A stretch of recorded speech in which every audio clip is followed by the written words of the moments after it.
From Hollywood, it's time now for... Johnny Dollar. Earl Foreman, Johnny. Hi, Earl. How are things in sunny Florida? I think I'll move to California. What? I mean, get away from this crazy insurance business as far as I can. You sound like you have a problem. I sure have, a real wild one, trying to get rid of $65,000. That's a problem? It's insurance on a policy bought and paid for by one Albert Schuyler Kingman. Well? He died and left the money to his only child, his son Henry. Well, what's the matter? Can't you find him? Find him? That's just the trouble, Johnny. I've found two of them.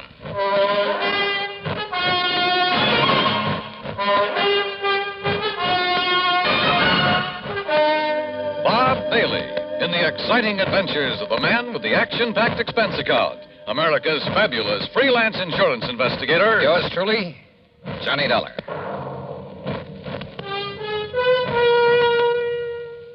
And now, Act One of yours truly, Johnny Dollar.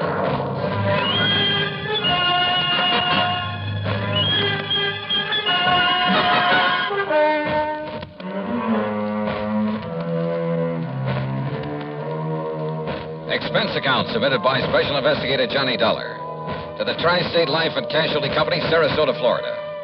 Following is an account of expenses incurred during my investigation of the Double Trouble Matter.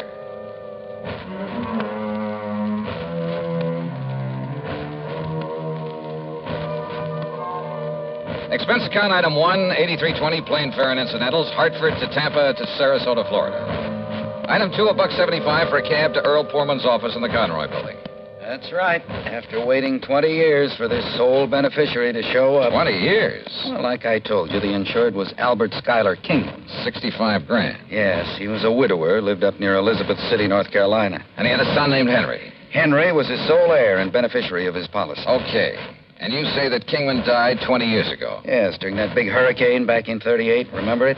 Did about $40 million damage up and down the coast. Earl, I was a mere child at the time. Oh, sure. How old was Henry? Well, he was 10, just a kid. Anyhow, it was several days before the old man's body was found. And the boy? No trace of him. Disappeared. In due course of time, because of the statute of limitations, the old man's estate was, well, I guess it went to the state. But not his insurance, huh? No. We kept the matter of the insurance open, company policy. Requires a lot of legal finagling, but in the company's history, they've turned up beneficiaries as much as 15, 18 years after death. How? By advertising. And that's what accounts for the sudden appearance of two Henry Kingmans, each claiming to be the beneficiary of Albert Kingman's policy, and each having a logical, legitimate story. Each saying he didn't know about the insurance until he saw the ad. Where are these boys, Earl? Right here in Sarasota. They arrived yesterday. They arrived together? No, a couple of hours apart, unknown to each other, they say. I hope you made it perfectly plain that one of them has to be a phony and that when he's found out, it's going to go pretty rough with him. Naturally. But, Johnny, I can't find anything wrong with either of their stories. You know, their background, where they've been, and so on. Where are they staying, Earl? A couple of dingy little motels on the edge of town. Now, look. Here's the file on them, or rather on the old man. Well, I don't know that that's going to be much help. There's information about not only Kingman, but his wife, who died before him. There's a lot of miscellaneous information about the boys. I mean, the boy, where he went to school and Sunday school, who his teachers were, the names of some of his friends. There's a lot of stuff here. Well, then, maybe I'd better go through it. Sure. Now, look, it's getting late. You're going to stay with Gertrude and me, as usual. Oh, that isn't necessary, Earl. Well, she'd kill me if I didn't bring you home.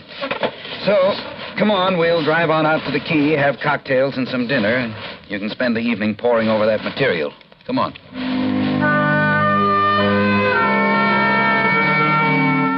Cocktails and dinner were great. They always are with the Poormans. Only poor man is a misnomer. That home of theirs on St. Armand's Key is not only big and new, but beautiful. They have their own private dock and speedboat on the bayou directly back of the house. Yeah, and they own a couple of spanking new fancy air-conditioned cars. I decided that if I ever get enough to retire, this will be the kind of a setup for me. It was nearly 10 o'clock by the time I got around to the folder on Henry Kingman. But by 2 a.m., so help me, I knew more about him than he himself could. Yes, I was all set to expose one of these claimants as a phony, a fraud. Had the whole situation right in the palm of my hand, I thought. But, brother, I had no idea of what was coming. Believe me.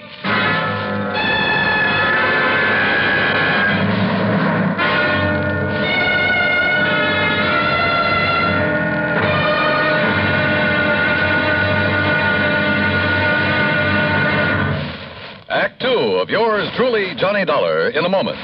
And now for another episode in the life of Sergeant Donald Bellwether, my husband.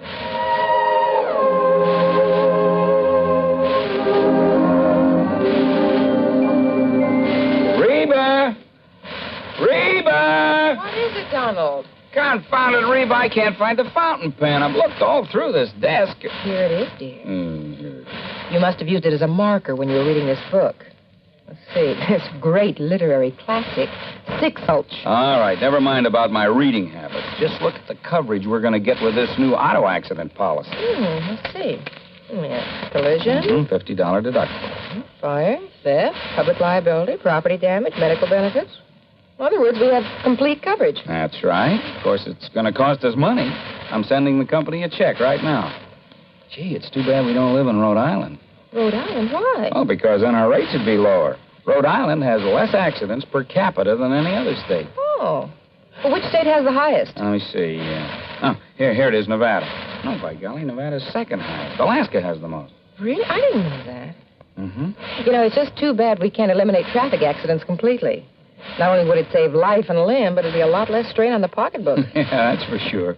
These automobile accident policies get more expensive every year, just because there's so many costly accidents. Well, I'm glad we've got some good insurance coverage, Donald, but just remember one thing. Oh, what's that, honey? Well, some auto accidents ruin a fender, and some ruin a family. Yeah, that's true. Very true. But as far as I'm concerned, I don't want any of your old insurance money. I want you here at home, safe and sound. You'll always drive carefully, won't you? Yes, I will, dear. That's my Donald. That's my doll.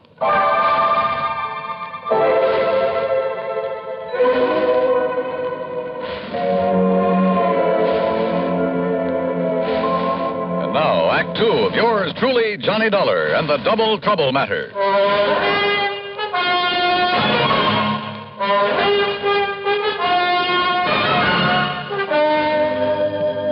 By 9:30 the next morning at a cheap little motel on the north edge of Sarasota, I'd spent nearly an hour carefully questioning Henry Kingman, number one. And I was getting nowhere. Obie O'Brien? Well, sure, Mr. Dollar. He was one of the kids I used to play with back in Elizabeth City. He and Bobby Tank. Yeah? You see the scar on my arm right here? That's where Obie hit me with a stick one time when we were playing caddy. Yeah, I see. If you know where Obie is these days, you ask him and he'll probably remember. Scared him to death. He thought he'd busted my arm. Now, let's see. How about Miss Albertus? Albertus? Yes. Gee, I don't remember any Miss Albertus. Your Sunday school teacher there in Elizabeth City.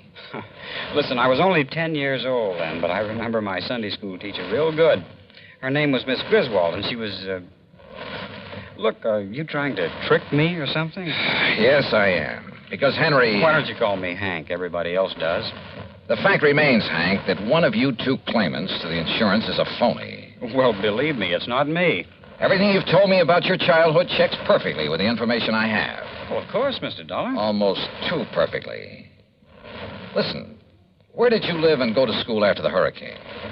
Well, I'll be honest. I didn't have much schooling. Where did you live? Mr. Dollar, I wandered around more than little Orphan Annie. All over North Carolina, then up north. Did you live anywhere long enough to be, well, really be recognized as Henry Kingman? I'm afraid I was just a bum.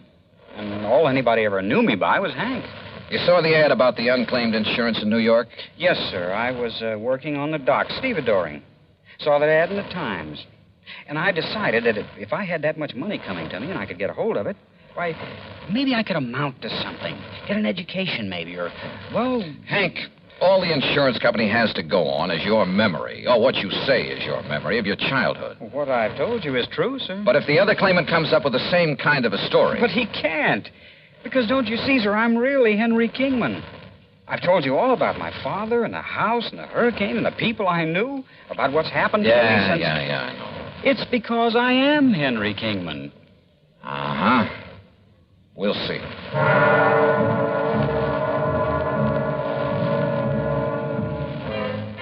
I tried to trip him up in a dozen ways, but with no success. He had a logical, reasonable answer for every question about his past and present. As for not being able to produce anyone who could identify him as Henry Kingman, well, it was simply because of his rather aimless life spent wandering from city to city, never having any close friends because he chose to go it alone. He was a tall, well-built lad with a mop of blonde hair and clear blue eyes. And I must confess, I kind of liked him, his open frankness. But you know something? I could have been awfully wrong.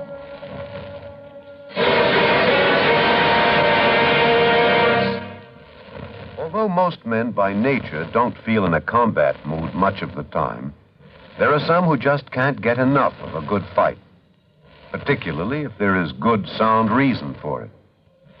In July 1900, when American fighting men were protecting the rights and liberty of their fellow countrymen during the Boxer Uprising, the battle was a furiously fought affair.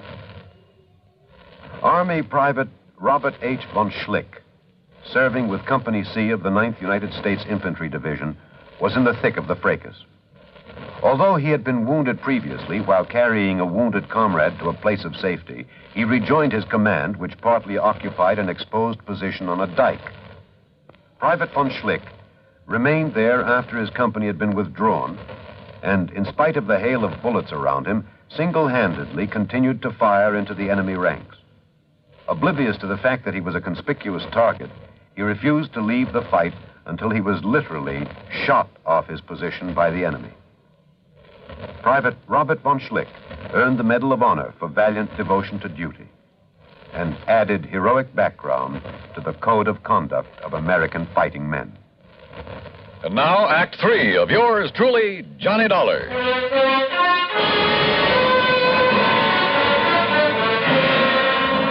I got into the car that Earl Portman had loaned me and drove to the motel east of town to see Henry Kingman, number 2. Tall, dark, and well-dressed, he was terse and to the point. And he answered all my questions with the same ease and conviction as the other boy. In only one major respect did his story differ. Oh, sir, I can't name you a single person who can identify me as who I really am, Henry Kingman. And for a very simple reason. What's that, Hank? It's Henry, Mr. Dollar. And the reason is that right after the hurricane, I was adopted by a family that just moved into nearby Bridgeton. Their name was McGovern, so I took their name. Go up to Bridgeton, ask them. Show them my picture, anything you like. They'll all tell you I'm Henry McGovern. Only my foster parents knew that I was really Henry Kingman. Knew?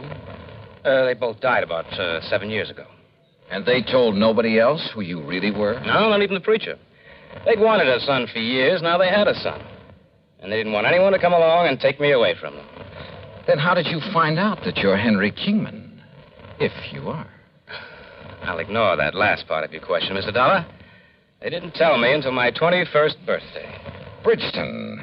Isn't that the little town up near Currituck that was completely destroyed by fire a couple of years ago? Oh, yes, of course. I'd forgotten. There isn't a living soul up there anymore. Oh, but I'm sure a man like you could track down some of the people who live there. Uh-huh. When were you last in Bridgeton? I went up north right after my foster parents died. As I told you, I've been living and working in New York. Now, look here, Mr. Dollar. Well? Hasn't everything I've told you checked perfectly with what you know about my father, my childhood, everything? Hasn't everything I've told you proved to be true? Isn't it proof that I'm Henry Kingman? There's only one trouble. What's that? You're not the only one who has that kind of proof.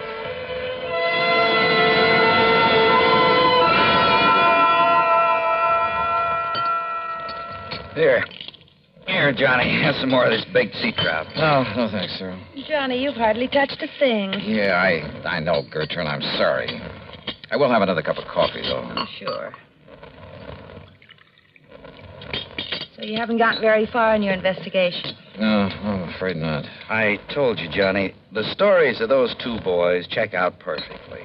Unless the information the company's been collecting for the last 20 years is all wrong. But both of them can't be Henry Kingman, so one of them must be lying. But which one? Well, suppose, just for example, that the blonde is Henry. Yeah? Then how would the other have got hold of all that information? Unless... Well? Do you suppose they've known each other sometime in the past? They certainly don't like each other. I mean, each other's being here. I asked them, Earl, and they both deny having ever seen each other until they came here within a few hours of each other. I didn't see the blonde boy, but the other came here to the house, and I just didn't like him. The dark-haired one, I mean. Hey, wait a minute. Yeah? What is it, Johnny? The description of the father in that folder.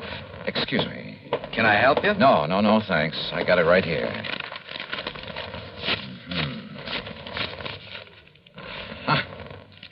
Find it? Hey, listen. Does Dr. Crutcher still live up the street? Sure. Do you want me to drive you over? No, thanks. I'll walk. Johnny, what'd you find in I'll that see you folder? later. Walking up that street, and there was no moon, turned out to be a big, fat mistake. In the first place, I almost bumped into a palm tree in front of the house. In the second place, I didn't see what stepped out from behind the next palm tree until it was too late. Huh? What do you want?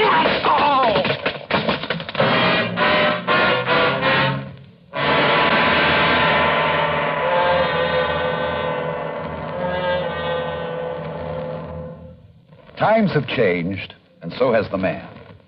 Through the ages, man has advanced both physically and mentally. Prehistoric man's concept of war and living was like that of an animal. His implements were crude, his knowledge simple. It was survival of the fittest. From his club and stones to bows and arrows and spears, from muskets and sabers to atomic rifles and missiles, man has progressed in the art of attack and defense. With each new phase, man's knowledge has developed. Today, the warrior, if he can be called such, is not a stone thrower, a bowman, or a swordsman. He's a technician who needs knowledge of all that science has developed. He's a sonar man, a radar man, a rifleman, or a torpedo man, a missile man, or a pilot. But whatever his job, he needs the skill and the technical know-how to do the job and do it well. Yes, times have changed, and so has the man. And now, Act 4 of yours truly, Johnny Dollar.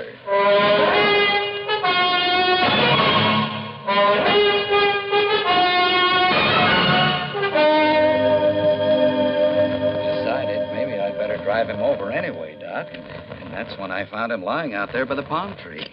Well, it's lucky you did, Earl, but I think these smelling salts will bring him around. Whoever attacked him must have seen you coming and Hold it. What the? What's this? It's okay, Johnny. Yeah, then what's Doc Crutcher? Who socked me? You don't know, Johnny? I sure don't. Oh, but, brother, I have a suspicion. A couple of them. Here, Earl, I brought him a cup of good hot tea. Tea? Sure. Get him a slug of brandy. Oh, well, sure. Only make it scotch. Good man, Doc. You feel okay now? Yeah. Earl, listen. Yeah? Get on the phone. Call the motels where those boys are staying. Tell them to get over here immediately. Better still, I'll drive over and get him. Meantime, Doc. Yeah? Here's your scotch, Johnny. Thanks. And if you want some more... Just a minute, woman. Where's mine? Oh, of course, Doc. I'm sorry. Neglect me, huh? Hey, listen, Doc. I want to ask you a couple of questions. What about? Heredity. Heredity? Yes. Okay. Shoot.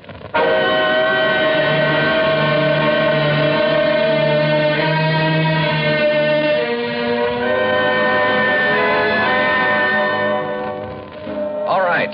Just to keep things straight, I'll call you Hank. Sure, Mr. Dollar. And you I'll call Henry. Well, it does happen to be my name. Now, Earl tells me he found you both in Hank's motel just now. That's right, sir. Comparing notes? I went over there to tell him that he's a phony. But if he doesn't get out of town... Oh, sure. Hank, let me see your hands. Huh? Oh, sure. Here, sir. What about them? Look, Doc. By golly, you're right. Right about what, sir? How did you bruise these knuckles? Well, it was kind of clumsy, but my hand slipped trying to open one of the windows in that cheap motel. Don't you believe it, Johnny. He's the one who... Wait a minute. This one has a bruised knuckle, too. Oh? Now, what's your excuse, Henry? Well, you can believe it or not, suit yourself, but exactly the same thing happened to me. What? You ask me, Johnny, they both attacked you. On the other hand, Earl, they may both be telling the truth about this. Of course it's the truth. sir. What did you mean about this? I mean that at least one of you was lying about being the son of Albert Schuyler Kingman. Well, Of course you did. I told you. All right, You know. just pipe down for a minute. I suddenly realized that the laws of heredity could solve this case a lot quicker than detective work. What's heredity? So I checked with Dr. Crutcher to make sure I was right. Then I checked descriptions of Henry Kingman's father and mother. Did you, sir? Both of them had brown hair and brown eyes. So what? Where both parents have identical color hair and eyes, any offspring will have the same. Hank, your hair is so blonde it's almost white, and your eyes are blue. Now, Mr. Henry, Dollar. your hair is almost black. Your eyes are also blue. Now, Henry, Dollar. you crazy fool. I told you this wouldn't work. Crazy fool, huh? If you'd let me come here alone... Yeah? Then you'd never have cut me in. Of course, I got suspicious. All right. You get out of the way. I got here first, didn't I? Well, how was I to know you were coming? What did you All right, boys, all right. No, it isn't all right, Dollar. Come on now, put that thing You down. make one move and I'll kill you. Come on, Hank. No. Go ahead and kill him. If you get back, no. Get back. Get back.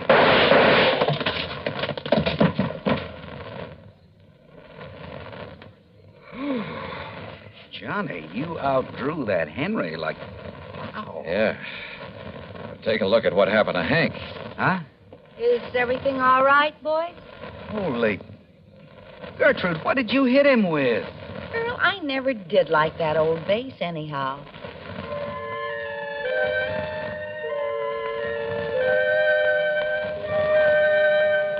Yeah, my heredity gag was just that, a gag. But it certainly brought things to a head in a hurry. How did they know so much about the real Henry Kingman? Well, listen. As soon as we locked them up, I called the National Press Services, had them put the story of this attempted fraud in the headlines all over the country. Result? A phone call from the head of an orphanage where the real Henry had been taken in as a child, where he still lived. And, yeah, the phonies were a couple of kids who'd run away from that orphanage after he'd palled around with them, told them all about himself. As for why they both appeared to make the claim, sure. Each of them saw the company's ad and tried to get in ahead of the other. Well, they're in all right. For a long time. Expense account total, including incidentals and fare back to Hartford, $178.70. Yours truly, Johnny Dollar.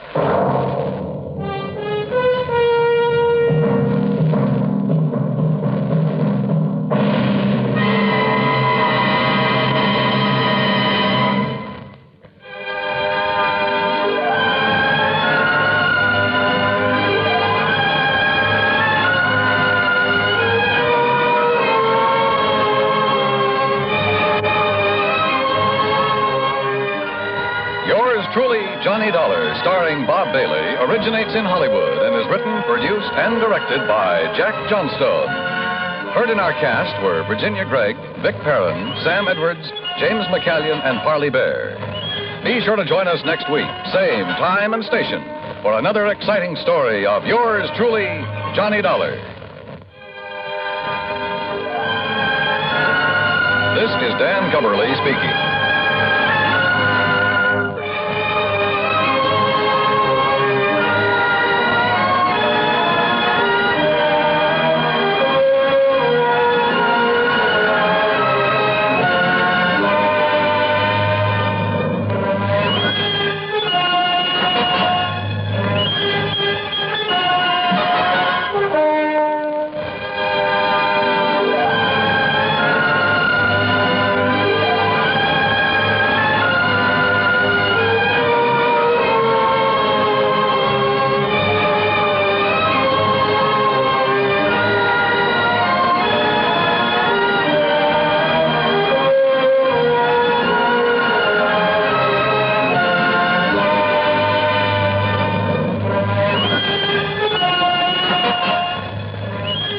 Yours truly, Johnny Dollar, has been a presentation of the United States Armed Forces Radio and Television Service. From Hollywood, it's time now for...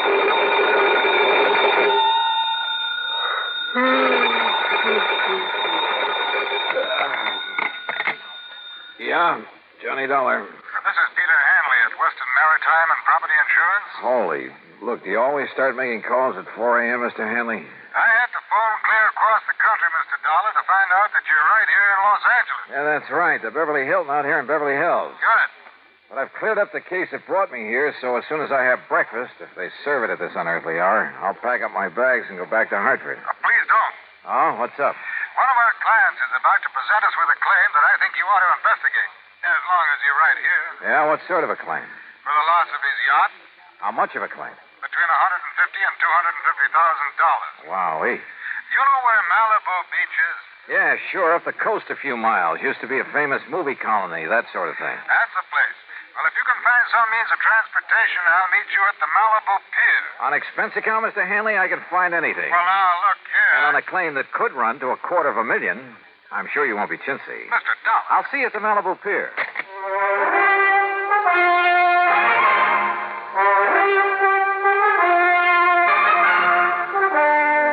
Bob Bailey in the exciting adventures of the man with the action-packed expense account, America's fabulous freelance insurance investigator. Yours truly, Johnny Dollar.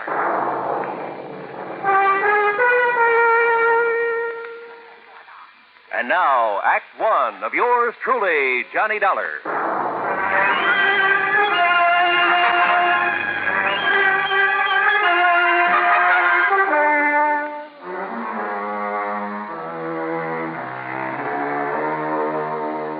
Expense account submitted by Special Investigator Johnny Dollar to the Western Maritime and Property Insurance Company, Los Angeles, California. Following is an account of expenses incurred during my investigation of the Malibu Mystery Matter.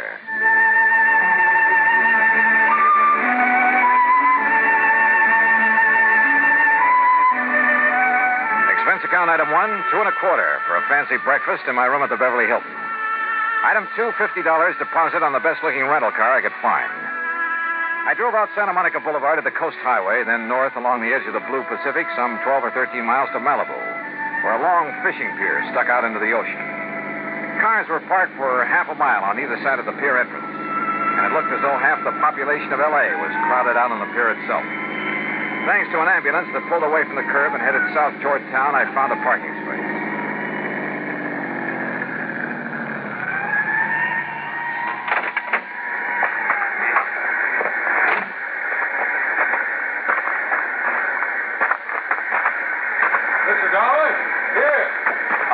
Mr. Hanley.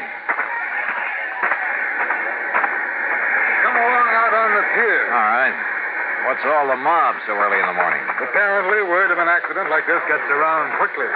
What kind of an accident? Don't you see the Coast Guard vessels out there circling around? Yeah. Did this boat you were talking about sink out there? The Tatus, Mr. Dollar, a $150,000 diesel yacht. What happened to her? Apparently, it just blew up. Survivors? Mr. and Mrs. Randolph Merrill and the steward and deckhand managed to get into the launch they used for a tender. They were picked up by the Coast Guard. The skipper went down with the yacht. At least no trace of his body has been found as yet. Captain Rawlins. What, you people just have to get back off the pit. Oh, Miss Hanley. Now, this is Johnny Dollar, special investigator for my insurance company. Captain Rawlins of the Coast Guard. Mr. Dollar? Hi, Captain. Have you found anything out there, Captain? Not a sign of the Tatus, Mr. Hanley. Yeah, it's mighty deep water. And I'm afraid that, like Mr. Merrill and his wife told us, she just blew herself to smithereens. Yeah. Even from here, I can see some wreckage floating in. Well, they're all working around the oil slick out there, so the grapples ought to be able to find something down below. Some traces of a hull or machinery or something. When did it happen? Oh, 2.5 hours ago. One of our craft got up here from Santa Monica Harbor not more than 40 minutes after she went down. How'd you find out about it? Phone call from somebody living along the beach. Tatus stood out there blowing a whistle and foghorn, woke him up. By the time he got out of bed, well, he said it looked like a regular fireworks display. About a half mile offshore, huh? You see where they put a marker buoy? Yeah. Wouldn't the wind and current move that slick and whatever wreckage there is? No wind. That's why there's still some fog out there. And they're allowing for drift. Don't worry, if there's anything left of the Tatus, those boys will find it. Now, excuse me, will you please? I got to keep a check on operations out there. Yeah, sure, Captain. See you later.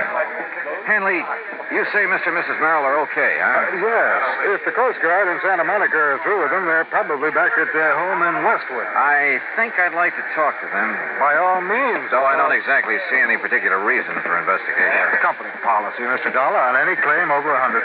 Yeah, but the claim can't have been made yet. Don't worry, it will be. Wait a minute.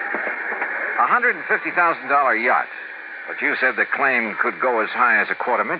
Oh, yes, that's because of Mrs. Merrill's jewelry, which she always took with her. Oh, was that lost, too? I don't know. I haven't yet talked to her. Then let's do it. Well, if it hadn't been for a friend of mine living up on the hill behind the beach who was also wakened and saw the explosion, I wouldn't have known about it even this soon. Yeah. Well, come on, let's talk to the Merrills.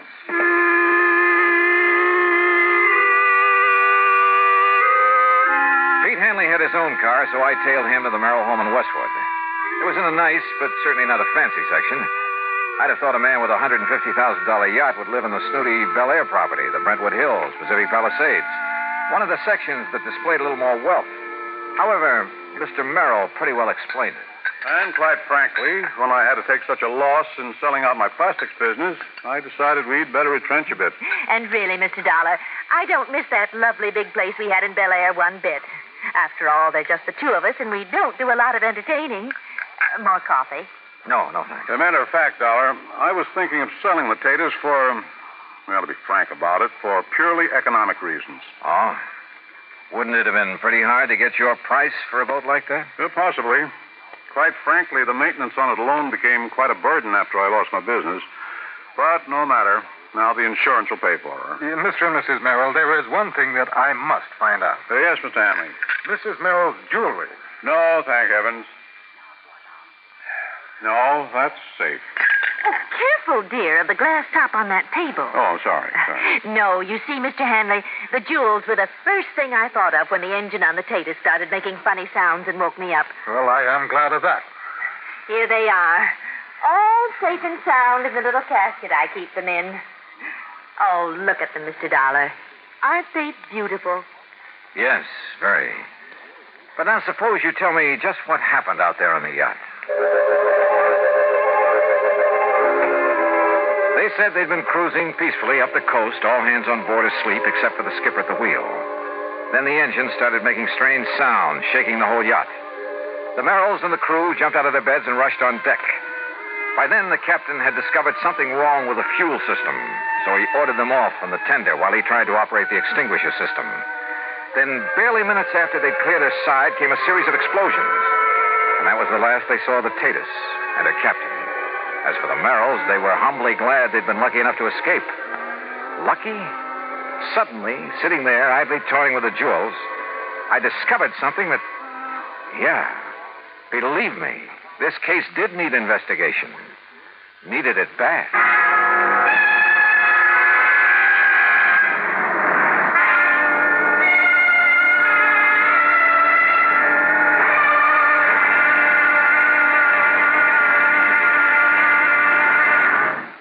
Act 2 of yours truly, Johnny Dollar, in a moment. And now for another episode in the life of Sergeant Donald Bellwether, my husband.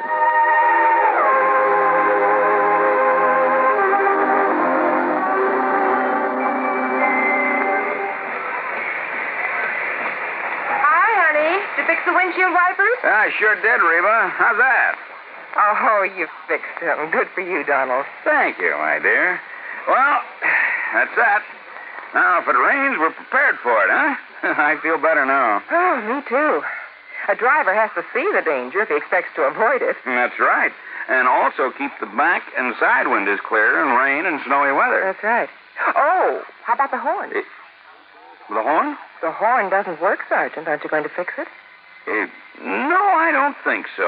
Frankly, Reba, I hate horns. Whenever there's a traffic jam, the first thing some guys do is blow their horn. Which does absolutely no good. Of course not. All it does is jar everyone's nerves. No, I don't think I'll fix the horn. Oh, but now wait a minute, Don. Look, supposing we're driving along and suddenly we see a youngster on his bicycle headed right out into the street. Sounding that horn will warn him and possibly avoid a tragic accident. Yes, that's true, but... Or supposing we're driving on the highway, and just as we're about to pass a car, that car decides to pull out into our lane and pass the car ahead of him. He obviously doesn't see us, and he won't hear us shout. But one little beep on that horn, and he'll automatically scoot back and avoid a collision. Reba, you've convinced me. Even though it can be a nuisance, the automobile horn is a necessity. Then you'll repair it? Immediately. Oh, that's my Donald. That's my doll.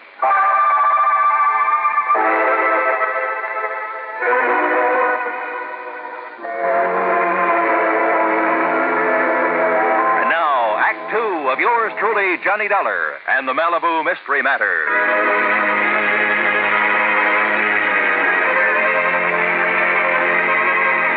Remember when you were a kid and first found out about how mercury would plate a piece of gold, make it look like silver? How you went around putting it on everything made of gold that you could find? And remember when you first learned that a diamond could put a scratch on glass? How you went around with your mother's engagement ring, cutting grooves in window panes, glass tabletops, and so on? Okay. Sitting there, listening to the Merrills tell about the explosion on their yacht, I toyed with some of the beautiful jewelry Mrs. Merrill had been able to save. jewelry insured for $100,000. Absent-mindedly, I dragged the diamond in one of her rings across the glass top of the coffee table a couple of times. Then again with pressure. And it did not cut into the glass. I tried a couple of the other so-called diamonds among her jewels. Same result. No result. Those highly insured jewels were paste.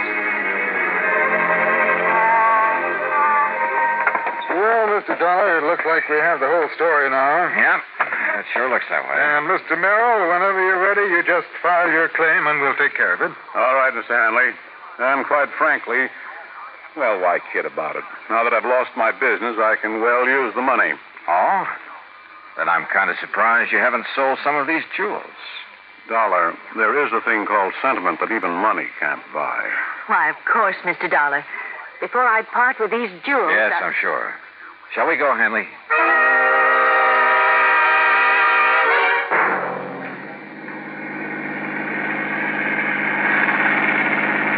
But if you're perfectly satisfied with the Merrill's account of the wreck, why go back to Malibu? Did I say I was perfectly satisfied, Hanley? Look, wouldn't you feel a lot better if that wreck could be located, maybe brought up for examination? Oh, yes, but we're certainly lucky Mrs. Merrill saved that fortune in jewelry. What jewelry? What are you talking about? You saw it yourself. Did I? And it's covered for $100,000. That jewelry that she showed me? Of course. What are you getting at, Dollar? Look, I take it Merrill's business came a cropper, huh? Why, yes, he simply bit off more than he could chew. You know, overestimated his market, overexpanded. Matter of fact, I've been thankful these past couple of years that I didn't fall for his pitch and invest in it. Merrill's quite a promoter, you know. You mean a crook? Well, I didn't say that, no, but his Bel Air estate, where they used to live, his yacht, her jewelry, that sort of thing. They were all to impress the people he got to finance his ventures. A real fast guy was somebody else's buck, huh? Yeah, I guess you could say that about him. So that's why you wanted me to investigate this so-called accident to his yacht? No, not at all, as I told you. What do you mean by so-called? Hanley, you say a friend of yours actually saw the explosion. That's how I learned of it almost as soon as the Coast Guard. But now... And if you know the address, that's where we're going. I told you, he lives up on a hill overlooking Malibu Beach. Only first we're going to stop at the Santa Monica Coast Guard station and pick up a chart or two. Why? Also, if you know a good surveyor, we'll take him along with us. Dollar? Yeah, Hanley? I've got an idea that may save your company a lot of money.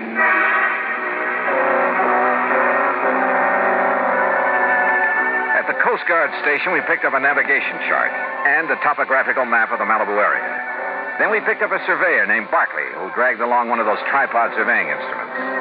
Then on to the house of Hanley's friend up in the Malibu Hills. And from him, we got some information that began to bear out some of my suspicions. Yeah, that's right. That's right. When I heard the yacht's whistle and the foghorn, I hopped out of bed and I stood right here in this doorway to the porch. Uh-huh. Yeah. Leaning against it the way you are right now, Mr. Duncan? Yeah, that's right, yeah. Well, of course, it was so dark, it was so foggy out there over the ocean. I was about to go back to bed, and then, boom, the boat exploded. Where? Oh, I can tell you exactly where. From here, that is. What do you mean? Well, the flash it made. It was, right square between those two trees. All right, Mr. Barkley. Set up your transit and get a line on that. Yep. Then plot the line on this map. Right. Dollar, look. You look, Hanley. See that marker buoy where the Coast Guard boats are looking for the wreck? Well, the line Mr. Dobkin has given us is nowhere near that. Well, yeah. Mr. Dobkin, do you suppose any of your neighbors heard the noise and got up for a look? I certainly would think so. Then we really have something to work on. But, Dollar, I still don't understand. You will, Mr. Hanley. You will. Plenty. Act 3 of yours truly, Johnny Dollar, in a moment. Times have changed, and so has the man. How often do we hear the phrase, those were the good old days? But were they? Let's look at the record. During the War of 1812, the man who discharged a missile of destruction had a pretty simple job. A lighted taper, a fuse, some gunpowder, a metal ball, then an explosion. And the metal ball was propelled toward its target, located a few hundred yards away. Now, go back in time to the year 1327. Again, the operation was simple. The taper, the gunpowder, but this time, an enlarged arrow fitted into a block of metal. a man in mail, a smoky explosion, and the arrow flies a few hundred feet. Now, come up to the present. Seated before a complicated control panel is another man, ready to discharge a missile. He, however, is a far cry from that artilleryman of 1812 or the cannoneer of 1327. This man is a skilled, tutored technician. He knows his job. He pushes a button, and a sleek, slim, pointed missile blasts its way into the heavens. Its trajectory has been predetermined by other men with modern-day technological know-how. The missile lands, not a few hundred feet or yards from its launching site, but 3,000, 4,000, or 5,000 miles away. Quite a difference, isn't it? Yes, times have changed, and so has the man. And now, Act 3 of yours truly, Johnny Dollar, and the Malibu Mystery Matter. Pete Hanley, the insurance man, and Barkley, the surveyor, and I continued our interviews of people living along Malibu Beach who'd seen the yacht explode. Yes, sir. I just rose right up in bed, and I could see straight out my front window. And you saw the actual explosion, Mrs. Gray? I certainly did. Right out through there. Good, thank you. Okay, Mr. Barkley, get a bead on it with your surveying instrument, then plot it on the map. Right you are, Mr. Dollar. That's right, sir. I see the flash right the other side of that big oleander bush out there in the yard. And you were standing right here, Mr. Phillips? Exactly here, yes, sir. Why, it was like it lit up the whole sky. Okay, Mr. Barkley. Right? Why, even through the fog I could see it just as plain as day. I'll say I did. Gee. You see, we was having a little party, and I was just going in the kitchen to make us some scrambled eggs. Yes, well, now, just where... You know how it is, after being up all night and having some drink. Well, where were you standing? When the whistle started and the fog went, we came out here. Right where you're standing now? And now? all of a sudden, bluey. Gee, me and my friends, we thought it was the 4th of July all over Mr. again. Barkley, And gee, you what take a over. noise. Yes, sir.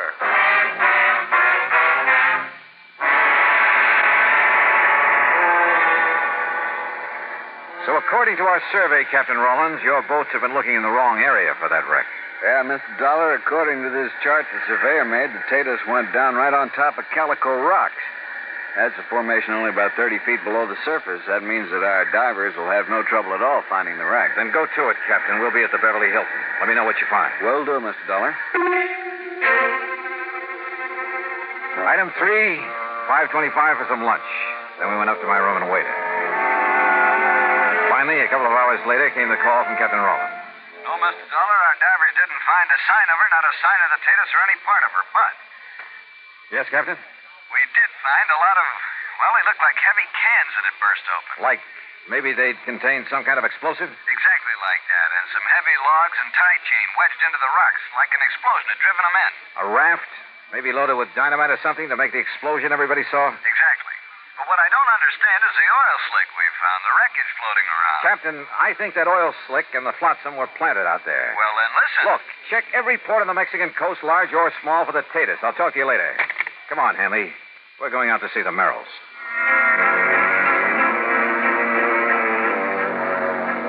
On the way out to Westwood, I wondered. I was satisfied. I was sure. I knew just how Merrill had pulled his little fraud. Little? What's little about a few $100,000? But I needed more than that for the sake of the insurance company who'd have to prosecute.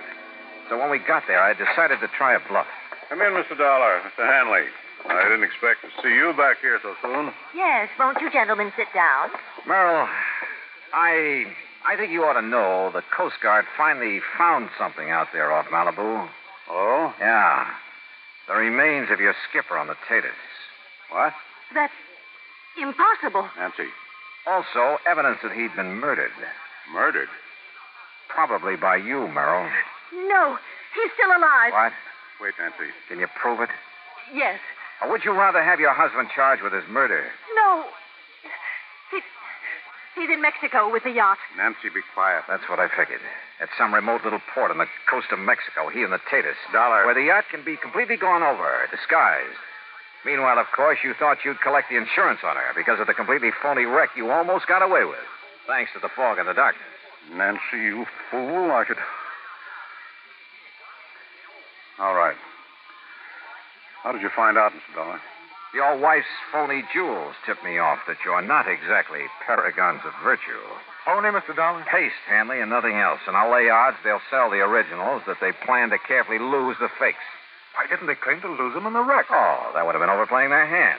Apparently, having saved those jewels made the wreck look all the more legitimate. But the really clever stunt was dumping oil on the water and some odd bits of wreckage away from the spot where they blew up the raft. Yeah, it almost kept the Coast Guard from finding the cans of explosives they'd used for the little fireworks display. But, Merrill, the only thing around here that's been sunk is you. Dollar, I'll fight you and this insurance company with every legal trick in the book. You know something, Mr. Merrill? I don't think you'll get to first base.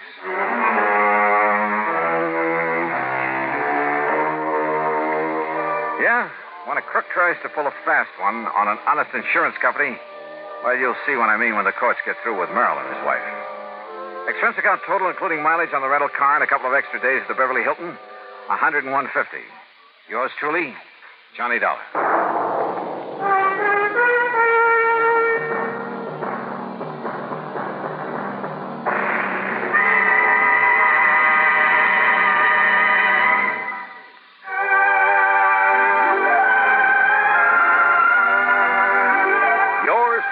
Johnny Dollar, starring Bob Bailey, originates in Hollywood and is written, produced, and directed by Jack Johnstone. Heard in our cast were Paula Winslow, Eleanor Audley, Gene Tatum, Ben Wright, Harry Bartell, Will Wright, Lawrence Dobkin, and Barney Phillips. Be sure to join us next week, same time and station, for another exciting story of yours truly, Johnny Dollar. This is Roy Rowan speaking.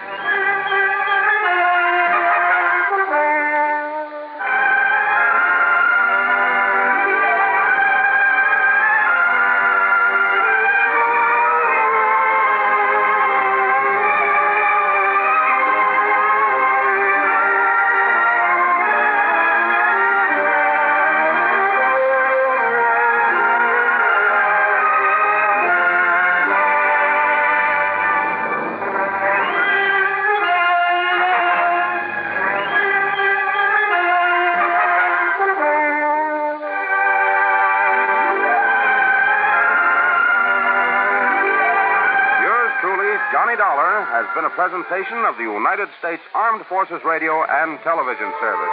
Time now for... Johnny Dollar. George Reed, Johnny, at Floyd's of England. How are you, George? Do you by any chance remember Durango Laramie Matter? From that place out in Oklahoma with the crazy name of Bum Sprung? That's right. Now, Johnny... How could I ever forget him? And more to the point, has he ever forgiven you? Forgiven me? After all, you were the one who accused him of passing counterfeit money. Well, I know. All he did was wash and starch and iron a few $100 bills to make him look nice and new and crisp. I'm quite frank to admit I was entirely wrong about him that time. Hey, tell me, does he still pay his premiums in brand new money and in person? Yes, and that's what has me worried. How do you mean? Well, he wrote me some time ago and said he'd be here on the 10th of last month to pay his regular $4,500 premium. The 10th of last... Well, that's nearly 6 weeks ago. Exactly. And he hasn't appeared. Well, did you write or wire him to see what's holding him up? I got no answer. Johnny, I think something's happened to him. After all, with the way he flashes money around, it's a wonder somebody hasn't knocked him off long before this. George, if anything's happened to old Durango Laramie Matter. Yeah, I thought you'd feel that way about it. Yeah. I'll let you know what I find out when I get to, if you'll pardon the expression, Bum Spung.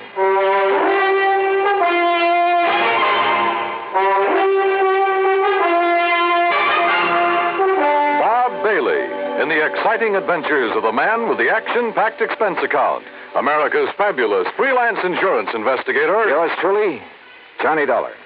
And now, Act One of yours truly, Johnny Dollar.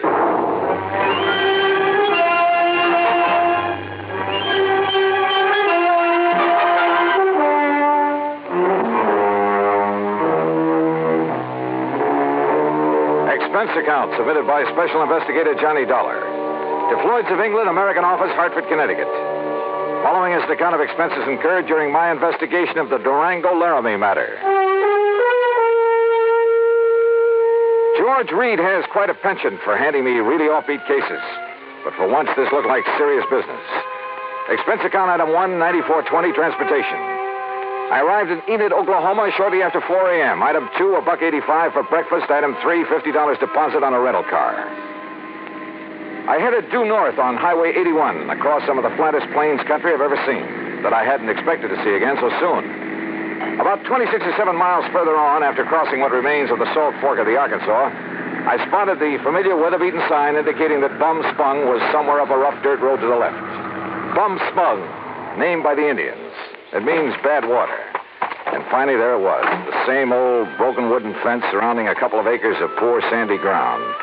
The same ramshackle house, the broken-down barn, propped up in spots with timbers. And in the yard were the same 2 sad-looking cows I'd seen on my previous visit. The swayback horse and the friendly, mangy, toothless hound, some decrepit-looking chickens. Bum Spung, so-called ranch of Durango Laramie Delhart, who'd made it in oil and who chose to settle down in this lonely, desolate spot. And standing there looking at it, it was hard to believe that the inside of the huge, unpainted house was clean, modern, well-furnished, thanks to his niece Carol, who occasionally came up to see the old man. As I swung aside the sagging wire gate, I wondered if she was here now. I wondered if anyone was here, but not for long. Durango! Durango, it's Johnny Dollar. Stay outside that fence, you meddling young varmint. This here now is private property. Wait a minute. You're not Durango. I came here to see Durango Laramie Delhart. Oh, you did, eh? Well, Durango ain't here. Now, look, you. Oh, you shut up that gate and drive away from here. You see this here now, 30-30? Drive away? After you've blown a hole in one of my tires? I did, eh? Well, I guess that wasn't very sociable, now was it? Hey, look, lower that gun for a minute, will you? Oh, no, you don't. No, you don't. You try anything funny and I'll let you have it. Only, I guess it is up to me to fix that there tire for you, ain't it? Huh? After all, as long as I done it. Now, let me take a look and make sure you just ain't up to some trick here. Yeah, but I am. Hey! Just give me that gun now. Oh, no, you don't. No, you... Okay. Now, who are you and what are you doing here and where's Durango? My hoppers, sonny. You sure pack a punch. Start talking, mister. Who are you? Who am I? Sidewinder Wilson, that's who I am. Who'd you think? And who are you? Johnny Dollar, insurance investigator. What are you doing here? What am I doing here? Why, old Durango sent me a telegram, that's why. Oh, yeah? Sure. Here now. Read it for yourself. To Mr. Sidewinder Wilson, Gunside Oil Field, somewheres near the Petterdale River, Texas. Yeah, that's where the field is, and that's where I got this telegram. Get yourself up here to Bum Spung. That's what it says. Take care of my ranch for a while and get here fast, signed Durango. Yeah. Now, you satisfied? Just who are you, Sidewinder? Who am I? Durango's oldest, bestest friend is all. Known him since we rigged together in the oil fields before he made his gold strike up in Colorado, that's who. So when he tells me to come up here and take care of things, I come, that's all. What do you expect? But now look here, Johnny, is what you say your name is? Johnny Dollar. Yeah, well, there's something I don't like about Durango's going away this time. What do you mean? What I mean? Well, I mean the way he must have left in a powerful hurry, that's what. You know Durango pretty good? Pretty good. Well, can you see him leaving this nice house of his'n with all the doors and windows unlocked? He wasn't here when you arrived? No, sir. He'd already went away. And can you see him leaving no food around for the cattle and Methuselah and Primrose? Methuselah and Primrose? What is this? The horse and this nice old dog here. And what about the tractor? Just sitting out there in the field, plows down halfway up a furrow. What are you getting at, Sidewinder? What am I getting at? I'm saying he must have left in an awful hurry, that's all. And if you ask me, there's something funny about it, and I don't mean funny, ha-ha. Yeah, I think you got something there. You see, he was due in Hartford, Connecticut over 6 weeks ago. Pay up on his insurance, huh? That's right. All loaded down with brand new money, I bet. Probably. Yeah, I've told that crazy old coyote 1,000 times that he oughtn't to go traipsing all over the country with all that money in his kick. Johnny, if he ain't showed up the way he was supposed, it just means one solitary single thing. Like what, Sidewinder? Like what? Well, like somebody's waylaid and bushwhacked him for his money, that's what. Yeah, I'm afraid so. But, Sidewinder, I sure hope you're wrong. Johnny, I sure hope I'm wrong.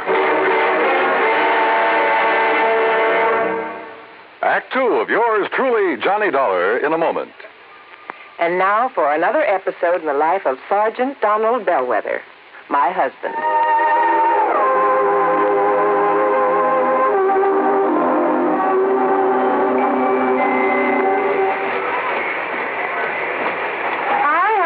Did you fix the windshield wipers? I sure did, Reba. How's that? Oh, you fixed them. Good for you, Donald. Thank you, my dear. Well, that's that. Now, if it rains, we're prepared for it, huh? I feel better now. Oh, me too. A driver has to see the danger if he expects to avoid it. That's right. And also keep the back and side windows clear in rain and snowy weather. That's right. Oh, how about the horn? The horn? The horn doesn't work, Sergeant. Aren't you going to fix it? No, I don't think so. Frankly, Reba, I hate horns. Whenever there's a traffic jam, the first thing some guys do is blow their horn. Which does absolutely no good. Of course not. All it does is jar everyone's nerves. No, I don't think I'll fix the horn. Oh, but now wait a minute, Don. Look, supposing we're driving along and suddenly we see a youngster on his bicycle headed right out into the street. Sounding that horn will warn him and possibly avoid a tragic accident. Yes, that's true, but... Or supposing we're driving on the highway, and just as we're about to pass a car, that car decides to pull out into our lane and pass the car ahead of him. He obviously doesn't see us, and he won't hear us shout. But one little beep on that horn, and he'll automatically scoot back and avoid a collision. Reba, you've convinced me. Even though it can be a nuisance, the automobile horn is a necessity. Then you'll repair it? Immediately. Oh, that's my Donald. That's my doll.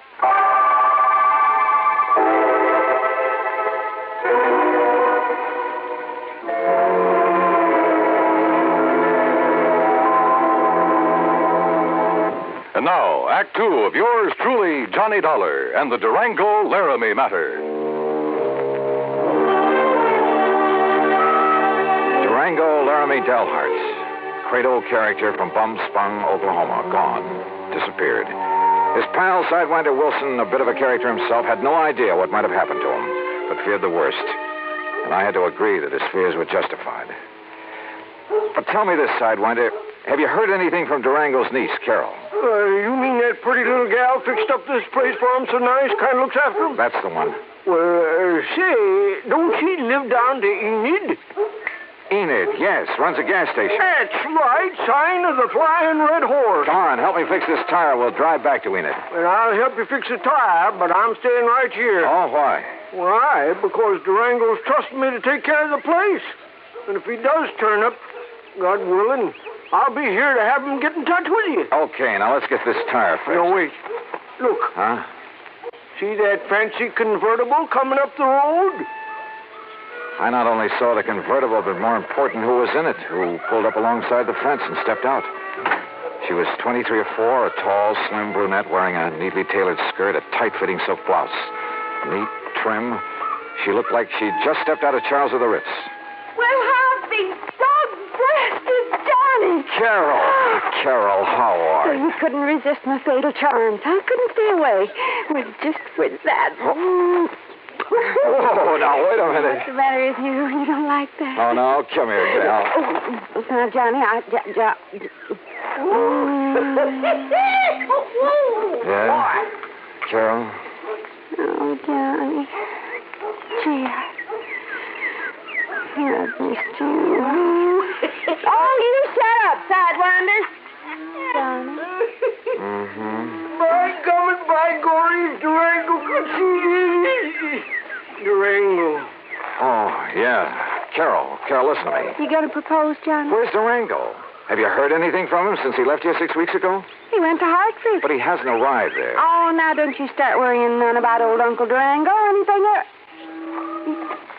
You sure, Johnny? I'm sure. That crazy old goop setting out across the country with over $50,000 in money in his pants. He ought to know better than to... Oh, Johnny, do you think something's happened to him? You ask me. I think somebody's killed him for that money. Oh, no. You haven't heard from him since he left? Only a postcard from Chicago where he stayed overnight at some fancy hotel. And, Johnny, that wasn't like him. What do you mean? Oh, it was before he went straight to Hartford. That real estate man was from Chicago, Carol. What real estate man? Oh, he used to come out here looking for people with oil money. Tried to get Durango to invest in real estate, Florida, New England. Well, what did his postcard say? Nothing, really. Just that he was staying overnight. And before he come back, he was going to look at Ong's hat. Who is Ong? Oh, he was always writing silly stuff like that. I don't know. Ong. Oh, Johnny, what'll we do? Where's the nearest phone? Back in Enid. Then come on, that's where we're going.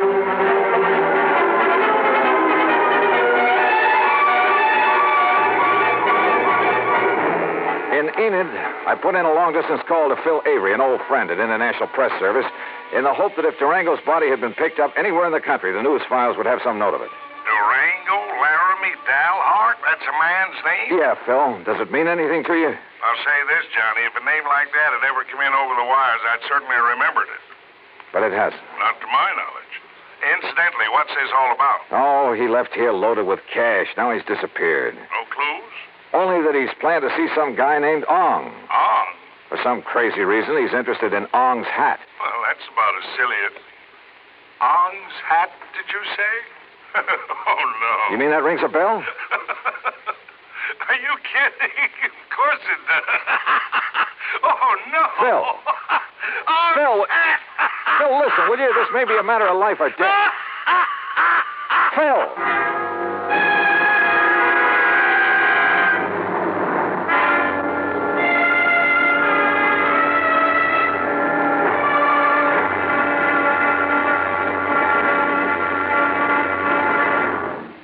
Act 3 of yours truly, Johnny Dollar, in a moment. And now for another episode in the life of Sergeant Donald Bellwether, my husband.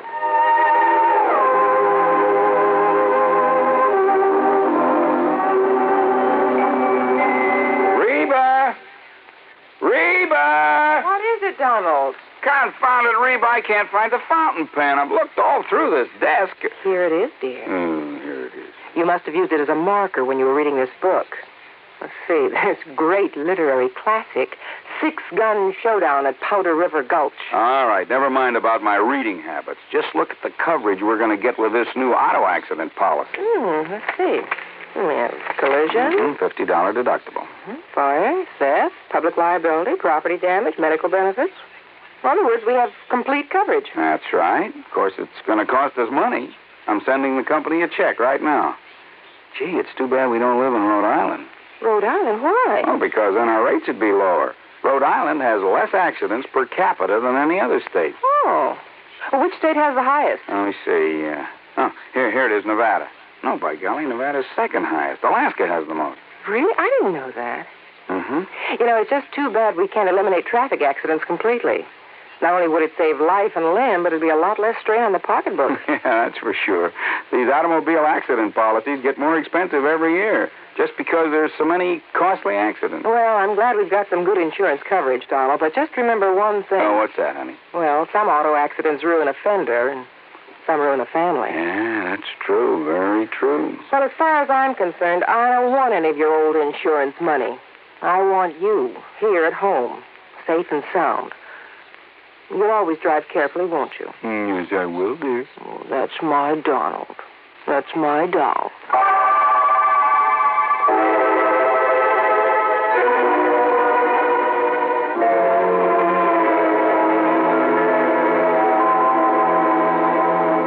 And now, Act 3 of yours truly, Johnny Dollar, and the Durango Laramie Matter.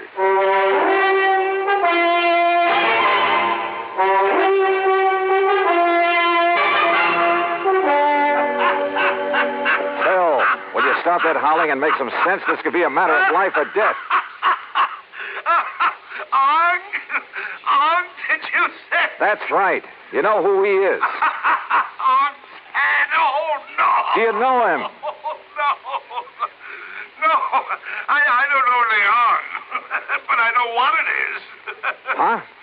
Ong's hat, New Jersey. What? Sure. Down in the pine and cranberry bog country. Down near Mount Holly, south of Trenton. Are you serious? Of course I'm serious. Johnny. Okay, Phil. Well, that's where the big Okay, Phil, thanks. Johnny, I found the car to that real estate promoter from Chicago. Good. We'll take the first flight we can get out of Tulsa. Come on, Carol, we're on our way. Expense account item 4, $164.80, plane fare and incidentals. In Chicago, we stopped over long enough to pay a brief, unpleasant visit with one J. Harry Cramlin, real estate promoter, at his office just off the loop. So, what if I did sell this Dale Hard character some land over in New Jersey? What's it to you? You trying to cut in on a good thing? How much did you sell him, Mr. Cramlin?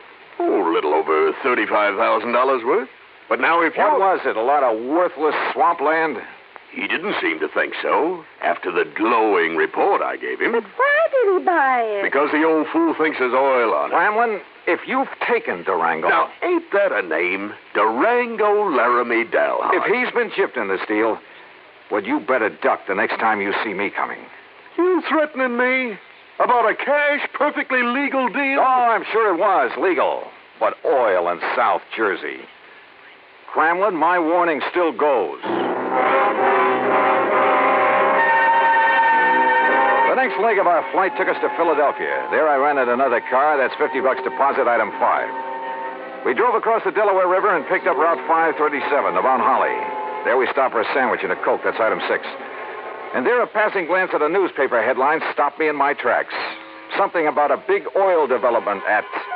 Yeah, you guessed it. At Ong's Hat. We burned up Highway 530 to Pemberton, then hit a sandy back road that led deep into the pine and scrub oak. Finally, suddenly, we came to a clearing. And there, well, there must have been 100 cars, expensive ones, some of them chauffeured limousines, and people milling about, haranguing each other, shouting each other down. And right in the middle of the crowd, a tall, angular man in blue jeans and a 10-gallon hat. Durango. Johnny, there he is. Durango! And then I saw something else on the edge of the clearing. 2 brand-new towering oil derricks. Come on, Johnny, let's get him away from that mob. Not only was he cheated by that shyster real estate operator into thinking he was buying oil land, but he's thrown more money away building those derricks. Oh, Johnny. Oh, that mob is probably trying to sell him enough rigging and pumps and equipment to fleece him royally. 10 to 1, somebody in that crowd's offered him the Brooklyn Bridge to boot. Then we gotta stop him. If only I'd done the shooting. Hey, look, Durango's seen us.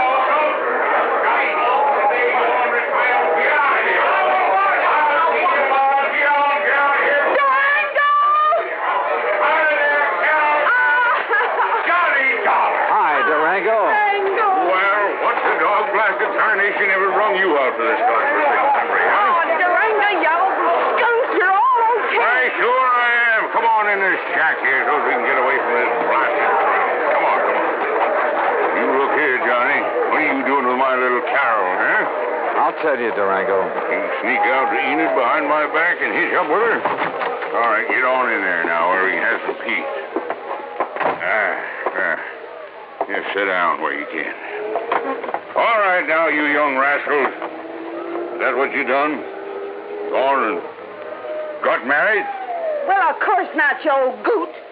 Oh, well, doggone it, that's what I was hoping for. Oh, goot. Well, don't you give me that, gal. I know how you was talking ever since Johnny come out to Bum Spung last year. Durango, you shut up. What'd you say? I'm afraid this trip is on business, Durango. Business? With a pretty gal like Carol here? And how'd you two get here, anyway? Johnny brought me on the plane, but what difference does that... Oh, he did, eh? Transported you across state line, huh? A whole lot of them. And there ain't no law about that. Why, Jake, you two are going to have to get married. Durango. And I'm just the one to see that you do. Durango! I don't carry this old 6-gun for nothing. Durango, will you shut up and let Johnny tell you why he's been looking all over for you? What do you mean, looking, Jake? Huh? Durango, you've been had. Me? By the crook who told you this was oil land. Ah, Johnny, I knowed it weren't the minute I seen it. But you put up derricks, and they must have cost you... Sure, they cost me plenty. It just, a funny thing happened. Oh, now wait a minute. Sir, the minute the folks got wind of me, a millionaire oil man from Texas and Oklahoma putting up the derrick, Johnny, on my word of honor, I've told every one of them people, I've told them that there ain't no oil here. You mean you Yes, sir, I've told them till I was blue in the face. Durango. But would that stop them? That wouldn't stop him from wanting to buy this land away from me, no, sir. And you've been selling it? Why, sure. I told him it was no good, but I just couldn't stop him. And so far, I've come out a mite over $65,000 to the good. Oh, No, I really know. Wait a minute, I say. Yeah? Johnny Dollar, are you here to buy a piece of my land or to marry my little Carol here? Oh, now, Durango. Believe you me, it better be both. Now, how about it?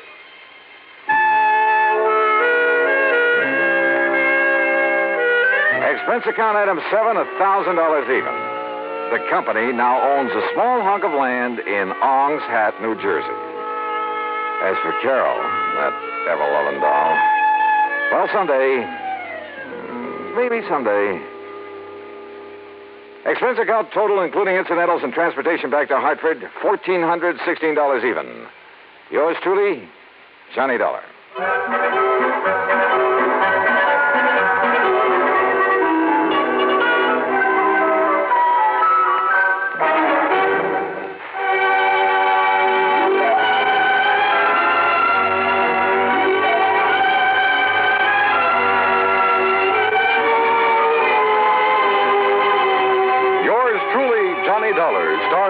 Originates in Hollywood and is produced and directed by Jack Johnstone, who also wrote today's story. Heard in our cast were Virginia Gregg, G. Stanley Jones, Junius Matthews, Alan Reed, Frank Nelson, and John McIntyre. Be sure to join us next week, same time and station, for another exciting story of yours truly, Johnny Dollar. This is Dan Cumberly speaking.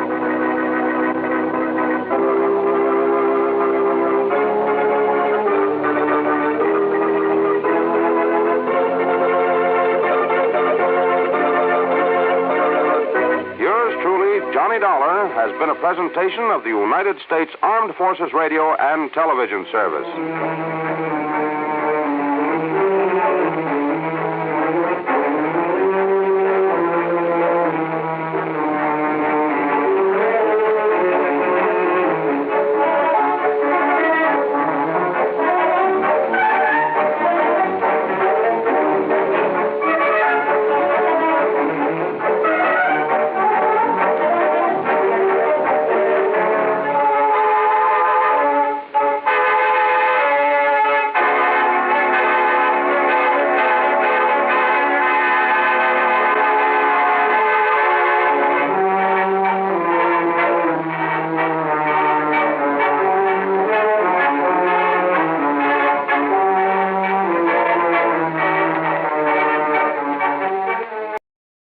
From Hollywood, it's time now for Johnny Dollar. George Reed here. Huh? Hey, now listen, George. If Floyd's of England keeps handing me cases, how can I work for the other insurance companies? Well, what I'm calling about this time isn't really a case. So what? As long as the company pays my expense account and maybe a nice little fee to boot? Fee? Sure. Well, I'm not even certain you'll need an expense account. Oh, then now, wait a minute. Johnny, I think you'd better come over here to my office so that we can talk about this. Well, I don't want to sound chintzy, George, but a cab to your place will cost me over $1. Oh, well, that can go on the expense account, of course. Good. Then as long as we've established the expense account for this thing, whatever it is, I'll see you in a few minutes. Well, now, there's no hurry, Johnny, so just take your time. Huh? I said take your time about getting here. Yeah? I'll be right over.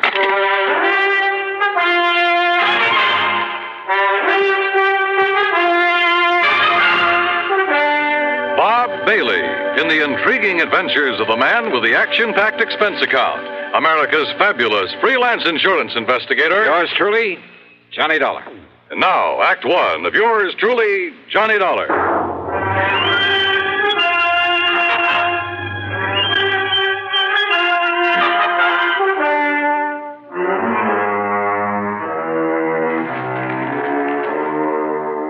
Expense account submitted by Special Investigator Johnny Dollar to Floyd's of England, North American Office, Hartford, Connecticut.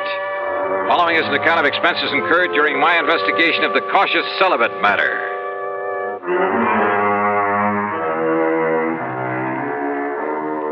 Wait a minute. Over the phone, George Reed did not tell me what he wanted me for. Also, he very plainly said not to hurry. Item 1, $1.20. No, make it $1.50 for a taxi down to his office. Go right in, Mr. Dollar. Mr. Reed's expecting you. Okay, thanks. Oh, come in, John. Yeah. As I tried to tell you on the phone, there was no reason to rush over. Oh, yeah, I got the message, George. That's why I did rush. Oh, well, sit down. Sure. Well? Cigarette? No, thanks. I'll smoke one of my own. Oh, sure. But here, let me give you a light.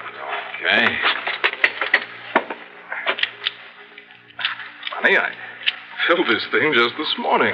Here, give it to me. Oh, that's all right. I'm sure I can make it work. Well, what is this, George? Some kind of a stall? Oh, here, give me. Well...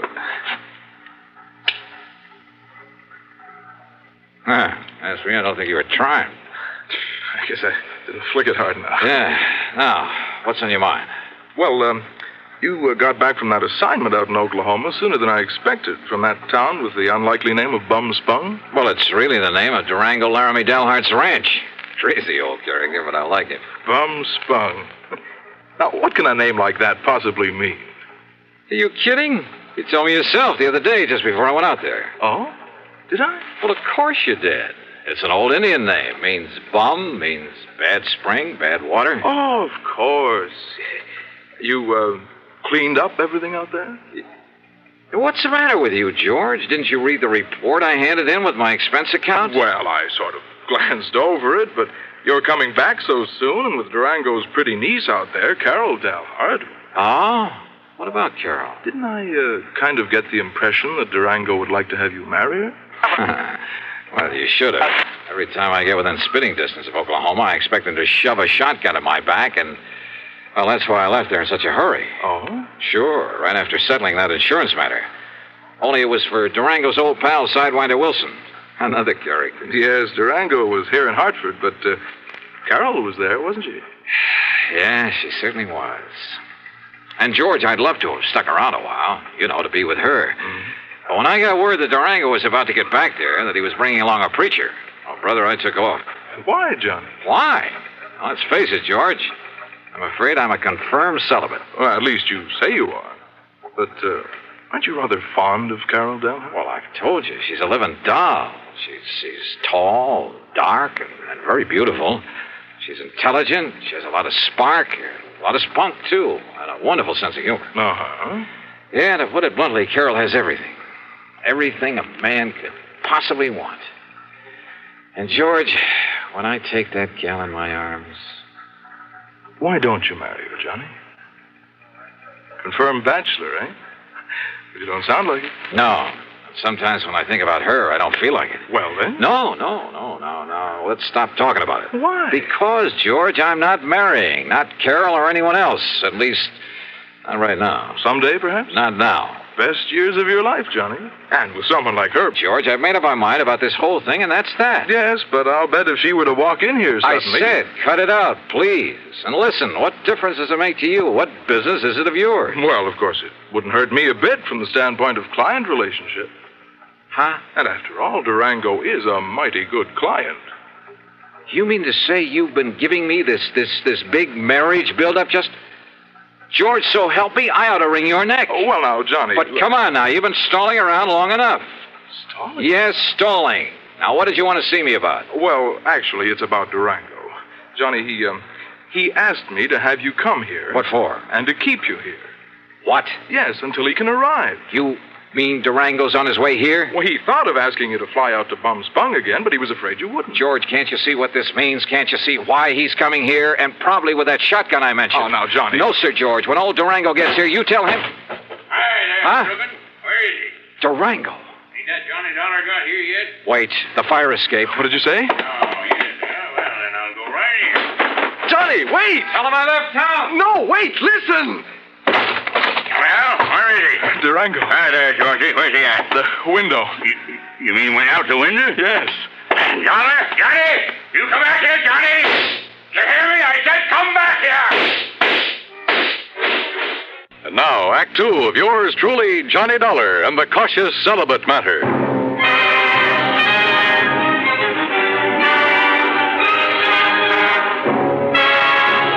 Needless to say, when that wild old character, Durango Laramie Matter, started shooting at me in the office building, well, I really made time down that fire escape. And I didn't stick around to see how he was going to square himself with the police.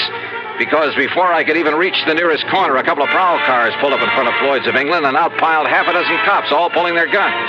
No, sir. I grabbed a taxi. That's item 2, and it comes to $5 even for the fastest ride I could get to my apartment. Because Durango's presence in Hartford can mean only one thing. Yes, sir. He was still obsessed with the idea that I should marry his niece, Carol Dalhart. Sure, I care a lot for Carol. Maybe even love her, I don't know. And I know that she likes me a lot. But I also know that neither of us is going to be railroaded into marriage by old Durango. Yet there couldn't be any other reason for his coming here. So I dragged out a couple of handbags and proceeded to pack them well. Then item 3, another dime for a phone call. George Reed here. So what happened, George? The cops haul him off and throw him into the clink? Durango? Who else? Johnny, this man is unbelievable. It's fantastic. Huh? I don't know how he worked it, how much it cost him. And, of course, as always, he came here loaded with money. Thousands, Johnny. Yeah? Well? But the police didn't even take those 6 guns away from him. Oh, brother, all the more reason why I'm getting out of here. Yes, Durango still thinks he's living in the old days of the wild and woolly West when the only... What? You're leaving? Oh, you bet your life I am, and I'm putting all the costs of transportation on expense account. Oh, well, now listen. After all, it was you who got me into this whole thing. Listen to me. Where are you going? What do you think I tell you? You're in cahoots with this wild old man, this trying to get me to marry his niece. But, Johnny, if you and Carol love each other... So what? Do you think we want him to force us into it? Oh, well, now, look. Suppose we... Yeah? Oh, come on, George. I'm in a hurry. George! Are you in your apartment, Johnny? That's right, but not for any longer than... Why do you ask that? You stay right there, Johnny. Durango. You just stay right there. I'm coming right over. I gotta talk to you, young fella, and that ain't all. You hear me, Johnny?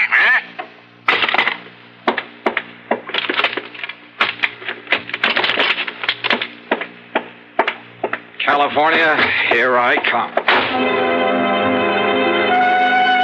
Thanks to the late hour, I was able to get a plane without any trouble, though I half expected to see Durango come tearing out to the field with those crazy 6 guns blazing before we took off. Incidentally, I used the name of Bailey when I grabbed my ticket, just in case. Oh, and incidentally, George, item 4 is a $146.85 ticket to Los Angeles. It's on my American Express credit card, but believe me, brother, I'm collecting from you. You may have to pay for a lot of travel before I'm through with this thing.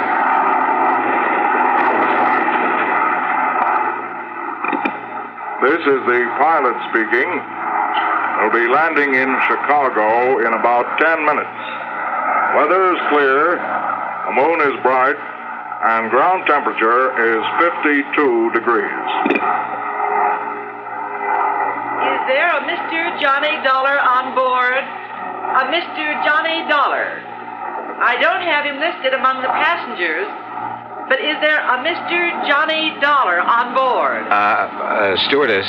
Yes, Mr. Bailey, isn't it? This Johnny Dollar you're asking for, a friend of mine. I guess he missed the flight.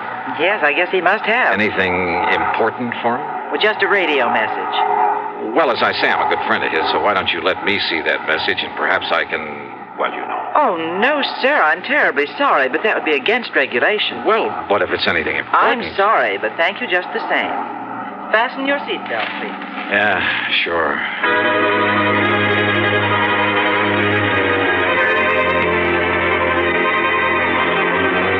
When we landed in Chicago, I was tempted to grab a telephone, call George Reed, and ask him if Durango had given up the chase. For I knew that by now George must have realized he'd have to be on my side in this whole silly business. But during the stopover, I didn't even risk leaving the plane. Finally, we took off again, and I managed to sleep for a while. But all I could dream about was Durango chasing me. Through streets and alleys, across the plains, on foot, on horseback, in a car, a boat, a train, and all the time firing those handguns at me. Wild, fantastic dreams. By the time we got to Los Angeles, I was a physical, mental wreck. But I knew that for the time being, at least, I was clear of Durango. So, after picking up my bags, I elbowed my way through the crowd to the taxi stand. Excuse me, please. Pardon me, ma'am. Sorry. Thank you. Taxi! Taxi! Hey, taxi! Here you are, Johnny. I hired this here now fancy limousine for you and me. Huh? Say, you ought to took one of them new jet flights like I done. Durango. Would have got you here a lot quicker. Durango, listen. Well, Sir Johnny, I finally catched up with you, didn't I?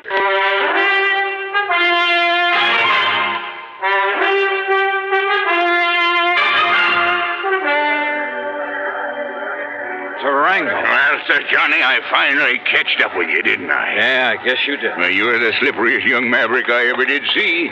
Now, hice yourself up in this here now fancy limousine that I hired for it. Okay, Durango, whatever. Huh? Huh?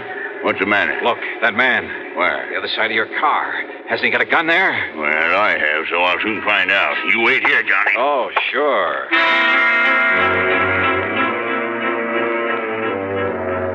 I dropped my bags and tore back onto the passenger ramp. By jumping over a fence, I was able to climb on board an airliner that was about to leave. By flashing my credentials at the stewardess, I kept her from throwing me off, and in a couple of minutes we were in the air. Yes, sir, and headed for Portland, Oregon. The plane fare is item 55620. And to prove I'm not kidding about the company paying my expenses on this wild trip, item 6 is $425 for my 2 leather handbags and all the clothes I'd packed in them. So what happened at Portland? You won't believe it. But Durango was there and waiting for me. Sure, he chartered a plane, and because of the stops that my flight made along the way, he got there first. But I saw him in time. Johnny, here I am! Over here, Johnny! By jumping another fence and doing 100 yards in something like 9 seconds flat, I managed to find a taxi stand. Item 7, $35 for a wild ride through the streets of Portland, because I knew that somewhere in back of us, Durango was in hot pursuit. We finally ended up at a private airstrip out north of town. Item 8, $200 for the plane I chartered. And I told the pilot just to go anywhere. But according to regulations, he had to report his course and destination. So I knew that sooner or later, Durango, who's nobody's fool, and more important with all his money, would be on my tail again. I racked my brain trying to figure out some way, trying to think of someone who could possibly... Yeah, someone. And then it occurred to me. There was someone. Sure, of course. The one person in the world who was in the same spot I was. Sure, it could be like walking into a lion's den. But item 9, a total of $114. Plane, bus, train, and rental car. First to Enid, Oklahoma, then north to the broken-down little ranch at Bum Spong. And yep, Carol was there. That lovely, loving Carol.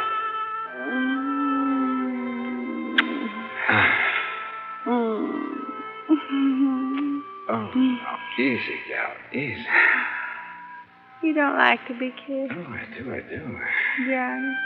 Well, I love it, honey, and you'd know it. But listen, has Durango been here? Oh, Johnny, I don't know where that old goot went. Yeah, well, I do. He went to Hartford. Hartford? Yeah, Hartford, gunning for me. That crazy old man is so set on having us get married, Carol. Well, that he... sure he is, but to go all the way to... Well, now, that's just carrying things too far. Yeah, I think so, too. I mean, if he thinks that by waving a 6-gun around...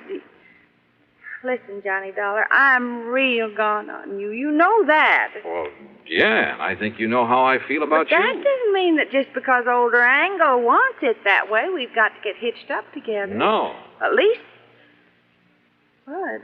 not right away. So if he thinks he can shotgun you and me and... Oh, no. Durango! I know he'd be coming back to you, Carol, so now we really celebrate.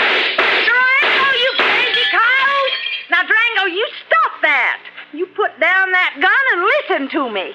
Well, he's going to marry you, ain't he? Well, ain't he? No, Durango. No? No, at least... Well, not now. And in spite of the way you've chased me all the way across the country. Yes, Durango. Well, sure I chased you, but not on account of Carol, Johnny. Huh? Well, sure. I hope all the time that sometime you and her will get married up together. Well, then? But I give up trying to force you kids doing it. Huh?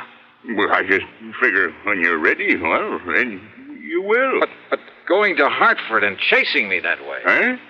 Oh, that. Yeah, that. Well, that wasn't nothing, Johnny. It's just that when you was out here last week and you kept my old pal Sidewinder Wilson from getting murdered, Sidewinder's my oldest pal, Johnny, my best friend. Yeah, that's true, Johnny. And when you passed on the word that he was the one that found out about that killer, Johnny, well, now he's the new chief of police down there at Fairweather. Yeah, well, bully for him, but I still don't see... So you being so good to him, I just wanted you to know I appreciate it.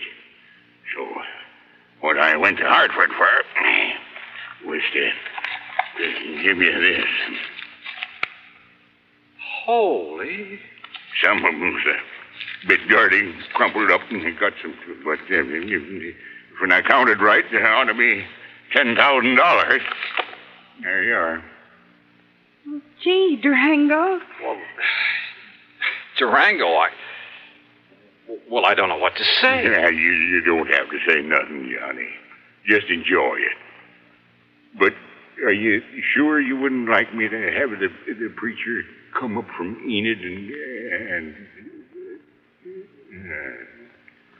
no, I guess not. But God bless you anyhow, boy.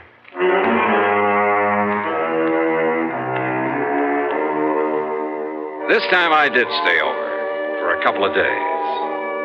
Yeah, and if I ever do take the leap... The expense account? Well, George, I'll still argue with you about it, but that's all. And the total, $1,053.45. Yours truly, Johnny Dollar. Here's our star to tell you about next week's story. Next week, a string of holdups, and behind them all is... Well, why don't you listen, find out for yourself. Join us, won't you? Yours truly, Johnny Dollar.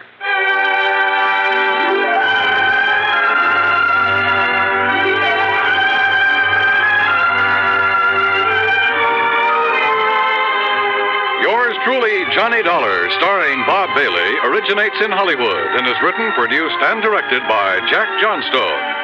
Heard in our cast were Virginia Gregg, Gene Tatum, John McIntyre, and G. Stanley Jones. Be sure to join us next week, same time and station, for another exciting story of yours truly, Johnny Dollar.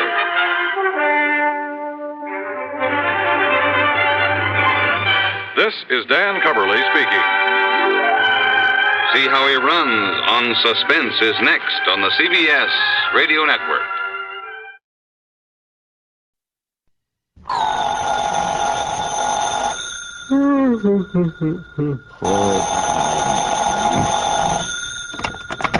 Johnny Dollar. Johnny, listen, I've just looked up the plane schedule. Huh? Yes. Now listen, if you hop into your car and drive on out to Bradley Field, you can just make the plane to New York. New York? At this ungodly hour? Listen, will you? It'll get you there just in time to catch the morning 707 out here to the coast. Hold everything, will you? Get going, will you, Johnny, while this thing is still hot? Wait a minute, I tell you. Who are you? What's this all about? Oh, I'm sorry. This is Art Bascom, Western Life and Trust Insurance here in Los Angeles. Arthur, in the middle of the night. It's morning.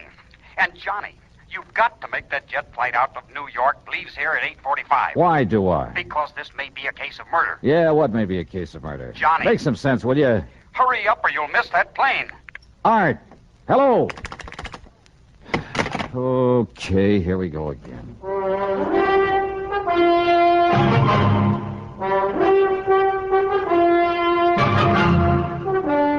CBS Radio brings you Bob Bailey in the exciting adventures of the man with the action-packed expense account, America's fabulous freelance insurance investigator. Yours truly, Johnny Dollar.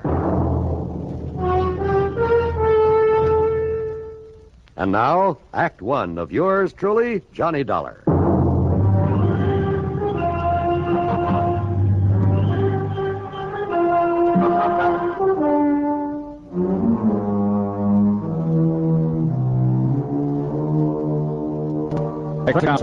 Dollar to the Western Life and Trust Insurance Company, Los Angeles office.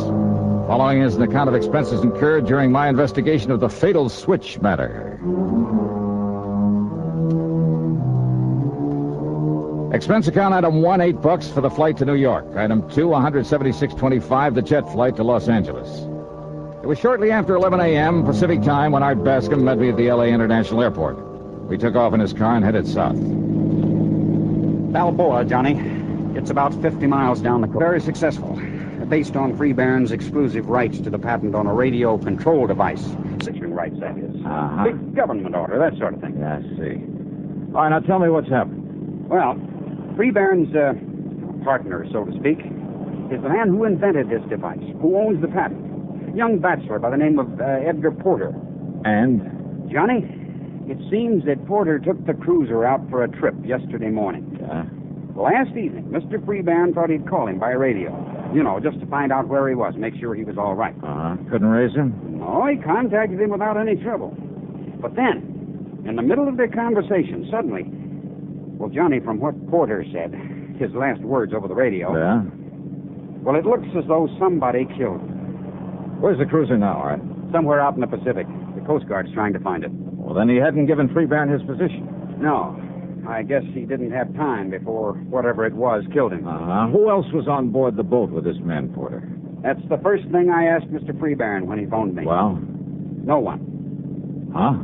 Not even any other boats around. Porter and that cruiser were out there alone. Yet, judging by what he said, someone somehow managed to kill him. Who said? Porter himself. Well, how do you know what he said? Lester Free Barron told me. He and his wife were talking with Porter by radio when it happened. Oh, well, then you only have his word for what Porter may have said. Also, Johnny, Free Barron was making a tape recording of their conversation. Oh, I wonder why. I don't know. But he told me over the phone that he has that recording. And you're sure that Porter was alone out there? That's what he told Free Barron. But if he was murdered... I know. It doesn't make sense. Brother, it sure doesn't. Let's get on down there to Balboa. The Free Barron home on Newport Bay was small compared to some of those around it, but nice nevertheless. A speedboat was tied up at the dock, but there was no sign of the cruiser. Lester Free Barron was a man of 57 or 8, I'd say, but right now he looked a lot older than it. His wife, considerably younger, was quite a dish. A tall, statuesque redhead. She wore an expensive silk housecoat with an ermine collar. A real careful makeup job, too. Her eyes especially were, let's say she knew how to use them. And Art Bascom had said that Edgar Porter was a young bachelor. Sit down, gentlemen. Sit down. Yeah, sure. And, Marilyn, will you bring me another cup of coffee? Why, of course. Perhaps Mr. Dollar and Mr. Bascom would like a drink. No, thanks. You can pass me. No, thanks, Mr. Peavy. Excuse me, gentlemen. I just talked to the Coast Guard again. We've got planes and boats, even a helicopter out there looking for the less one, the cruiser. No sign of her. Mr. Free Barron, Art tells me you're certain that your partner, Edgar Porter, was alone out there on that yacht. Because he told me that he was. Now, let me play the tape recording of our brief radio conversation with him. By all means. Just give this thing a few seconds to warm up. How'd you happen to record your conversation with him? I just made some modifications in this machine, and I thought I'd check it out. I'm so glad now I did. Oh. Now, that's a make I don't think I've ever seen before. Oh, I made it myself, Dollar. Like this receiver here, the transmitter. Make all these things myself. That's the reason I'm in the business I am. And it's a lot better than that old chemical plant he started out with. Here you are, darling. Thank you, my dear. Now, let's start the tape. You'll hear both our voices on it, Mr. Dollar. Listen. Lester, you would spoil my little trip by calling me up this way. Just wanted to see how you're doing, boy. Is everything okay? Okay, it's great. I'm having myself a ball out here. Hello, Edgar.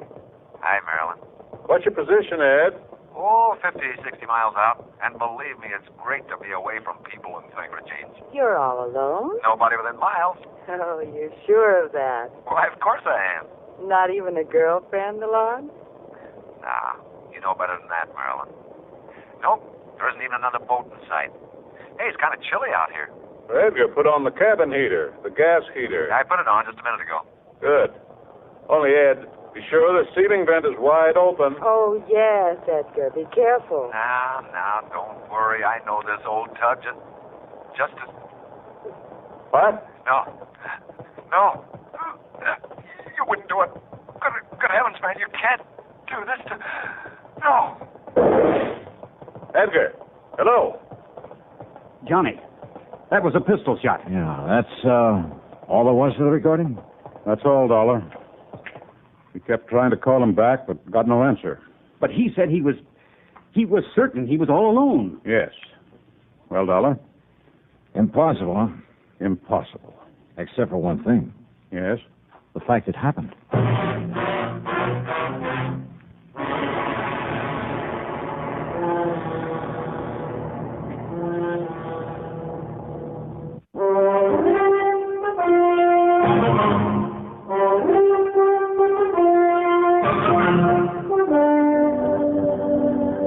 One thing is sure, Mr. Freeburn, there isn't much we can do until the Coast Guard locates that cruiser of yours. They've promised to call the minute they do. Johnny. Yes, Mrs. Freeburn. Oh, it's Marilyn. If you don't mind. Oh, sure. No, I don't mind. Well? Edgar said he'd already put on the gas heater there in the cabin. Why, yes. And the cabin on the Leslin is rather small. Carbon monoxide would build up in a matter of minutes. Yeah, but he said he just turned it on. Nevertheless... He also said he knew that boat as well as you do, which means he knew have to be careful of that heater. Well, we all get careless now and then. Also his last words. Good heavens, man, you can't do this. Now, who's the man he was talking to? It doesn't make sense, Johnny, because he swore he was alone out there. Yeah, but was he? Oh, Edgar was so painfully honest, even about little things. If he said he was alone, he was. Or at least he believed that he was. Well, if somebody had come out of some hiding place to threaten him, wouldn't he have identified him by name, at least for your benefit? Hiding place? Well, don't forget, he knew that you were hearing every word he said. Yes, of course. But as for anyone hiding there on the boat, no, it's impossible. Edgar was too meticulous. He would have checked over every inch of that cruiser before setting out. Now, you're sure of that, huh? Oh, when we'd all planned to go out together, it used to drive us to near distraction, having to wait for Edgar to inspect every line, every locker, even the engine box, every nook and cranny. Could somebody have got aboard after he left the harbor? Without his knowing it? No, never. What about that shot, just as he was cut off? Yeah, I wonder. You know about radio equipment, Mr. Freeburn? And I know what you're thinking, Dollar. Yes, it's quite possible that was simply some connection breaking when he fell against the transmitter. Or it may have been a shot. By whom? Suicide? Edgar? Oh, never, Johnny. You sound pretty sure of that. Oh, I agree with the Dollar. Edgar had too much to live for. His invention's about to make him millions, thanks to what I've been able to do with it. Well, then this radio control device will do all right by you, too, won't it? Of course it will. Now, just a minute. What do you mean to imply by that? Incidentally, Art. Yes, John. Just what's the insurance angle on this thing? Oh, I thought you understood. There's a partnership policy between Edgar and Mr. Freeburn. Survivor of the two becomes the beneficiary? Yes. Oh, for good heavens, do you think money would ever compensate for the loss of a man, a friend like Edgar? What's the face value? $225,000. Oh, No, Dollar. Hey, tell me, if Edgar is dead, Mr. Freeburn, do all rights to this patent revert to you? Yes. After all, I'm the one who... Now, look here, young man. Yes, Johnny. Well, just take it easy now. Oh, and there's one thing I forgot to ask you. Well? How did you get to know Ed Porter? There's no secret about it. Marilyn met him at some yacht club affair, persuaded him to bring the radio control to me. Oh, and there's another thing I forgot to ask. Yes, what's that? Who is your contact over at the Coast Guard? A man by the name of Adam Patrick. Huh? Pat? Why do you say it that way, Johnny? Well, he's an old friend of mine. Gave me a hand when I was out here on the Ellen Deer matter. Ellen Deer? Yeah, name of a big yacht that was being used for smuggling stuff up from Mexico, narcotics and stuff. Well, certainly you don't think our cruiser was being used for... I don't see the connection. All right, let me use your car. Of course, Johnny. Here are the keys. Good, thanks. Where are you going? Well, instead of waiting for Pat to call here, I think I'll run over and see him. I think you're right, Dollar. Why don't we all go on over there? We can get any news of the Leslin and Edgar firsthand. No, thanks. I'll go alone. May I ask why? Because I've suddenly got me a handful of ideas about this whole affair. Oh, Johnny? Like what? I never was very good at mathematics. Mathematics?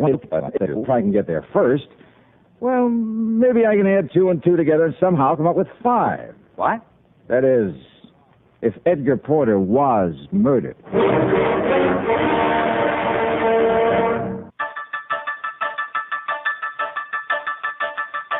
All you need to know, KNX is 7 million News Radio.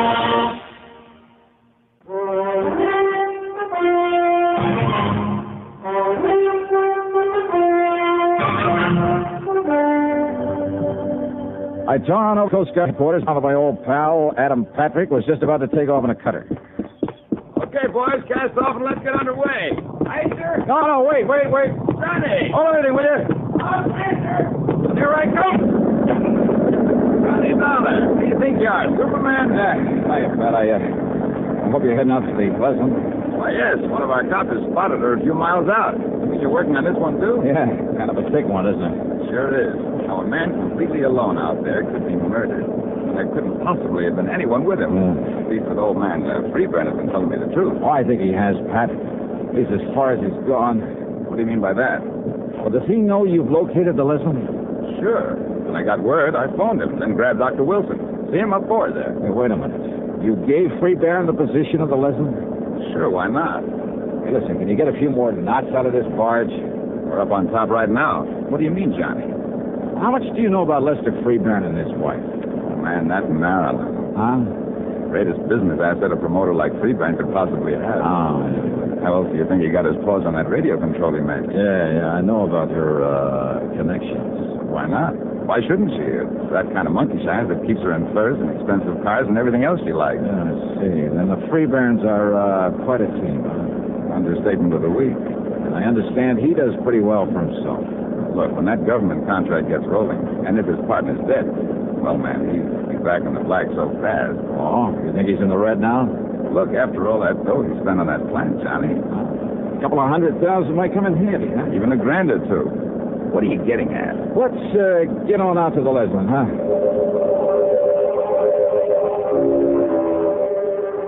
It took us something under an hour to reach the Leslie, where she drifted around on the calm sea untended. We'd had her engines running. She might have got halfway across the Pacific before we found her. While the crew of the cutter were preparing to tow her into harbor, Pennon, the doctor, and we climbed aboard. I took a good, careful look around, and believe me, I found plenty. Edgar Porter was dead, all right. His body slumped over the radio set. Carbon monoxide, the doctor said. At least that's what my preliminary examination shows, Mr. Dollar. But then, before we could get her underway, sure enough, Lester Freeburn rolled up in his speedboat. He came aboard, joined us in the cabin, took a look at the body of Edgar Porter, and then...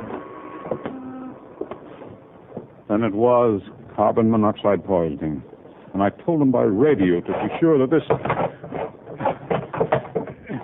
this vent was open. Too late, Mr. Freeburn. What, Mr. Dollar? Well, that fast little boat of yours didn't get you here soon enough.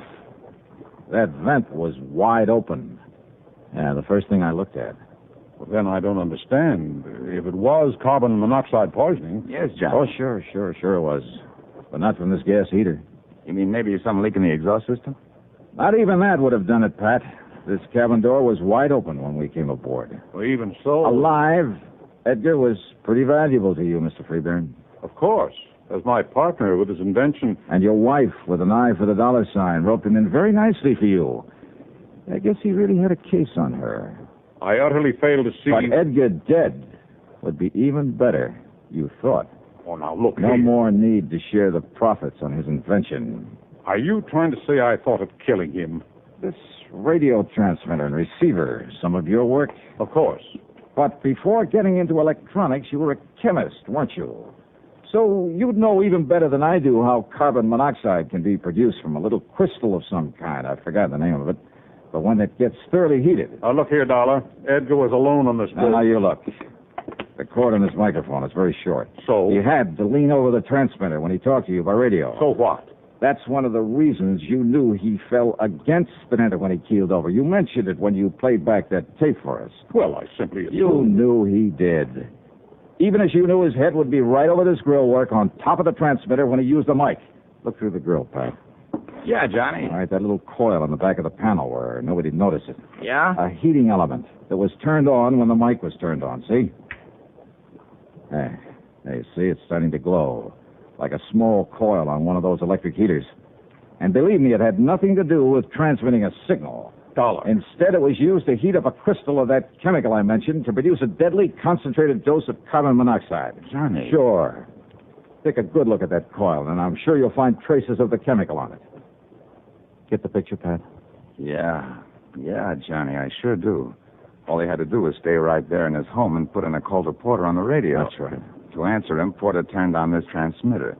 Then he leaned over to use the mic, That meant he was right on top of the coil with the chemical on it. The coil that was heating up, producing the gas that killed him. Oh, the dirty, diabolical. Well, Mr. Freebairn.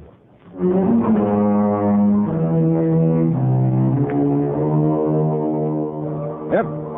Lester Freebairn had suddenly run out of answers. And I'm willing to bet that the best lawyer in the country can't get him out of this one. Best of all, of course, he won't collect a penny of the insurance on the partner that he murdered. Expense account total, including all the incidentals I could think of, and the plane fare back to Hartford, $386.21. And cheap at half the price. Yours truly, Johnny Dollar.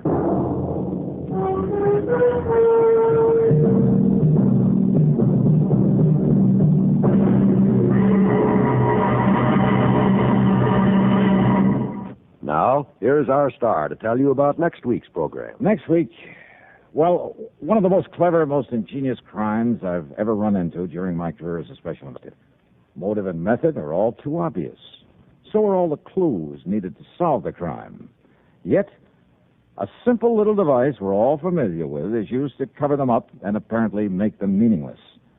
Yeah, I'm talking about a device that we all use every day. There's probably one of them right there in that room with you, right beside you, waiting for you to pick it up and use it. Just be sure that you don't use it to cover up a murder. Instead, well, be sure to join us, won't you? Yours truly, Johnny Dollar.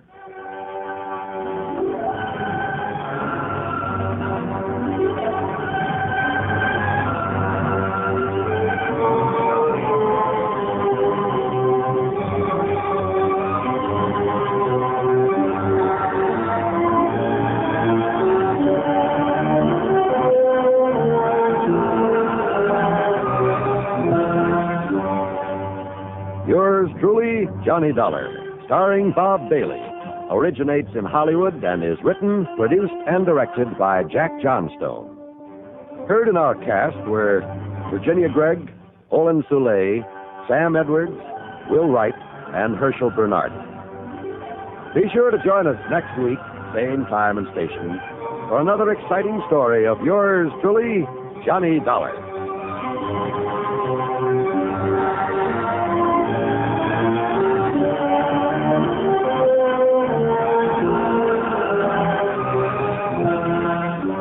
This is John Wall speaking.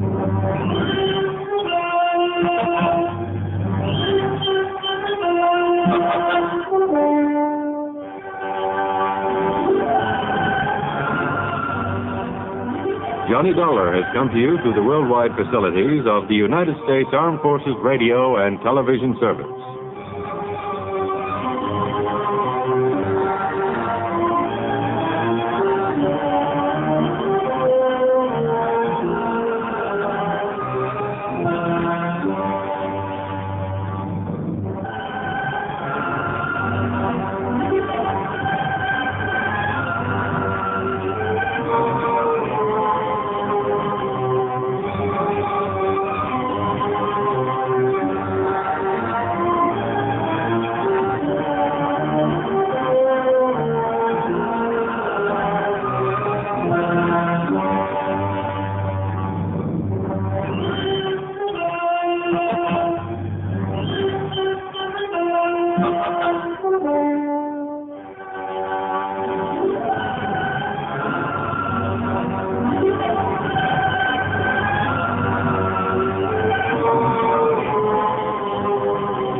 Johnny Dollar. Johnny, this is Jake Kessler. You know, Greater Southwest Insurance Company.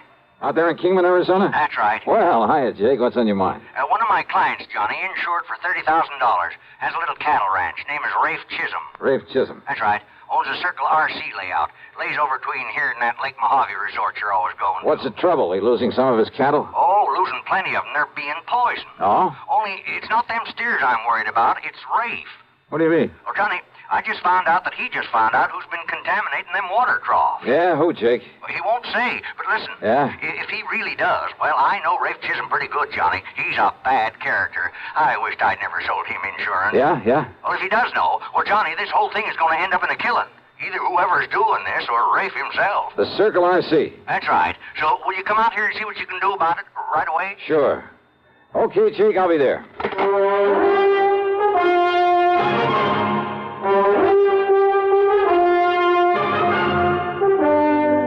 CBS Radio brings you Bob Bailey in the exciting adventures of the man with the action-packed expense account, America's fabulous freelance insurance investigator. Yours truly, Johnny Dollar.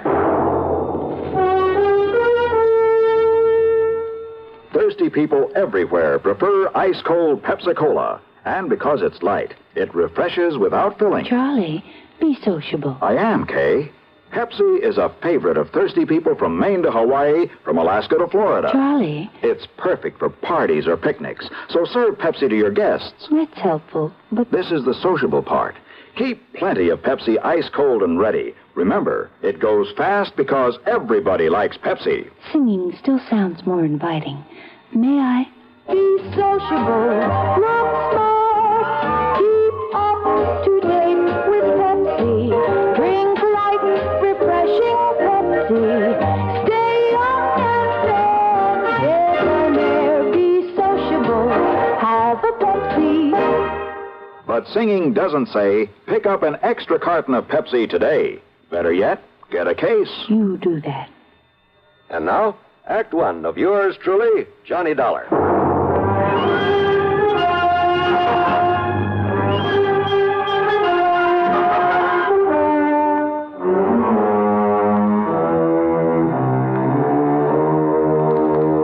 Expense account submitted by Special Investigator Johnny Dollar to the Greater Southwest Insurance Company, Kingman, Arizona office. The following is an account of expenses incurred during my investigation of the Sidewinder Matter.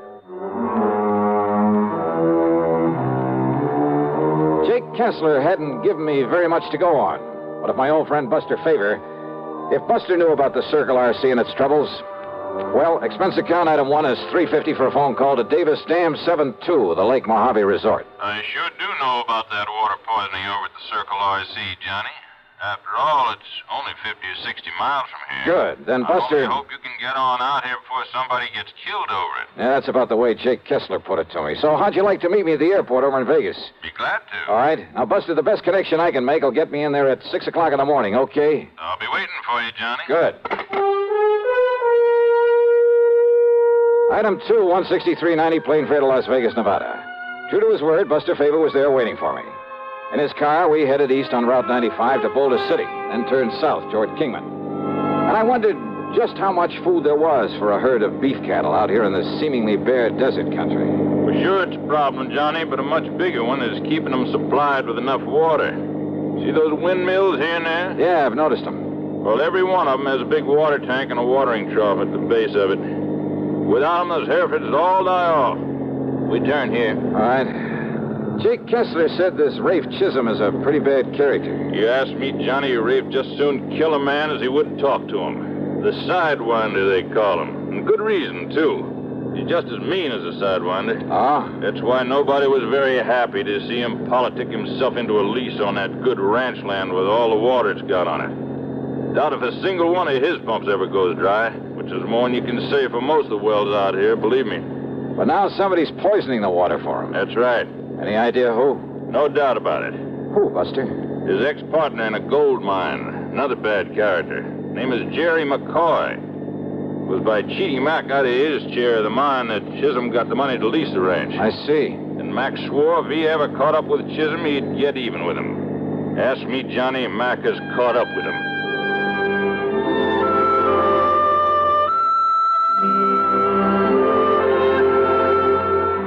As western cattle ranches go, it apparently wasn't a very large one. But Buster pointed out where the fence line extended nearly 2 miles back into the mountains at the east end of it. As we neared the ranch house, I could see what he'd meant about the water. There were more trees and green than I'd seen anywhere else in this desert country. The ranch house itself was a sprawling, unpainted affair, but there was a flower garden at the side that appeared to be doing quite well. A dozen or so chickens pecking away at the dirt. As we stopped, a woman came running out of the door, came over to meet us. Oh, it's you, Mr. Favor. Howdy, Miss Chisholm. I'd like you to meet Mr. Johnny Dollar. Howdy, Mr. Dollar. Hi. Listen, Johnny's now, a Mr. special investigator for your husband's insurance company. Oh, then you've got to do something, Mr. Dollar. Do something about my husband, about Ray. Well, he's the one I came to see. Is he here? No. No, that's the reason you've got to do something about him. You've got to stop him. From what? Oh, it was about an hour ago that my son come in from out on the range. My son, Wayne. Yeah? Wayne had been over along the east fence fixing to repair a broken post, but instead he come on back here and told his pa, told Ray. Told him what, Mrs. Chisholm? Jerry McCoy. McCoy. Wayne had saw McCoy out there fooling around the trough at the windmill, fixing to poison it, he must have been. And it is McCoy. Oh, what did your husband do about it? Oh, he grabbed his pistol, that old .45, and that knapsack of his'n, and he rode out there after him. Rafe will kill him, Mr. Dollar. Oh, he'll get killed himself, Mr. Dollar. Yeah, knapsack, did you say? Oh, yes, sir, that knapsack. Oh, why do you say it that way? What's in it? I don't rightly know, Mr. Dollar. Last few days, ever since he heard that McCoy was in these parts, he wouldn't let anybody touch it. He's kept it hid away. That's funny. Miss Chisholm, you think Wayne could show us where it was he saw Jerry McCoy? I don't know where he is. Wayne has gone out somewheres, too, and I'm so worried about him. Why do you say that, Mrs. Chisholm? With Rafe and the kind of temper he's in, anybody got in his way or tried to stop him? Rafe's a dangerous man, Mr. Dollar, and he's got that gun with him. What, his own son? You don't know that Rafe, mister. And we better find him quick. We'll have to track him, Johnny. Miss Chisholm, are there a couple of extra horses we can use? Oh, yes. Help A yourself. lot better than a car out there in that mesquite and sage. Come on. And maybe we'll find Wayne for you, too. Oh, I hope so, Mr. Faber. I hope he's all right. Yes, sir. I hope so, too. But with that crazy man out there with a gun. Yeah, come on, Buster. It looks like we've got our work cut out for us.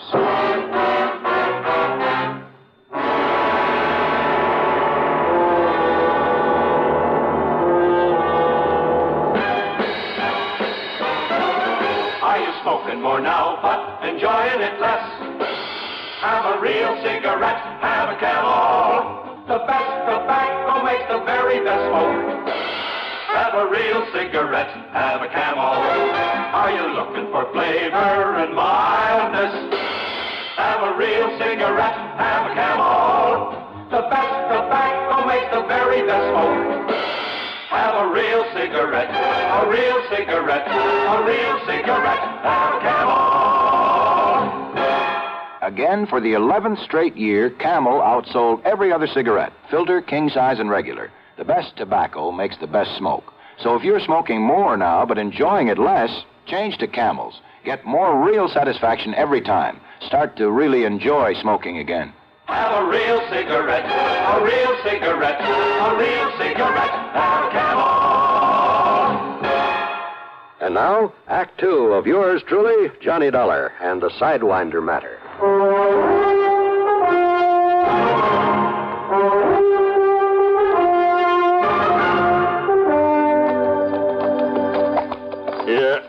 Yeah, Johnny, I was afraid of this. Afraid of what? Those tracks down there, those hoof prints. I still don't see how you spot them, Buster, among all the cattle tracks and the other hoof prints. They're real fresh, Johnny. And Rafe's mount turns out his left forefoot a little. See it there? No. The other tracks that follow his, that must be the boy's horse. If Wayne catches up with him or old Rafe sees he's being followed, you got a gun with you, haven't you? Yeah, right here. Good. But I sure hope you don't have... Oh, yeah, I heard that. Gunshot, huh? Pistol shot. Must have been that .45 Rafe's carrying. And it probably means that he's found McCoy. Or he's discovered that Wayne's trailing him. If only we had some way of knowing where that shot came from. If only I hadn't been so busy talking my fool head off. So, well, I guess the only thing we can do is to keep following those tracks. Hey, wait. Oh, boy. Johnny, that shot came from over there at Black Canyon, way over there to the right. Rafe has a windmill and a water trough and an old feed shack, too. Then let's go. Oh, boy. Come on.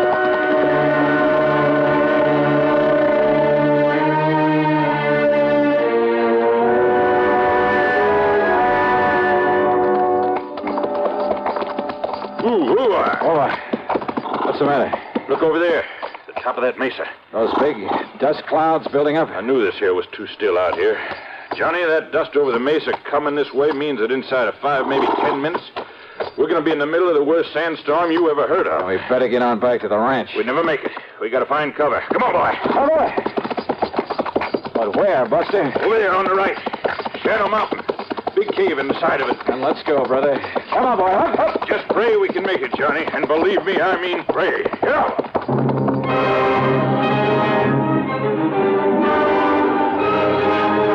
It was less than a mile to the cave in the side of Shadow Mountain. But by the time we'd covered half the distance, the sandstorm came roaring in on us. The hot, dry wind pounded and pummeled us at 50 or 60 miles an hour, hurling clouds of blinding, cutting sand ahead of it. How the horses were able to take this, I'll never know. Bent low on the saddle, our hats pulled down with handkerchiefs over our faces. We not only couldn't see, we could hardly breathe. As the storm got worse, we were forced to dismount, to cover the heads of the horses with our coats, to lead them on foot. But we kept on, and I prayed that Buster still knew where he was going. Buster, whom I could track only by hanging onto the tail of the horse that he was leading. Then, finally, the lee of Shadow Mountain. The life-saving protection afforded by the deep cave in the side of it. And there, to keep us company, were other fugitives from the sandstorm.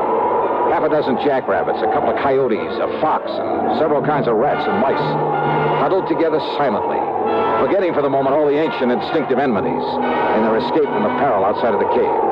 And the wind roared with the sound of thunder, as though shrieking its anger, its frustration at having failed to smother us out there, as though now trying to deafen us with its sheer power. As we crouched there, the horses stayed close to us, making strange sounds, little sounds that I'd never heard before. It was almost like the whimpering of a frightened child. Then, after what seemed like ages, but could only have been a couple of hours, the wind subsided, as suddenly as it had come up. I started to rise, but Buster touched my arm and motioned me to wait. And then came the hail. A hailstorm of the kind you may hear about but never quite believe. Right here in the middle of the Mojave Desert. Hailstorms, some of them almost as big as golf balls, dashed against the rocks outside. And some of those hailstones rolled into the cave, then melted at our feet. Finally, it stopped. The little animals who'd been our companions quietly looked at one another, then one at a time departed. Maybe a little chastened by this having shared the comfort of each other's presence for a while. Well, Johnny, kind of gives you a respect for this desert, doesn't it? Yeah. Too bad those animals don't always get along so well. So peacefully, isn't it? I guess you could say that about some of the people in this world, too, couldn't you? Well, we lost our trail, but we know where those shots came. Johnny. Now, what? Half under that rock, the one that blocks the entrance to this. Somebody lying there, Buster. Must have come in during the storm. Wayne. Johnny, it's young Wayne Chisholm. Wayne. Wayne. Are you all right, boy? Hello, Mr. Favor. You're hurt, Wayne. You've been shot. Who did this? My pa. Your pa? Rafe Chisholm? I'll be all right. What happened? It was terrible. Tell us, boy. Tell us. Terrible. Terrible. Act 3 of yours truly, Johnny Dollar, in a moment. Meet star Stuart Irwin. Nothing's worse for an actor than a nasty cold. To feel better quickly, I take wonderful 4-way cold tablets. The fast way to relieve cold distress. Right. Tests of all the leading cold tablets proved 4-way fastest acting. 4-way starts in minutes to relieve muscular pains, headache, reduce fever, calm upset stomach, also overcomes irregularity. Take my advice. For your next cold, take 4-way cold tablets. The fast way to relieve those cold miseries. 4-way, only 29 cents. And now here's a word about another fine product of Grove Laboratories. To get rid of embarrassing dandruff in 3 minutes, change to Fitch Dandruff Remover Shampoo. 3 minutes with Fitch regularly is guaranteed to keep unsightly dandruff away forever. Apply Fitch before wetting hair. Rub in 1 minute. Add water, lather 1 minute. Then rinse 1 minute. Every trace of dandruff goes down the drain. 3 minutes with Fitch and embarrassing dandruff's gone. At the same time, Fitch can brighten hair up to 35%. Get Fitch Dandruff Remover Shampoo today. And now, Act 3 of yours truly, Johnny Dollar.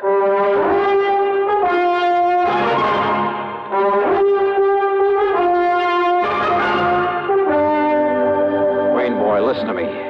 You mean your own father shot you? Yes, sir. But it's all right. He only nicked me. What happened, Wayne? Well, I don't think he meant to hit me, Mr. Favor. Well? But when he saw that I'd followed him after he got there looking for Jerry McCoy... Did he find McCoy? Well, he told me to go back, and he cursed me, and he fired a couple of wild shots at me. The 3 we heard.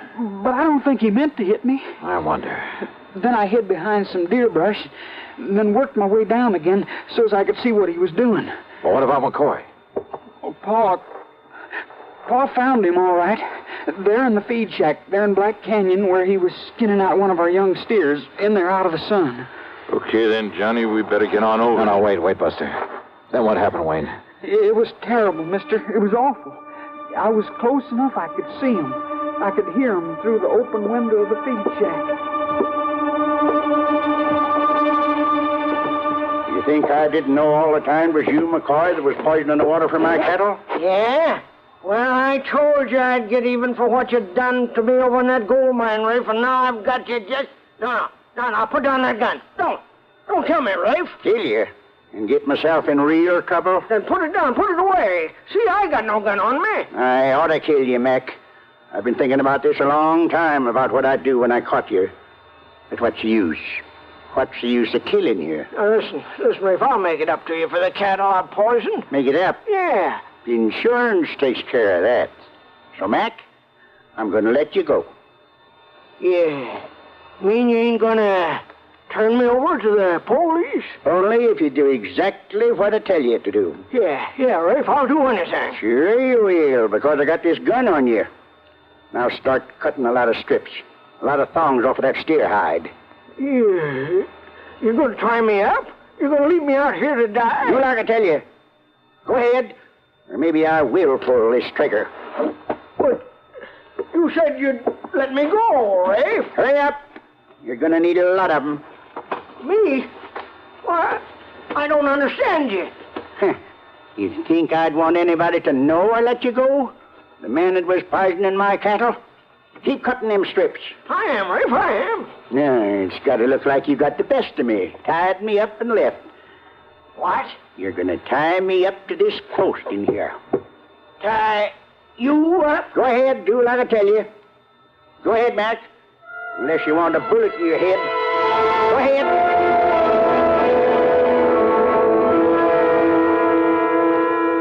All right. Pull them strips around my ankle tighter. Yeah, Rafe, short. Put another one around my neck, around the post. Yeah. But if this is some trick on me, Rafe... There ain't no trick. But now listen, a couple of days out here, with no water, you die. Come on, tighter. I still got this gun on you. But I'm no killer, Rafe. You won't be. Because a couple of hours and that boy of mine will be back here with help. I don't They trust see me tied up this way, they'll never know I got soft and let you get away. I still don't trust you, that's all. Yeah. You got no choice. Now, there you are. You'll never get loose. Unless they come out and cut you loose. You think I'd take this chance if I didn't know they would? You get out of here. The wind's coming up, and there's going to be a sandstorm. All right, I will. And, here. Your gun? That's right. Take it. Because I know you ain't got the guts to use it on me. And it's better if they think you took it off me. I don't get it, Rafe. But I better get out of here before they come for you. That's right. You can take my horse, too. Your horse, too, huh? Well, sure I will. Don't touch that knapsack out there on the ground. Knapsack? Well, Rafe, that's the one you carried when we was prospecting. You mean... No. Any nuggets in that are mine, Mac. Nuggets? Gold? Ah, yeah, some of the gold you cheated me out of, huh? I'll see for myself. No. Mac, you open that knapsack and you'll be sorry. Eh? Will I? Well, you can't stop me. Tied up that way, you can't stop me. Now, because now, open it up. what's in here rightly belongs to me.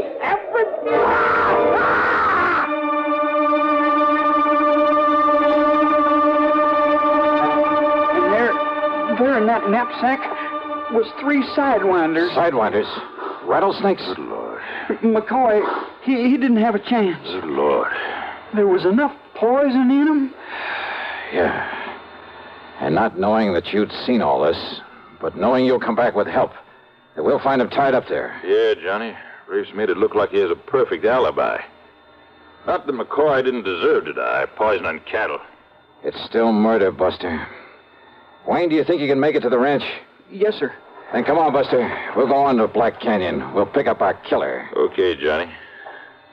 Ironic, isn't it? Yeah. All trussed up and waiting for us by his own doing.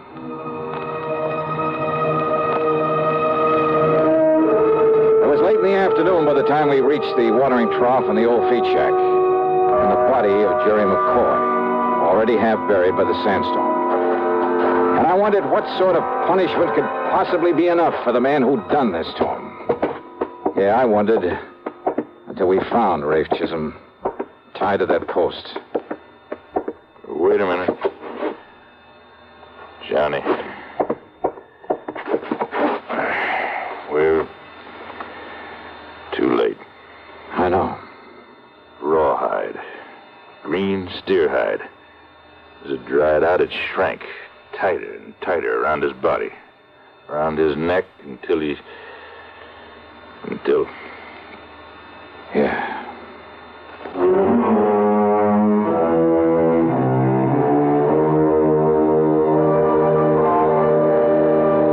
I don't know. And who's to question the ways of justice? Expense account total, including a couple of drinks for Buster and myself and the trip back to Hartford, $345.40. Yours truly, Johnny Dollar.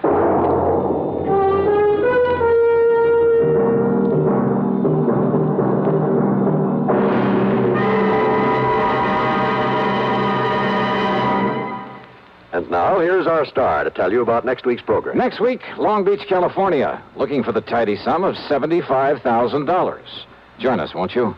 Yours truly, Johnny Dollar. WROW, Albany, New York. Johnny Dollar. This is Frank Harmon, Johnny, at Tri-Western Life here in Hartford. Hi, Frankie. Where have you been, anyway? Oh, I just got back from Lake Tahoe out on the West Coast. Well, then it's no wonder Jack Price couldn't get hold of you. Price in your office down in Corpus Christi? That's right. He called and told me he'd been trying to get you on the phone for several days. Oh, well, I'm sorry. He has a problem, a pretty big one. When he couldn't reach you, he sent it on. He sent her on to us. It? Her? Which is it? Both. So come on over here, will you? There's no time to waste. Oh, what's it all about? Well, all I can tell you is, well, somehow you've got to prevent a murder.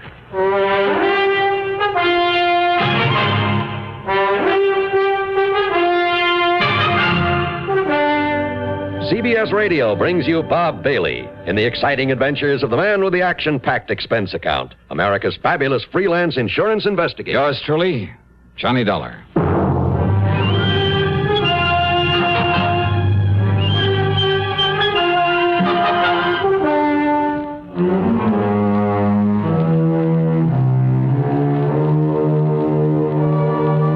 Expense account submitted by Special Investigator Johnny Dollar to the New England Office of Tri-Western Life Insurance Company. Following is an account of expenses incurred during my investigation of the Unworthy Kin Matter.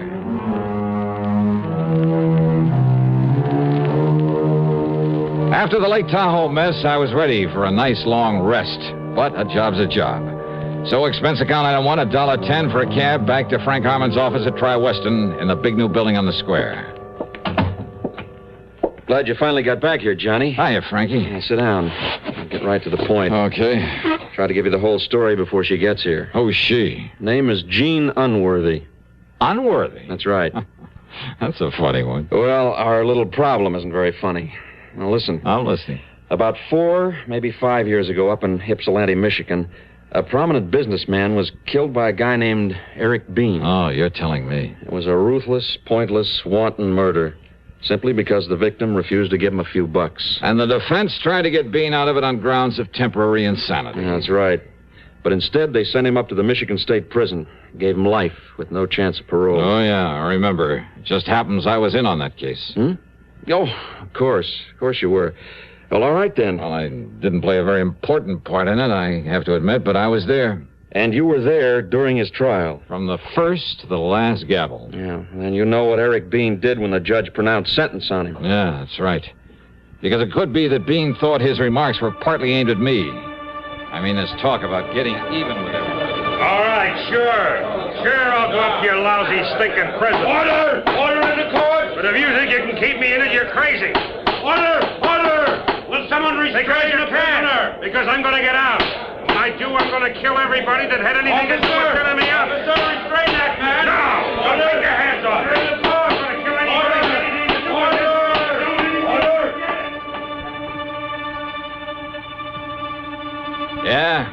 Yeah, Frankie, it was the typical threat of a tough criminal to get out someday and get even with everybody. By killing them? That's what he said. Including you? Well, I told you I really didn't have too much to do with the case. So there's no real reason for Bean to hold a grudge against me. Was there any real reason for the murder? Well, no. But listen, you know how little those courtroom threats usually mean. Yeah, well, then you're not at all worried over the fact that Eric Bean escaped 7 or 8 days ago. Oh? Well? No, not particularly. Well, you should be, Johnny. Along with the rest of the people who were involved in that affair. Oh, Frankie, I told Johnny, you. In the past 5 days, Bean has killed 4 of the people he promised to kill. No kidding. And the police have no idea where he is or when he'll strike again.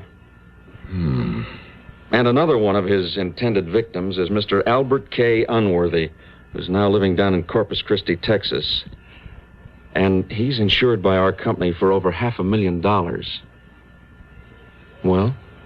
Yeah.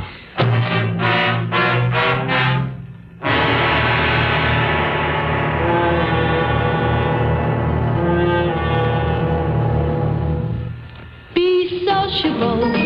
Have a Pepsi. That reminds me of a tip I've been meaning to give you. Whenever you buy Pepsi-Cola, get an extra carton. This is the secret of effortless entertaining. You know by now that as the parties go, so goes the Pepsi. So face reality and be ready for any number of thirsts by making sure there's always plenty of the light refreshment on hand. People go for Pepsi because it refreshes without filling and does it in such a good-tasting way. Come to think of it, why not buy a case of Pepsi? Then maybe there'll be enough for you to have some, too. Be sociable. Look smart. Keep up to date with Pepsi. Drink light, refreshing Pepsi. Stay young and fair and debonair. Be sociable. Have a Pepsi. And now, Act 2 of yours truly, Johnny Dollar.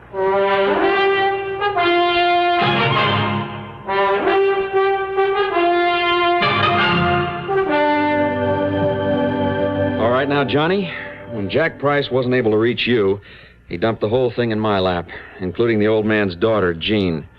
She arrived here in Hartford early this morning, came in here and demanded that you be appointed a bodyguard for her father. Oh, now listen, Frank. I phoned her at her hotel right after I got in touch with you. She's probably on her way over here to see you right now. Hey, look, Frank, I'm an investigator, not a body... Listen, buddy.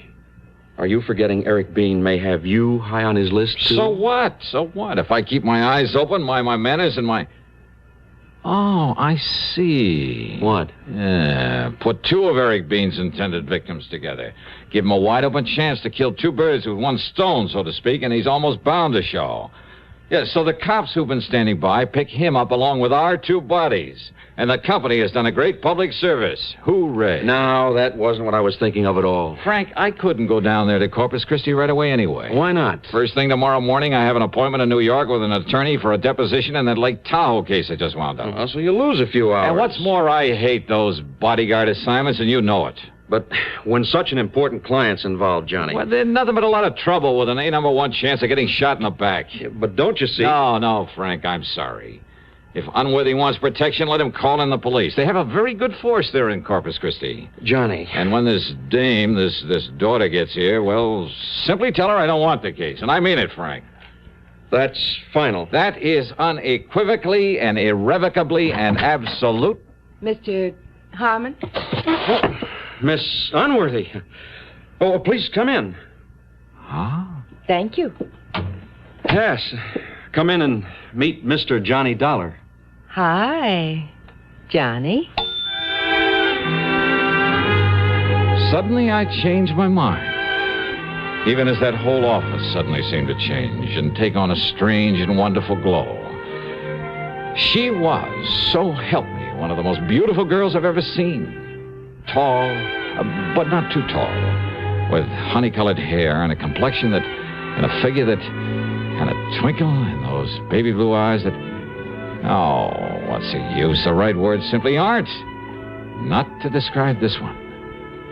Wow. Well, sit down, please, Miss Unwin. Oh, thank you, Frank, but I told you this morning to please call me Jean. Oh, yes, of course. I forgot. And that goes for you, too, Johnny Dollar. Oh, sure, Jean, sure. Can you leave with me right away, Johnny? I mean, for Corpus Christi? I hope you told him how urgent this is, Frankie. Well, yes, I did. Then you will come and watch over Daddy until they catch this murderer, won't you, Johnny? Well, now, Jean... Yes? Well, that is, Yes? Johnny? Well, I have to be in New York first thing in the morning to see an attorney. Oh, well, that's just fine, then. Because I have an early morning date in New York with Madame Olga Marino before I go on back home. Oh? You know who she is? Oh, well, sure, I've heard of her, but I never thought anybody in the world actually had enough money to buy those clothes, those gowns that she designs. Oh, now you're kidding me, aren't you? Well, you know. But I just love having her things. Oodles and oodles of them. Uh-huh. So we'll go down to New York tonight. I'll be staying at the Pierre, so you stay at the Pierre. And we'll have a ball. We'll really do the town. Oh, I just love New York. Well, now, Then tomorrow morning, while I'm getting some dresses and things, you can see your lawyer, and then we'll take off for Corpus Christi together. Jean... But come on, hon. We'll have to hurry if we want to make the 4 o'clock plane to New York. Well, And Frank, dear, thanks so much for finding Johnny. I feel better. I feel that Daddy's safer already. Expense account item 2, $21.50 for a cab and plane tickets to New York for the two of us. With this charmer in tow, well, believe me, it wasn't easy, but I realized that with an important assignment on my hands, I better play it safe and behave myself. So, down in New York, item 3 is $9.50 for a taxi to the Pierre, where I dropped her off, then to the Gotham, where I got myself a room. That evening, the tab for cocktails and dinner at the Pavillon, no less, came to $58. And I was pretty impressed by the maitre d's immediate recognition of her, and his disappointment at the smallness of the bill she'd run up. Oh, and tips, by the way, came to $14 more. Then the evening really got underway via the nightclub route, and I mean only the most expensive nightclubs, where again she was recognized by all the maitre d's. And the total bill by the time I dropped her off at the Pierre shortly after 4 a.m., only $130, including tips and taxis, of course. I hope my deposition the next morning in the attorney's office made some sense because I was bushed. But then, after leaving him on the way back to my hotel, I picked up a newspaper, and I nearly blew my top. Item 5, 6, whatever it is, 85 cents for a call to Frank Harmon back in Hartford. Now, Johnny. And it was you who gave that story to the wire services about my going down to Corpus Christi to save the life of dear old Albert Unworthy. But, Johnny, you yourself suggested it might help to flush out this killer. Oh, yeah, sure. Make it easy for him. Get two of us in one trip. Thank you very much.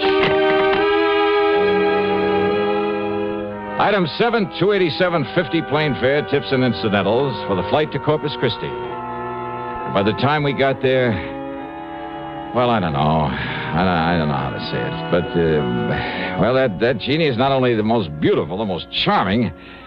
Well, put it this way. By the time that flight was over, if Jean had said, "Come on, Johnny, let's get married," I think I might have taken the leap without one single thought about the consequences. And after we landed and she stepped into a phone booth to call and make sure her father was still all right, well, I was almost annoyed at the sudden appearance of an old pal of mine, Doug Johnstone, kid brother of Jack, who dramatizes these radio cases of mine. How'd I know you were coming down here? Well, Johnny, it's all over the papers. Yeah, I was afraid of that. Oh?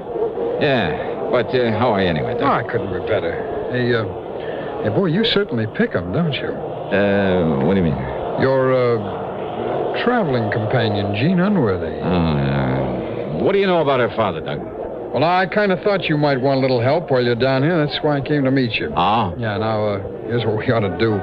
You, put her in a taxi. Her home isn't far from here. Then you and I'll run on down to my office and talk a while, and I'll drive you out to their place later. Well, now, wait, Doug. I think that's a very good idea. Oh, Jeannie, this is an old friend of mine, Doug Johnstone. Hi, Doug. Jean, I've always looked forward to meeting you. Well, how nice. I'm meeting more good-looking men these days. Johnny, Doug's right. See, it'll give me a chance to kind of freshen up and prepare the royal welcome for you here in Corpus Christi, all right? Well, I kind of So hate you to go have ahead you... with Doug, and I'll see you at the house later. Taxi! Taxi! Huh? Okay, Doug, let's go.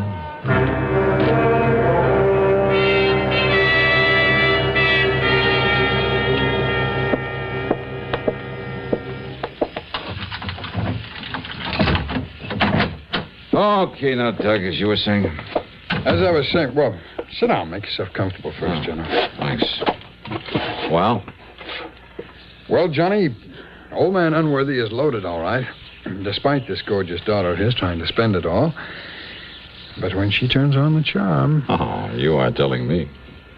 Always a sucker for a good-looking gal, ain't you, Johnny? Oh, now, Mr. Johnstone, sorry. Oh, sure. Jean is different. The point is... Oh, she sure is. The point is, though, that there may be something in the rumor that her old man is getting a mite fed up with some of her extravagant... Johnny, hand me the phone, will you? What's the matter? You think I don't make a good secretary? Oh, this here's Mr. Douglas D. Johnstone's office. Help. Quick. Gee. Yes. He's here. That killer. What? He's here in the house, and he's going to shoot Daddy with a... No. No, please. You killed him. You killed him. Throwing a house party every weekday is no small accomplishment. Ask any housewife who's faced the perils of just one house party with fear and trepidation. But Art Linkletter's been at it so long that he never worries today about tomorrow's house party.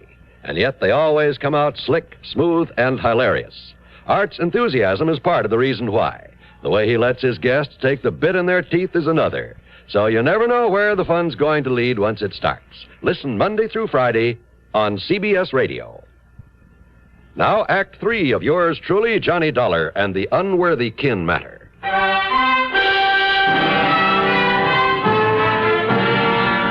Doug Johnstone and I tore out to the house, and, Mr. Albert K. Unworthy was dead, all right.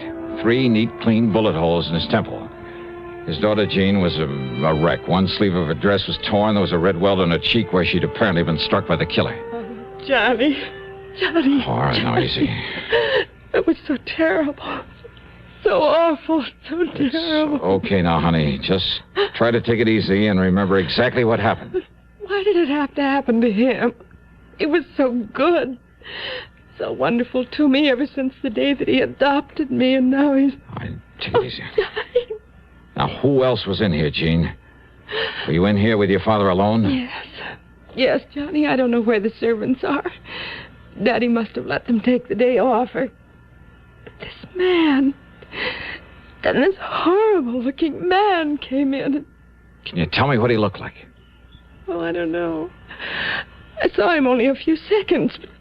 He was short, and he was heavy set, and that thick black curly hair that came down to a point on his forehead. Yeah. Go on, Jean. That strange pale, that pallor. His face was almost gray. After 7 years in the And one of his ears, it was kind of mashed, like a piece of cauliflower. There was a dirty scar, too, on his hand when he held that pistol on poor Daddy. Oh, Johnny. And his height, his weight. Have you any idea? Oh, I don't know. He was maybe 5'7" or 8. And he was heavy.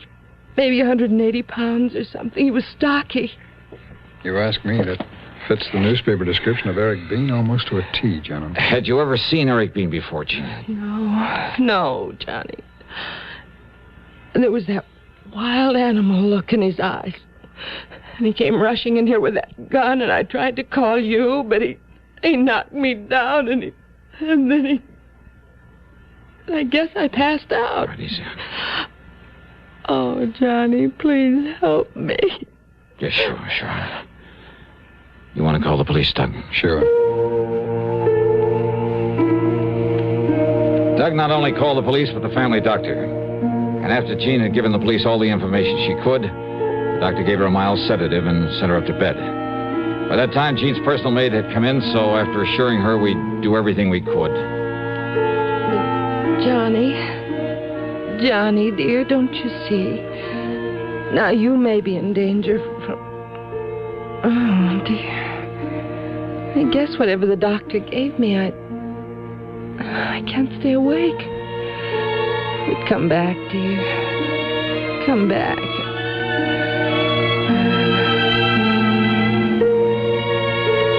On the way back to Doug's office, neither of us said a word.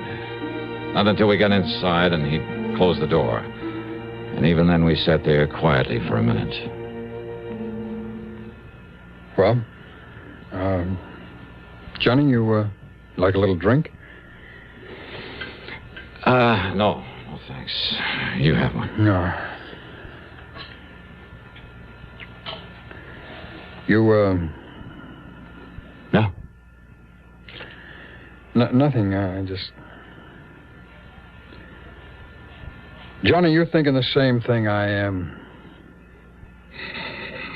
Yeah, Doug, I guess I am. Mind if I use your phone?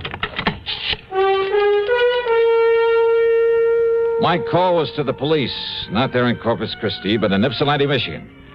It's item 8440. I got hold of Sergeant Tim Brower, the man who'd originally arrested Eric Bean, who now again was working on the case. What do you mean, am I afraid of him? Are you, Dollar? Well, I expect I ought to keep an eye out for him. Why, you'd be away down on this list. Like maybe Mr. Albert Unworthy and... Yeah, like Unworthy and Phillips and Mrs. Peterson and half a dozen others. The only ones he's trying to knock off now are the people whose testimony really set him up. But we'll get him before he does.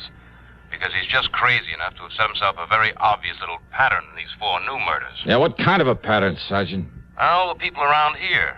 And in the order of their importance in the case. Oh? First was the judge, Judge Henry Packham, who actually set the sentence. Okay, Sergeant. Then the chief prosecutor, Mr. Frederick Wallman. Okay, Sergeant, that's all I need to know. Then there was... Huh? Well, Johnny? Yeah, well, I guess you tipped me off, Doug, when you said something about her father getting fed up with her extravagance. Her foster father? Oh, yeah, she told us that herself, adopted. There was no real blood bond between them. Mm. So, I suppose it's no wonder she was taking him for all she could. And when she found he was going to pull back on the reins... Well, I'm afraid her description of Bean is what stopped me. Too perfect. I mean, when a man suddenly barges in, knocks her down, and fires... Yeah. 3 bullets into his skull. But when she said he was going to kill him, and we heard only 2 shots... Only 2, Doug. Yeah. Johnny, you want me to go along with you? Just, let me use your car. Sure.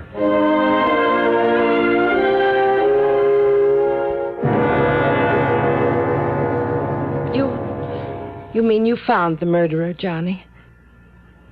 Yeah, Jeannie. And all the proof I need. Oh, thank goodness. And did you kill him when you found him? Kill? Yes. Him? What? Only one more thing I'd like to know. Yes. Well, what is it, Johnny? What you did with the gun. Oh. Well? It's out in the little fish pond. Under the library when...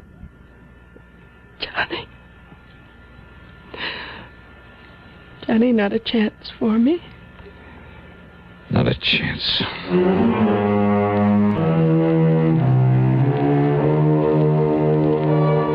And I learned about women from her. Following Eric Bean's pattern, the police in Michigan were able to pick him up in less than 2 weeks before he could kill again.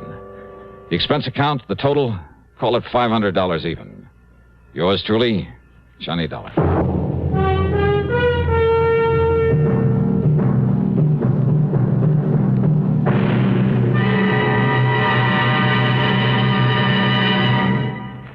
Constipation is something people don't talk about much, but it can be a problem for anyone, even doctors.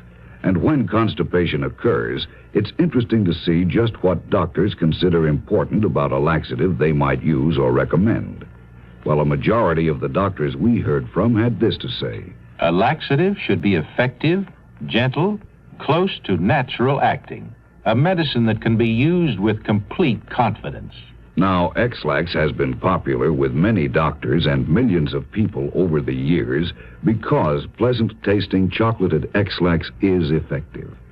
Overnight, it helps you toward your normal regularity. X-Lax is so gentle, so close to natural acting, there's no upset. That's why many doctors and millions of people use X-Lax with complete confidence.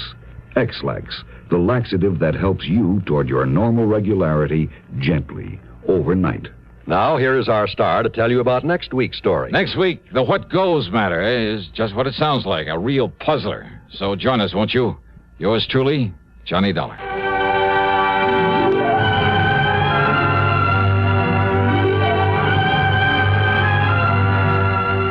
Yours truly, Johnny Dollar, starring Bob Bailey. Originates in Hollywood and is written, produced, and directed by Jack Johnstone.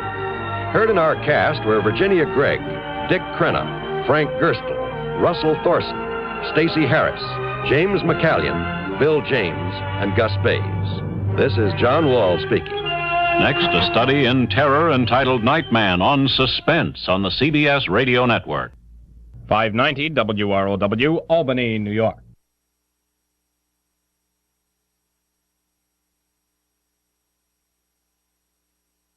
From Hollywood, it's time now for... Johnny Dollar. Joe McNabb, Northeast Indemnity, Johnny. Oh, hi, Joe. What's up? At the moment, my blood pressure. Too much work? No. Prospect of having to pay off on a $100,000 life insurance policy. Uh-oh. Fella I think you know, Johnny. Art Wesley. Oh, sure. Been a pal of mine for years. Reporter. Yeah. Apparently he's working on a story right now that somebody doesn't want him to report. What do you mean? Night before last, he got beat up in an alley. Yesterday, a car made a pass at him at high speed. What about today? It's early yet, Johnny. Oh, yeah, sure. But let's hope it's not too late.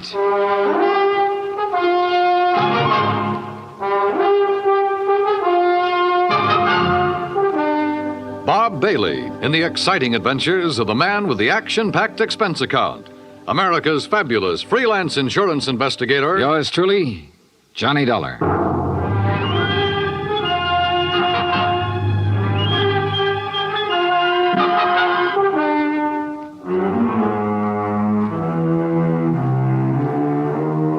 From Special Investigator Johnny Dollar to the Home Office, Northeast Indemnity Affiliates, Hartford, Connecticut. The following is an accounting of expenditures during my investigation of the Big Scoop Matter. Expense account item 1, $18.40, transportation and incidentals to New York City. I called Art Wesley's paper. He wasn't in and nobody seemed to know where he was. Then I remembered a small bar called Tony's over on 3rd Avenue. I took a cab, that's item 2, $1.25, and found him in a corner booth. Sorry, Johnny, no bodyguard. The informants I'm working with will take off fast if they spotted one. No informants, no story. That insurance policy your paper took out on you, who's the beneficiary? A dear departed wife, Joan. Departed? I thought... We split up a couple of months ago. Oh, I'm sorry to hear that, Art. We were living in two different worlds. I wanted a home and family. She wanted a trip to the moon every night. Where is she now? Who knows? On her way to the moon, I guess. Hey, look, this story you're working on, Art. It's hot, Johnny. And big, real big. A national gambling syndicate, and run by a guy right here in New York. Who? I'm getting close, but I'm not sure yet. When I am, then out come my articles. What's this guy gonna do when you push him into a corner? Look, I'm worried about you. You look, Johnny, I'm not as foolish as you think. I've got his name written down and put in a safe deposit box with what evidence I got. That's my real insurance. Oh, Art, look, we've been friends a long time. I'm not gonna let you do this alone. Sorry, Johnny. I gotta go it alone.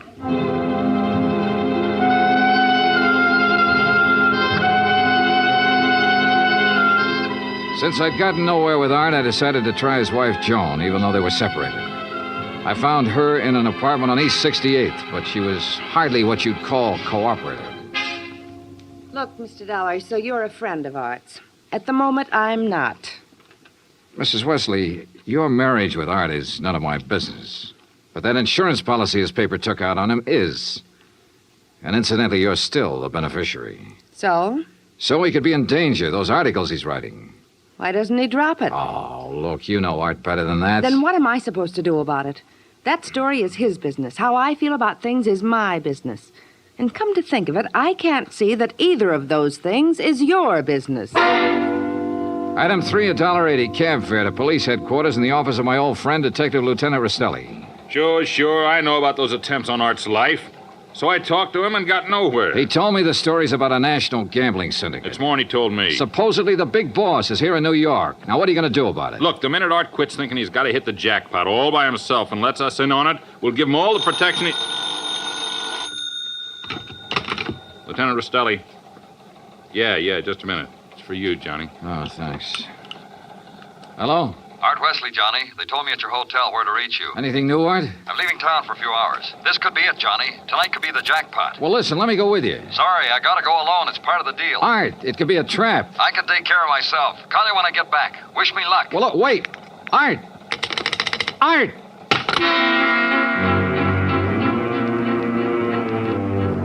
Item 4, $1.80 cab to Art's apartment, where I persuaded the manager to let me in. I was looking for anything that would give me a lead. Then, near the phone on a scratch pad, I found where he'd written the word Watika several times. Sure, Lake Watika, upstate. Art had a lodge there. Item 5, $25 even for a rented car. It was a 3-hour drive to Lake Watika, which was bad enough. But to top it off, it started to rain, and rain hard.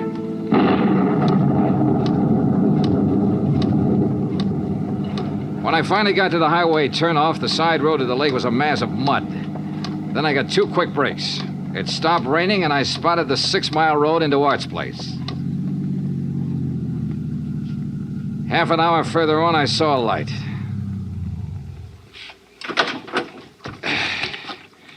Art's car was parked at one side, and the front door of the lodge was wide open. When I got to it, I saw why. Art was lying in the doorway. Yeah. He was the one who wanted to hit the jackpot. But you can't hit the jackpot with a slug, particularly when that slug is right between your eyes.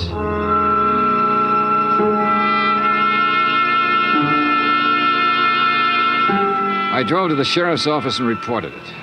Sheriff Tompkins and his boys took over. But in the darkness and the mud, they could only make a routine check. He asked me to meet him at the lodge the next morning, so I did. Buddy was right here in the doorway, huh, son? Yeah, Sheriff, I didn't move it. And Wesley probably got shot when he answered the door by somebody standing out there on the ground. Because of that bullet hole in the roof? Yeah. Right over that shelf that's stocked with canned goods, sugar, salt, and the like. Apparently, he used this place regular. Yeah, he used to do some of his writing here. Were you able to determine time of death? Coroner says between 10:30 and 11 last night. What time did you arrive? About half an hour after the rain stopped. I'd say 11:45. Means it was still raining a good half hour after the killing. No wonder we found no tracks. Hey, look, Sheriff. Art was working on a hot story about a national gambling syndicate. Could be that he found out who the boss was last night, the hard way. Oh? Then you think the killer was from out of town? Maybe New York? Yeah. Now, where would he stay? Is there a hotel around here?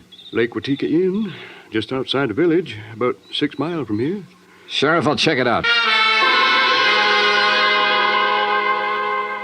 Guests here at the inn, Mr. Dollar? Well, we have only 2 who checked in yesterday. It's the off-season, of course. Yeah, clerk, who are they? Well, Mr. Cooper yesterday afternoon and Mr. Buckley around dark. Uh-huh. They still here? Mr. Cooper is sitting right out there on the terrace, but Mr. Buckley paid in advance and left quite early this morning. I see. Did Buckley give any reason for stopping here? He said he was a traveling man and didn't like to drive in the rain. Okay. I'd like you to write down a description of him. I'll pick it up on the way out. Oh, I'll be glad to, sir.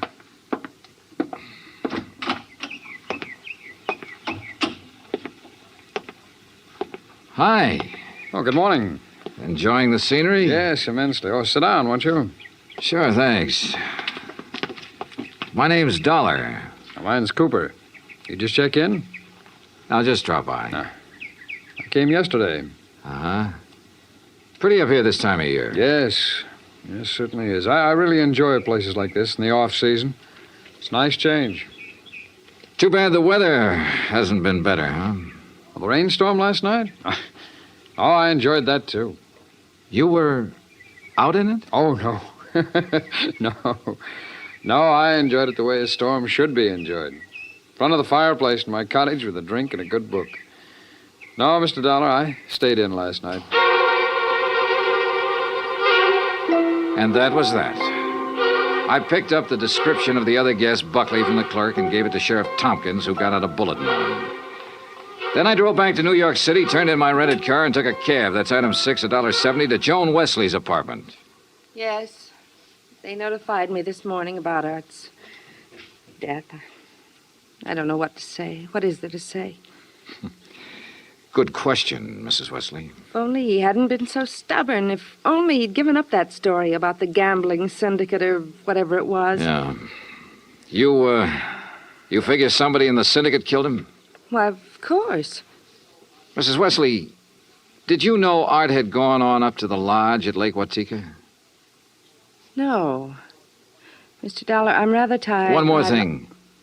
Did you go out last night? No. It was raining. I stayed here in the apartment. All evening? All evening. I see. Well, thanks, Mrs. Wesley. Maybe I was imagining, but it seemed to me Joan Wesley hesitated just a little before telling me she hadn't been out of her apartment last night. And if she had gone to Lake Watika, I checked the basement garage. Her car was clean. Too clean. Item 7, $5 to the garage attendant for some very interesting information. Joan Wesley had ordered her car washed first thing this morning. Why? Because the wheels were covered with mud from last night.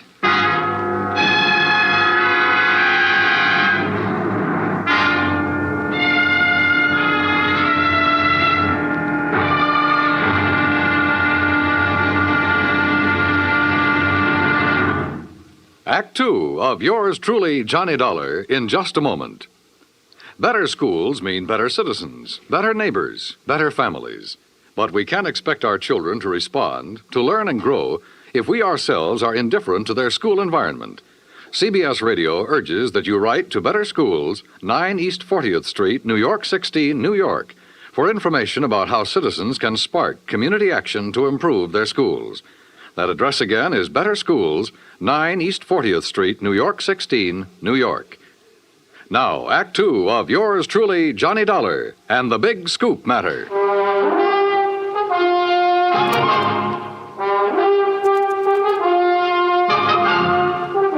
I tell you, I didn't leave this apartment last night. Your car says differently, Joan. Car? You had it washed today because it was all muddy. And the reason it was muddy was because you had it out in the rain last night. Look, Another thing. You told me you didn't know Art had gone to the lodge. You hadn't heard from him. But the switchboard operator told me you had a call from him yesterday. Now, why else would he call you except to tell you where he was going? Well, how about it, Joan? All right. Art did call me yesterday and told me he was going to Lake Watika. And how about last night? Yes. I went out, but not to Lake Watika. Art wouldn't give you a divorce. By killing him, you get your freedom and $100,000. I didn't kill Art. I didn't go up there last night. And where did you go? Might as well know. The reason I wanted a divorce from Art was because I'd found someone else. Oh? That's where I went for a few minutes last evening. Why did you lie about the phone call from Art yesterday? I don't know. I was confused. I was afraid it would look bad for me if it came out that I knew Art had gone up there. It doesn't look good for you this way, believe me. Oh, Johnny, I'm telling the truth. Who is this fella you're interested in? I don't see why he Who has is he? His name is Ted Nash. Will you have to talk to him? I sure will. And right now. But I was wrong about talking to Ted Nash right now. I called his apartment and got no answer. Item 9, $1.60 cab fare to police headquarters in the office of Detective Lieutenant Rastelli. You figure this guy Nash and Joan Wesley could have killed Art and used the gambling syndicate threat as a cover, huh? It's a possibility, Lieutenant. Well, I'll see what I can find out about Nash. How'd you do at Lake Watika? 2 guests checked in the day of the killing. One, a man named Buckley. He left early this morning. Sheriff Tompkins has a bulletin out on him. Who else? A fellow named Cooper, who apparently likes to go places in the off-season. Nothing to tie him in particularly. Cooper, huh? We had a rumble some time ago that a guy named Cooper was involved in that gambling syndicate. What? Trouble is, we got no proof. Hey, wait a minute. What's the matter? Art told me he'd put the name of the man he was after in a safe deposit box. If we could find the key to that box. How about Art's apartment? Let's take a look. So we looked, and we found the key tucked away in a desk, but only a number on it. Nothing to tell where it was located. I gave it to Lieutenant Rastelli, and he promised to check every bank in town if necessary. While I went on back to Lake Watika to see if the man named Cooper at the inn was the same one Rastelli told me about. When I got there, after a frantic 3-hour drive, I found him comfortably sitting by the fireplace. Well, Mr. Dollar, isn't it? Yeah, that's right. Cooper, I'm going to get right to the point. You told me you came up here to enjoy the scenery. Yes, that's right. Why? The man who was killed last night, Art Wesley, he was trying to expose a national gambling syndicate. Oh, that's very interesting. So? So, I know a police detective in New York who thinks you're a member of that syndicate. Well, now, Mr. Dollar, that's a very serious charge. I presume you have proof. Well? No proof. Well, in that case, I don't think there's any... Dollar, long-distance call for you. You can take it on that phone right beside you. Thanks, clerk. Johnny Dollar. Rastelli in New York, Johnny. Hi, Lieutenant. You locate that? Yeah, the safe deposit box, and in it we found the name of the man Art Wesley was closing in on. It's Cooper. Thanks very all right, much. So you... Well, Cooper, you wanted proof? We've got it. Evidence that ties you in with the syndicate. Clerk. Well, now, this is ridiculous, Is Dollar. it? Let me tell you the facts about this thing. Is something the matter, Mr. Dollar? Get Sheriff Tompkins on the phone, clerk. Tell him I've got Art Wesley's killer here. You mean Mr. Cooper? Oh, now, wait a minute. Now, look, Dollar. If you'd get your facts straight, you'd drop this silly notion of yours. What kind of facts, Cooper? What time was Wesley killed? Between 10:30 and 11 last night. But, Mr. Dollar, Mr. Wesley's place is some 6 miles from here. That's right. Why? Well, then Mr. Cooper couldn't have killed him. What do you mean? Last night, I took a drink to Mr. Cooper's cottage here at the inn. What time? Around 20 to 11, and I chatted with him for at least 15 minutes. Are you sure about that? Oh, quite sure. Well, Mr. Dollar, I'll buy you a drink sometime. Cooper strolled back to the bar with a satisfied smirk on his face. So the one man who had to be Art's killer couldn't have killed him. I collared the clerk again and had him repeat his story in detail. If you recall, it rained heavily last night, Mr. Dollar. Yes, I drove through it on my way up here. Well, I was making the rounds of the inn, checking windows, things like that, when the house phone rang. It was Mr. Cooper calling from his cottage. He wanted a drink. You say that was at 20 to 11? Yes, I always jot down the time when I am called away from the desk. All right, go on. Well, when I got to Mr. Cooper's cottage, he was sitting in the living room in front of the fire with a book. Yeah. We chatted a while, and then when I returned here to the desk, I jotted down the time again. 10:55. Well, that does it. What do you mean? Oh, it's a good 20-minute drive from here to Art Wesley's lodge. If he was killed between 10:30 and 11, and Cooper was here at that time, he couldn't have done it. Well, I'm sorry, but facts are facts. And... Oh, excuse me.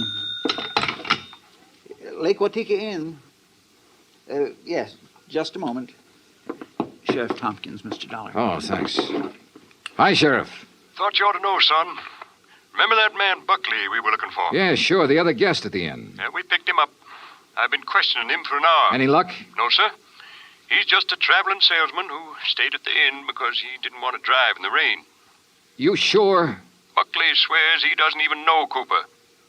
Just between you and me, Johnny, I think we got the wrong fella.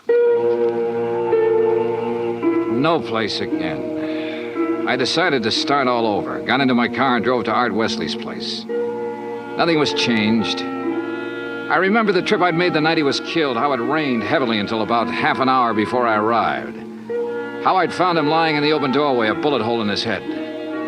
Yeah, and the hole in the ceiling over the shelf of provisions, marking the path of the bullet. It was there. So were the provisions. Canned food, mustard, sugar, a package of crackers. There was some... Wait a minute. Sugar. The sugar bowl. I stared at it for a moment. I remembered a couple of things the room clerk at the inn had told me. And suddenly the whole deal slid neatly and quietly into place. I drove back to the inn fast. Cooper's cottage was empty, so I went inside to the bedroom and took a look around. Then I spotted one of the pictures on the wall, a little out of place. I looked behind it. Yeah, just what I expected. Outside, I found Cooper sitting on the terrace in front of the main building. I slid into a chair across from him. Well, Mr. Dollar, what fantastic crime are you going to accuse me of today? Cooper, I got a one-track mind, and it's still stuck on murder. Oh, now look, Dollar. We've been over this before, and personally, I find it quite boring. So much so that it's interfering with my vacation here. That's too bad. Yes, it is. So I'm leaving this evening. I don't think so, Cooper. Oh, come now. Art Wesley was trying to expose a figure in a gambling syndicate. You. Well, that's a matter of conjecture. You had to stop him for keeps. Oh, now look, Dollar. The time of Art Wesley's death has been established as between 10:30 and 11 last night. That's right, between 10:30 and 11 last night. And I'm sure you remember the room clerk telling you he was with me in my cottage living room from 10:40 to 10:55. I sure do. So that I certainly couldn't have killed your friend Wesley 6 miles from here during that time. Except that Art Wesley wasn't killed at his lodge. What are you talking about? You see, I remembered something else the clerk had told me. The night of the killing, it stopped raining a little after 11. All right, what difference does that make? All the difference in the world, believe me. Here's what really happened, Cooper. You killed Art Wesley in the bedroom of your cottage here at the inn. Oh, don't be ridiculous. You immediately called the room clerk over and chatted with him in your living room for about 15 minutes. He didn't know there was a corpse in the next room. Oh, really? After he left, you took Wesley's body the 6 miles to his place and planted it in the doorway. Oh, now look, Dollar... Your problem was to make it look like he'd been killed there. Then you remembered. The slug that had killed him hit the wall in your bedroom. That gave you an idea. You figured out the right angle at the lodge and fired a shot upwards from the outside the door. It went through the ceiling at the back. All right, Dollar, I've had enough of your half-baked theories with no proof whatsoever to back them up. Correction, Cooper. This time I've got proof. There was a shelf of food under the bullet hole and a bowl of sugar directly under it. A bowl of... So what? When sugar gets wet, it gets crusty, and it stays that way.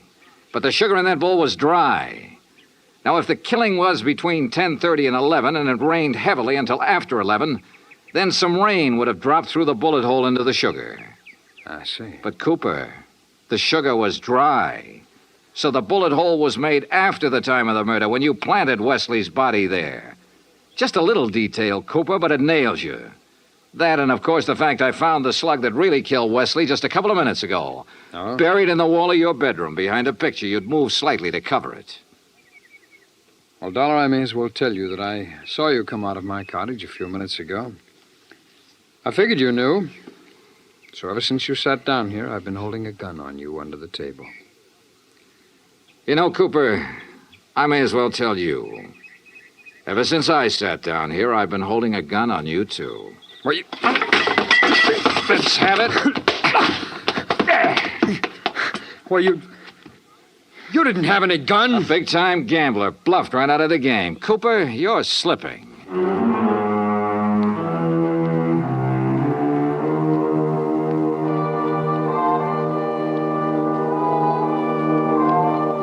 Item 10, $37.50. Transportation and incidentals back to Hartford.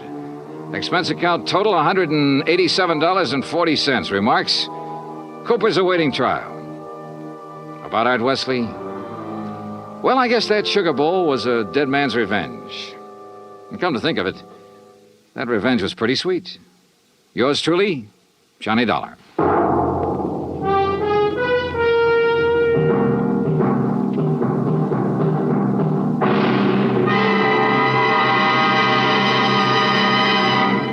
Our star will return in just a moment. In days long since gone by, one had to go out in search of daring do. But in a fast-moving world, exciting things are happening right around the clock. Things you can be in on no matter what else you're doing, as long as your radio is nearby. With CBS newsmen on the job, you can make CBS Radio your listening post for world events. Stay tuned now for 5 minutes of CBS News, to be followed over most of these same stations by the FBI in Peace and War. Now, here is our star to tell you about next week's story. Next week, colorful New Orleans, from nightlife in the Latin Quarter to the dismal, deadly swamps. Join us, won't you? Yours truly, Johnny Dollar. Yours truly, Johnny Dollar, starring Bob Bailey, originates in Hollywood. Written by Robert Reif, it is produced and directed by Jack Johnstone. Heard in tonight's cast were Virginia Gregg, Russell Thorson, Barney Phillips, Stacey Harris, Larry Thor, Parley Bear, and Les Tremaine. Musical supervision is by Amerigo Marino. Be sure to join us next week, same time and station, for another exciting story of yours truly, Johnny Dollar. Dan Cumberly speaking.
From Hollywood, it's time now for...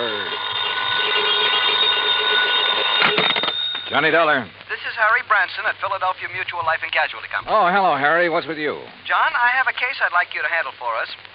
It's somewhat unusual. Have you ever handed me one that wasn't completely screwy? I said unusual. And I said screwy. So now that we understand each other, what's it all about? Well, absolutely nothing yet. But I'm very apprehensive about one of our clients. Oh, Harry, you're the biggest worrywart I ever knew. What was that? I said, who is this client? Oh, Dr. Walter Merrill. Merrill? The scientist? That's right. Nobel Prize winner? The man who worked out the molecular orbital contraction something or other? Yes, that's the one. As I say, John, I'm worried. Well, who wouldn't be about him? I'll be right down to see you.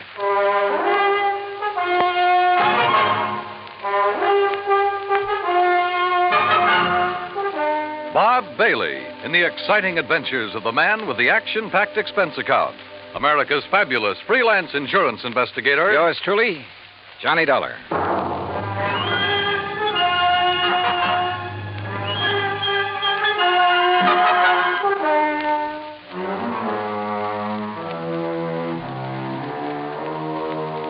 Expense account submitted by Special Investigator Johnny Dollar to the Philadelphia Mutual Life and Casualty Insurance Company in Philadelphia. Where else? Following is an account of expenses incurred during my investigation of the Clever Chemist Matter.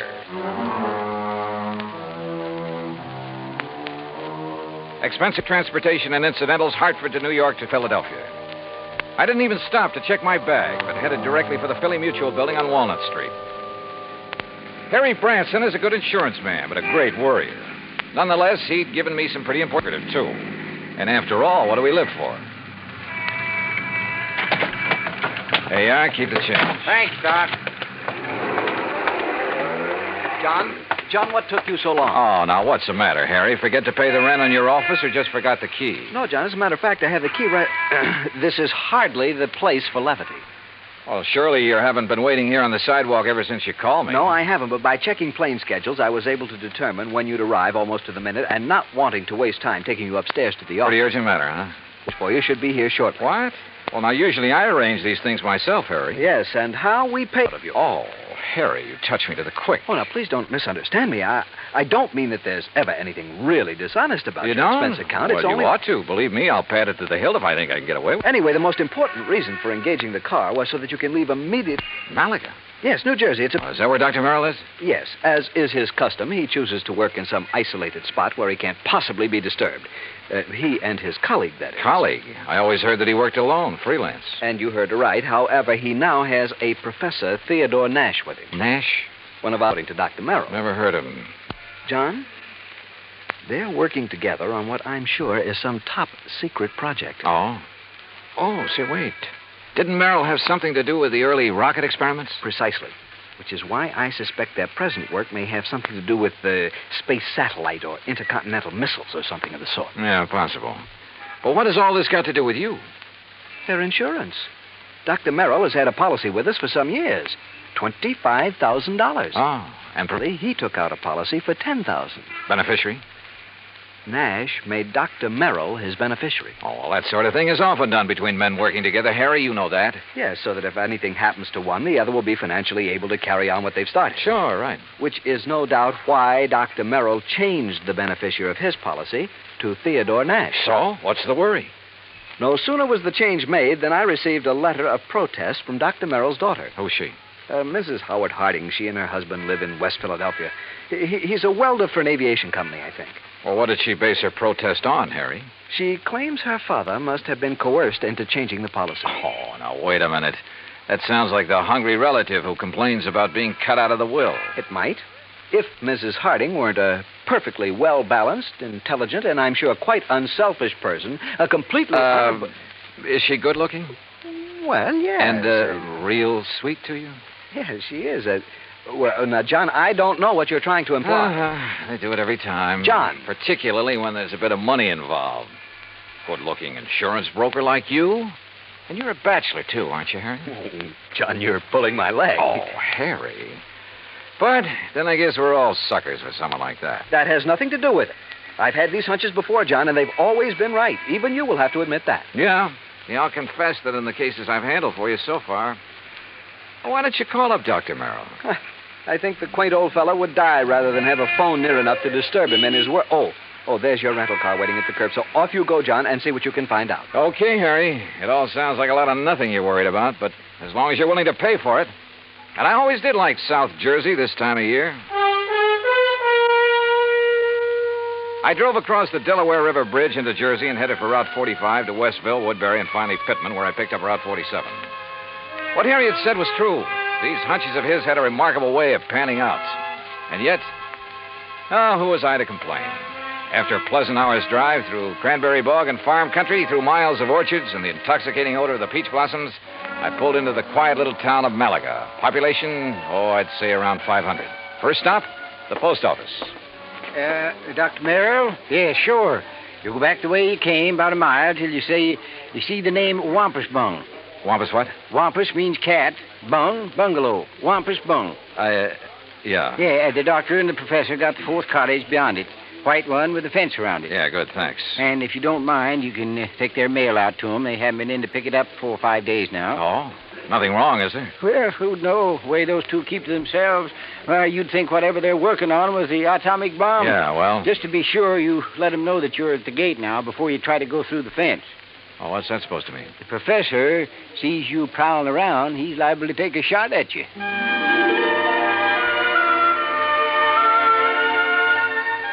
As I drove back and toward the edge of Little Malaga Lake, the idea of getting shot at by anyone living in this peaceful, quiet place seemed ridiculous.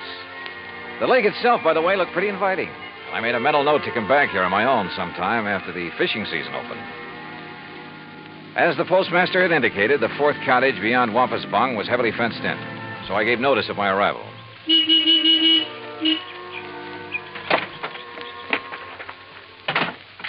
I'd barely left the car when the door of the little cottage opened. Yes? Who is it? Dr. Merrill? Oh, yes. My name is Dollar, sir. Johnny Dollar, insurance investigator. Harry Branson? Yes, sir, that's right. Harry Branson sent me down here to see you. Oh, come in. I'm most glad to see you. Please, come into the house. All right, thank you. Is, Professor Nash here? In the laboratory. But please, As come he spoke, into the sliding door on the garage at the side of the house opened. A rather swarthy man stepped out, quickly closed the door, and threw a heavy bolt on it. Then looked over toward us suspiciously. Yes, because it's better that you and I talk in private, alone. Doctor, who is that? Oh, yes, Professor. If we have a visitor, why do you not bring him here where we can both speak to him? Oh, Oh, yes, of course. This is Mr. Johnny Dollar, Professor Theodore Nash. Mr. Dollar? How do, Professor? I'm from your insurance company. Just making a little routine checkup. Oh, fine. I'm very glad to see you. As a matter of fact, I wish to talk with you. How do you do? Now, come into the laboratory. Professor, do you think it wise? Oh, of course, Doctor. Since he is not a man of science, I'm sure there is no harm in his seeing it. And you have an experiment going, remember? But I wish to Mr. speak Dollar, to him alone. within these four walls, the genius of Dr. Merrill and my own poor efforts are creating things that will startle the world. Outside, the small building looked like an ordinary two-car garage, someone in need of paint and repair. But inside, it was immaculate and loaded with scientific equipment of all shapes and sorts and sizes. There were racks of test tubes, bottles of chemicals, beakers, a centrifuge, machines and apparatus I'd never seen before, that I imagine much of the world never dreamed of. And all of it as neat as a pin, not so much as a stirring rod out of place. Ah, look, Doctor. The polymerization step is almost complete. Eh? Now, you must continue the molecular balance check immediately. Oh, yes. And you must both leave me. This must not be seen by anyone. Yeah, we understand, Doctor. We understand. I hope you will pardon me, Mr. Dollar. Yes, of course, Doctor. Oh, come, Mr. Dollar. Yes, I will lock the door. Yes. He does require privacy, doesn't he? Yes. Oh, hey, you're not going to bolt that door off. Oh, of course not. Force of habit, I guess. Oh, it is he who keeps things locked so tightly when he is working, unnecessarily so. But then genius is permitted his idiosyncrasies, huh? Harry Branson seems to think you two may be working on something to do with guided missiles. A very perceptive man. But that is something we must not speak about. Now, why have you come here, Mr. Dollar? Well, like I said, just a routine checkup. We usually do this when a sizable policy has changed. Oh, there is something unusual about two men working together on important things, ensuring in each other's favor? Well, no. But when his daughter perhaps objects. You know Dr. Merrill's daughter? Oh, I know about her, and about her unfortunate marriage to that day laborer. Nothing wrong with day labor, Professor? Yeah, but one who waits for a great man like the doctor to die so that he can get his hands on the insurance money. You think that's why his daughter objected to the change? Of course. But his money will be used to further his work by me. And, of course, for the good of humanity. I see. Well, how soon do you think the doctor will be through with his experiment? An hour, perhaps two. And then he will call me in to assist him with the next, the crucial step. But now, about this look, why don't I insurance- run in town, arrange for a place to stay, grab a bite to eat, and then come back here, huh? If you like. I'm sorry we have no room in the cottage. No, to don't put give it you a up. second thought. I'll see you later. Something of Harry Branson's hunch had passed on to me. A strange feeling about the whole setup. There was something wrong about both Merrill and Nash, particularly the latter. Something I couldn't quite put my finger on. Was Dr. Merrill afraid of Nash? I don't know. Item 2, $1 even for a quick bite in a little cafe along the highway after I'd made arrangements for a room for the night in a private home. It was not much over an hour later when I drove back to the little cottage by the lake.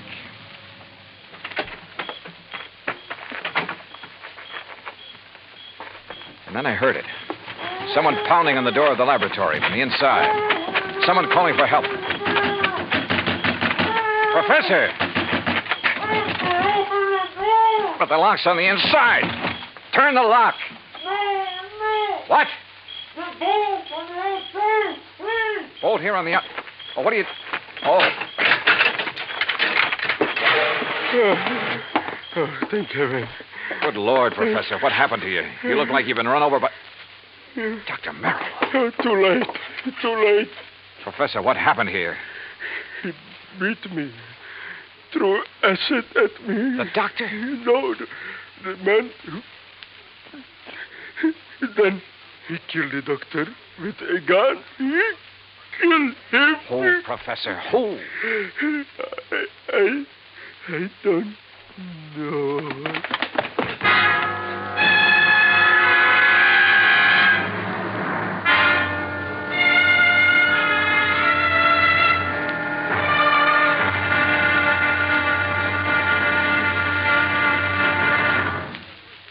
Act Two of yours truly, Johnny Dollar, in just a moment. Democracy. To the many who have lived under tyranny, democracy comes as a guiding light, shining on a brighter future. That is because democracy stands for the establishment of government conceived from deep thought and free choice, rather than being based on accident and force. It is also normal that the free choice of a democratic government happens because people who choose their own government are directed by true interests in the welfare of mankind. Democracy has been proven to be mankind's greatest legacy of freedom. Now, Act Two of yours truly, Johnny Dollar and the Clever Chemist Matter.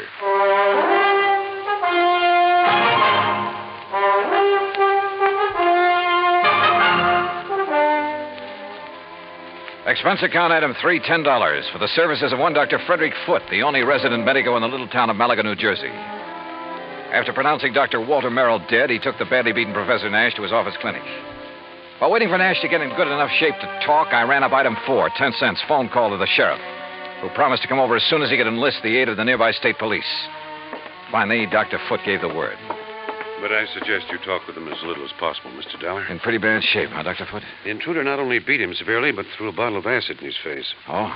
Professor Nash will never have the use of his left eye again because of that nitric acid. Has Nash said anything that might help us identify the assailant and killer? No? Now, please don't talk with him too long. Professor? Yes. Yes. Hello, Professor. Oh, Mr. Dollar. I will never see again with my left eye. He has told me. Yes, I know. I'm sorry. But the great Dr. Merrill, he is dead. What a loss. Professor. Professor, tell me, did you see the man who attacked you? Yes. Can you describe him at all? Yes, young, not more than 30, 5 feet, 6 or 8, very heavy, yes, stocky, and black curly hair. Yeah? Hands like a working man, laborer. Have you ever seen this man before? No, I... Oh, here. Some water. Thank you. Do you know why he came in and attacked you and Dr. Merrill? No. Was he after something there in the laboratory? No, only to kill Dr. Merrill. I tried to defend him. I'm sorry, Mr. Dollar, but I think that's enough. Yes, okay, Dr. Foote. I think I've heard enough. I managed to get back to the cottage by the lake before the police arrived and came up with one very damning piece of evidence. In one of the bedrooms, I found a picture of a wedding couple. It was inscribed, "Love to the dearest father in the world." And next to the bride stood a man who answered perfectly the description Professor Nash had just given me. The husband of Dr. Merrill's daughter, Howard Harding. And then I thought of what Nash had said about Harding. His antagonism, his conviction that Harding was the one who resented the change in the insurance policy. But there was something else, too. That had happened when I talked with Nash in the doctor's office that... By the time I got back to the laboratory, the sheriff and state police arrived. The sheriff, I'm afraid, mussed up any prints that might have been left on the bottle of acid. However, in the weeds outside, a state trooper found the pistol, a .38 caliber Luger that had killed Dr. Merrill. Fingerprints had apparently been wiped off, but the gun was carefully... Fingerprints. Before taking off on a mad dash back to Philadelphia, I stopped at Dr. Foote's and picked up one water tumbler. Item 5, $3.70 for a tank full of gas. Item 6, 50 cents. Parking in Philadelphia as close as possible to Harry Branson's office. John, what have you found out about Dr. Merrill? Harry, he's dead. Well, oh, dear. Now, listen. Write down the address of Mr. and Mrs. Howard Harding for me. His daughter, does she know? No, she doesn't know yet, and I hope I can avoid telling her before I write it down, will you, man? Well, yes, of course. Take this. Don't unwrap it, but see that it gets to Ray Kemper at the Federal Bureau fast. I'll check with him about it later, thanks. But now, John... Harry, this is one time this expense account of mine is going to save you a lot of money.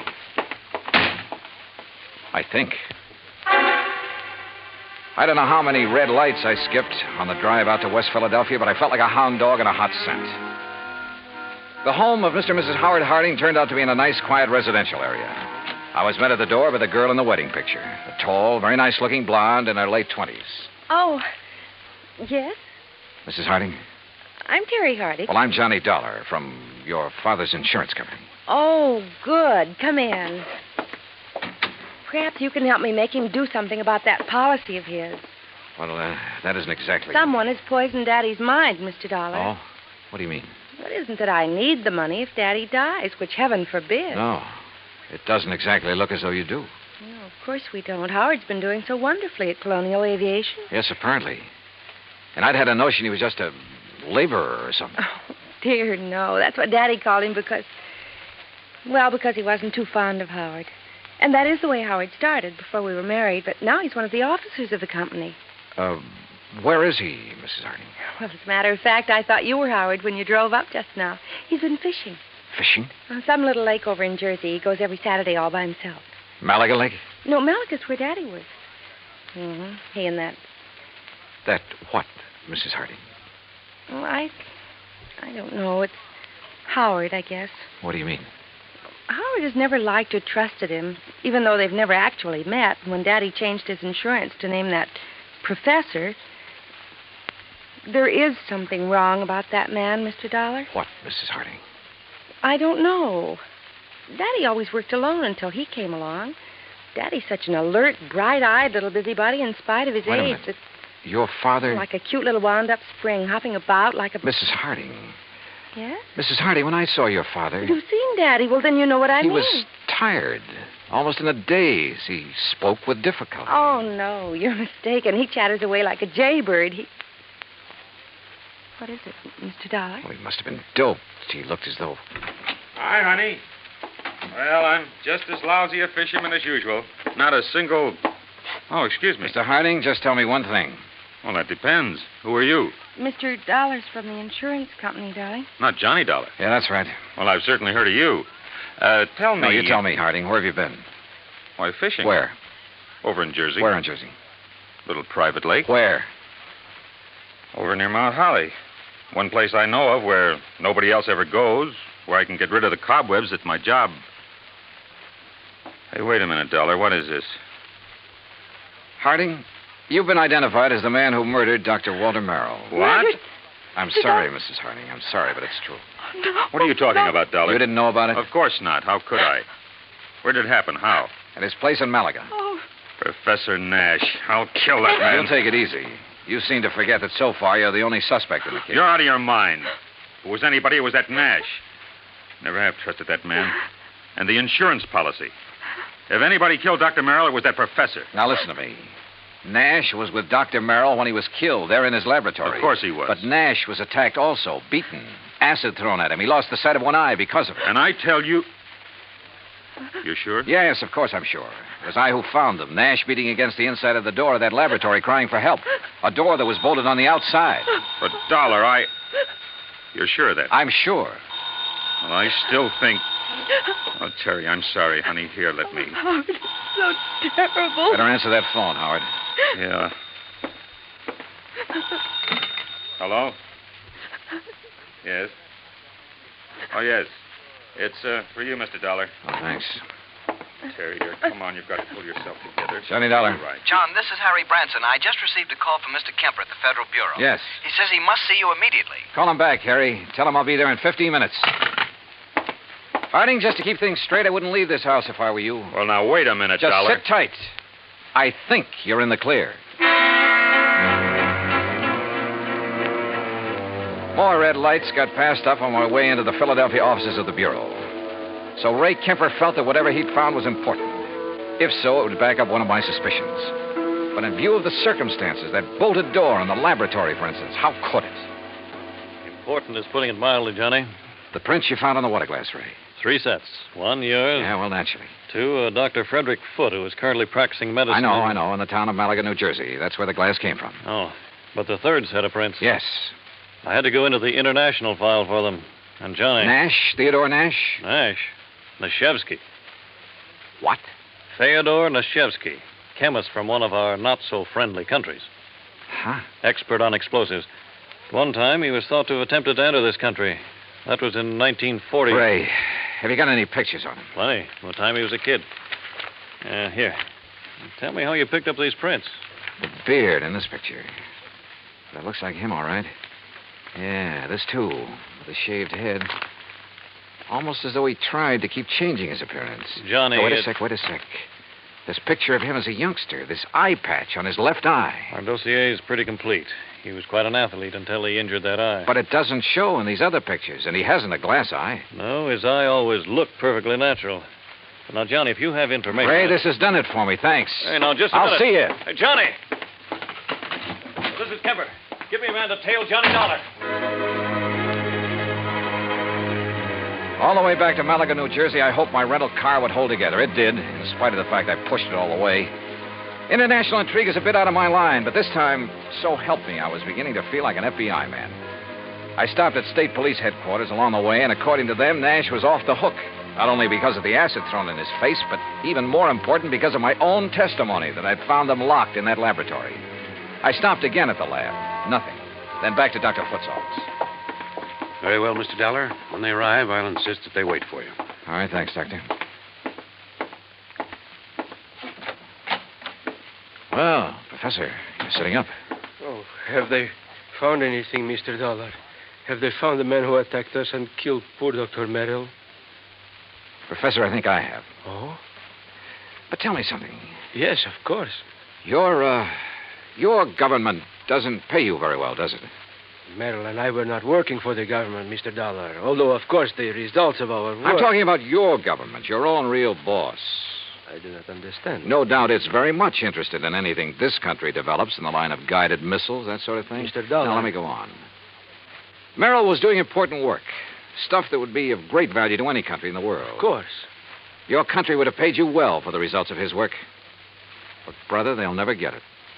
I do not know what you are talking Money, about. the loot from Merrill's insurance, sure. Sure, it was enough to get you out of here after you'd gained the knowledge you need of Merrill's work. See here, Dollar. After you'd killed him, before he could give to his country, the United States, what he'd invented. You are a fool.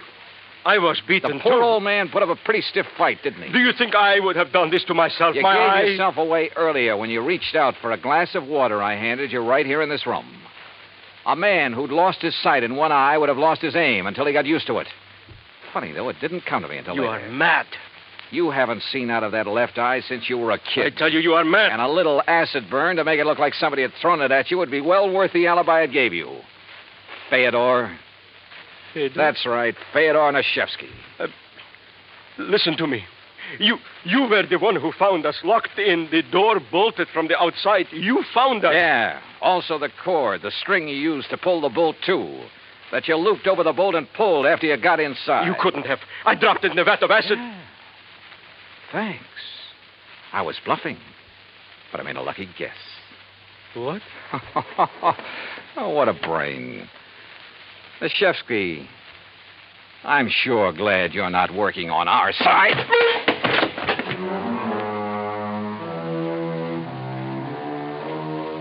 The capsule he fished out of his pocket never got to his mouth. And I'm afraid he won't see very well out of his other eye for a while. My knuckles still hurt. And it was lucky for him that the police arrived. I'm afraid I don't like guys like him. Expense account total, including all the incidentals I could think of, and transportation back to Hartford, $84.35. Remarks? Well, don't beef on this one, Harry. The criminal, in spite of being the named beneficiary, doesn't get paid. Yours truly, Johnny Dollar.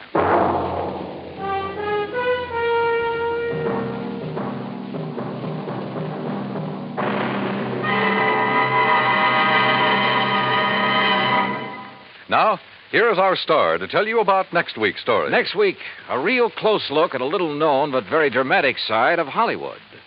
Join us, won't you? Yours truly, Johnny Dollar.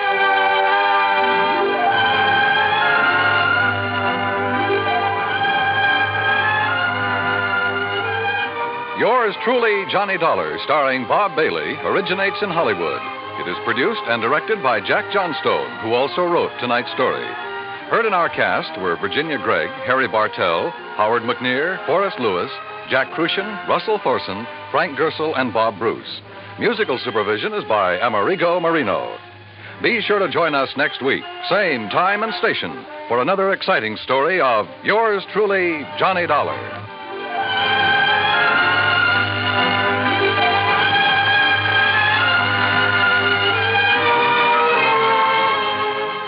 Johnny Dollar has come to you through the worldwide facilities of the United States Armed Forces Radio and Television Service.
Johnny Dollar. George Reed here. Georgie, how's Floyd's of England holding up this hot weather? Fine, Johnny, fine.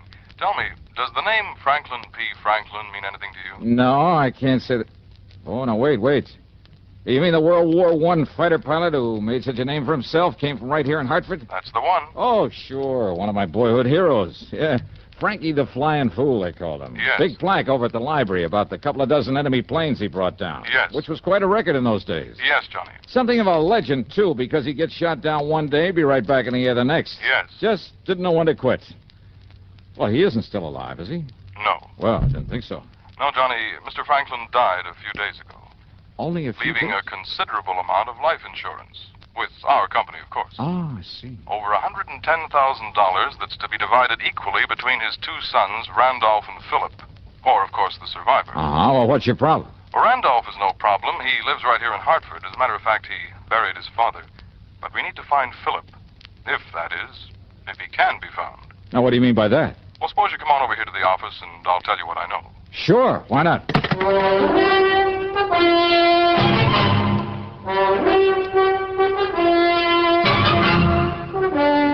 CBS Radio brings you Bob Bailey in the exciting adventures of the man with the action-packed expense account, America's fabulous freelance insurance investigator. Yours truly, Johnny Dollar.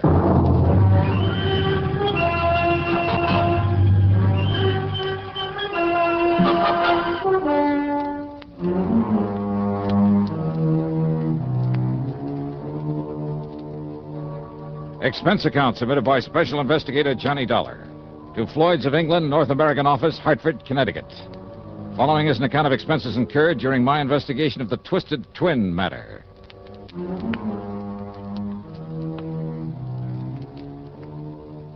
Floyd's of England hands me some pretty screwy cases, but I love them because they always put money in my pocket, sometimes plenty. So, expense account item 1, $1.10 for a taxi over to George Reed's office in the big new building on the square. Yes, Johnny, as you mentioned over the phone, Franklin was one of the wildest, most daring aviators in all of World War I.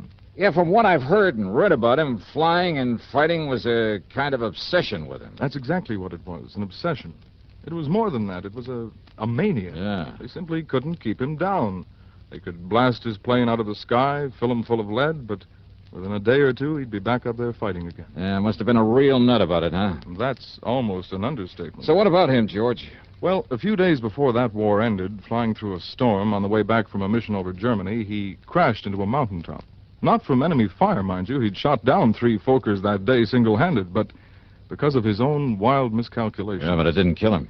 No, but he was badly injured. Very badly. Didn't regain consciousness for days.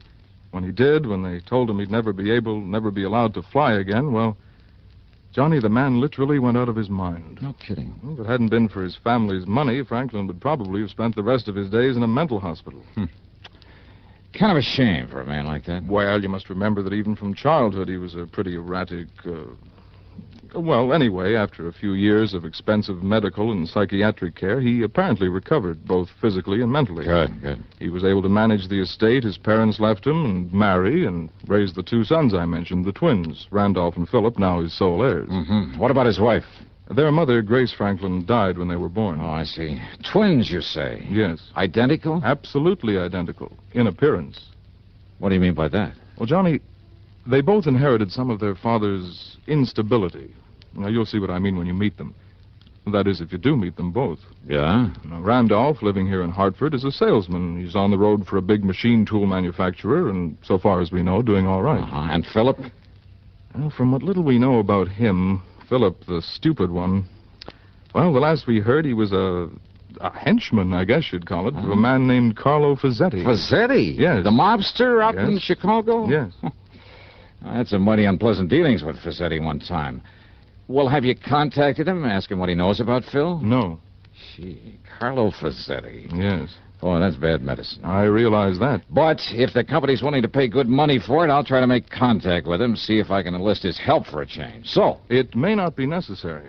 Oh? And your important contact will be Randolph. Okay. Because according to him, Philip died about a year ago. Okay, then I'll... Oh? Yes. Well, in that case, George... But he hasn't been able to give us any proof. And that, of course, is what we must have, proof, one way or the other. Well, Johnny?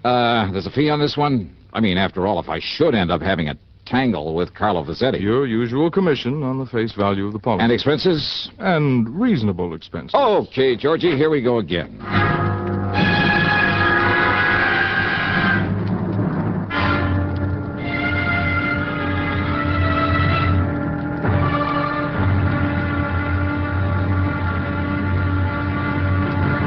Now, Act Two of yours truly, Johnny Dollar.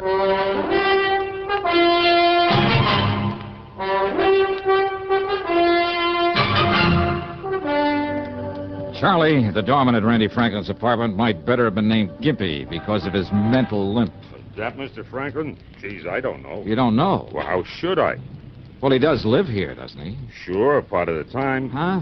Sure, he's a traveling salesman, some tool company. Yeah, well, ring his Mister, apartment. he's out of town just as much as in. Sometimes a couple of days, sometimes a month away. Yeah, okay, now will you please... Man, what a life.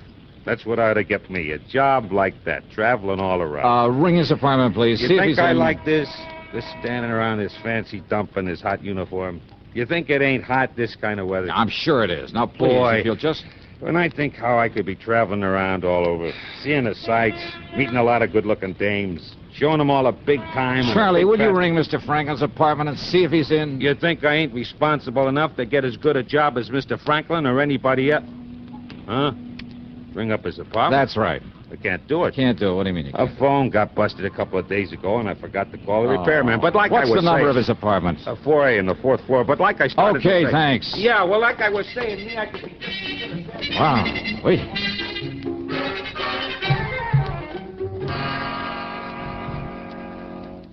Randy Franklin was in. He was mid-30s, maybe, tall, rather good-looking, with black hair, gray eyes. But there was something about the way he used those eyes, a funny shiftiness about them. And he was nervous, terribly nervous, with a trick of twitching his head so quickly I almost expected his neck to snap. His handshake was warm and friendly enough, though, but his hands trembled. He drummed his fingers on the arm of his chair and kept adjusting his tie, touching his forehead, running his fingers down the edge of his jacket. Of course, I wish you could find Philip, Mr. Dollar, but you can't. Well, you seem pretty sure of that, Franklin. I am absolutely sure. Philip is dead. It happened about a year ago, and Mr. Dollar, it was my fault. Well, now, why do you say that? Philip lived in Chicago. He worked with a man named Carlo Fazzetti. So I've heard. You know who Fazzetti is? I've met him. Oh. I see. Yeah. Then you can understand why Dad was very disappointed in Philip. And when he became sick and Philip couldn't come here to see me, well, it was about that time I had to go to Chicago on business. I ran into Philip, and I told him, Mr. Dollar, I told him that unless he came back here and squared things with Dad, got himself a legitimate job and settled down, Dad would cut him out of his will, out of the insurance. Oh, is this true? Yes, I believe Dad might have cut him off. Well, now, it seems to me that would have been to your advantage. Thank you, but I prefer to get along on my own, which is why I wish you could find Philip now. But you can't. You said that before. Of course, a share in Dad's estate, of course, I'd welcome that. But not all of it, if it meant cutting off my own brother. And you look as though you don't believe it. Well, just keep talking, Randy. The point is, the threat of losing some of the estate persuaded Philip to fly back here with me to see Dad. But then, Mr. Dollar... Yeah? Well, Mr. Dollar, Look, are you always this nervous, Randy? No, it's just when I think about what happened, then it was such a frightening, such a terrible, such a shock to me. I don't think I'll ever get over it. Well, what happened? Probably accounts for these lapses, these blackouts that occur when I can't remember things, lose track of things weeks at a time. When what happened, Randy? The airplane, unscheduled. We ran into a storm over the Alleghenies. We crashed into a mountaintop. Oh, I see. Do you? Do you really? Do you know what it meant? The same kind of a crash that years ago caused my dad. Yeah, to lose his sanity for a while? No! You mustn't say that. He was as sane as you and I. It was just the fear, the terrible, uncontrollable fear and the shock at... Only 3 of us, so far as we know, managed to crawl away from the wreckage. The pilot, a little girl, and myself. Even we were badly injured, we didn't know about each other until much later, because we'd all crawled away in different directions. When I was found, I'd been unconscious for several days. Like your father after his crash during the war. No! Please, don't. Please. All right, I'm sorry. They found Phil's remains in the wreckage? The wreckage of that plane burned completely. That is why the morbid-minded men at your insurance company can never have the sort of proof they seem to want. Poor Philip's body. Oh, I see. In any event, though, it looks as though you're the sole beneficiary of your father's insurance. And I tell you, I don't care. Don't you understand that? If you like, I'll give Philip's share to some charity. Randy, give me the name and address of the company you work for. Why, it's in New York, at the... Oh? Why? Because I've suddenly got a real crazy hunch, real crazy. Don't use that word. Okay, then. I got myself a real wild hunch. How's that, huh? Yeah. Instead of going on back to the insurance company and telling them to pay off this policy to you, the sole survivor... Yes, Mr. Dollar. Well, Randy, I'm going to continue my search for your brother. Search? For Philip? After all, I've just finished... Are you serious, Mr. Dollar? I sure am. But I told you... Yeah, you told me. Just stick around, Randy. And now, Act 3 of yours truly, Johnny Dollar and the Twisted Twin Matter. Expense account item 2, 3820 for a day in New York, locating and checking with the machine tool company that Randy worked for. Well, by the time I got back to Hartford the next morning, I'd learned plenty about him. He'd been a good salesman for him for years, but not lately, not since the plane crash. And he never had a satisfactory explanation for long absences from his job. They were seriously considering dropping him from the sales force. Now, in other words, he had plenty of use, maybe need, for his father's insurance money. All of it, despite what he told me. So maybe if Phil was still alive... But when I went over to Randy's apartment again, he wasn't there. Okay, then. Item 3 on the expense account is $52.10, plane fare to Chicago. Items 4, 5, and 6 are 30 cents for telephone calls to my old underworld contact on, an ex-arsonist by the name of Smokey Sullivan. Item 7, $100 cash to Smokey when he dropped me off at Carlo Fazzetti's hangout, which, as might be expected, was an exclusive apartment out near the Ambassador East. What I didn't expect was the man who opened the door. Yeah? I want to see Carlo Fazzetti. My name is... Randy. Huh? So this is the answer. What are you talking about, mister? Oh, now, don't give me that, Randy. So you've been playing it both ways, huh? You ain't making no sense, Buster, so go on, get out of here, get lost. Now, just a minute there, Randy. What's this Randy stuff? My name's Phil. Phil Franklin? You know, now get out. Just a minute, Phil. Who is it? Should I know, boss? This jerky comes in here and Dollar. starts talk. Well, my dear old friend, Johnny Dollar. Huh? Old friend, huh? Why, of course, since you can't possibly be trying to tie me in with some of your insurance trouble. For once, Rossetti. Come in, Dollar. Come in. Yeah, sure. Ah, Phil. Yeah, boss? Make an extra one of them drinks for Mr. Dollar here. My old friend, Johnny Dollar. Hey, boss, whatever you say. Now, wait a minute. I want to Go talk. ahead, Phil. Yeah. Sit down here, Dollar. Right in here. That's Phil Franklin, huh? Yeah, dopey Phil Franklin. You sure of that? Of course I'm sure. He's been with me for years, off and on. Off and on, huh? One of my good boys once, but now, I don't know why I keep him around. See, listen, Did I Rossetti. say keep him around? Half the time he's here doing odd jobs around the place, serving the booze, helping himself to it. Half the time I get the boys out looking for him. Sometimes he's gone 2 days, sometimes for weeks. Wait a minute. Yeah, Wait he a used to be minute. one of my good boys. But ever since somebody knocked him on the head about a year ago, say he cracked up in an airplane. Oh, he did, huh? And now, what would Dopey Phil be doing aboard an airplane, huh? Here's your drinks, boss. Here. Ah, that's the boy. Now, Dollar, why'd you come here to see me, huh, pal? Only, here, drink up first. Here, Carlo. Just add this drink to yours. Huh? But if you don't mind, I'll hang on to this glass. Now, wait a minute. Sorry, I gotta get going. What? See you next time I'm here in Chicago. Wait a minute. Maybe. Dollar.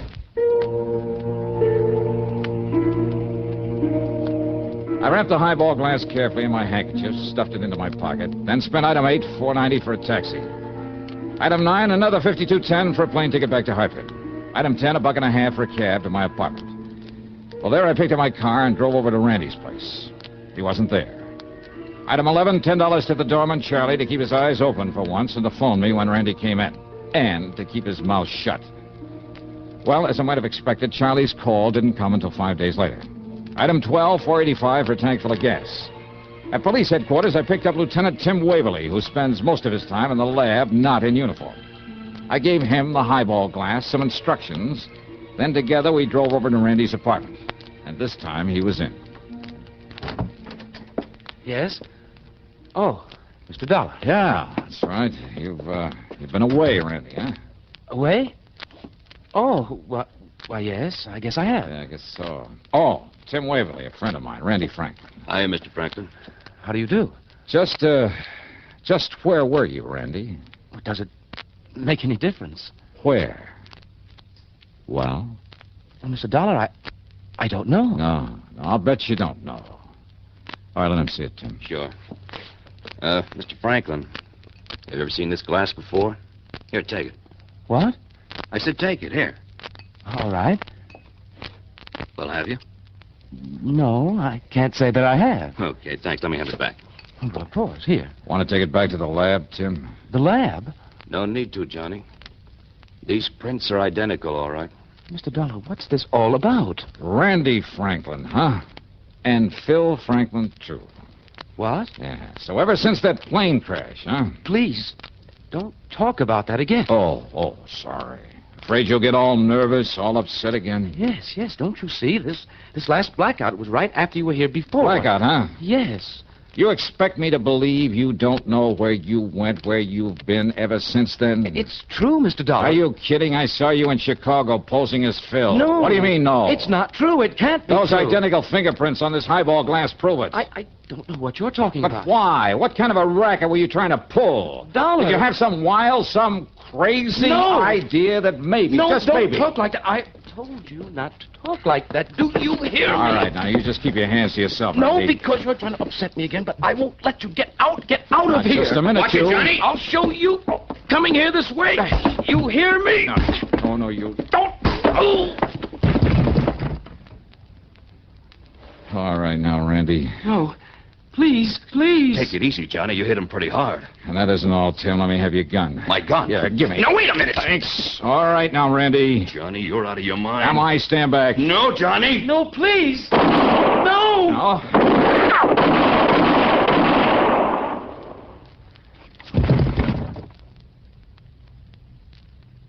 Johnny, if I didn't know you... Okay. It was the shock that knocked him out, Tim. I know.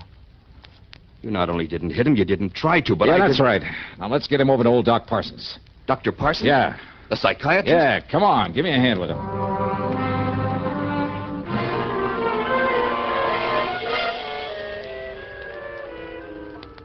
Then, Doctor, it was a guilt complex that brought it all about, huh? This condition of his. Plus shock, Mr. Dollar. You see, Randolph had built up this complex as a result of his brother's death in the plane crash. Mm-hmm. And you must remember that Randolph felt responsible for Philip's death. And afterward, during his blackouts, he really thought that he was, Phil, huh? Exactly. Of course, you were taking a big chance, Mr. Dollar. This new shock might have killed him. Oh, brother, don't I know it, Doc. But, you know, when I suddenly realized what it was all about, Well, fortunately, it worked. His intense excitement, which ordinarily might have resulted in another one of his blackouts, sent him back into the Phil personality. Well, that excitement, plus the shock and pain when you struck him, then his overpowering fear when you stood over him, pulling that trigger, apparently trying to kill him. Well, Dollar, they were a perfect match for the pain and the terror that existed during the plane crash that made him the way he was. But now, Doctor? Well, I'm convinced that with proper care, Randolph will now be all right. Will be himself, entirely. Good. Just, don't you ever try anything like this again, young man.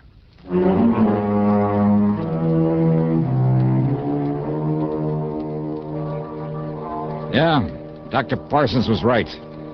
After this, I'll leave the shock treatment bit to people like him who really know what they're doing. All right, let's see now. Expense account total comes to $196.55. There'll be no fee on this one. Yours truly, Johnny Dollar.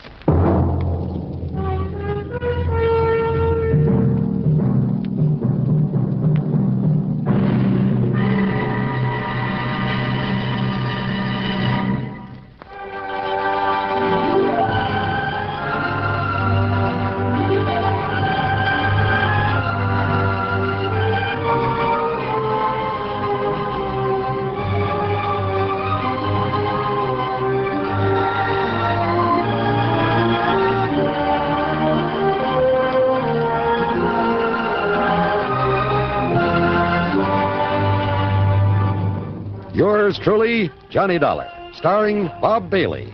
Originates in Hollywood and is written, produced, and directed by Jack Johnstone. Heard in our cast were G. Stanley Jones, Frank Gerstle, James McCallion, Jack Moyles, Herb Ellis, and Russell Thorson.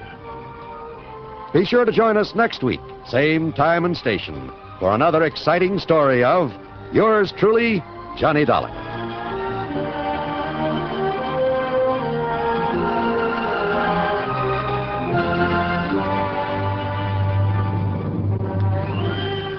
This is John Wald speaking.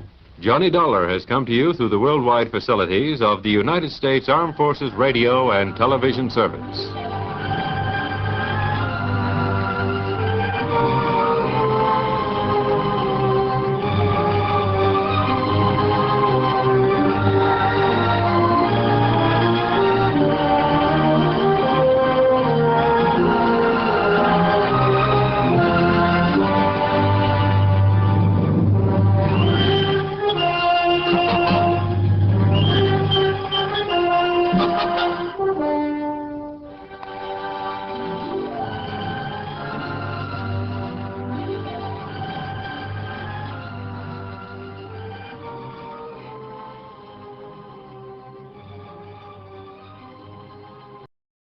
From Hollywood, it's time now for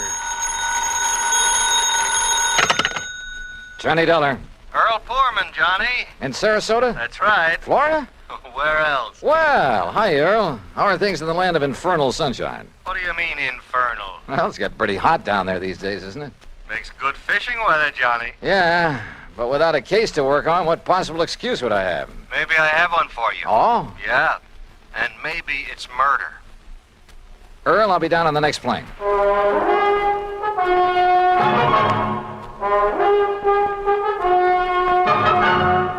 Bob Bailey in the exciting adventures of the man with the action-packed expense account, America's fabulous freelance insurance investigator. Yours truly, Johnny Dollar.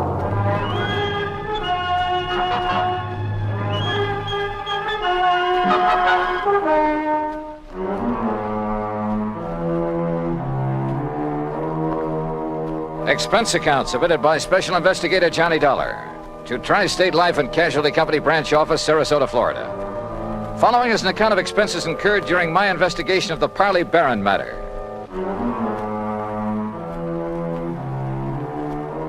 Expense account item 1, $131.50, transportation and incidentals to Sarasota, Florida.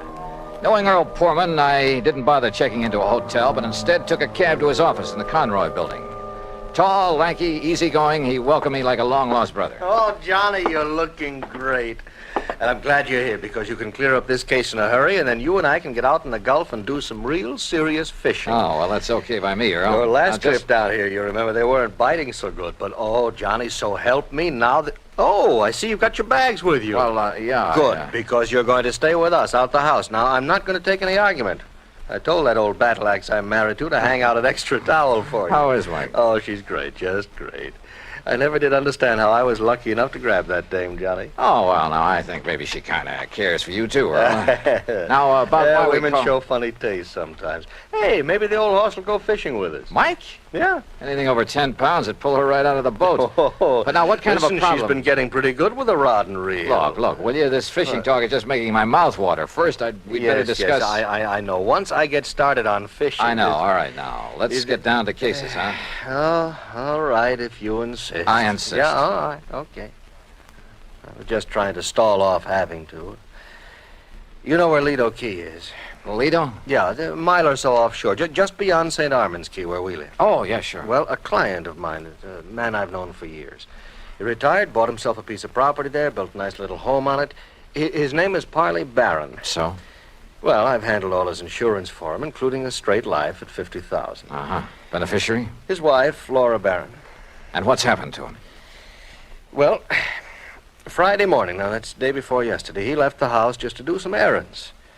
Well, go on. Yeah, well, he hadn't got back home by about 5 p.m., and his wife started calling around, trying to find out where he was, and nobody seemed to know. So finally, she put in a call to the police. Who's your man there? Sergeant Harry Brackett. Oh, I remember him. Sure. Go on. Well, then around 7 p.m., they found Barron's car. Found it parked down by one of the fishing docks. But no sign of him? Not a sign, not then or since. Had he gone out fishing? Police questioned everybody, the boat owners, all the boat livery, everybody. Old Will Bright, who runs the dock where the car was parked, he was closed up. Sign on the door saying he'd gone up to Gainesville. Well, could Barron have had any reason to disappear? Oh, no. Well, not that anyone knows of. What kind of a person is his wife? No, she's very sweet, Johnny. She's a bit of a bore, but... Oh, they doted on each other. All right, how about enemies? Parley Barron? Never. Sweet old guy. I sure hope you can find him. That he's still alive. I'm afraid I doubt it. Well, so far you've given me no reason to believe he's dead. Well, it's just a feeling, I guess, and I don't like it. Well, what else can you tell me, Earl? Nothing, really. Then maybe I'd better talk to Mrs. Barron and to the police. Yeah. Oh, here. You take my car. Oh, thanks. It's the new air-conditioned cad out in back of the building. What did you do? Oh, Michael picked me up. Now, we'll see you at the house for dinner, huh? Well, that may depend on what I find out in the meantime. Whenever you're ready, there's food and there's a bed waiting for you, and I hope you... Well, I just hope you find Parley Barron. Pretty good friend of yours, isn't he? Oh, yeah, Johnny. He was. Earl seemed so sure that Barron was dead. I was pretty down in the mouth about it. But I wondered, did he know something about the old man that he hadn't told me? That didn't seem like Earl. He gave me the Barron's address on Lido Key, and I drove out there. Laura Barron was a fragile, gray-haired little old lady wearing steel-rimmed spectacles and with almost a sanctimonious air about her. She sat primly, properly straight in her chair as we talked, a Bible in her hand. Then Mr. Earl Poorman has told you as much as any of us knows, Mr. Dollar. I see.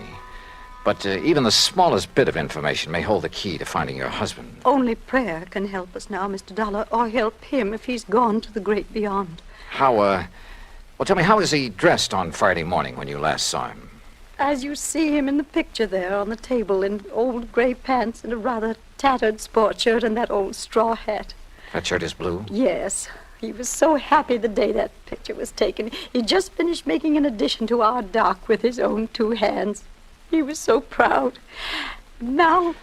Yes, I'm sorry. He'd hoped to get his own little boat, too, for fishing. He loved to fish so. Yes, well, tell me, please, do you know of anyone who might have wanted to harm your husband? Oh, dear, no, Mr. Dollar. And you'd had no argument or disagreement with him before he left here that morning? We had had no disagreement even about little things in 41 years of blessed marriage. Not even about his work. I see. What did he do before he retired, Mrs. Barron? I had hoped you wouldn't ask that because I've always felt that the good Lord wouldn't approve. Of his work? I'm a very religious woman, Mr. Dollar, and as I say, in 41 years we never questioned one another's thoughts or actions. But what was your husband's work? I won't say that it was sinful, because he wasn't a sinful man. Parley was a good man, and many times he made it plain that his work helped to save lives, too. And I accepted it because he felt he was doing right. Yeah, well, you still haven't told me, Mrs. Barron. Always deep in my heart, Mr. Dollar. Yes.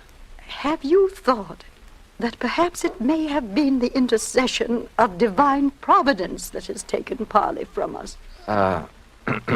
No. But you must consider it, mustn't you? Because the workings of the power that guides our destinies, our birth and our death... Mrs. Barron... They are sometimes too mysterious for us mortals fully to comprehend, much less question. Well... And so, if my beloved Parley has been taken from us for some divine purpose or for something he might have done unknowing that was not in accord with the supreme will... Mrs. Barron, I'm sorry, but I would like to know what your husband's work was. I know, and perhaps it was my humble mission on earth, the cross I had to bear to guide him away from it, to chemicals.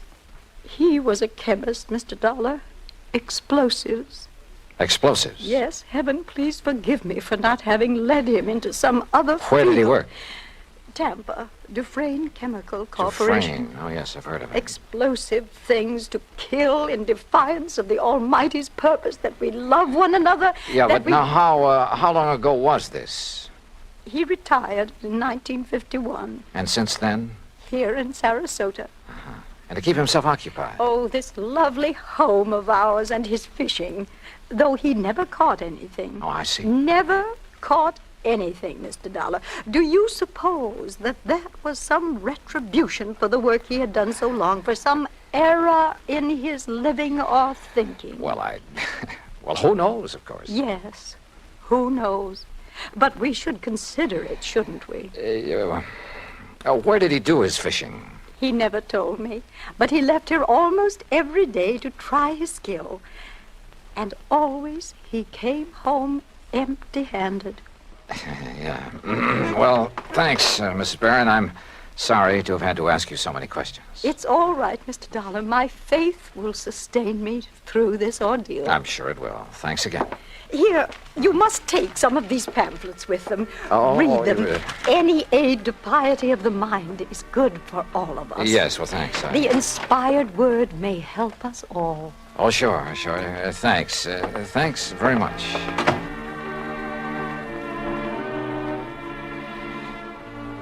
I like to think that on the whole well, maybe I'm not too religious in the sense of going to church regularly and that sort of thing, but well, at least I try to live a decent sort of life and observe the golden rule and stick to some ideals. But in an atmosphere like that, well, I couldn't help wondering if her husband didn't have good reason for wanting to get away for a while. In any event, I'd got nowhere on the case, so I phoned Sergeant Harry Brackett. That's item 2, 10 cents. But the desk at headquarters said he wouldn't be back until about 6 p.m. And since I really had nothing to go on until I could see him, I dropped in on early again. You kidding? Then we'll take the boat, run out into the Gulf, and get some fish for dinner. It's the best time of day. So who was I to refuse? And within the hour, we were fighting the tide through the pass between Lido and Longboat Keys on our way along into the Gulf. Yeah, Johnny, I find I always have my best luck along about this time of day, just before sundown. I still ought to be back there working. Why? Sergeant Brackett won't be back at headquarters until 6 o'clock. You told me yourself. Now, what can you do until you talk to him and find out what leads he may have? Oh, man, you are a funny one. You call me long distance to get down in a hurry, then insist I go fishing instead of working. Don't you know, fishing's the answer to more problems than anything else in the world. You got worries? Go fishing. You'll forget them. Got a nagging wife? Oh, don't let Mike hear you say that. Well, she's different. You little shrimp. But you know what I mean. A writer, he wants ideas, he goes fishing. A businessman, A detective? Huh? Go ahead and say it, an insurance investigator. Sure. I'll bet that more than once when you've been stumped on a case, why, if you had just relaxed your mind by going out somewhere and wetting a line. I wish it were that easy. And so far as this matter is concerned, I haven't even got started on it yet. Well, relax anyway. Who knows? Maybe the answer to what's happened to poor old Parley Barron will just come to you. Oh, yeah, sure. Oh, sure. Instead of you chasing Earl. him. Huh? Yeah? Up ahead, just to the right there. Where? Oh, yeah. Somebody's old beat-up straw hat. Yeah, and a little further. You know something? The tide will carry that skimmer right smack into the Earl, city pier. look. And if the fellow that lost it Look, knows... further over to the right. Huh? What is that, floating there? I don't know. Well, it looks like... Oh, good Lord. Johnny. It's a body, Johnny. We'll drift over to it. It's a body, all right. And that straw hat looks exactly like one I saw in a picture this afternoon. Here. I got it. Can you reach him, Johnny? Yeah. Here we go now. Oh, good boy. All right, now let's see. Oh. Is it? Yeah. Are you sure, Earl? Oh, yeah. Yeah, Johnny, it's poor old Parley Barron.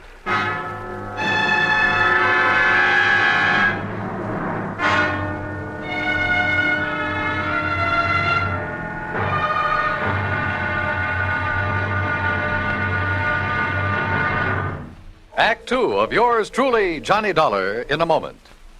Everyone loves kids, and every kid loves candy. American servicemen have heard the tearful cries for candy in most parts of the world, in Europe and the Far East during World War II and after. And there's never seemed to be enough candy to go around. Well, more than a dozen years ago, during the Berlin airlift, an Air Force lieutenant from the United States discovered he had no candy to offer some German children. However, he promised to drop them some candy the next day as he came in for a landing. Improvising a parachute out of his handkerchief, Lieutenant Gale Halverson dropped the candy bars the next day as he had promised. Now, this idea caught on among other Air Force men in the airlift, and that's how Operation Little Vittles began. The idea spread far and wide, and soon military personnel, civilians, business firms began to aid the Goodwill program by supplying candy and handkerchiefs. Time after time, as the sleek cargo planes of the United States Air Force swooped low over the landing field, a shower of little bundles of sweets dotted the sky as their tiny parachutes carried them safely to the ground.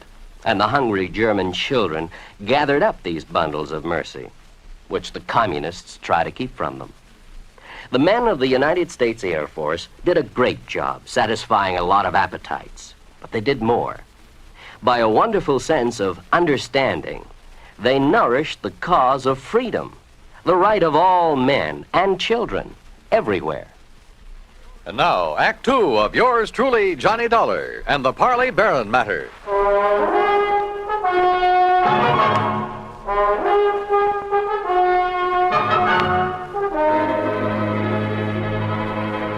2 days' exposure to the elements and the creatures of the sea had made almost unrecognizable the body that Earl Portman and I found floating in the Gulf of Mexico off Sarasota, Florida. But Earl was certain it was the remains of old Parley Barron, who had disappeared 2 days before. The men on duty at police headquarters confirmed the identification and placed the body in the morgue to await the autopsy surgeon. On a hunch, I asked Earl to drive me over to Will Bright's boat dock, where Barron's car had been left parked. It's like I just finished telling the police over the telephone. I wasn't here when poor old Barron come for his boat on Friday. Oh, what a shame, such a nice old man. Where were you, Mr. Bright? I was up to Gainesville picking up some fishing tackle from a wholesaler. Well, then Mr. Barron must have got a boat from someone else that morning. Oh, no, sir. No? Poor man, no, sir. Why not, Mr. Bright? Oh, he never took out a boat from anybody else but me. His own boat. At least it was the one I kept set aside for him. And that's what kind of puzzles me, Mr. Dollar, is it? That's right. Well, you see, when I come back here Saturday night, his boat was right here at the dock. But it weren't tied up in its usual spot where I always tie it up.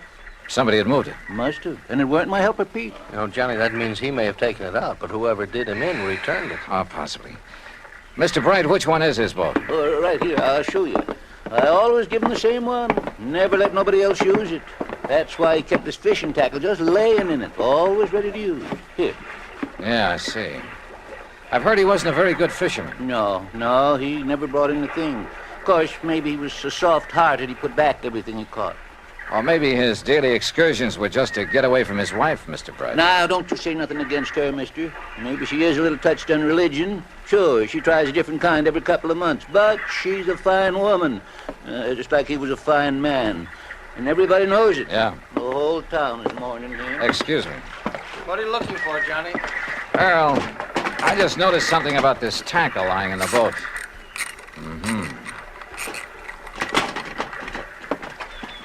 Well? Come on. Thanks a lot, Mr. Bright. Like me to tell you what I think might have happened? Yeah, maybe later, thanks. Well, what did you find there, Johnny? Earl, did Parley Barron ever go fishing with you? You were good friends. No, he always wanted to go out alone. Yeah, but not to fish. Huh? That tackle box hasn't been moved in months. The paint is still dark under it. What? And that reel, I could hardly turn it. Well, then what? I don't know what. But Barron was using that boat every day for something besides fishing. Any ideas? You know him pretty well, have you? No. Let's get over to headquarters. Earl felt he ought to go back to his office where his wife Mike had promised to pick him up, so I borrowed his car again and went over to headquarters alone. Sergeant Harry Brackett, who was assigned to the case, had returned. He was on the phone when I walked in on him. He gets back to town, Mrs. Dana, so please have him call me immediately, will you? Yes, ma'am. Thank you. Yes, so what Johnny. Yeah, hi, Harry. Yeah, Johnny, I'm sure glad you're here. I got a real mixed-up case on my hands. The Parley Barron Matter, huh? Well, you know about it? That's why I came to Sarasota. Earl Portman called me. Have you found out anything? Nothing much, have you? Well, only what's here, the autopsy report. What's in it, Harry? Doc Snowden says that Parley Barron was dead before he was put into the water out there in the Gulf. Oh? No water in the lungs, you see what I mean? It probably means murder. Have you told anybody this? No, not yet. Why not? Well, I don't know. Maybe because I just can't figure anybody in the world would want to kill Parley Barron. Did you talk with Will Bright down at the boat dock? Just before you came in. You know, it sounds like somebody went with Barron in his skiff that morning, killed him, dumped him over the side, and then brought the boat back alone, doesn't it? Yeah, except for one thing. Pete Marino, a little kid who plays around Bright's dock all the time, he's sort of a self-appointed caretaker when Bright isn't there. What about him? Well, Peter saw Mr. Barron take off in his skiff Friday morning, alone. But he didn't see him come back. Pete went home for lunch. When he got back to the dock, the skiff was in. Uh-huh. Then whoever did it met him out on the water somewhere. Maybe several people, so that one of them could return the skiff. Be taking an awful chance, wouldn't it? How do you mean? Yeah, Doc's in a pretty isolated spot, all right, but the killer showing up in Barron's skiff without the old man along, that's too much of a chance. How else could it be returned? Tied. Tied? Little Pete says that when he got back to the dock, the skiff was there, all right, but not in its usual place. So Will Bright mentioned. Also, it wasn't tied up. It was just sitting there. Oh, then you meant untied. No, I meant T-I-D-E. When the tide's rising, it floats everything from the pass between Lido and Longboat Keys right up to Will's dock. You think the boat just floated back by itself? You got a better idea? Harry. Yeah? Are you sure it was Barron's body we picked up out there? After all, the fish and whatnot disfigured it pretty badly. Johnny, I've known him for years, and didn't Earl Pullman recognize him immediately? Yeah. And the clothes he was wearing, his own straw hat? Well, have you checked on his dental work, things like that? I'm waiting now for Dr. Dana. He was his dentist to get back to. You know, that's a funny thing. What? I called Dana the minute that body was brought in. After all, teeth are about as solid identification as you can get. Oh, I thought you were sure anyway. Well, I wanted to be doubly sure. Anyhow, when Dana didn't get here right away, I called him again. I got his wife on the phone, and according to her, he suddenly left for Tampa. Urgent call or something. Where in Tampa? She didn't know. At least she wouldn't say, but it seems kind of fishy to me. Well, it may just be that one of his patients... Dana. That's right. The man who got so much publicity about atomic radiation studies, effects on the teeth and so on. That's the one. What's the matter, Johnny? Well, when you're stumped on a case, says Earl Pullman, go fishing. We did. We found a body. What are you getting at? Me, when I'm stumped, I play my hunches, no matter how crazy they may seem. And the hunch I have right now, man, is the craziest. I'll see you later. I learned a long time ago in this business, when you got a hunch on the line, you play it for all it's worth. Item 3, 10 cents for a phone call from a booth in the drugstore just around the corner. Hello? Hello, Mrs. Dana. Yes, this is Mrs. Dana. My name is Larkin, Mrs. Dana, from the Federal Bureau. The Federal Bureau. That's right. So you can see why it's important you say nothing to anyone about this call. Well, how can I be sure you I'm are? simply checking to make sure your husband has followed instructions. Oh, I see. Has he left for Tampa? Why, yes, the minute he got the phone call. Did he tell you who called? Why, no, but I did hear him mention the name Dufresne. Dufresne. Yes, only he didn't know I heard. And... Oh, maybe I shouldn't have mentioned it. Just be sure you don't mention it to anyone else. Oh, no. Goodbye. Item 4, 390 at the sign of the Flying Red Horse on the way to Tampa. The least I could do for the use of Earl's car was fill the gas tank. On expense account, of course. The FBI gag had worked before, so I used it again to bowl my way through the gate at Dufresne Chemical Corporation and to the office suite of Dufresne himself. I wasn't at all surprised to see activity in the suite despite the late hour. Sir, are you the man the front gate just called about? Yes, that's right, FBI. Which is the door to Mr. Dufresne's office? Well, I'm afraid he has some people with him, sir. What did you say your name is? Never mind. Is this the door? Sir, please, you'll have to wait. Come in, Mr. Dollar. Come in. Oh. I'm Arnold Dufresne. This is Dr. Dana, and this is Mr. McLaughlin of the Federal Bureau. How are you? We've been expecting you. Oh, have you? Sit down, Dollar. I guess this is your show now, McLaughlin. My credentials, Mr. Dollar. First, I suppose I should prefer charges against you for impersonating a member of the Bureau. Yeah, well, I can hardly say that I blame you, though, under the circumstances. Incidentally, our man in Sarasota's had quite a time keeping track of you. You mean there was a tail on me? From the moment you arrived. No kidding. Well, we didn't dare take the chance that you might upset things for us. After all, you've a reputation for being pretty sharp. We should have anticipated that you might be called in on the case, but though we planned things very carefully, we, shall we say, overlooked you. Even as we almost slipped up with Dr. Dana here, who would identify that body. Look, will you please tell me what this is all about? A man named Poorman called you in Hartford and asked that you come here to investigate the disappearance of his old friend and client, Parley Barron, right? Yeah, that's right. Now, where is he? What happened to Barron? Do you know? We do. And we were afraid you might find out and let the, shall we say, cat out of the bag. That is why we were all ready to send for you to come here, but, well, as it turned out, you came all by yourself. Mr. McLeod. Parley Barron, by the way, Mr. Dollar, is all right, alive, healthy, and happy. Then that body we picked up? Dressed in his clothes? During the last war, Mr. Barron, as a research chemist, made vitally important contributions to our, or shall we say, national security. Oh. He was too valuable a man to lose, even though his wife objected to his work for religious reasons. Yeah, I gathered that from talking to her. Or perhaps you even thought she might somehow be implicated in his disappearance. The thought certainly entered my mind. Well, in any event, so that he could continue to have a happy home and at the same time carry on his tremendously important work, we arranged for the little deception that has been going on for some years now. His so-called daily fishing trips. That's right.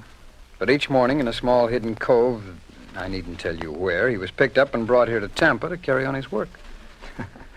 Well, I'll be darned. No one was the wiser. Even our, shall we say, competitor nations in atomic and missile research, who were bound to keep tabs on such a man, they knew only that he was working for the Dufresne Chemical Corporation. They did know that, huh? Well, we must suppose so. International espionage is pretty well organized these days. Ah. But now this disappearance, Mr. Were changes in plans for nuclear developments had made it mandatory that he spend some time in... elsewhere. Where? Well, shall we say, somewhere in New Mexico, or something like that. So to openly send him there would have indicated to our competitors what these new developments could be. That had to be avoided at any cost. Therefore, the plan for his disappearance was carefully worked out and carried out. Then whose body was it we picked up? Well, some poor, unidentified old derelict who was on his way to Potter's Field. I see. Well, believe me, if the Bureau functions this thoroughly in everything it does... Oh, we try. Well, what about Mrs. Barron? Oh, she'll bear up. We, of course, made sure of that in the beginning. And then when her dear husband does return... When will that be? When his work is finished. And, of course, that'll be too late for our friends across the sea to catch up with us, and we've worked out a completely plausible story to cover his absence. Oh, I'm sure you have. Now, Dr. Dana here will return to Sarasota in the morning. He will confirm identification of the body that was fished from the sea with only sufficient reservation to protect his professional reputation when Parley Barron reappears. All right. Now, when an insurance claim is filed on Barron... Well, I'm sure Mrs. Barron won't file for some time, unless urged to by your friend Poorman. No, I can prevent that without telling him anything. That's fine. What's more, with the penchant that some companies have for, shall we say, slow action on claims... Well, don't let them hear you say that. Well, Barron will be back before you need to worry about it. Now, is that okay with you, Mr. Dollar?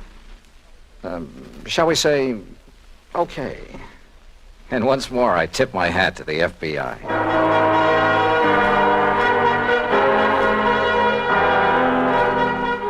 Expense account total, including plane fare and incidentals back to Hartford, $421.50. Remarks? For obvious reasons, I have used fictitious names throughout this report, and of course delayed filing it until obtaining official clearance. Yours truly, Johnny Dollar.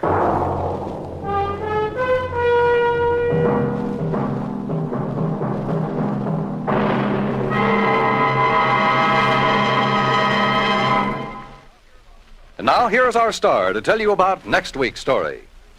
Next week, a strange old character, the most beautiful girl I've ever met, and money all over the place. Counterfeit. Join us, won't you? Yours truly, Johnny Dollar.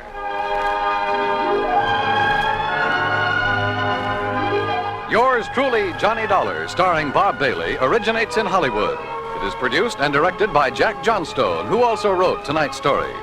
Heard in our cast were Virginia Gregg, Jeanette Nolan, Will Wright, Barney Phillips, Lawrence Dobkin, Stacey Harris, and Harry Bartell. Musical supervision is by Amerigo Marino. Be sure to join us next week, same time and station, for another exciting story of yours truly, Johnny Dollar. This is Dan Cubberly speaking.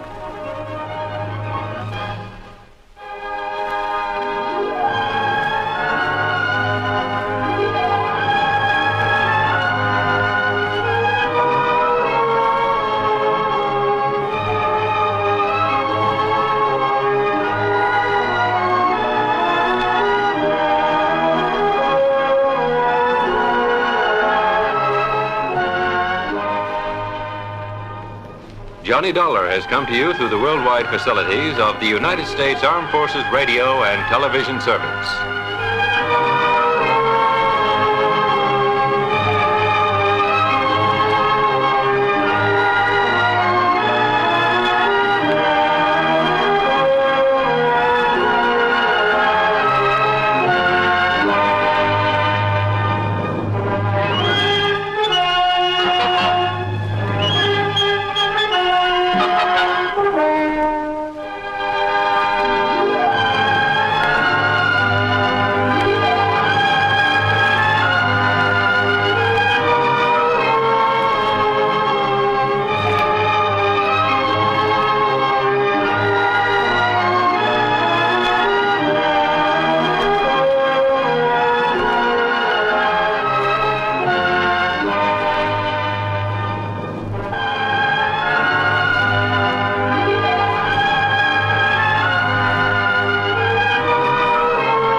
Johnny Dollar.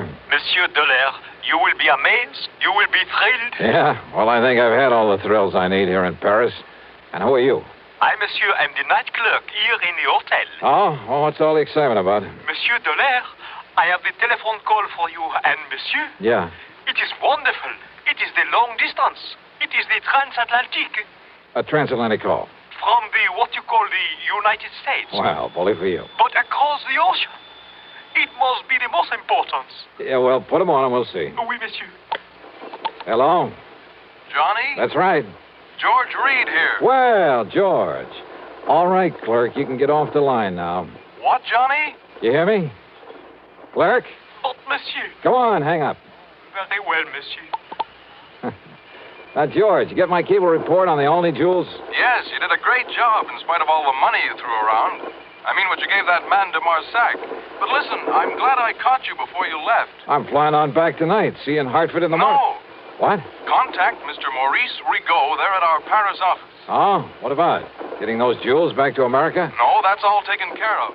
But in talking with him a minute ago, I happened to mention that you're there, so he wants you to stay around and see if you can help locate a Cellini medallion. Cellini, the famous Italian artist? Yes, and the medallion was stolen from the galleries of the Louvre 2 or 3 weeks ago. Priceless, so it has to be found and returned to them. Well, I'll do what I can, George. Good. Now contact this man Rigaud at our office there immediately. Contact Rigaud, huh? That's right. But why do you say it that way? Because maybe I won't bother him. What? George, maybe I've got a better idea.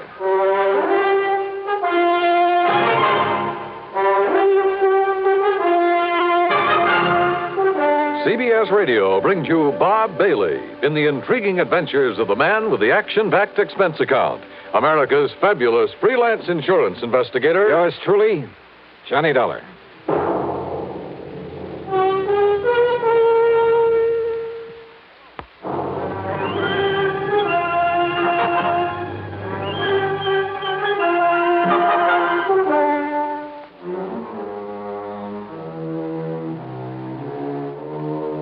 Expense account submitted by Special Investigator Johnny Dollar to Floyd's of England, North American office. Or maybe it's the Paris office. We'll see.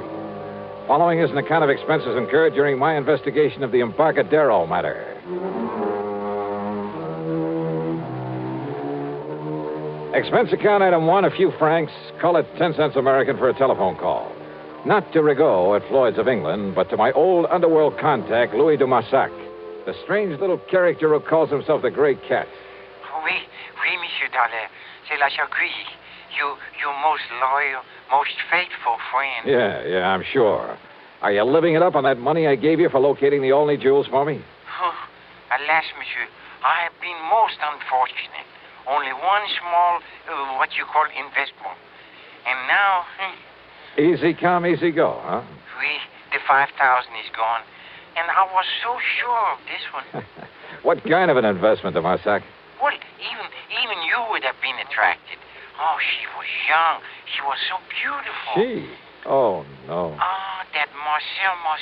How could such a lovely vision deceive me so? Oh, I'm crushed, a man without hope. And Monsieur... Yeah? I'm also very, what you call, broke. Uh-huh. Think $100 might help to raise your spirits? $500? Oh, oui, Monsieur. But for what? 100. For some information about what happened to the Cellini medallion. Oui, stolen from the Louvre. Oh, you know about it then? But of course. You know where it is? No. But for you and me, I will somehow find out. Good. But it may be dangerous, Monsieur. The people I will have to see, the cutthroats I will have to pay for the information. But for you and the $400 you have promised me. Okay, $150. Want to call me when you've got the dough for me? No, if I bring the information to you, I can then collect for it right away. Oh, 200? I'll wait to hear from you. Okay, now, George, don't flip your lid over some more money for de Marsac. After all, he knows more about what goes on in the Paris underworld than any other man alive. And if in a day or two he can come up with the information I need, I'll put it this way. He saved the company a lot of time and money in the past, and I'm sure he can do it again. Also, if his poking around is as dangerous as he seems to... Yeah? Well, come in. De Marsac. Oh, oui, Monsieur de Chagui. Oh, the dangerous mission you sent me on is a fait accompli. But I only talked to you on the phone about an hour ago. I've wasted no time. You have the $300 for me? $150. You have the information? Oui, the Cellini medallion. Well, it's on the way to your own country. On the way? How? Hidden away in a case of wine aboard the ship, the Klemper Hall, out of Le Havre. The Klemper Hall, huh? Destination? San Francisco. Now, when's it due to arrive there? Late tomorrow night. The cargo is many cases of wine. Yes, bottles of wine. The medallion is hidden away in one of them. You're sure of all this, de Marsac? But of course, mon ami. Because if I fly all the way to San Francisco and find out you're giving me a wrong steer... Oh, no. How can you, my oldest, my dearest... Yeah, sure.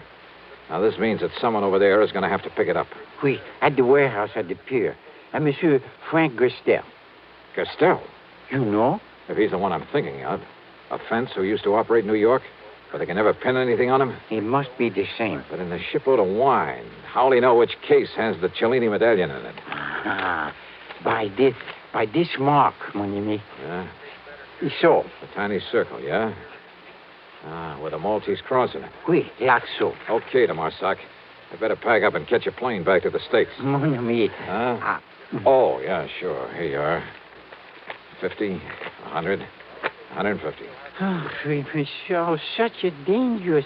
Okay. 170, 90, 200. Ah, merci. Merci beaucoup. Bon voyage. Oh, success. Wait a minute. Eh? You dug up an awful lot of information in a very short time, de Marsac. Even about that mark on the case of wine. Oh, but of course, monsieur. You see, I put it there myself. You what? Oui, when I helped my friends to smuggle the medallion aboard the ship.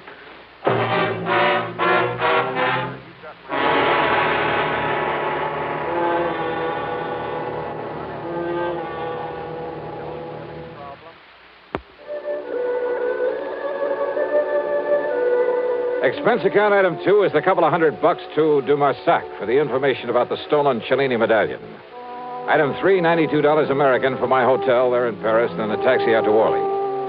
Item 4, $5.99 even plane fare, Paris to New York to San Francisco, and a taxi to my favorite hotel, the Huntington, up on Nob Hill. A pea soup fog had settled over the city, and the driver had to practically feel his way the last couple of blocks. By the time I'd cleaned up and changed my clothes, it was late, and I was hungry. And after the long plane trip, I was glad for a chance to walk over to the Fleur de Lis on Sutter Street. Cocktails and a rare good dinner ran up item 5, $11 even. Then I started back to the Huntington, again on foot. I say I started. It was late, remember, and dark. Not many people on the streets. And suddenly I was conscious of someone behind me, slowly catching up with me. In the fog, he was only a shadow, but I was sure he was following me. I slipped out my gun under my coat and slowed my pace. All right, brother, what? Huh? Yeah. Hi, Johnny. Smokey Sullivan. Yeah. Well, what under the... How are you, Smokey? I thought that was you coming out of that Fleur de Lis. Hadn't you better put that back in your coat, huh? Oh, yeah, sure. Hey, listen, you're just the man I want to see. Yeah? Yeah. And if you can dig up some information for me about somebody, I'll make it worth your while. You're real good to me, Johnny. I'll do anything I can. And listen. Yeah? I don't know why you're out here this time, and maybe this ain't got nothing to do with it. What's that, Smokey? I've been hanging around the docks the last couple of days, down to the Embarcadero. Doing a little honest work for a change? Yeah. I'm real clean now, Johnny. I've been going straight. That's the stuff. But I know how to keep my eyes open. You know what's going on down there? What? Smuggling, Johnny. There's a lot of smuggling all the time. You know what I mean? Keep talking, Smokey. Yeah. Well, most of it comes in from Japan and China, places like that. It's the boys on the boats bringing stuff in. Ah, well, what I'm interested in... Narcotics, Johnny. Mostly heroin, stuff like that. Yeah, well, now, Smokey, when you get any info about that kind of stuff coming in, you tip off the Treasury boys, the narcotics division. Me, Johnny? Me go to the cops? You mean because of your past record? Yeah, they wouldn't believe me, Johnny. That's the trouble with going legit. I mean, the kind of guy I was. Don't ever kid yourself. I don't want to lecture you, Smokey, but believe me, it's the best way in the world for you to make up for some of the things you've done in the past. Look what you've done in helping me. Yeah, I know. And it was you got me going straight.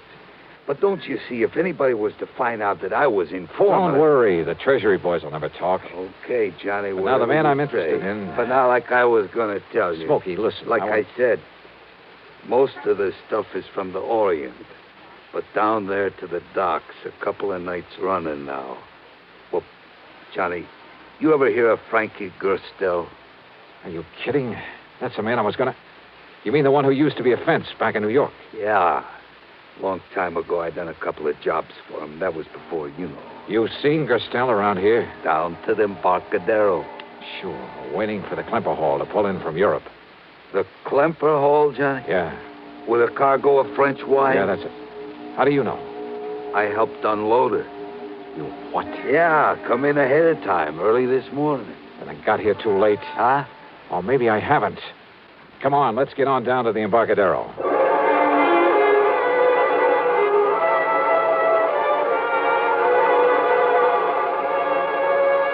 Item 6, $1.50 for a taxi. Pier 93, where the Clever Hall was berthed, was dark. Except, that is, for a dim light in the office on the street side. Back in the huge warehouse, extending out over the waters of the bay, there wasn't even a glow from a nightlight. Sure funny, Johnny. They're not having some kind of a light in the warehouse. Yeah. Well, we'll find out about that from the watchman there in the office, if we can wake him up. Yeah. Sleeping on a job like that, why, Hey, watchman. Watchman, come on, open up. Johnny. Yeah, I see. Come on, Smokey, give me a... Here we go now. All right, wake up, mister. Come on, I said wake up. Yeah, Johnny. He's asleep, all right. For good.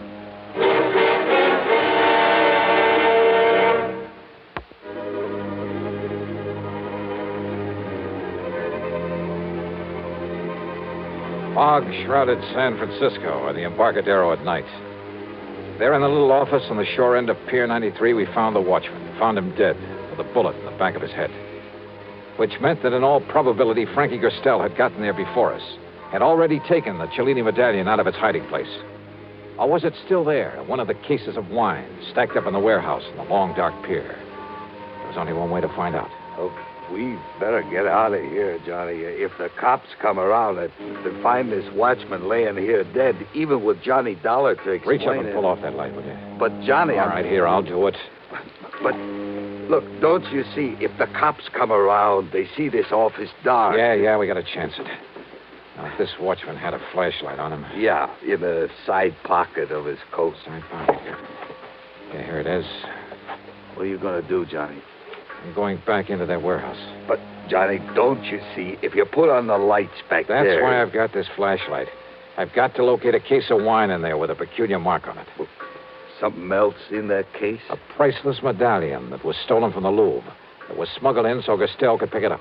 But if he's already been in here and taken it... Well, I gotta make sure. Now, you wait right here. Johnny, if a prowl car comes down the street... Okay, shove the watchman's body under the desk. Turn the light on again and sit there in that chair with your hat pulled down over your face.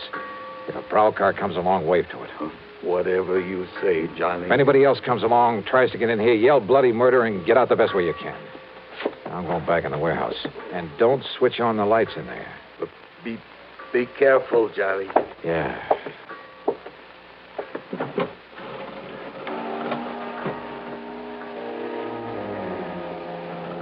The light in the office, when Smokey turned it on again, made only a thin yellow line beneath the sliding door. It showed me nothing. It seemed only to accentuate the gloomy darkness of the huge warehouse.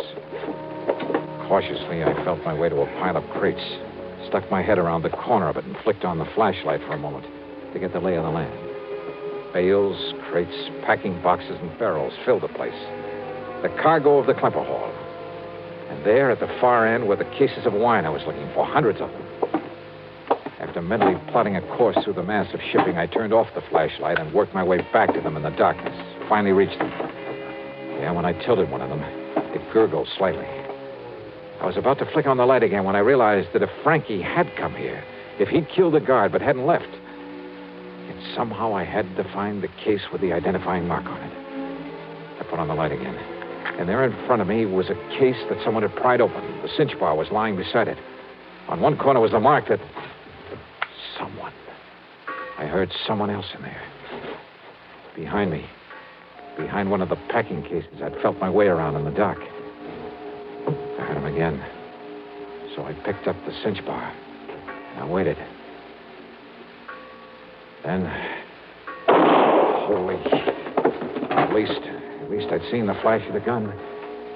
But again, I waited. Give up, Dollar. I've been here over an hour. I can see in here, but you can't. Now?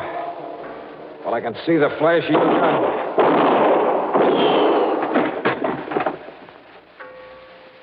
You see what I mean? Dollar? Just keep on talking, Frankie. What? What'd you say? Dollar. Cinch bar. All right, here, Frankie. Ah, that's a stupid trick.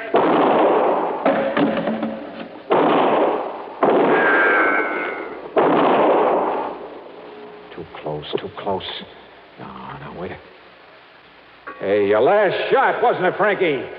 Yeah. Hey, Smokey. Okay, Smokey, come out here in the warehouse. Turn on the lights and we'll...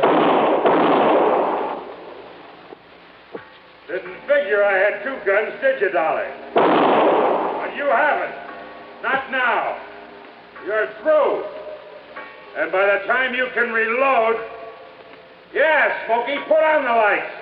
I can use them now. No, Smokey, no. That's right. And leave them on. And, Dollar, I'm going to dig you out from behind those crates and kill you. You hear me, Dollar? You can't get away. Yeah, because now I see you. So I pull this trigger. Smokey.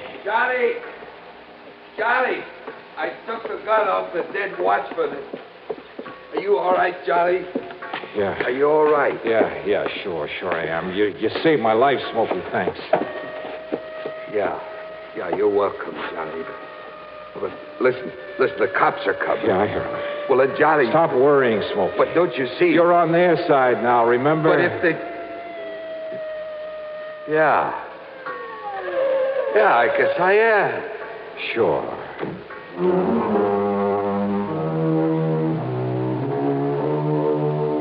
The Cellini medallion in Frankie's pocket. It was pretty obvious that he'd killed the watchman, taken the medallion out of the wine case and was about to leave when we showed up. Smokey's shot had killed him. Had Smokey a bit worried, too, when the police barged in on us. But now he's a public hero. Oh, sure, there'll have to be some kind of a hearing on the whole affair. My deposition's already in. But Smokey's really in the clear. As for the couple of $100 I gave him, well, forget it, George. It came out of my own pocket. So, expense account total, including the trip home, $1,174 even. Yours truly, Johnny Dollar.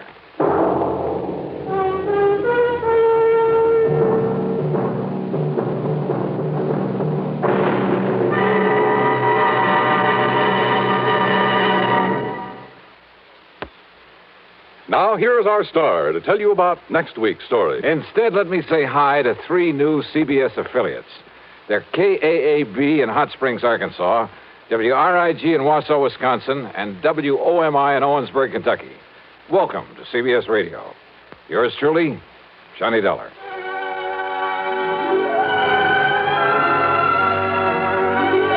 Yours truly, Johnny Dollar, starring Bob Bailey, originates in Hollywood and is written, produced, and directed by Jack Johnstone. Heard in our cast were Forrest Lewis, Vic Perrin, G. Stanley Jones, Tony Barrett, and Frank Gerstle. Be sure to join us next week, same time and station, for another exciting story of yours truly, Johnny Dollar. This is Dan Cubberly speaking. This is the CBS... From Hollywood, it's time now for... Johnny Dollar. George Reed here. Oh, hello, Georgie. How's Floyd's of England doing these days? If payments keep on the way they started this morning, the company will go broke. What's that mean? One of our old clients, quite a character, by the way. Oh, now wait, George.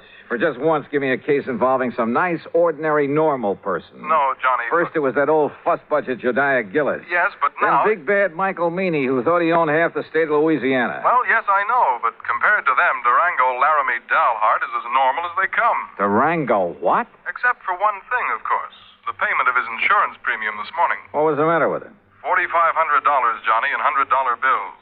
They're still here on my desk. $100 bills? You call this character normal? Listen, will you?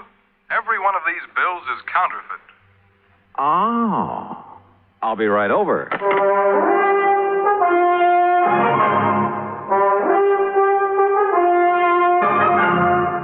Bob Bailey in the exciting adventures of the man with the action-packed expense account. America's fabulous freelance insurance investigator. Yours truly, Johnny Dollar.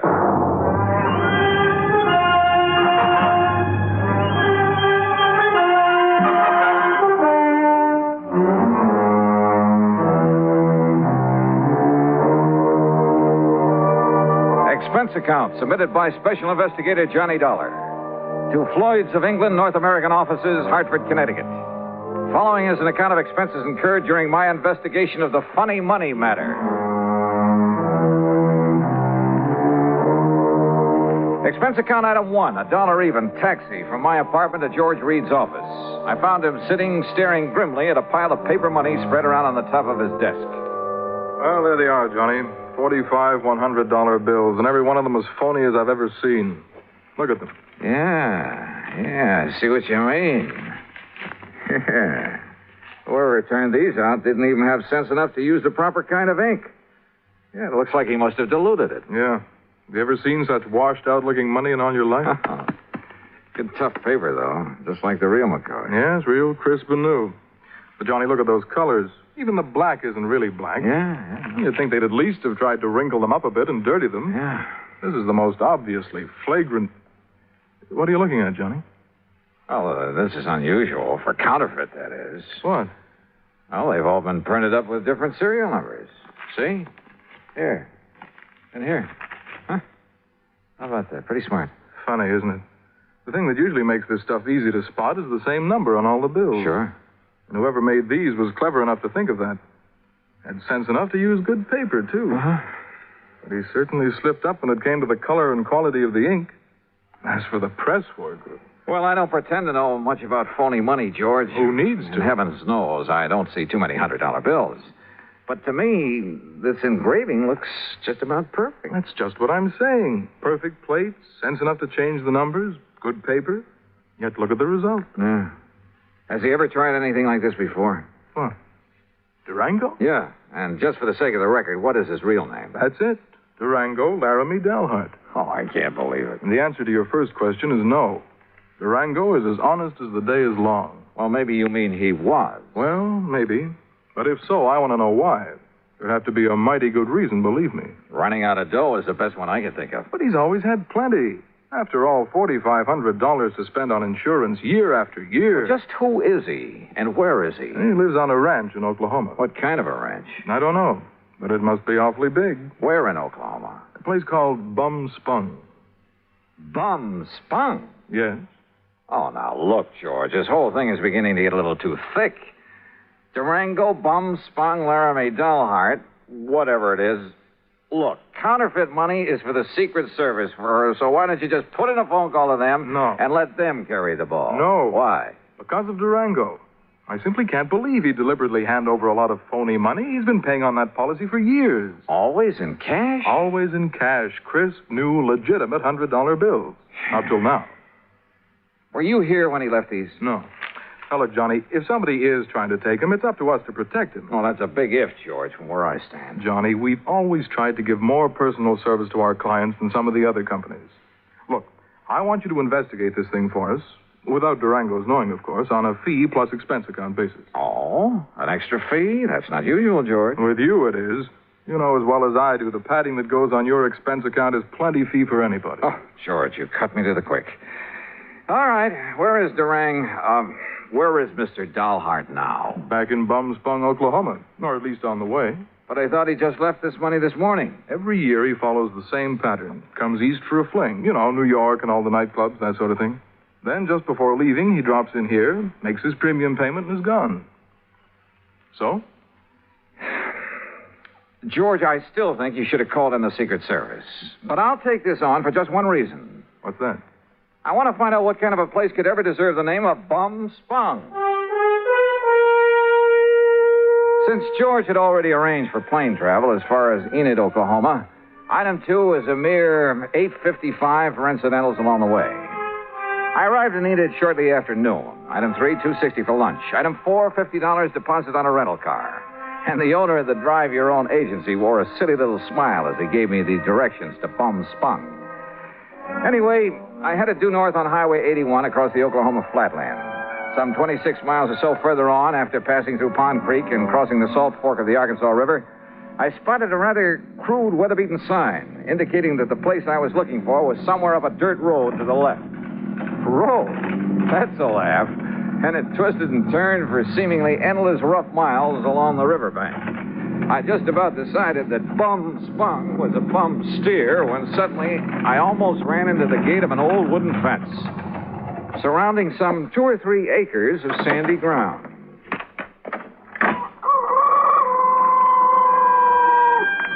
And there they were. A huge, ramshackle, unpainted building that passed for a house. An even more dilapidated affair, propped up with timbers that probably served as a barn. There were a couple of broken-down outbuildings, too. And on a small irrigated plot in the back, 2 cows. Steers? Well, anyway, 2 rather sad-looking bovines munched on the faded grass. There were some decrepit-looking chickens, a mangy old dog. There was a horse of sorts in a small corral. The windmill, its whole tower sagged with fatigue, and the rudder on it slapped idly against the broken vanes. But right next to it, in complete contrast, stood a spanking new Cadillac convertible. And on the other side of the house, hanging some flimsy pretties on a clothesline, she was maybe 23 or 4, a brunette, and wearing a pair of well-tailored white riding breeches and a tight flowered silk blouse. She was slim, and she was pretty, and had a couple of rosebuds tucked in her hair. Hi.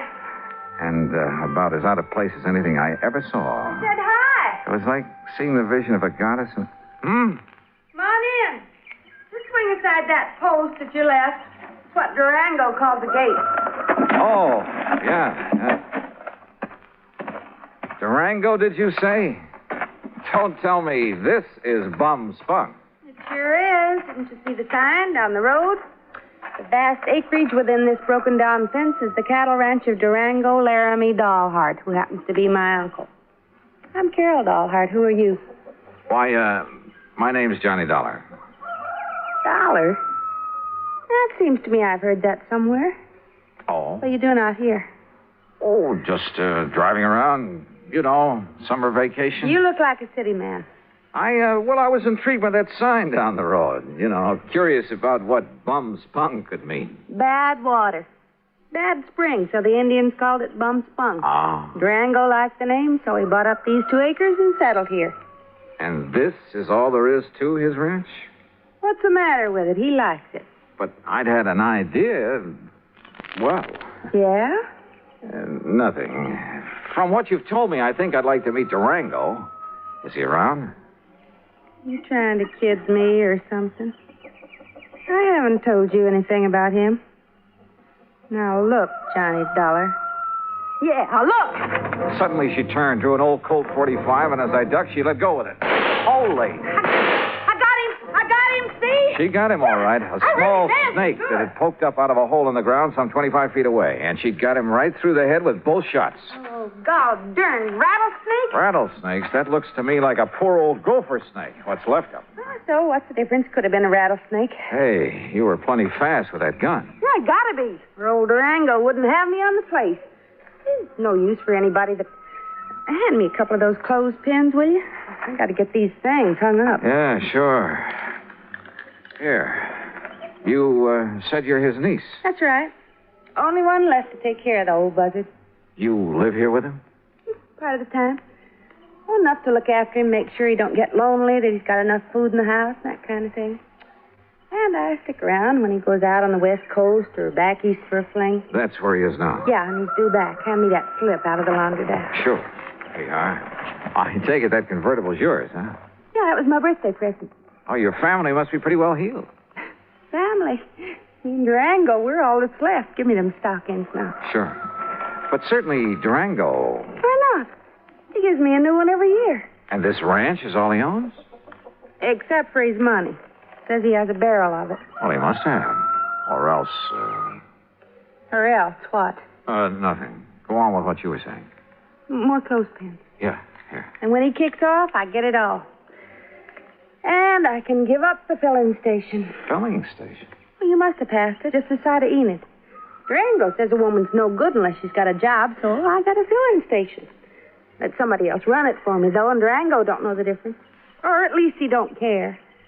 The main thing is I'm around to keep him happy and give him somebody to cuss at now and then. And say, why am I shooting off my face to you this way? I don't know, but don't stop.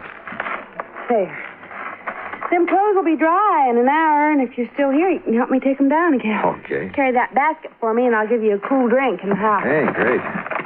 You say Durango is due back here, huh? Mm-hmm. Why, don't save yourself time traveling by plane instead of train, I'll never... Johnny, if you're just around here on vacation, I'll eat my shirt. Why'd you come here? And don't give me any guff. All right, come on. Pour me that drink and I'll tell you. Now, I'll tell you. If you're here to pull something on... Oh! What's it? Son of a dog blasted gopher. Holy... Easy now. Don't you easy now, me. I busted my ankle. Oh, it's just a little sprain. Here, arm over my shoulder. Okay. Dang fool that I was to kill that gopher snake back there. Oh, Johnny, it hurts. Then I'll carry you. You know. Oh, that's better. And hey, boy, you got muscles. You know. Huh? What the? Well, take me over to the sofa. What's the matter, Johnny? What stopped me was the inside of the ramshackle old house. Clean, modern, well-furnished. Even the kitchen with its gleaming porcelain, electric range, huge refrigerator, and freezer. Modern in every way. Well, don't just stand there staring. Get some water, hot and cold, for this ankle. While you're at it, pour us a drink at the bar over there in the corner. I could use a good, stiff snort.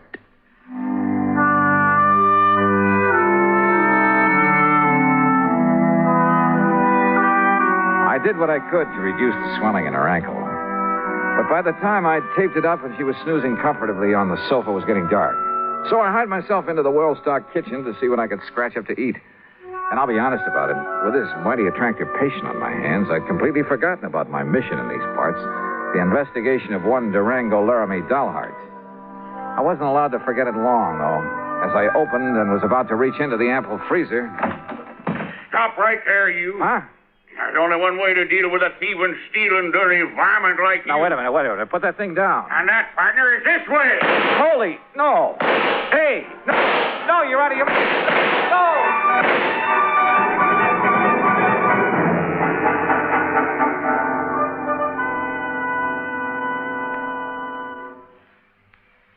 Act Two of yours truly, Johnny Dollar, in a moment. A number of years ago, it was said that, in spite of the large population of this planet, men and women remain the most inaccessible things on it. Today, we see this lack of understanding among peoples of the world reflected in headline stories. But it isn't because the people of the world are enemies. All people want to be friends.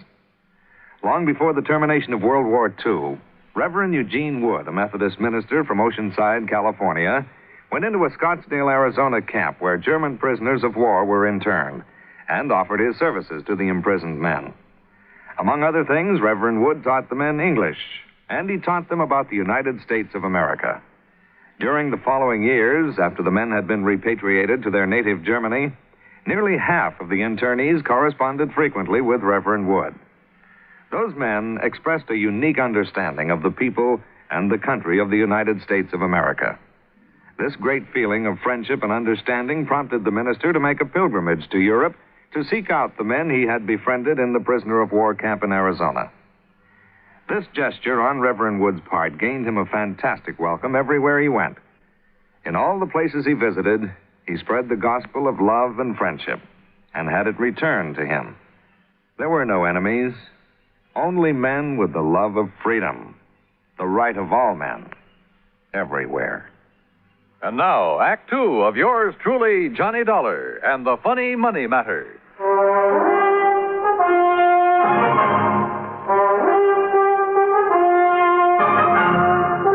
Robbing my house here, you No. thief. Now, wait a minute. Not while old Durango's around. Durango, you old maverick! Watch it. Cut out that shooting while I'm trying to sleep. Ain't had a chance like this in years. Will you cut it out? Quit it! Cut it out, I said! Enough. Me, too. Take a swing at me, will you? Right. Holy Moses. Okay. Yeah, and here's your gun. Keep it in your pocket where it belongs. Sure. Now, what was the big idea? Well, whenever you bring one of these fancy boyfriends of yours around to my house, I got a right to have a little fun with them, ain't it? Fun? Is this your idea of fun? Crazy gall darn fun. Look what you did to the stove. You blowed it full of holes. Yeah, the old wood stove would have held up. Here, buy yourself another one. There's 500 nice new dollars. Hey, wait, let Now, me what see about those. that window and the jars on the shelf? Okay, here. You should have saw him when I started throwing that lid all around him. Sure. Here, Johnny, let me wipe off some of that jam that fell on your head. Johnny? Johnny who? Johnny Dollar. And I take it you're Durango Laramie Dollheart. Nah, sure am. Fastest shot in the country, too. My pa learned how in Durango, my ma learned how in Laramie, and I'm better than both of them was. Only thing is, I get no chance to show off no more. Durango, you crazy idiot. What's the idea? No harm, man, no harm. Yeah, take a slug of this. You forget all about it. I'll get a glass. Glass, a man drinks out of the bottle. Go ahead, Johnny. Oh, well, thanks. Bad enough a he-man has to live around all this feminine fripsy and lace curtains and rugs all over the floor and You know, stuff. Dad, blame well, you like the way I fixed up this old dumpy ears Durango. Yeah. Now, wait a minute. Look, you two. Yeah, you know dang well a man gets tired just sitting around, no matter how pretty it is. Why else do you suppose I got to get away every now and then to San Francisco or New York or some of them places where they got some noise and excitement? Is that right, Johnny Dollar? Just leave him out of this. Why? What's he doing here, anyhow? Well, Durango, I'll tell you why. Because he's just driving around on his vacation, and he happened to get to the end of the road, and I made him come in. That's why. Thanks, girl. You got any objections? I'll say this. He's got a lot more get-up and guts than most of the boys you bring around here. That larrup on the chin he give me is... Yeah, well, I'm sorry about that, Durango. Sorry for what? Because you didn't act like some of them lily-livered kids she brings around, run for home? No, sir, boy, you're all right. Cheryl, what the Sam Hill you got on your foot? Well, it's high time you noticed. Well, what happened to it? I like to have busted my ankle and I go for a hole, and if it hadn't been for Johnny, I'd still be laying out in the yard howling with pain. Yeah, me, I'd seen that happen. I thought she'd broke her leg. I'd liable to took her out and shot her. But Johnny, boy, you done a real good job on my little ticket. Here, honey, I have to get back on the sofa. No, now, let Johnny. He's a lot gentler. And besides, well, I kind of like him. You hear that, Johnny? You better look out when a pretty girl starts talking to you like that. You're sure fixing to get lassoed and thrown. Well, I can think of a lot worse things. Durango, you just shut up and fix us up some victuals. We're hungry. Yeah, sure. No sooner than I get back here and some woman starts giving me orders. Take it easy now, girl. Oh, I don't need help. I'm feeling fine now. I just wanted to talk to you. Hey, you should have stayed on that sofa. What, missed all the fun? Fun? You too? You know. Oh, thanks. Hey, sit beside me, Johnny. Well, sure. Why not? Now, none of that mush stuff. That isn't what I meant. Oh, I can't say as I'd mind it with you, Johnny. Well, now, if that isn't an Hey, invitation, you kids, some nice steaks, a couple of chops, maybe some pancakes and beans to fill you up. Be all right? Just make it good and take your time. Or shall I do it? Yeah, woman, I can cook better than you any time. Oh. Well, Johnny, before you start that... What's the matter with some lights in there, you kids? It's getting dark. Oh. Just mind your own affairs. And I warn you, Johnny, you better watch out for yourself. Yeah, I'll risk it, Durango. You don't, want the light, do you, Carol? You know what I want?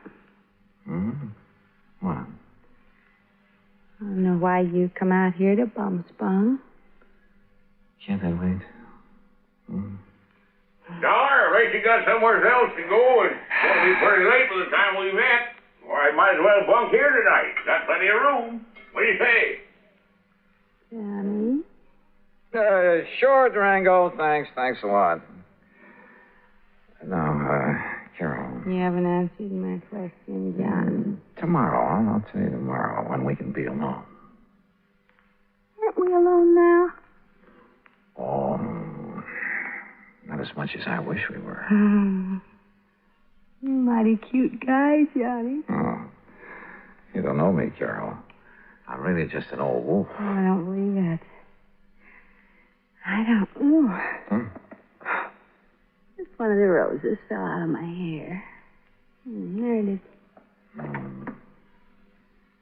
With buds of roses in her hair and kisses on her mouth. What's that? Pretty. Just a line from an old poem. I have the roses in my hair. What about the rest? Won't you find out? You kids want to bell down on the jug while you're waiting? Oh, Oh, why don't you tend to your cooking? Johnny? That Durango, he certainly puts together a meal in a hurry. Too much of a hurry. And the meal itself, enough for an army. And to see him pack it away, you'd think he'd been out on the range for years. Yes, sir. Nothing like coming home to give you an appetite. Here, scoop yourself up some more beans, Johnny. I still hadn't made any progress in my investigation and encouraged him to talk about himself. He did, willingly. And how much of it was true was something else again. Said he left his father's little farm in Colorado to hunt for gold. Said he found it, too, a lot of it. Claimed he'd used that money exploring for oil, wildcatting. That everything he touched had turned to money. That he'd made and banked so much he could never spend it all. That's why he'd go on those flings to San Francisco and New York, just to get rid of it. Then come back here to this little plot of ground and rest up for the next excursion to the big city. His only regret was he was too old to make the new West like the old West. Yes, sir. If I was 20 years younger, I'd ride a horse into Dodge City and show all them law and order. I'd show them just exactly how it was in the old days. Like I read about in them magazines. But if all this were true, why the counterfeit money? Those phony, washed-out $100 bills I'd seen on George Reed's desk. The bed in the guest room was as comfortable as my own, but I couldn't get to sleep. Fortunately, for long after the house was dark, it must have been close to midnight, I heard the door of Durango's room open, heard him sneak out of the house the back way. Quickly, as quietly as I could, I slipped on trousers and shoes, took along my gun, and went after him. From the back porch, I could see that there was a light on in one of the small outbuildings.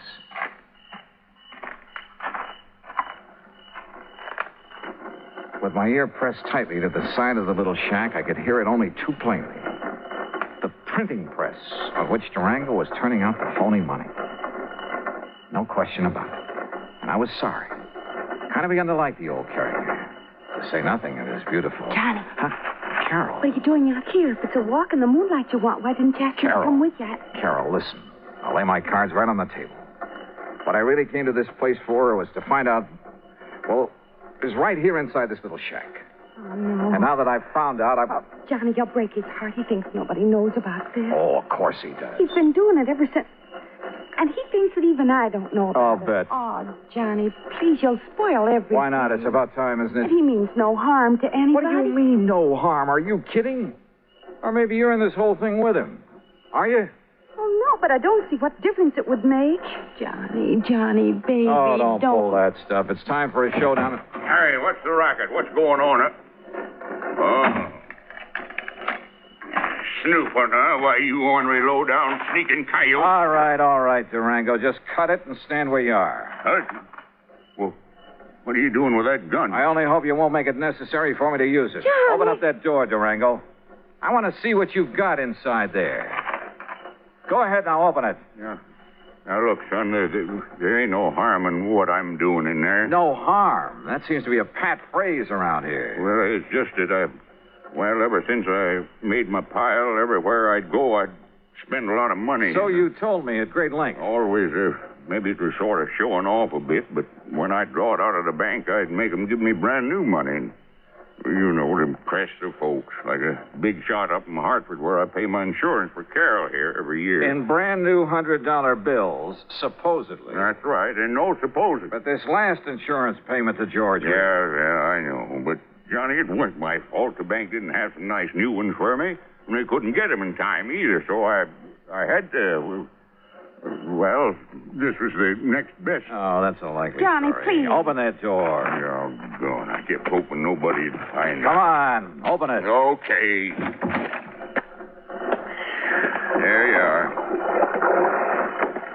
What under the... That's the washing machine there. And that's the soap and plenty of strong bleach and the starch to make them nice and crisp. Oh, no. And that there's the ironing board where I press them out real nice and flat. They'll never believe it.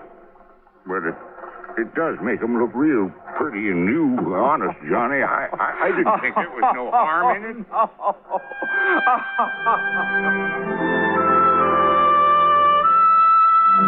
Well, there you have it, George. Full report on the funny money that turned out to be only cleaned up a bit. And the next time, call in the Secret Service, will you? No, I didn't mean that. Just don't question the charges on this account for the extra week I've spent out here. If you could see this pretty little Carol. Oh, that Carol. And if I ever get enough money, so help me, I think I'll retire to Bum-Spung, Oklahoma. Expense account total, including incidentals, and the trip back to Hartford, $171.25. Yours truly, Johnny Dollar.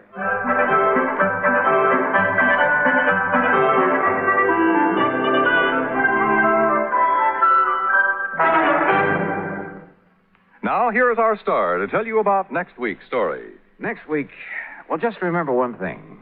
That old saying about a cat having 9 lives. And be sure to join us, won't you? Yours truly, Johnny Dollar.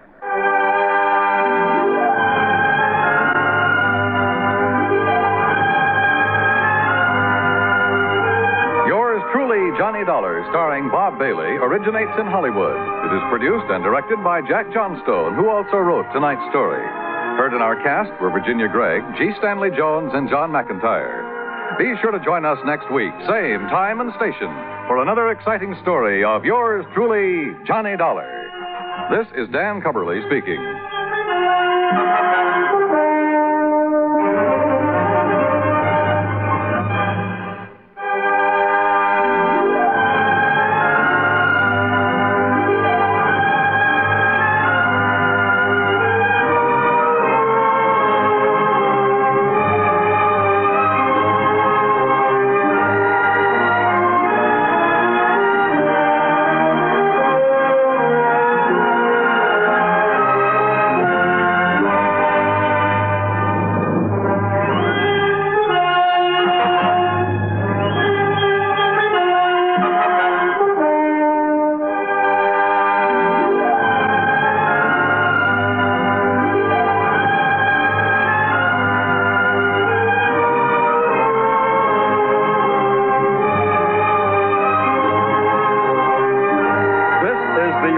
States Armed Forces Radio and Television Service.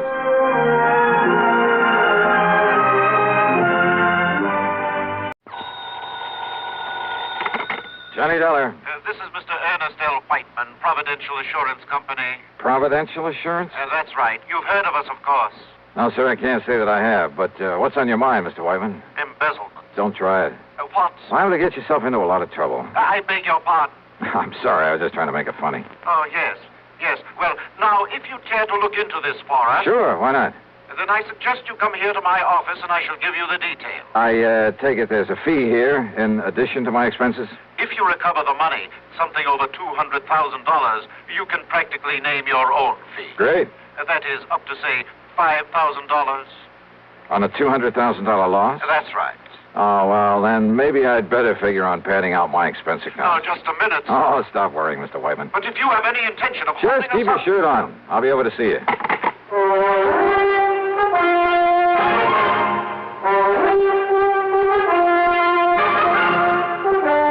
CBS Radio brings you Bob Bailey in the exciting adventures of the man with the action-packed expense account, America's fabulous freelance insurance investigator. Yours truly, Johnny Dollar.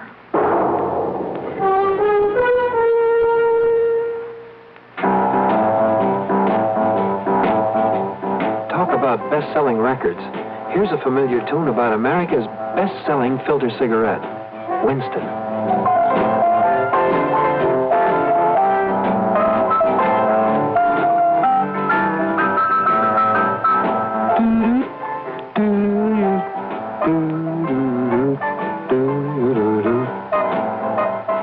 Winston gives you real flavor, full, rich tobacco.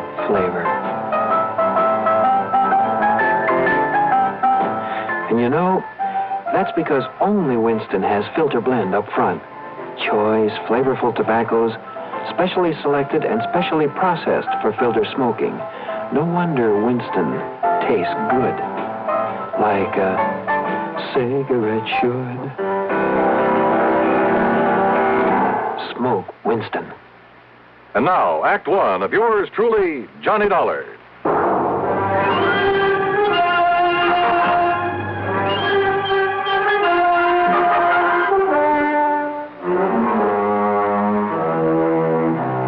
Expense account submitted by Special Investigator Johnny Dollar to the Providential Assurance Company, Hartford, Connecticut.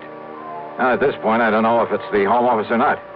Anyhow, following is an account of expenses incurred during my investigation of the Hand of Providential Matter.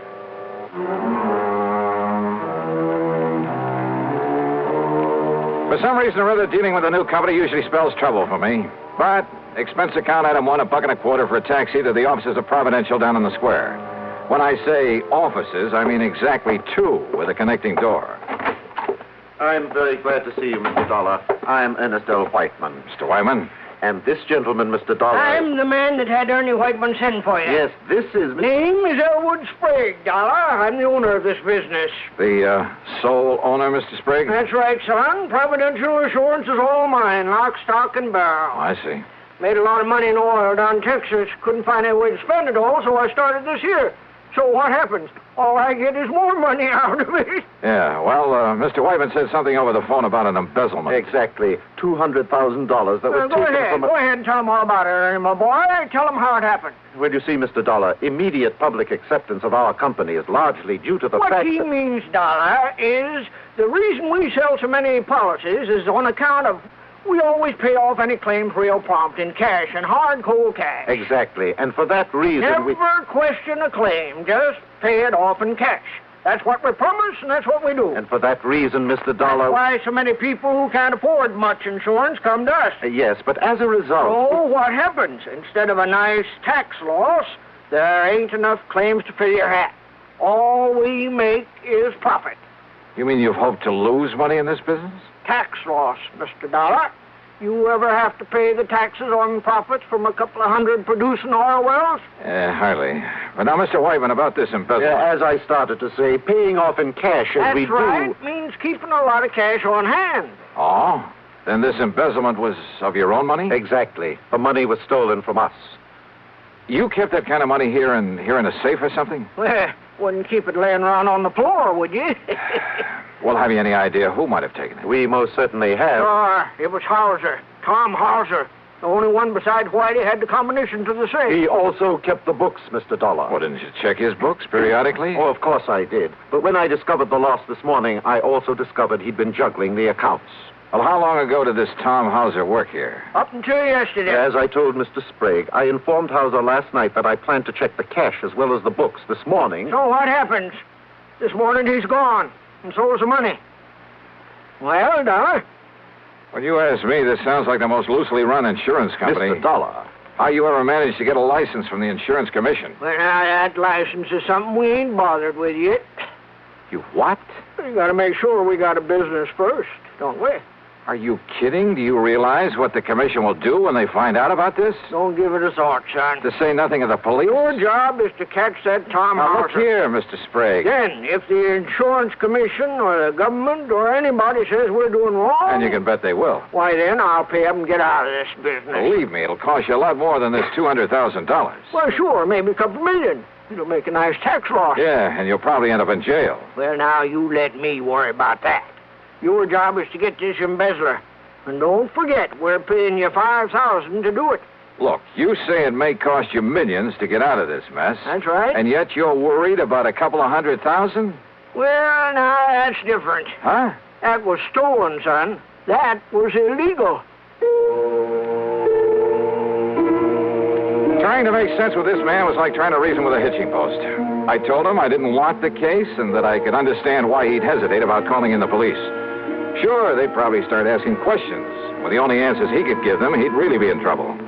I told him that my only duty, as far as I could see, was to notify the commission of this whole operation. Sure, son. If your conscience hurts you, go ahead and notify them. After you got this money back first. After? Well, I don't know much about investigation, but seems to me that with him gone only a few hours, well, if I was you, I wouldn't be wasting any time. Yeah, you got a point there. Sure. And don't you forget that $5,000 that's waiting for you when you bring that money back here. Well, I ask you, what would you have done? And with a fee of $5,000 dangling in front of your eyes? Yeah, that's what I did. I took the case.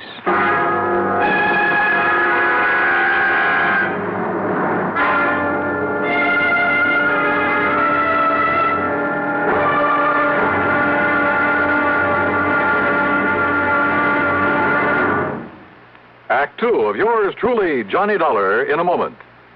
Higginbotham here. We will now commence our lesson in stereophonic reproduction.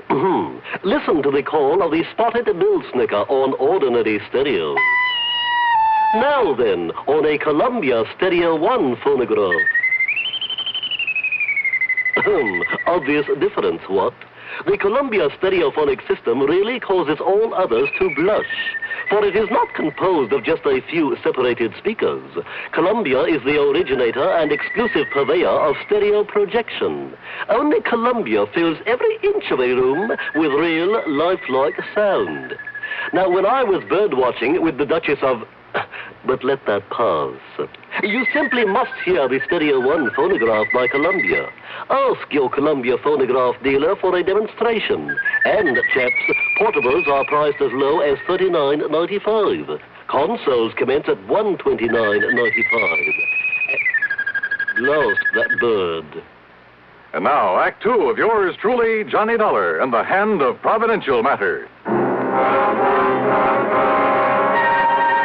Hoping the insurance commission wouldn't hang me if they ever found out I'd taken an assignment from this outfit, I decided to check the last known whereabouts of the embezzler, the bookkeeper who'd stolen some $200,000 from them. After getting his description and his address from Mr. Sprague, I spent item two, $1.85, for a taxi to a dingy rooming house on the north side of town. At the front door, I was met by a frowsy old maid wearing a rather slovenly blue housecoat. She looked like she'd just gotten out of bed, and her stringy black hair was up in paper curlers. Special investigator, huh? That's right. Here, my credentials. Johnny Dollar, freelance. Well, Mr. Tom Hauser ain't here right now. I know. Have you any idea where he might be? I seen him leaving bag and baggage late last night. Guess he's gone on a trip somewheres. I was sitting by the front window having a can of beer before I went to bed, and I seen him get in his car and drive off. Yeah, well, just let me have the key to his room.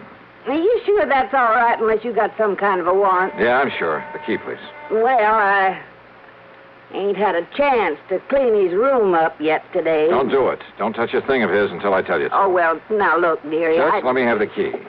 And here's a 5-spot for your trouble. Oh. Well, now, you're what I'd call a real gent. And here's the key. It's the first apartment on the right, top of the stairs. Yeah, thanks. Is something wrong, Mr. Dollar? Did Mr. Hauser do something he oughtn't have done? What do you mean? What are you talking about?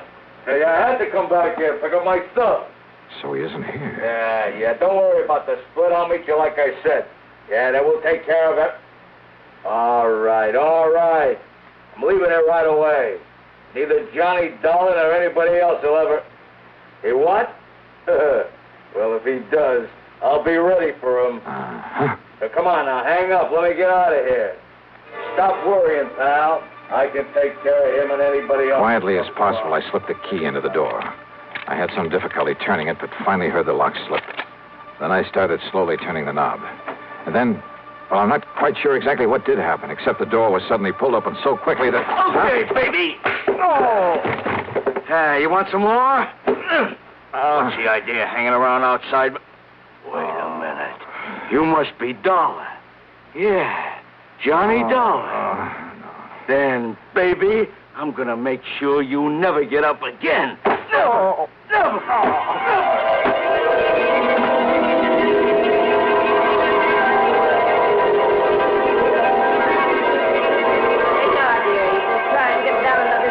Out of this bottle.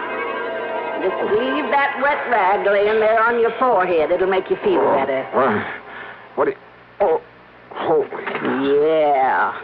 You just stay there on the floor until you feel better. Where'd he go? Oh, dearie. Who done this to you?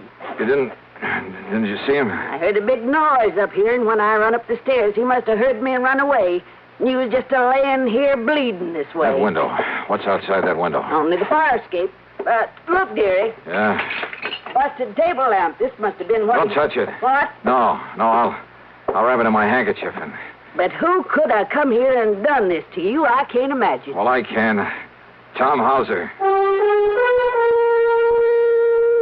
Item 3, $1.20 for a cab to police headquarters.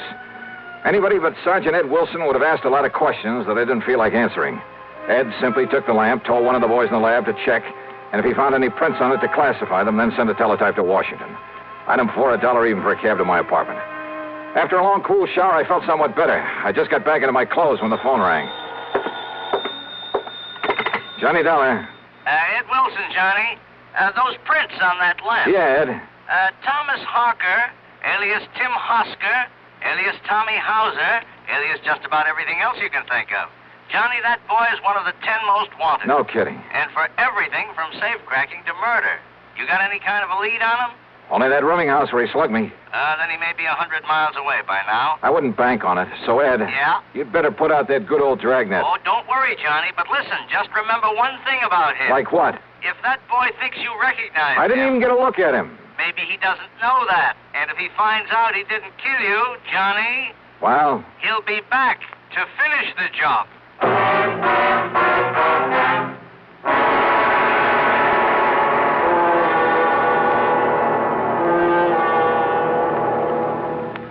Act 3 of yours truly, Johnny Dollar, in a moment. Here's Hollywood star Mona Freeman. Who feels like acting with a miserable cold? I relieve cold distress the fast way with 4-way cold tablets. Yes, tests of all the leading cold tablets proved 4-way fastest acting. Amazing 4-way starts in minutes to relieve muscular pains and headache, reduce fever, calm upset stomach, also overcomes irregularity. When a cold strikes, do what I do. Take 4-way cold tablets. It's the fast way to relieve nasty cold distress and feel better quickly. 4-way, only 29 cents. Now, here's a word about another fine product of Grove Laboratories. Does dandruff dull your hair, leave scalp itchy? Get Fitch Dandruff Remover Shampoo and get rid of unsightly dandruff in 3 minutes. 3 minutes with Fitch regularly is guaranteed to keep embarrassing dandruff away forever. Apply Fitch before wetting hair, rub in 1 minute. Add water, lather 1 minute. Rinse 1 minute. Every trace of dandruff goes down the drain. 3 minutes with Fitch, unsightly dandruff's gone. Fitch can also leave your hair up to 35% brighter. Fitch Dandruff Remover Shampoo. And now, Act 3 of yours truly, Johnny Dollar.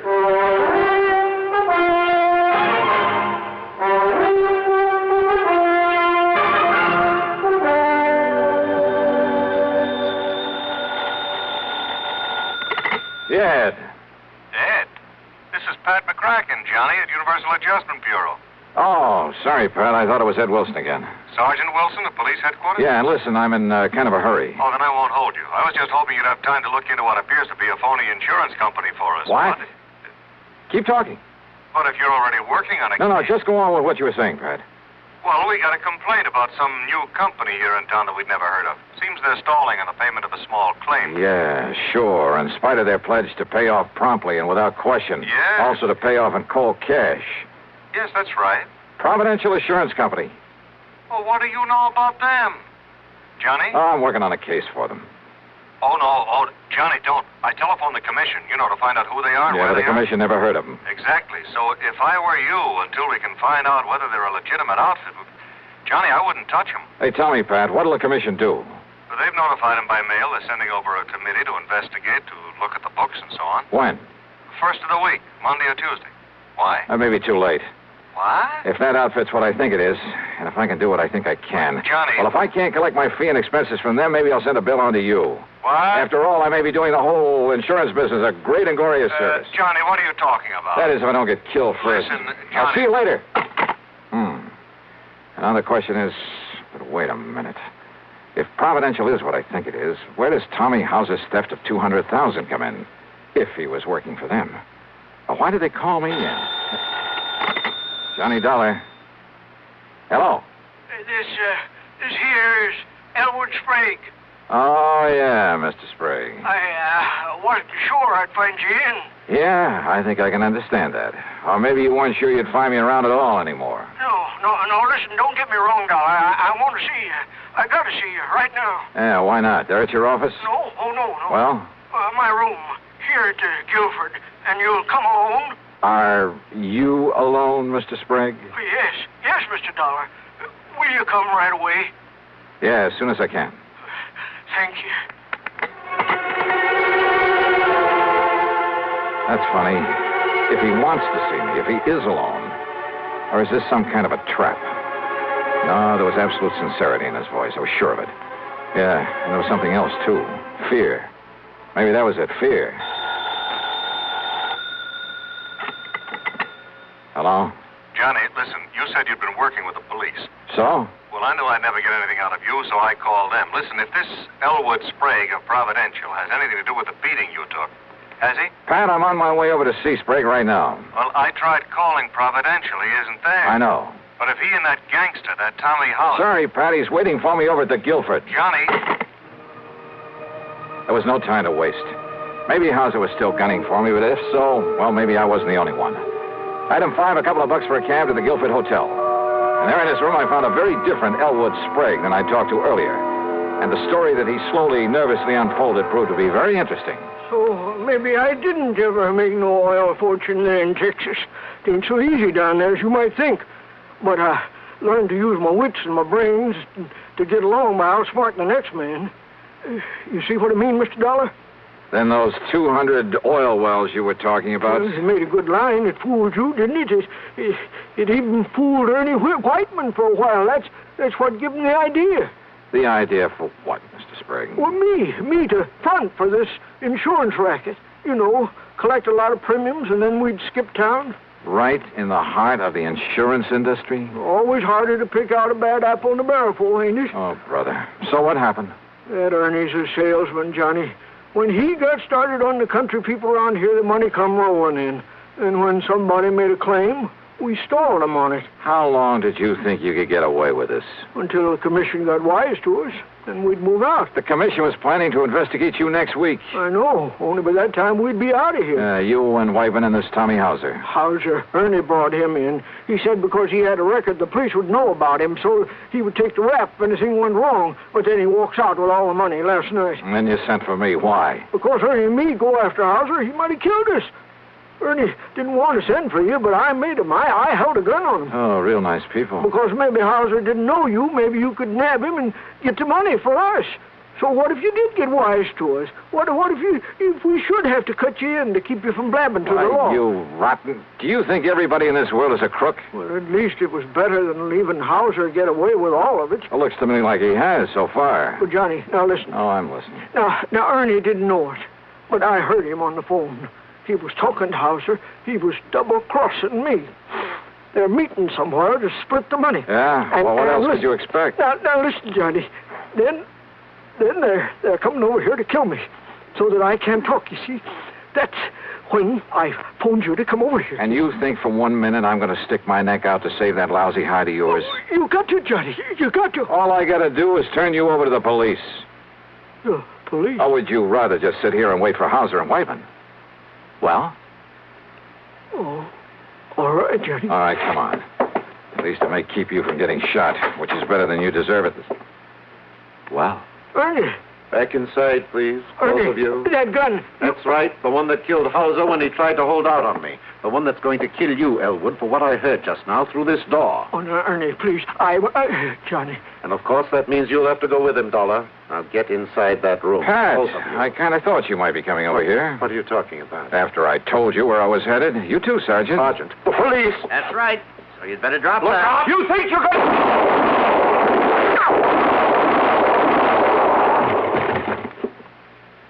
Well, Johnny? Thanks, Ed. You too, Pat. Oh, and Ed. Yeah, Johnny. Maybe you'd better put a pair of cuffs on Mr. Sprague here. You know, to keep him out of any more trouble. Oh, I'll go along peaceful.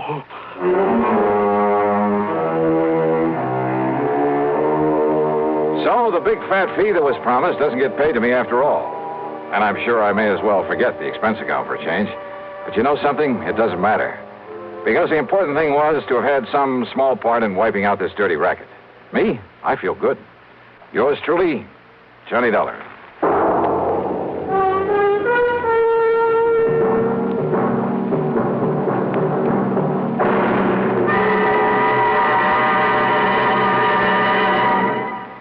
Our star will return in just a moment. Constipation is something people don't talk about much, but it can be a problem for anyone, even doctors. And when constipation occurs, it's interesting to see just what doctors consider important about a laxative they might use or recommend. Well, a majority of the doctors we heard from had this to say. A laxative should be effective, gentle, as close to natural acting as possible, and a medicine that can be used with complete confidence. Now, X-Lax has been popular with many doctors and millions of people over the years because pleasant-tasting chocolated X-Lax is effective. Overnight, it helps you toward your normal regularity. X-Lax is gentle. Next morning, it gives you the closest thing to natural action. And that's why many doctors and millions of people use X-Lax with complete confidence. X-Lax, the laxative that helps you toward your normal regularity gently, overnight. Is X-Lax in your medicine cabinet? Now, here is our star to tell you about next week's story. Next week, a man who uses government help to promote his one-man crime wave. Join us, won't you? Yours truly, Johnny Dollar.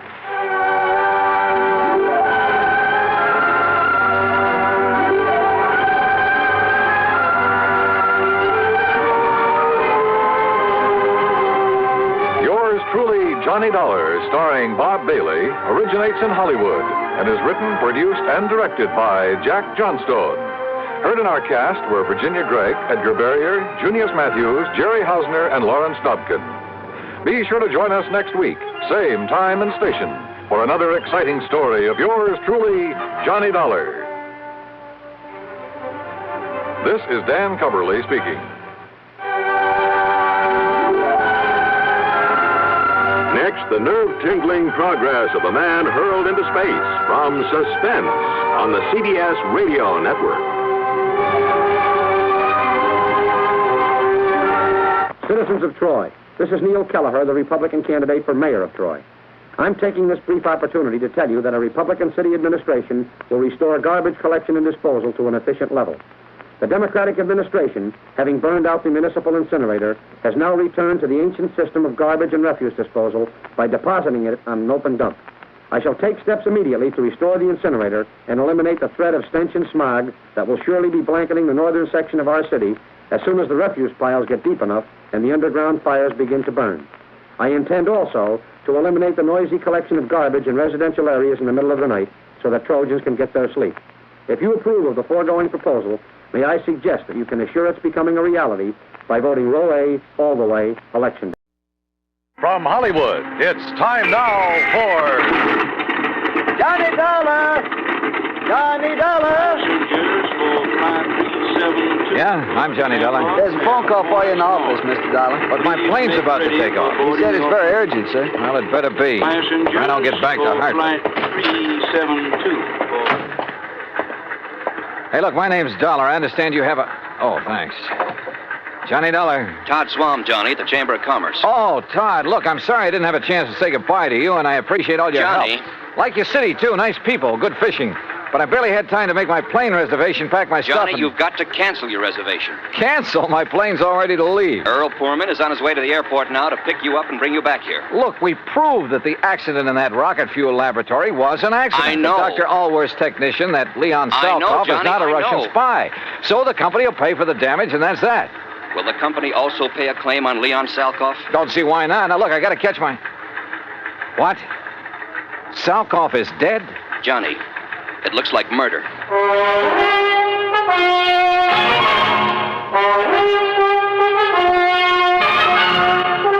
Bob Bailey in the exciting adventures of the man with the action-packed expense account, America's fabulous freelance insurance investigator. Yours truly, Johnny Dollar. And now, Act One of yours truly, Johnny Dollar.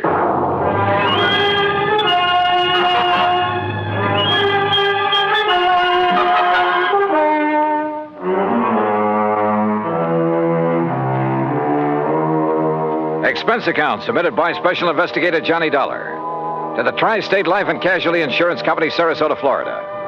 Following is an account of expenses incurred during my investigation of the Salkoff Sequel Matter.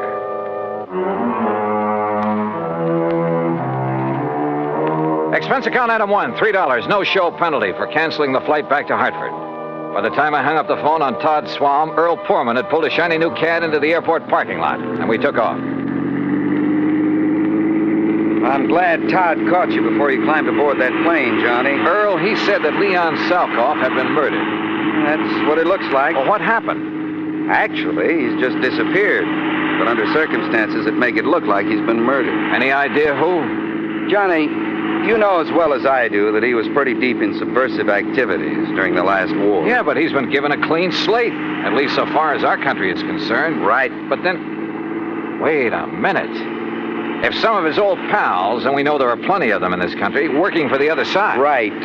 If they know he's working for us, the first thing they'd do for the sake of their great and glorious cause would be to eliminate one Leon Salkoff. Yeah, or at the very least persuade him, and I mean torture him, into telling the formula of the stuff he's helped Dr. Allworth develop. Exactly. Where and how did it happen? Well, you'll have to get the details from Todd Swam. Us common people aren't even allowed to know where Allworth's lab is hidden away, you know. That's why I'm taking you to see Todd. Then drive on.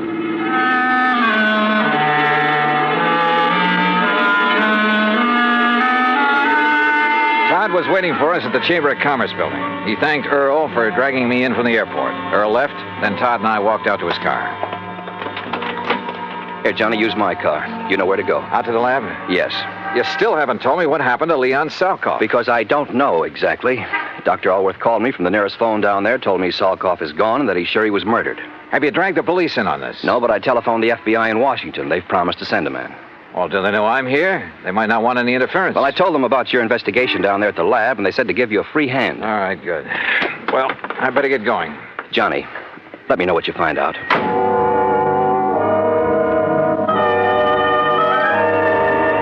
Once again, I headed south on Route 41, down through Fort Myers, where I swung left on 82 and on into the heart of the Everglades. I found the old wagon trail leading into the swampy jungle, and finally came to the shack of the Indian, Ben Osceola. There, I hopped aboard one of his airboats, one of those strange little contraptions driven by an airplane-type propeller. 15 minutes later, I pulled up at the brush-covered island in the middle of that vast, wet, soggy swamp. Dr. Allworth was standing in front of the well-hidden laboratory. Mr. Dollar! Mr. Dollar, I'm so glad you haven't left yet. Oh, what's happened out here, Doctor? Oh, it's been terrible. A terrible thing, like a nightmare. Here, come inside. I'll show you and tell you everything I know. Oh. Our living quarters are down this corridor. Yeah, I remember. After you and Mr. Swam left us yesterday, Leon and I went to work immediately to replace the rocket fuel additive we had lost in the accident you investigated. Yes? Oh, if only I'd paid attention when he told me about the man he'd seen in Fort Myers the day before. But we were so busy. Oh, wait a minute. What man? Someone he'd known in Europe during the war. A man he suspected of now working for, well, for those who'd like to sabotage our... Go on, Doctor. Look, Mr. Dollar, this is my room. And this, right next to it, is Leon's room. Great Scott. Yes, there must have been a terrible struggle. And, Doctor, this looks like blood on the floor. Now, what happened? Well, it was early this morning before dawn. I heard voices in here. At first, I thought Leon was shouting in his sleep. Yes? But then he began to call for help, and I heard the furniture being knocked about. Well, didn't you come in here? Something had been shoved against my door. This table. I couldn't open it. Then I heard the shot. I heard Leon scream with pain. Then another shot. Oh, terrible, terrible, terrible. Go on, Doctor. Then I heard them drag poor Leon's body away outside. But how did you get out of your room? By placing my bed as you see it now, I was able to brace my feet against it, force the table away from my door. Now, come, Mr. Dollar. All right. I pursued them down this hall, but by the time I reached the outside door, they were gone. But unless they had an airboat. They must have, hidden somewhere on the edge of this little island. Oh, there are 1,000 places in the brush and trees where it could have been hidden. Do you see? Look, 1,000 places. I don't see Leon's airboat out here, only yours. They took it. That's why I think there was more than one of them. And now I must leave you. You what? I must go into a telephone. I'll be back as soon as possible. Well, now, look, wait a minute. Dr. Allwood. Now that you're here in charge, I must telephone the FBI. No, wait. They've already been notified, Mike. Well, I'll be darned if I'm going to chase him. What's more, I doubt if I could have caught him in the old airboat that I had. So, all right, it would give me a chance to look around alone. Sometimes that's the best way. I poked around outside for a while, looking for where Leon's attackers might have concealed the boat they'd used. In that swamp and brush, it was like looking for a needle in a haystack. Then I walked back to the laboratory building. The front door was closed. Funny. I thought we'd left it open a minute ago. Oh, well. Huh? Oh, no, you don't. Oh.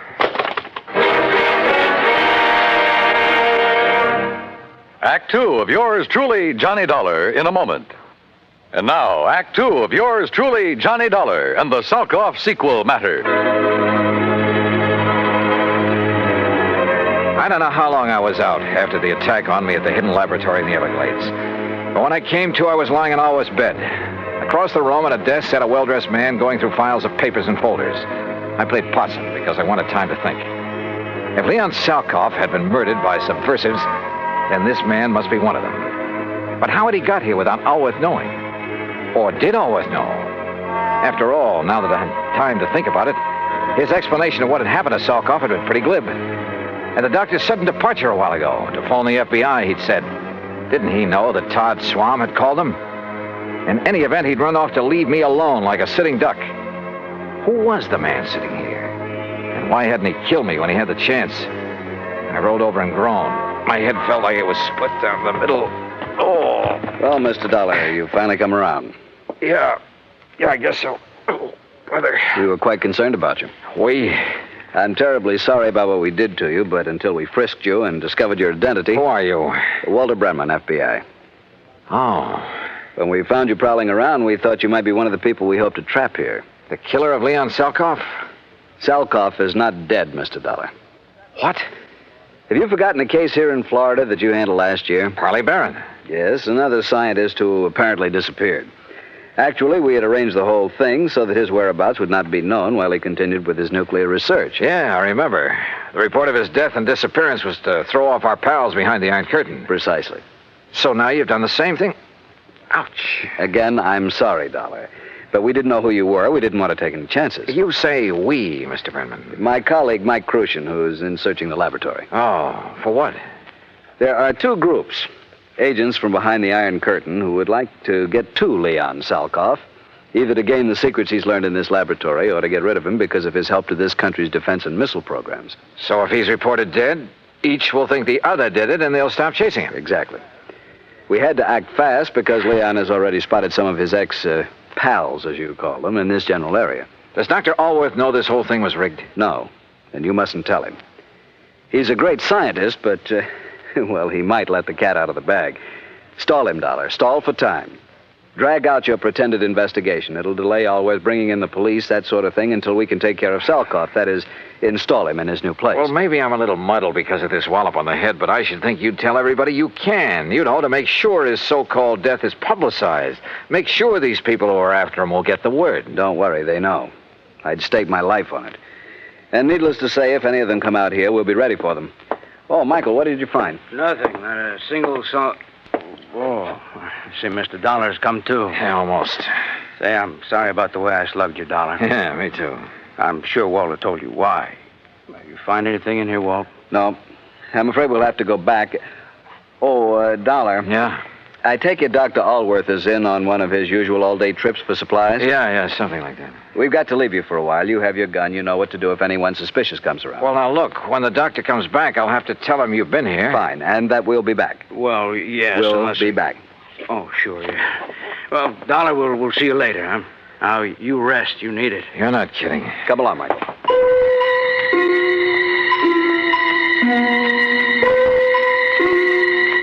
I felt so rocky, I didn't quite know what to make of it. I heard them leave by the outer door. Then a couple of minutes later, from off at one side, I heard their airboat leave. Wait a minute. It wasn't going out by the channel I'd been given to understand was the only way out of this place. Strange. Painfully, I rose and walked out. My head ached so much I could hardly think straight. There was something wrong here. Oh, sure, they'd left me a gun, but... Yeah, they left it with me all right, but the chambers had been emptied. My airboat was still where I'd parked it in front of the building, too. Yeah, but it wouldn't start. Tamper with, maybe. Then I heard it. Another boat coming into the regular channel. In the distance, I could see there were two people in it. Quickly, I crouched behind a clump of brush until I saw who the two men were. Mac! McLaughlin! Oh, hi, Dollar. Doctor always said you were out here. Mr. McLaughlin was already on his way when I telephoned. Why didn't you tell me the FBI had already been sent for, Mr. Dollar? I tried to, but you Good took off Lord, in such a Johnny, hurry. what happened to you? Oh, a couple of your own boys did this, Mac. What? Men from the Bureau? That's what they said. And I was so addled from this knock on the head. Johnny, that's impossible.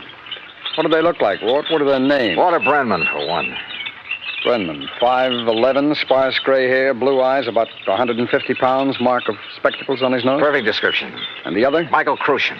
Heavy set, maybe 5'6", about 200 pounds. Right. Small scar above the right eye, heavy, almost gravelly voice. Yeah. Brenman and Crucian, huh? So they said. We're in trouble, Johnny. What?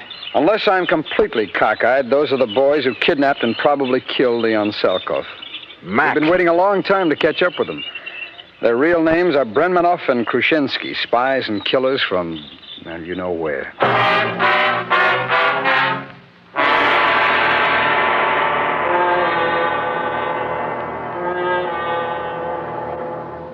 Act 3 of yours truly, Johnny Dollar, in a moment. And now, Act 3 of yours truly, Johnny Dollar, and the Salkoff Sequel Matter.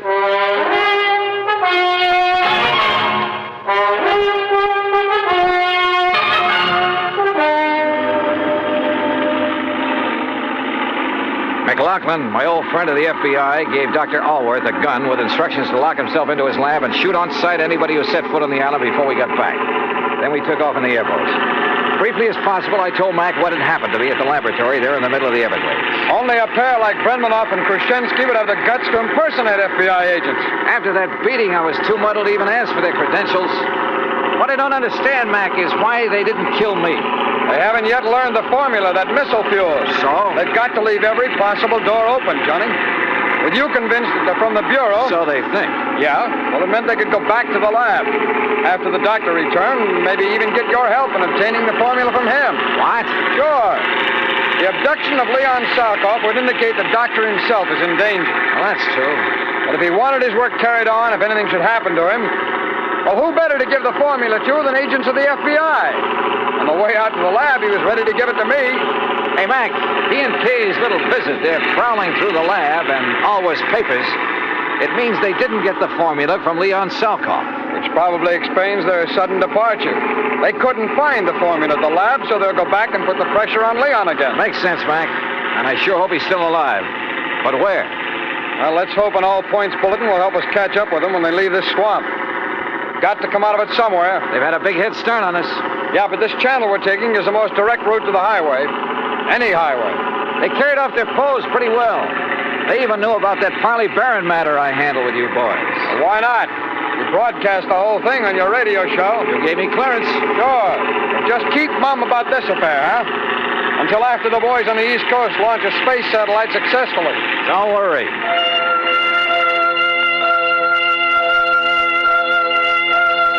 A few minutes later, we pulled up at Ben Osceola's shack at the head of the bayou where we'd left our car. We'll use mine, Johnny. It's better equipped than yours for whatever we may run into. I saw what he meant, because in back of the seat was a regular arsenal. As we tore out of the jungle and headed south on Highway 29, Mac short-waved in all points to every town in the area and to the state police. Keep me posted. Over. We're heading south, Johnny, because you said that's the way they left the island by airboat. Right, Mac. But with the way those rivers and bayous twist around in the swamp, they could come out anywhere. Well, I know this country pretty well. They'd almost have to go south to hit this or any other highway. Now, you keep your eye peeled for any side roads that might lead into where they could land their boat, will you? Hey, look, what about this car that's coming at us? Man, he's really stepping on it. That's okay, Johnny. It's a police car.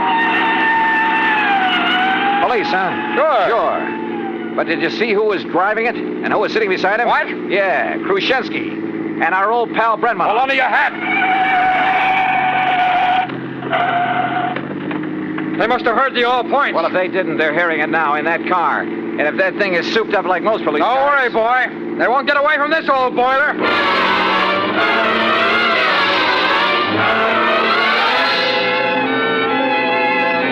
Mac wasn't kidding. How we held the road at over 100 miles an hour, I'll never know. Thanks to the siren on the stolen police car, the road ahead was kept clear. They must have recognized me, though, when we passed. When we finally started to pull up on them, they fired the first shot. I can't weave at this speed, Johnny. Stay down low. I've loaded this gun from the stub in the back. Watch. Put that lemon squeezer away. Grab the Tommy gun in back of the seat. Right. You got it? I got it. All right, Mac, keep your hands on the wheel. Those boys can really shoot. I told you, the killers. Let them have it. Right. Aim for the tires, Johnny. Aim for the tires. Hold it.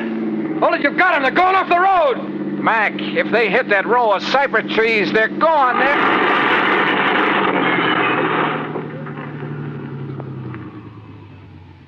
Yeah, they are.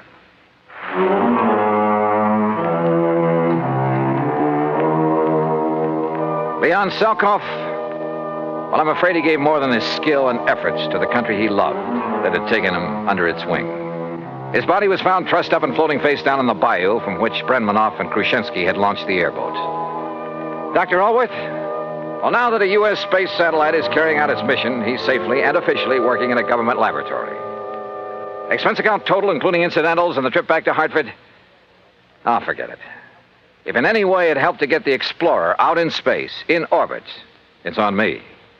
Yours truly, Johnny Dollar.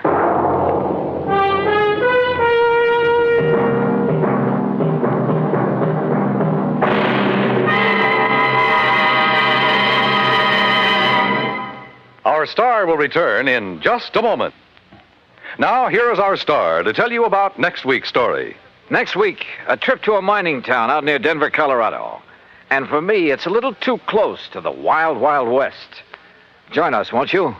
Yours truly, Johnny Dollar.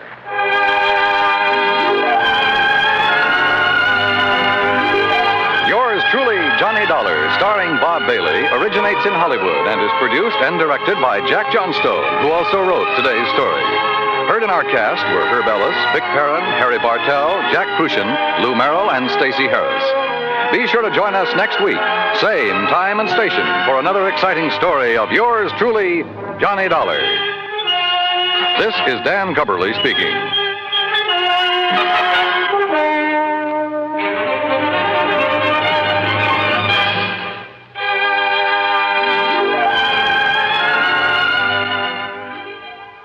This is the United States Armed Forces Radio and Television Service.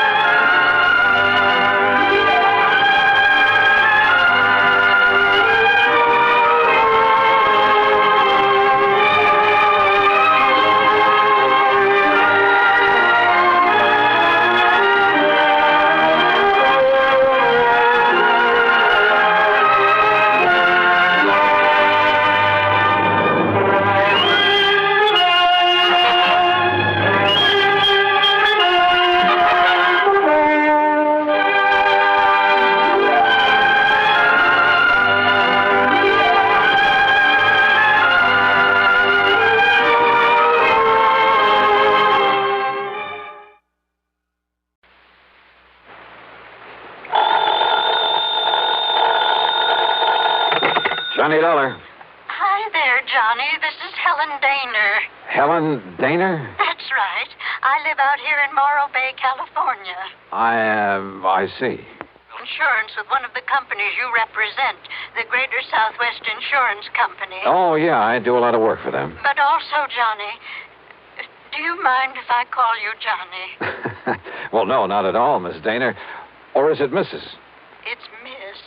Or better still, just Helen. As I started to say, I not only have that insurance, but, Johnny, I never miss that radio program of yours where you tell all about those exciting cases you solve. Sometimes I just don't see how you do it. Well, I hope you never find out about the ones I miss out on. But now, Miss Daner... I don't think I've missed a single one of your programs. Good. I'm your most loyal listener, and I think you're wonderful. Well, thanks. And that's why I'm calling you instead of the police about this. Well, look, Miss Daner, Oh? Yes.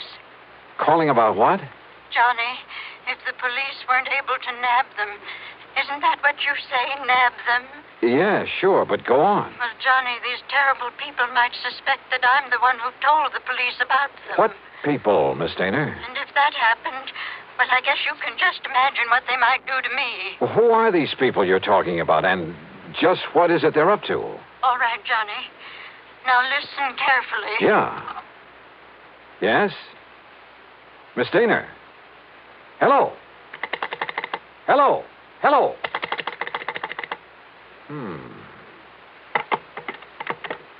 Oh, come on now, Dollar. Don't be a sucker for a... And yet... I wonder...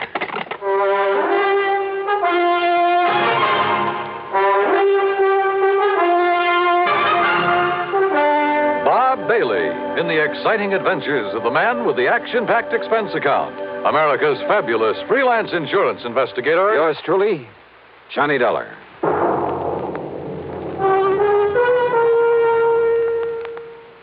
Oh, Act One of yours truly, Johnny Dollar.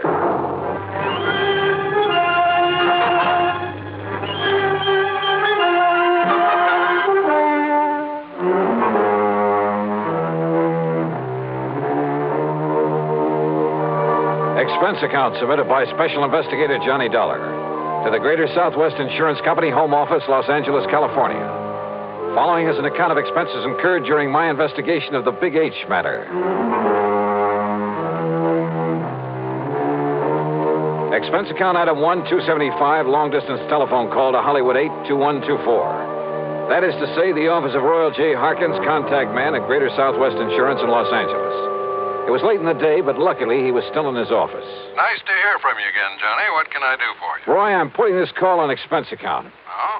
But that ain't all. If I could make connections down to New York, well, let's see. There's a plane leaving for the West Coast a little after midnight, so I'd arrive in L.A. early in the morning. You coming out here? Unless somebody's been pulling my leg. Roy, do you have a policy holder named Helen Daner? Yes, somewhere up we certainly do.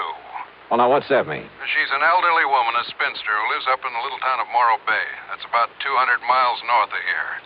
Johnny, she called this office early this afternoon. She demanded your phone number there in Hartford. And?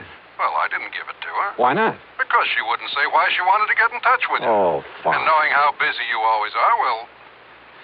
But then, just a few minutes ago, I began to wonder about it. Yes? Well, after all, if she wanted to contact you about some insurance matter... Yeah.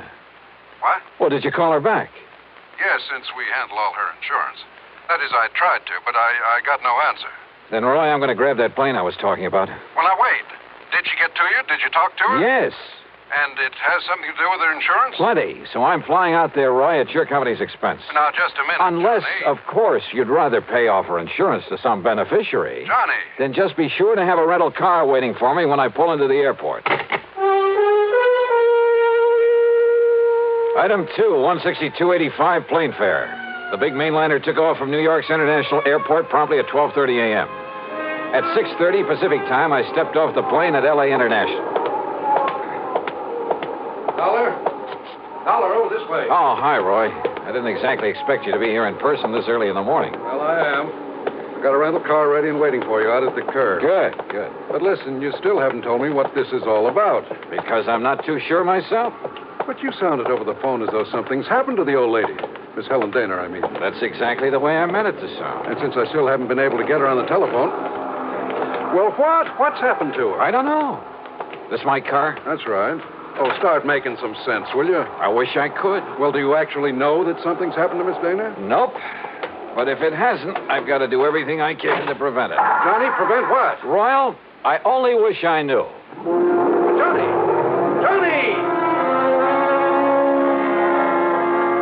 Thanks to an excellent highway and light traffic, I made good time through Santa Monica, then Santa Barbara, even past the famous Pismo Beach. It was just afternoon when I pulled into Morro Bay.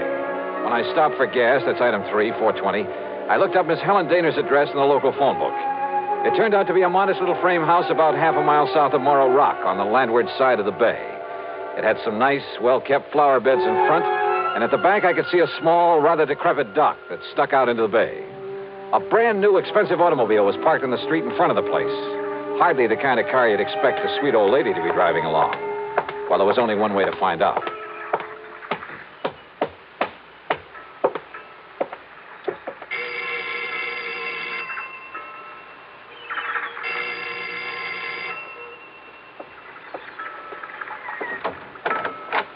Yes? Miss Helen Daner? No, I'm Bessie Dana, Helen's sister. And who are you, young man? Johnny Dollar. I'm from Hartford, Connecticut. Is your sister... Oh, yes. I've heard Helen speak of you. You're an old friend of hers, aren't you? Well, yes, I guess Won't you come in? Well, is she here, Miss Daner? Well, she ought to be back from the market any minute. The market? But she hasn't been at all well, you know. That's why I've come to live with her, sort of take care of her. I see. But I did think it was all right to let her walk down to the market this morning. Would you like to come in and wait for her? Which market, Miss Daner? Well, it's the first one down the street. Now, do you see it? That little supermarket just 2 blocks away. Oh, yeah, I see. So if you'd like to come in and wait... No, thanks. I'll pick her up there. Well, but Mr. Dollar... Thank you very much. Mr. Dollar...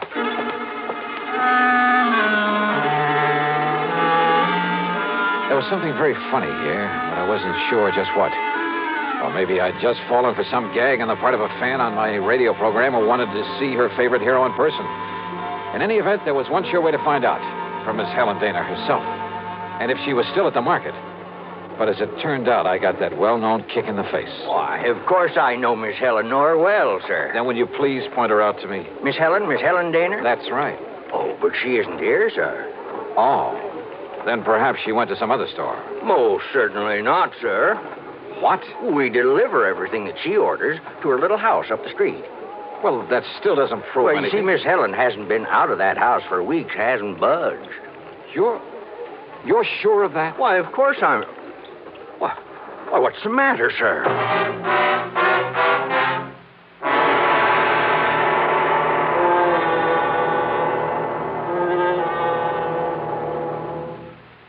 And now, Act 2 of yours truly, Johnny Dollar and the Big H Matter.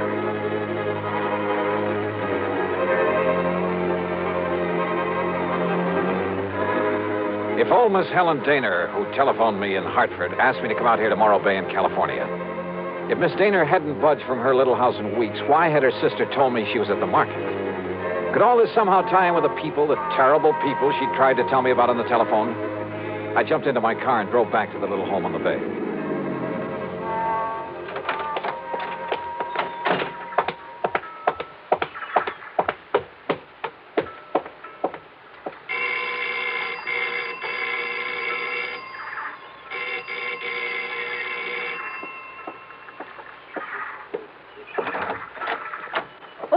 Mr. Dollar. That's right. Now, where is Helen Daner? Oh, Sister came back while you were gone. Came back? Without my seeing her? Now, listen, I was... Yes? Well, the manager of that market said she hasn't been out of this house for weeks. What? Oh, you must have gone to the supermarket. Well, where else? And just because she isn't shopping there anymore... Oh, now, look, Miss Daner, you told me... Won't you come in? I think she'll be terribly disappointed if you don't. You see, she's told me all about you now. In the couple of minutes I was away from here? An insurance investigator. I think it's awfully thrilling. But now come in and see her. I think she's been kind of expecting you. Yeah. And if you'd like to know what I think, Miss... Good Lord.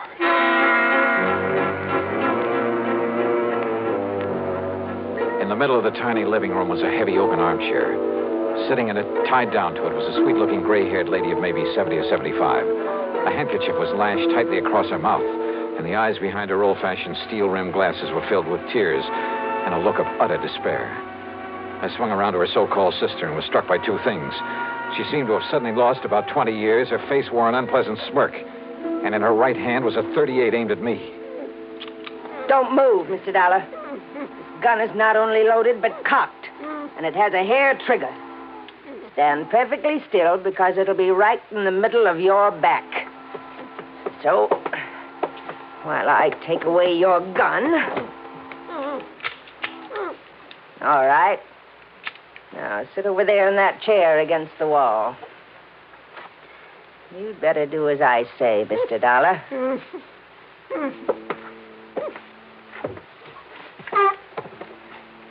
Now, we may have to wait a little while, so get one thing straight. Any move, any tricks, and I pull this trigger. Mind telling me what we're waiting for? You'll see. And why you've tied her up that way? That is Helen Daner, isn't it? Why, what's the matter, honey? Getting a little short of breath with that gag in your mouth? Well, then why don't I take it out for you? No, Dollar. Not a single move. Just crossing my legs. Sure. Here now, honey. Don't want you to conk out on it. After all, you may be of some use before we're through with this caper. There you are. Johnny, I don't know what. These terrible people, they sneaked in while I was phoning you. Yeah, Helen, I guessed that. If only you hadn't come, but I thought maybe. They're smugglers, Johnny, of the worst possible kind. You tell them, honey. It'll help to kill time while we're waiting for Pete and Dollar. Okay. They're smuggling in narcotics, heroin, from the way down in Mexico. Oh, pretty smart picking a spot as far up the coast as this. If only I'd known when this man Pete asked if he could use my dock. He said it was to tie up his boat at night when he came in from fishing. How did you get onto them, Helen? When they saw I turned my lights out so early every night, they thought I was asleep. That I wouldn't notice he wasn't taking fish off his boat, but little cans of heroin. Heroin? Then Bessie here, who can look so sweet when she wants to. Why, Helen, I thought I was pretty sweet. Then Bessie would meet him with her car. How did you know it's heroin? Because they told me they'd use it on me if I don't behave myself. Which is a lot better than you'll get, Dollar. And besides, Johnny. Yeah? I found a little of it that was spilled on the dock.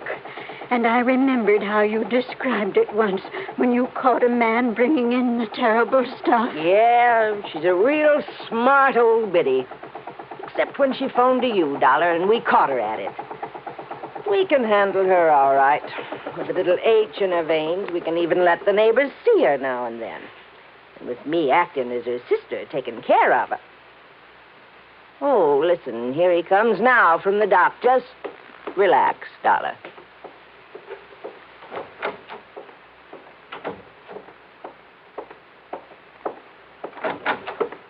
Well, what a charming little party. Johnny, this is... Nice work, Bessie. Dollar, huh? That's right. You want to take care of him, Pete? So you made the mistake of coming out here. Believe me, mister, it was a mistake. I said, are you going to take care of him? Why, of course, right away. We don't want him lying around here. Which is to say, Dollar, we're going to do something I haven't thought of since the old days in Chicago. You and I are going to take a little ride. Well, Act 3 of yours truly, Johnny Dollar. Take a little ride, huh? That's right. Chicago style. Exactly, Dollar. Oh, no, Johnny, don't you see what that means? He's going to take All right, honey. Just keep out of this. No, I won't. Pete's going to kill him. That's right. Now, shut up. Oh, now, just a Dollar. minute. Sit down. Bessie, be sure you keep the gun on him. Oh, don't worry, Pete. If I had a silencer, though, I'd get rid of him here and now. Has it occurred to you, Pete, that I may have left word with them that if I'm not heard from... Now, don't try to be cute, Dollar. Sure, it occurred to me. I dismissed it. For the simple reason that you couldn't possibly have had any reason to know what you were getting into out here. So forget it. What are you going to do with him, Pete? Well, whatever it is, it'll have to wait till after dark, when this one-horse town closes up for the night. Well, then what? Well, I've got to be sure that Dollar's body won't be found until Shut up. until we're through with this operation. That means a week or... Wait, I got it. What, Pete? Up on Cayucas Beach. Cayucas? Yeah, that little town 5 or 6 miles north of here. There's a big pile of rocks, a big cave in them. Nobody'd ever think of looking in there. So as soon as... Oh, what are you doing? Just digging out a cigarette, if you don't mind.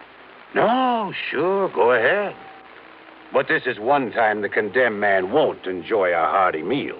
Johnny, isn't there anything? To think I got you into this. I told you to shut up. Listen, I told you. Oh, no, you don't.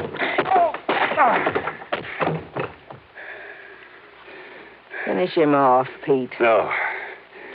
No, we'll wait for dark and do it right.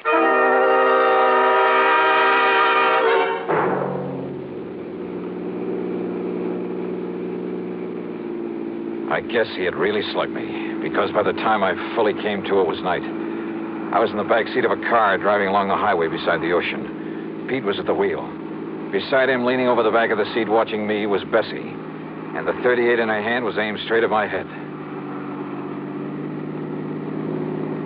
You're sure the old lady won't be able to work herself loose, Bessie? I'm sure.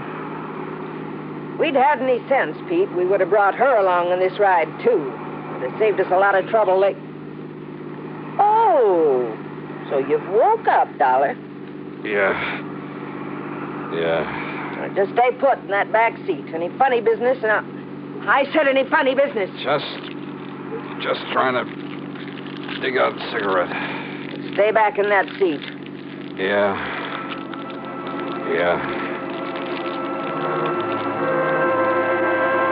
She didn't take her eyes off me for a second, or the gun either. As clumsily as possible, I struggled with a pack of cigarettes, rolling and squeezing it, and hoping the tobacco was plenty dry. Then, having apparently failed to pull out a cigarette, I turned the pack upside down over my hand. And the fine tobacco poured into it. I took a deep breath. What's the matter, Dollar? You need some help with that. Oh, no, my eyes! Hey! My eyes, oh! Instinctively, she dropped the gun, put her hands to her eyes, now filled with tobacco dust. With what little strength I had, I picked up the gun and slammed it against the side of Pete's head.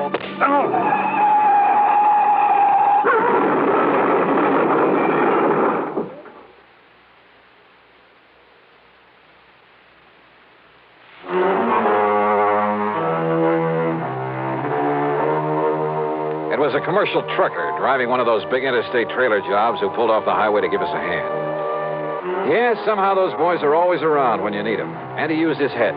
When he found my credentials in my pocket, he saw the whole picture in a flash. So he hailed down the first police car that came along and turned both Pete and Bessie over to them. Miss Helen Daner? Bless her heart.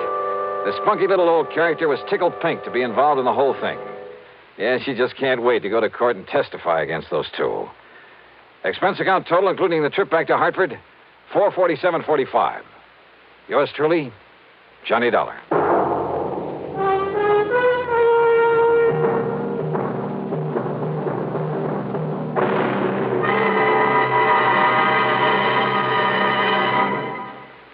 Now, here is our star to tell you about next week's story. Next week? Well, so help me, it's the wildest case I ever got messed up with. Join us, won't you? Yours truly, Johnny Dollar.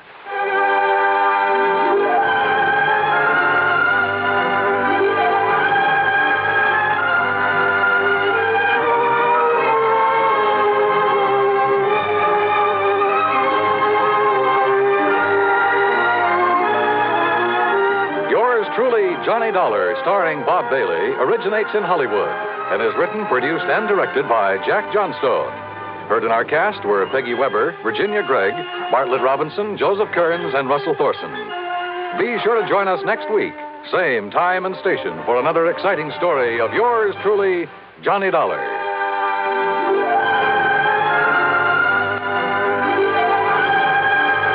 This is Dan Coverly speaking.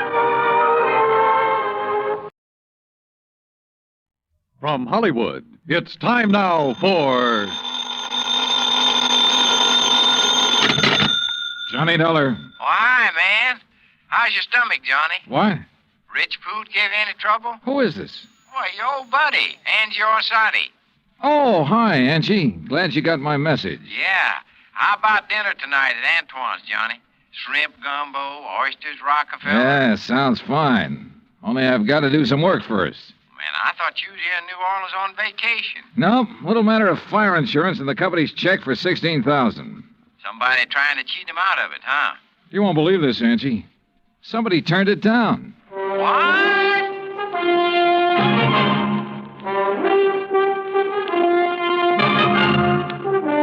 Bob Bailey in the exciting adventures of the man with the action-packed expense account. America's fabulous freelance insurance investigator. Yours truly, Johnny Dollar.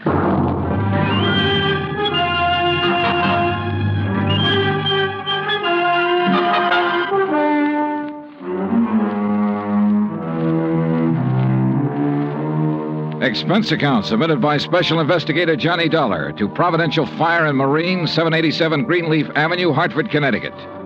The following is an account of expenses incurred during my investigation of the Royal Street matter.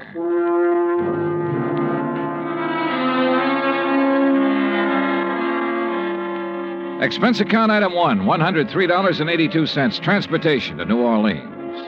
Item 2, $4.20 cab from the airport to the Roosevelt Hotel. After unpacking, I put in the call to my old friend Angie Orsatti.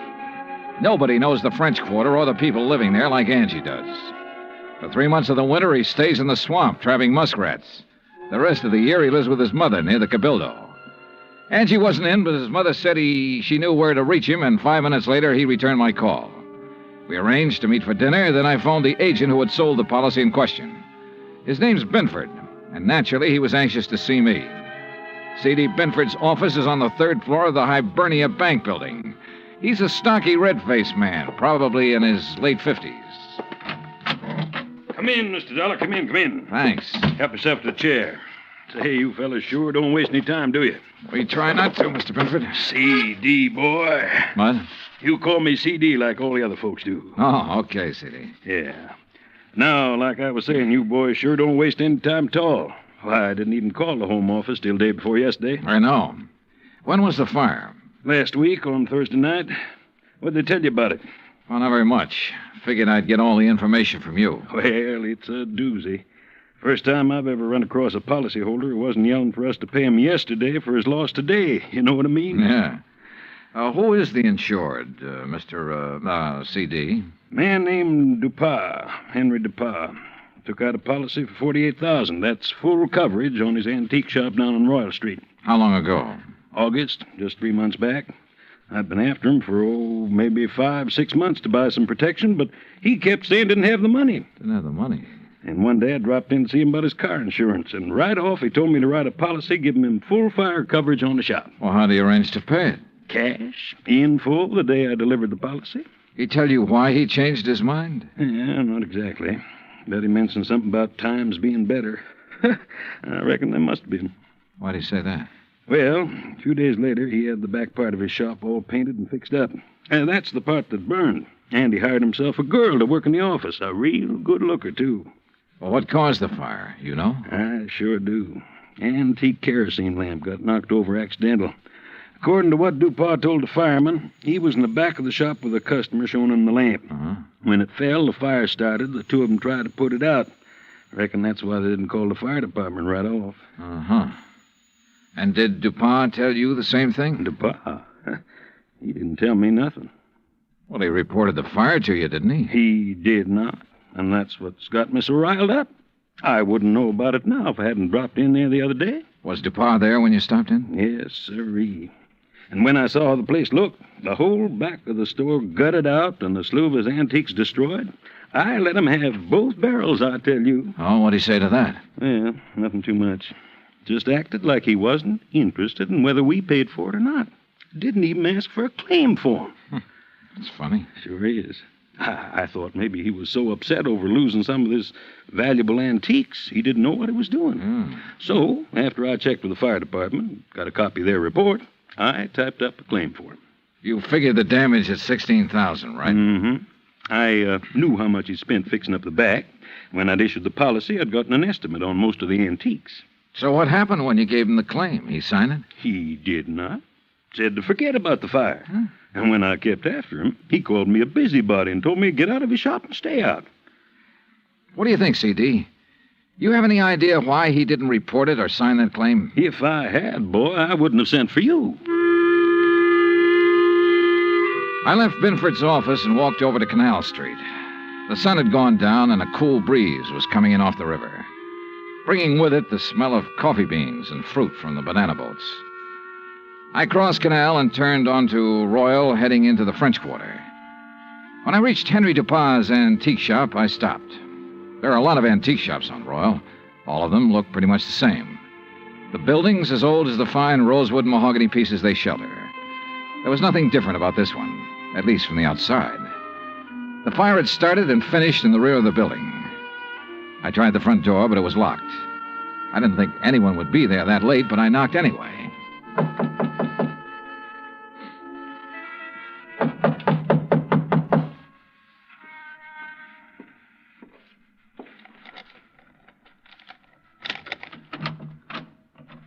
who is it? Mr. Dupont? Who is it? My name's Dollar, Mr. Dupont. I represent the Providential Fire Marine. Why do you people persist in annoying me? Well, we wouldn't if you'd tell us about the fire you There's had nothing here. special about that fire, Mr. Dollar. It was an accident. Well, then why didn't you file a claim? You're entitled to enough money to cover your Mr. loss. Binford explained that to me quite carefully. If you haven't talked to him, Mr. Dollar, you should. Oh, I've talked to him. Well, then go away. Well, not until you answer a few No, questions. leave me alone, please. I'd noticed an alley next to the shop that ended where the rear door had been. I started back along it, not quite sure what I was looking for or what I expected to find. But I was sure of one thing. DePauw was a frightened man. It was too dark to see anything at the end of the alley, so I returned to the street. Item 3, $30.50, phone call, taxi, and dinner for two at Antoine's. Oh, man. Kind of nice, ain't it, Johnny? Hmm?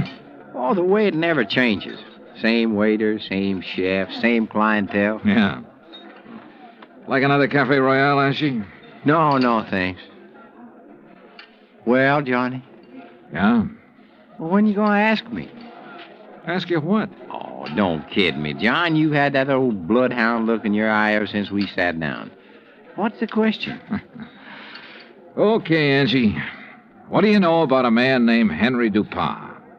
Dupant's antique shop? That's right. Oh, not much. Seen him around some's all. Yeah, where? Oh, you know what kind of places I like, Johnny. Yeah, but I can't picture DuPont liking them. Well, maybe he don't, but maybe that little old blonde he's been carrying with him does. Blonde? Yeah, you know. Female, girl, bleached hair. I know. Yeah. How old? Oh, 24, 5. Yeah, real nice for old coot like him. Real winter and spring, huh? Yeah. You seen them together often? Oh, a few times. Saw him about 2 weeks ago at Butcher's place. Hey, you know something? I walked in there that night with a 5, and I walked out with 200. How about that? Great. You know who the blonde is? No, but I might be able to find out. You want? Yeah, I want. I left Angie and started back toward Royal Street. On the way, I ran up item 4, $1.85 for one flashlight and batteries. The shades on DuPauw's shop were drawn, but I could tell there were lights on inside. In the alley, a small pickup truck was parked near the side entrance to the shop. In the back of the truck, looking like they'd just been taken off the boat, were several stalks of bananas. There wasn't much else to see except the charred wood and refuse left in the alley after the fire. I started back toward the street when a man, a much larger man than DuPauw, came out the side door and got into the truck. He turned over the engine and switched on the lights before I could get clear. Hey, what are you doing there?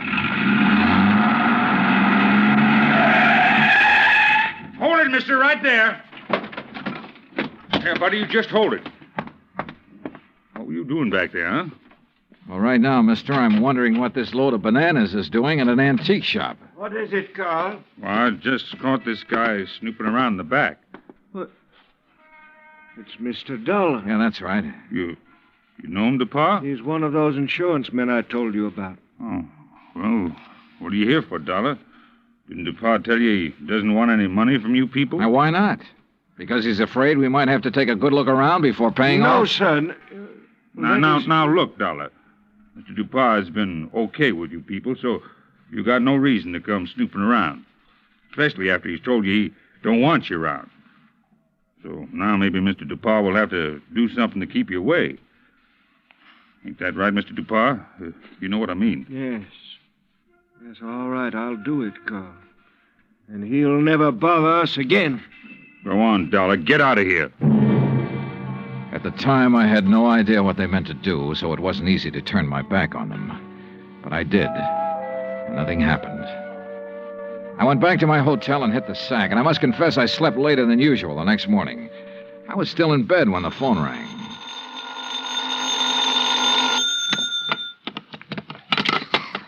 Johnny Dollar.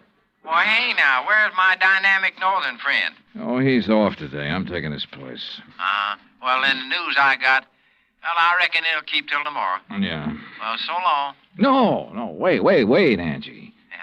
Did you find out anything about that blonde DuPauw's been seeing? Sure, everybody around the French Market coffee shop used to know her. Used to, Meaning up till she went to work for Mr. Dupont. She worked for DuPont? Yeah, in the office at his store. Started in there about 3 months ago. Well, come on. Well, since then, nobody sees her anymore. At least none of her old gang. You know where she lives? Yep. The Ponte Alba Apartments. That is, unless she has moved. What's her name? Rose Allen. What? Yeah, she used to be a dancer. That enough for you to go on? Yeah, Angie, thanks. That's plenty. Expense account item 5, $1.40 cab fare from my hotel to the Pontalba Apartments. The list of names on the register near the manager's office told me Rose Ellen's apartment was number 215. But when I got up there, the girl who opened the door wasn't a blonde. Yes? Oh, I'm looking for Miss Rose Ellen. She isn't in. Oh, she at work? Who are you? I mean, are you a friend of hers? My name's Dollar, Johnny Dollar. I'm an insurance investigator. Well, she hasn't done anything, has she?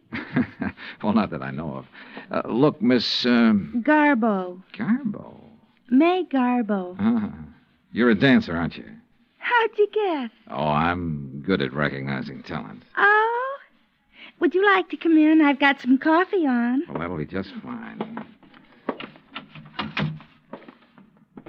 Say, you've certainly got a nice view of the square from here. I suppose. Don't you think so? Oh, sure, if you like that sort of thing. Me, I just think the square's kind of square. Oh, oh, that's good. That's very I brought good. it up the day we moved here. You and Rose move in here together? Uh-huh. Oh, sit down, Johnny. Make yourself at home. Well, thanks. Gee, you're so polite. You wait to be asked. Yeah. Look, tell me, what time do you think Rose will be home? Oh, I couldn't say. May, this is important. What time does she usually get home? Well, I don't know. I mean, after all, she's got her own life to live, you know, and I'm not her keeper. Okay. Sometimes she doesn't get home for days. Oh, I better get the coffee. She ever say anything to you about the fire? Yeah? What fire? The fire down at the antique shop. No, you want cream and sugar? No, thanks, just black. Good. When was that? The fire? Last Thursday night. That's funny. What's funny? That was the last time I saw her. What? Yeah. Rose went to work last Thursday, but she never came home.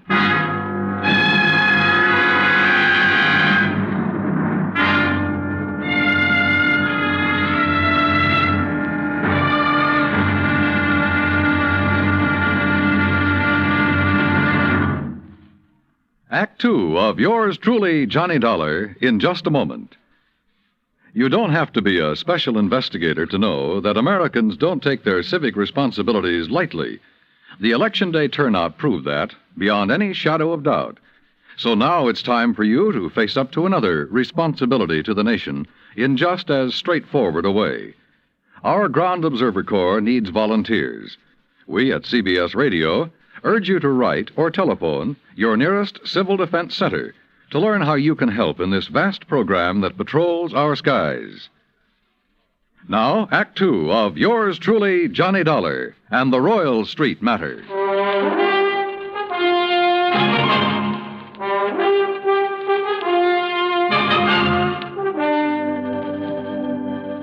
This was the screwiest deal I'd ever seen. A guy refusing insurance money he was entitled to. Rose Ellen was my one lead, so I continued questioning May, her roommate. May told me this was the first time Rose had been away so long without at least sending for a change of clothes. I asked about Rose's boyfriends. She told me Rose had been going with one other man beside Dupont, but she didn't know who he was. After May promised to call me if she heard from Rose Ellen, I left. Expense account item 6, $1.90, taxi from the Pontalba Apartments to the Hibernia Bank Building. My insurance contact, Binford, wasn't in. So while I waited for him, I wondered again why DuPont had refused to sign the claim for the fire damage to his shop. Could he afford a loss of $16,000? I wondered if something had happened in that shop, something DuPont tried to cover up with a fire. I was wondering what it could have been when Binford walked in. Well, I'm glad you're here, Johnny. We got trouble. Oh? I hear you paid Dupont a call last night. That where you've been? Yeah. He phoned me about 10. Wanted me there fast. Oh, boy. I wish I had sense enough to stay away. Well, what happened, CD? Now, before I tell you that, you tell me what he said to you last night. Nothing important. Just something about fixing it so I couldn't bother him again. Oh? Well, he did. How? He canceled his fire insurance policy and every other policy he ever bought from me. Cancel? Yeah. So you might as well go on back to your hotel and pack, Johnny. It's none of your affair now, no matter what he's up to. Yeah, it's too bad it had to turn out this way. You want a drink before you go? Yeah, I guess I need one. Yeah. What'll it be, scotch or rye? Scotch, neat, please. Good, saves making a mess. When you reckon you leave? Oh, I don't know. I'll check with the airline when I get back to the hotel. Mm-hmm. Yeah, there you go. Thanks. Better luck next time. Well, that's that. CD. Hmm? What about the policy? Policy? Did he return the policy to you? No, I said do it tomorrow. But he's covered until he does return it. Does he know that? Why, no. I don't reckon he does. Good. He might get careless. And as long as that policy is in force, I can bother him as much as I want. Oh, I don't see what's the use, Johnny. He'll have it here by tomorrow evening. That still gives me 24 hours to get lucky. CD, you said something about a customer being with him when that kerosene lamp was knocked over. Mm-hmm. According to what he told the fire department, there was. You had that person's name? Well, I should have. I took it from the fire department report, and I've got that right here. Here it is. Now, let's see. The name was Andrew W. DeLong. Address 1515 West Claiborne.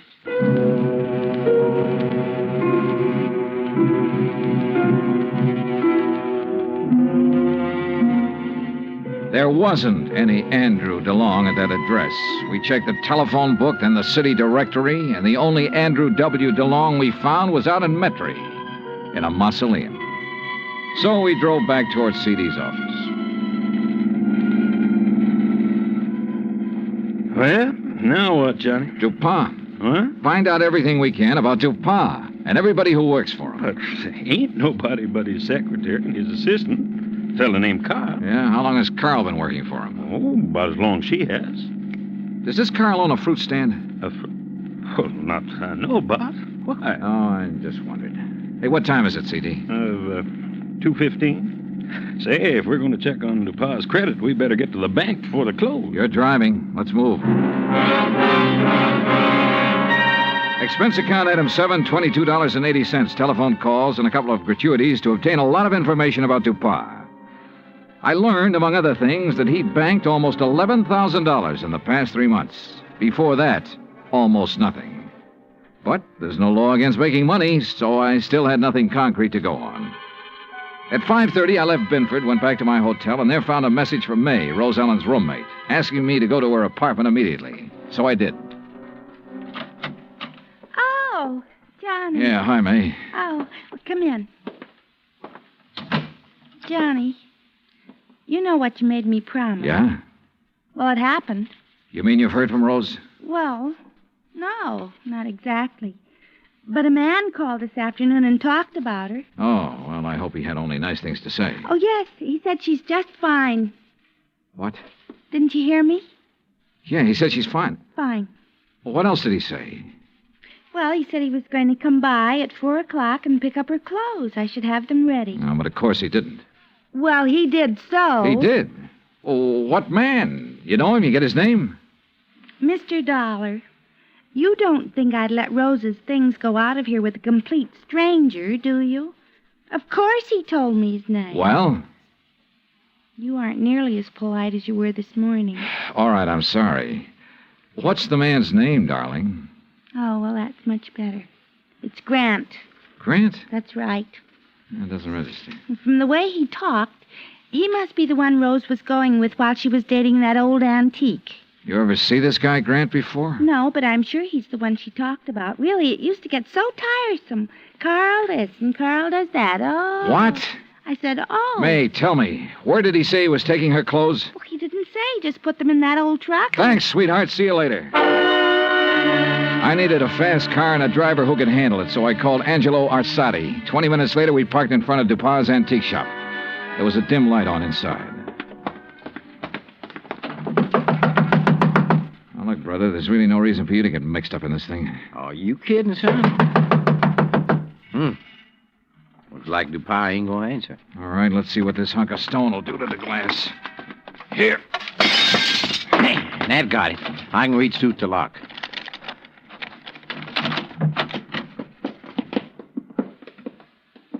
Looks like nobody here. Well. Hey, wait a minute. Yeah, I see him. Carl, what happened to you? Dollar. Angie, call an ambulance. Tell him a man's been stabbed here. Yeah, right, Johnny. Dollar. Get to her before he can. Dupas? Gonna kill Rose. You got to help her. Dupas wants to kill her? Why? She found out. Smuggling. Is that what Dupas been up to? Smuggling in banana shipments. Rose found out. Where is she? He thought I'd killed her, but I love her. Yeah, well, look, tell me. You gotta get to her before he does. Where is she? Old Spanish fortress. Yeah? Out on Bayou Slidell. Old Spanish fortress on the Bayou Slidell. Yeah. You know where that is, Angie? Oh, sure. An old ruin out in the swamps north of town near the highway bridge that goes over to the Gulf Coast. Carl, how long ago did Dupas leave? 10 or 15 minutes. Yeah, well, we could beat him, Johnny, by cutting across the swamps. That is, if you could take it. What do you mean by that? Well, it's rugged. Like what? Johnny, did you ever ride a swamp buggy?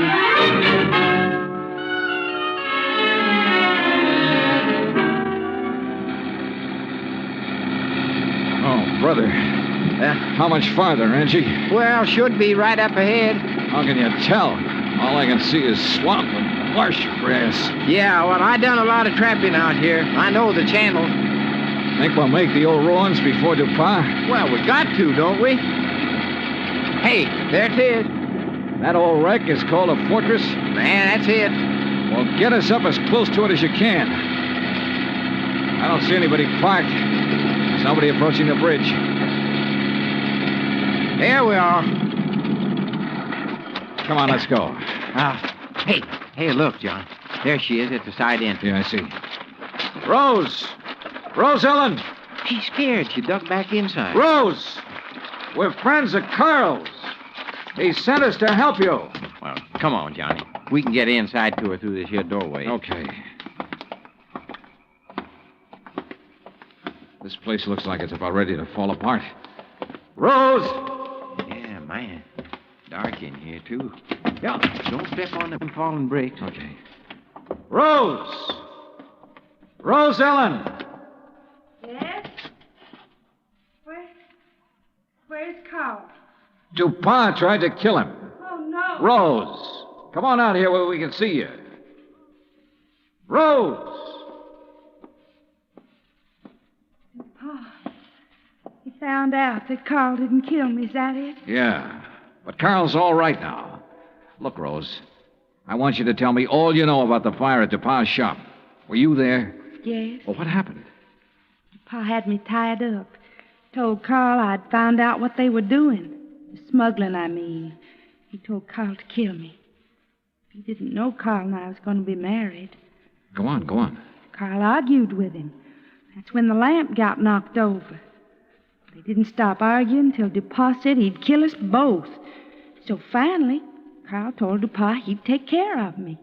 Well, he had to, or Dupas would have killed us. But instead, Carl brought you here. Yes. Oh, come on, Johnny. Let's get out of this dark Wait a minute, Angie. Rose, do you know why Dupas was afraid to report his fire to the insurance company? Some of the things he smuggled in was lost in the fire. If anybody come poking around, they might have found out what he's doing. What was he smuggling, do you know? Little tiny boxes filled with white powder, hidden in the bananas. Johnny, narcotics. Yeah, sure. No wonder he banked so much money so fast. I'll bank much more after I get rid of you, Dollar. Look at that. There he is in the door. Yeah, watch it. See, I ain't fooling, Dollar. He can't see us. No, but what a target he makes in that doorway against the light. No gun, Johnny? No. We can try one of these bricks. Yeah, man, but if you miss... Dollar! Wish me luck. Dollar! Right here to pop! Come on. Oh, man, dear. You could qualify for the New York Yankees, Johnny. All right, you Pa. On your feet. Let's get out of here.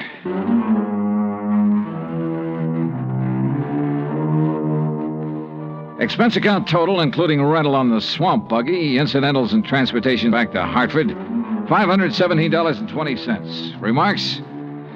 Well, where he's going, DuPont wouldn't have any use for the insurance money anyway. Carl Grant turned state's evidence and clinched the smuggling charges against him. Because of that, Carl may get off easy. I hope so. He and Rose could make a very happy couple. End of remarks, end of report. Yours truly, Johnny Dollar.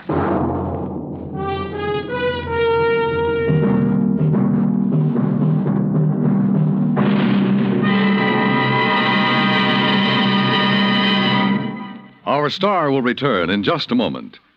If we are to remain alert to possible acts of aggression, we need the continuous operation of the Ground Observer Corps.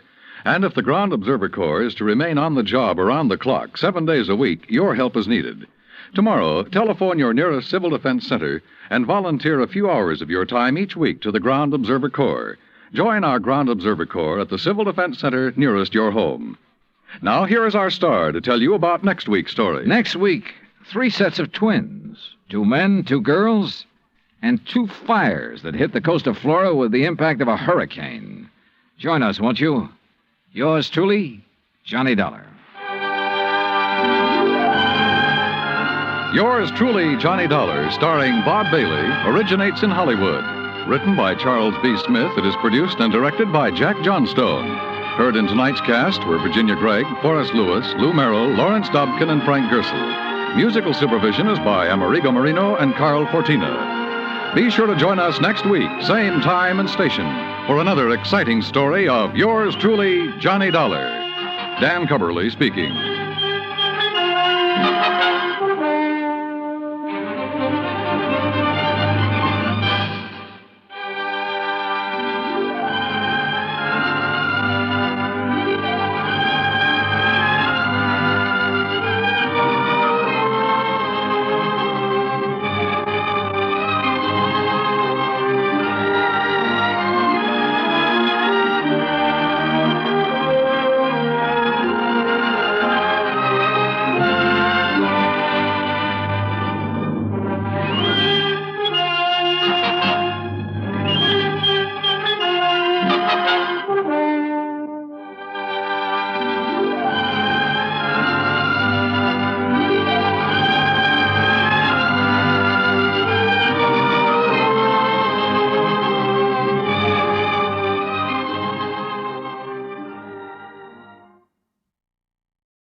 From Hollywood, it's time now for... Johnny Dollar. Where have you been for the past 20 minutes? In the shower. For 20 minutes? Okay, so I'm a shiny dollar. So you... Oh. Who's that? Max Green at Assured Equity. Oh, hi, Max. What's on your mind? 407 years ago... Our fathers brought forth, but that doesn't answer my question. Johnny, you ever hear of the Meeks? New England family, stood away on the Mayflower, speak only to their money. That's the Meeks. What about them? No, not about them. It's about Mariah Meek and Lincoln's Gettysburg Address. She's lost her copy of it. Well, it shouldn't be hard to find her another one. That's where you're wrong, Johnny. Huh? It would be very hard. Might cost us $100,000. Bob Bailey in the exciting adventures of the man with the action-packed expense account. America's fabulous freelance insurance investigator. Yours truly, Johnny Dollar.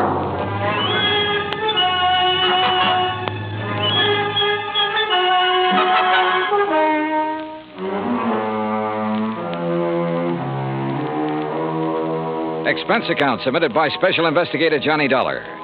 To the Assured Equity and Trust Company, 325 Scott Avenue, Hartford, Connecticut. The following is an account of expenses incurred during my investigation of the Meek Memorial Matter. Expense account item 1, $1.90, cab from my apartment to Max Green's office. He was standing in a haze of cigar smoke, ashes on his vest, and a worried look on his face. Oh, good morning, Johnny. Oh, you want a cigar? Oh, no, thanks. Then sit up. Phew. Excuse me. Listen, Johnny, what do you know about that speech that Lincoln made at Gettysburg? Well, I had to memorize it in school like every other kid. All right, you know how many words are in it? Maybe a couple of hundred. Why? Wait a minute, it's in this book. Here, it's page 143. Speech is printed here exactly as Mr. Lincoln released it to the newspapers after the Gettysburg Address. You find it? Yeah, but now what do you... Okay, total number of words, 268. Oh. But the first two drafts of that speech, including the one he read that day, contained only 266 words. So he padded his part. That's right.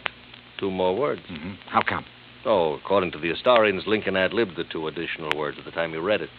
Later on, when he made 3 new copies of the speech, he included those 2 words. You with me so far?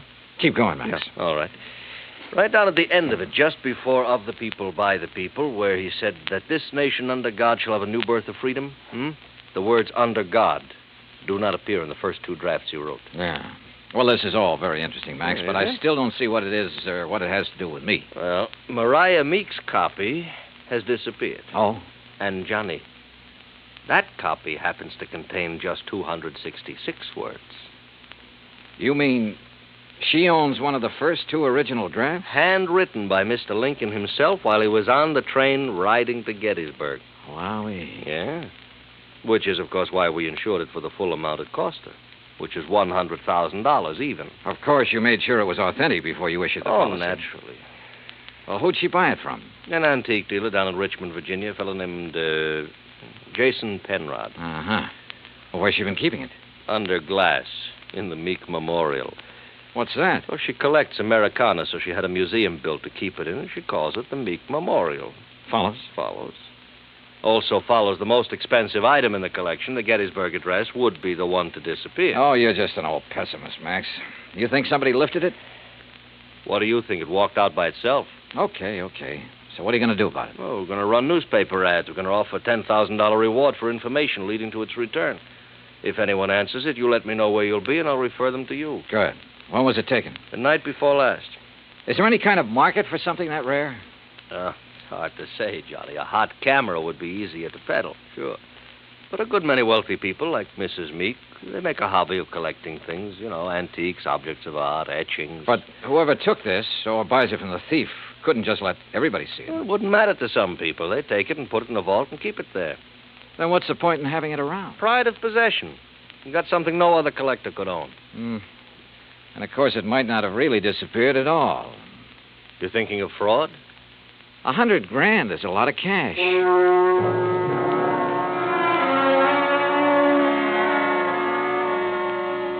Expense account item 2, $1.90, cab fare back to my apartment. I wasn't particularly intrigued by this assignment. Rare documents, like anything else antique, have always seemed to be just one step from decay. And that sometimes goes for the people who collect such things. Item 3, $16.10, transportation, including a round-trip ticket, Hartford to New Bedford, and cab fare to the Whalers Hotel. There was a convention in town, so I was lucky to get a room. After checking in, I called the Meek residence. Mrs. Meek was expecting me and said she'd have her car pick me up. I had just put down the phone when someone knocked on the door. You in there? Depends on what you're looking for. Oh, looking for Mr. J. Jay, did you say? Nobody by that name here. Oh, yeah. I see. I guess I got the wrong room. Yeah, well, why don't you ask down at the desk? Huh? Yeah. Oh, sure. Yeah. Funny. Or is it? I cracked the door open again. Watched him walk to the stairs. Then I took the elevator down the 8 flights to the lobby. Half an hour later, I was in the back seat of the Meek limousine heading toward the home out on Buzzards Bay. It was a big, sprawling frame building facing on the beach. About 50 yards behind it, closer to the road, was the Meek Memorial Museum. I was starting up the front steps when the door opened. Mr. Dollar? That's right. I'm Paul Meek. I understand you have an appointment with my grandmother. Right again. Now, come in, please. She's waiting for you upstairs in the sitting room. Okay, thanks. Before you go up, I wonder if I could have a few words with you. Why not? In here, then. You've never met my grandmother, have you? No, I haven't had that pleasure. Some people consider it a dubious one, Mr. Dollar. Oh? Mr. Dollar, this is my wife, Janice. Mrs. Meek? Hi. How about a drink? Thanks, not just now. How about you, old stick in the mud? You want another one? After a bit, Janice. And if I were you, I wouldn't have any more. But you're not me, are you? You will have to excuse my wife, Mr. Dollar. Well, we've both been under a severe strain since moving here. Grandmother is blind, you know. No, I didn't know. Her sight began failing about 4 years ago. I'm surprised the insurance agent didn't tell you. Well, Mr. Green was so concerned over the theft of the Lincoln manuscript, I imagine it slipped his mind. Mm-hmm. And just how do you intend to locate that manuscript? I'm not so sure that I can. It'd be a pity if you couldn't. It'd be just awful. It's grandmother's prized possession. She hasn't been herself since it was stolen. And being quite elderly, well, we're all very much concerned. Oh, my, yes. We're afraid she might die and leave us all that lovely money. Janice. It's the truth. You see, Paul and I don't have any money of our own, Mr. Dollar. We'll never have any until she does die. Instead of giving it to us now while we're young, you know what she does with it? Spends it buying junk for that silly old museum. Now, look. That's gratitude, isn't it? I bathe her, feed her rubber feet, and do all her dirty work. Janice, you've said quite enough. Mr. Dollar isn't interested in our personal problems. Oh, stick in the mud. All right. I'll be in the den if you want me. And that's the funniest thing I've said all day. If you want me. I'm sorry. She doesn't mean half of what she says. That's grandmother's signal. Then hadn't we better go up? Yes. Yes, we'd better.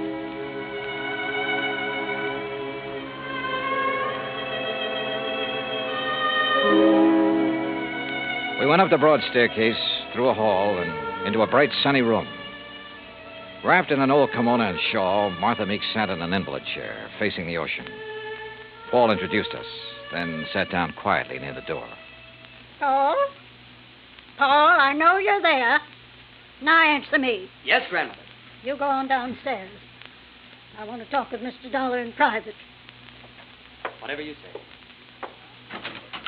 And close that door. Don't mind my back, Mr. Dollar. I couldn't see you if I looked into your face. Now then, when are you going to arrest that crook and bring my Lincoln speech back to me? Well, I'm going to need a lot of help and information, Mrs. Meek. Mm-hmm. What kind of information? Mostly about the museum. Like what?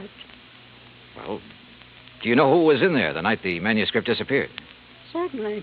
That dirty robber was. Anyone else? Well, old Pete's always there.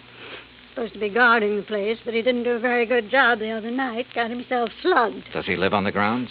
Yes. I brought him over from Naples 10 years ago. He was my guide in Italy. Showed me around so nice I decided to bring him back. Tell me, is the memorial open to the public? It was going to be. I intended it to be once. But when my eyes... No, Mr. Dollar, I keep it locked most of the time. Uh-huh. And who discovered the manuscript was missing? Pete did, I guess. At least when he recovered, he ran yelling bloody murder up here to the house. Everybody went down to see what had happened. Everybody but me. They left me all to myself. Were there any strangers here in the house that night, Mrs. Meek? Anyone beside the servants and your grandson and his wife? One person, but he's no stranger. Who's that? Jason Penrod from Richmond. He's an art dealer. We were discussing some business. May I, ask what kind of business? It has nothing to do with you or the people you work for. Sorry. Where can I find Mr. Penrod? He's staying here now. If he isn't in his room, then he's most likely out in the memorial. Now, that's enough questions. You, give me a cigarette. Ma'am? What's the matter? You deaf? Give me a cigarette before Paul with that snoopy wife of his comes prowling around. All right, sure. Light me. Yeah. Well, you want any more information, Pete's the one to talk to. All right, thanks. But what about your son and daughter-in-law? Were they inside the house at the time of the robbery? You don't suspect them, do you? Right now, I suspect everybody, Mrs. Meek. Even me? Yes, ma'am. Even you. Well, bless you, boy.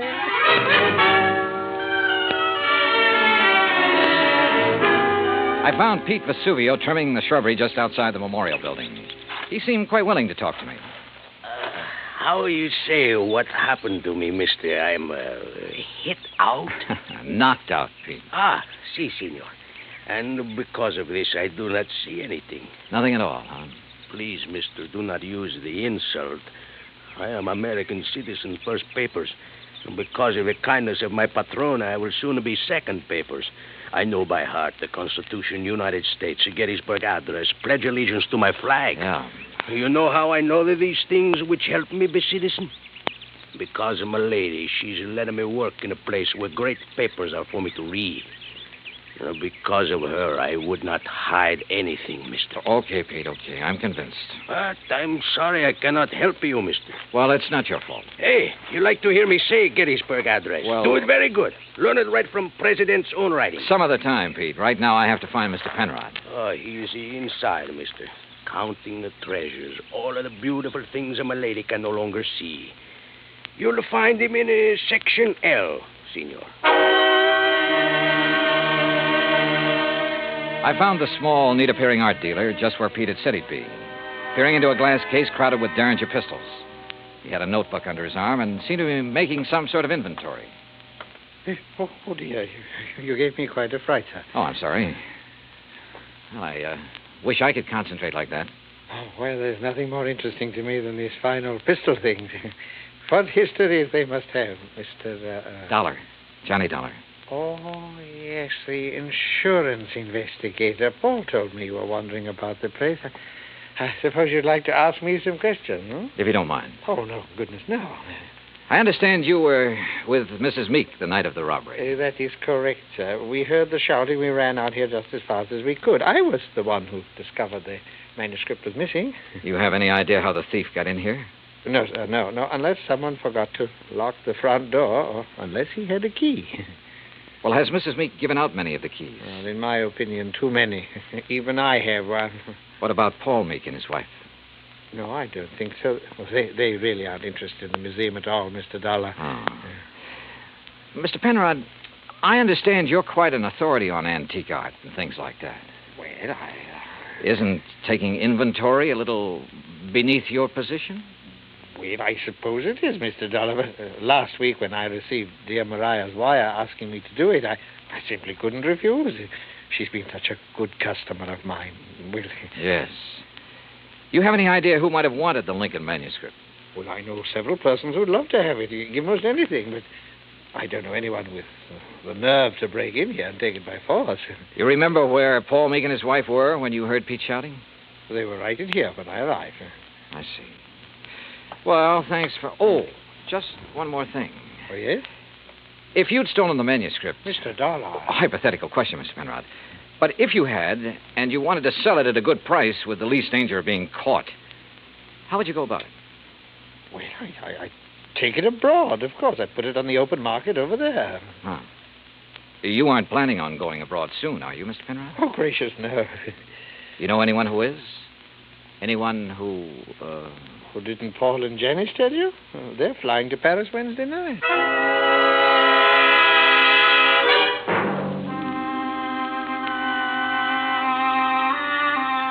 I left the memorial and walked back to the house. The Meeks were in the study, engaged in their favorite pastime. When I told them what the art dealer had said, Paul set down his glass long enough to confirm the fact that they did have reservations and insisted that he had a logical explanation for not having told me of those plans earlier. Very logical explanation, Mr. Dollar. Let me handle this, Janice, please. Sure. Drink, Johnny? Now, first I want to hear that explanation, if you don't mind, Paul. Of course I don't mind. Janice and me, we're fed up. Why didn't you tell me about the plane reservations? Well, why should I have? I'm not even sure I'm going to use them. Oh? Grandmother's upset enough over losing that manuscript. Something else might... Well, anyhow, if the manuscript doesn't turn up within 48 hours, we're canceling our trip. Oh, no, please. Sorry, Janice, but that's the way it's got to be. She did it. What do you mean? It's an act, don't you see? Jason Penrod told her we were going to leave, so she had him hide the manuscript. And now this thing about her being so upset and having such a weak heart. an act to keep her precious darling boy tied to her apron strings. I don't believe that. Well, just wait. You will. Anything else, Dollar? What does a trip to Paris cost, Paul? Well, it's not inexpensive. Your wife was complaining about being so broke.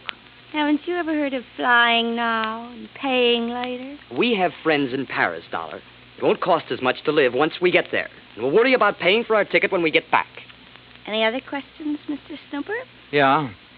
Later. It was after 7 when I finally got back to my hotel room. I ordered a drink and tried to make some kind of sense out of the information I'd gathered during the day. But it all added up to 0. I called Hartford and asked Max Green to look into the Meek finances. Then I dressed for dinner. I was about to go downstairs when the phone rang. Johnny Dollar. Mr. Dollar, I was told to call you. Yeah? It's about the ad. The ad? In tonight's paper about something missing from a certain memorial.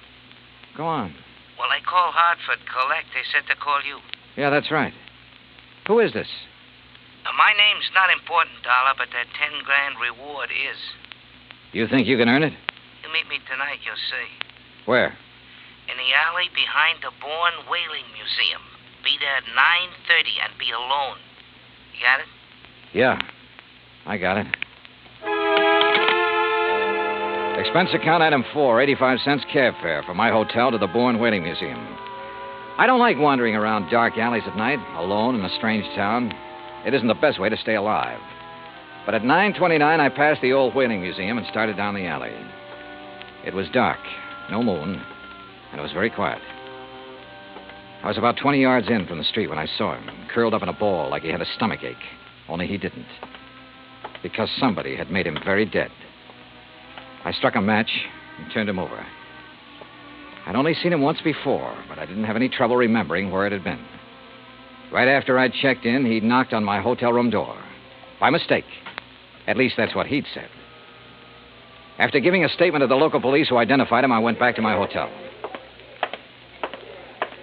Evening, Mr. Dollar. Yeah, say, look, I know it's probably against all your rules, but who had my room just before I checked in? Oh, I couldn't disclose that information, sir. Sorry. Oh, well, so am I. It'd mean a lot for me to know. Maybe even $5 worth. Well, well, sir, if it's that important. Thank you. Now, let's see. Yes, here it is. Can you read his signature, Mr. Dollar? Yeah, thanks. Just fine. The name I'd seen scrawled on the hotel register wasn't important now. At least not without something more to back it up. There was no law against checking out of a hotel, but there was a law against murder, if it could be proven. And that would be hard to do without finding a motive. So I went back to the Meek house to look for it. I paid off the taxi, that's item 5, and started up the front steps. Oh, hi, Johnny. I thought it might be you. That's so? Mm-hmm. I hope you aren't mad at me for the things I said today. No, not at all. I've been a very bad girl. But everything's going to be all right now. It is. Mm-hmm. Or haven't you heard? Heard what? About dear old grandmother. She's had a real bad stroke. Isn't expected to live. You, aren't a bit sorry, are you? Would you be, if you were me? Dollar, you mind coming up here? No, not a bit, Paul. I'm trying to reach you at your hotel. Thank goodness you've come here. Did Janice tell you? Yeah. How is she? Bad. Doctor's given up. Says it's only a matter of hours. She told me to send for you, Mr. Dollar. Oh? I don't know why. I've never been able to figure out a lot of things she did. All right, where is she? In there. Old Pete's with her, but go on in. Thanks. With the increased devotion to that cause for which they here gave her the last... Who is it? Oh, it's Mr. Dollar, my lady. Hello, Mrs. Meek. Oh, thank you for coming, Mr. Dollar. I go now. No, wait. Mr. Dollar, you have a moment, haven't you? Of course. I promised Pete the last time I visited the museum. I promised I'd let him recite some of the things he's learned while working there. Haven't been able to keep that promise till now. Go on, Pete. please. Yes, my lady. They here gave the last full measure of devotion. That we here highly resolve that these dead shall not have died in vain. That this nation under God shall have a new birth of freedom, and that the government of the people, by the people, for the people, shall not perish from the earth. Thank you. That was wonderful. Thank you, my lady. Now I go. Well, Mr. Dollar, I have a confession to make to you. Yes? I lied to you. Oh, I'm sure it wasn't a very big lie, Mrs. Meek. Oh, but it was. I told you the business Mr. Penrod and I were discussing the night of the burglary. Yes? I told you it had nothing to do with you or the people you work for, remember? Yes, ma'am. Well, that was a lie. I'm broke, Mr. Dollar. All I have left in the world is this house and the things in the memorial. I see. That's why I sent for Jason Penrod. He purchased most of my treasures for me. He's evaluating them now, so Paul and Janice will know what they're worth when they go to sell them, which they'll do immediately. Mrs. Meek, don't you think you should try to rest now? Will you give me a cigarette? No, ma'am. Sorry. And you must rest. There isn't much else to do, is there? Good night, Mr. Dollar.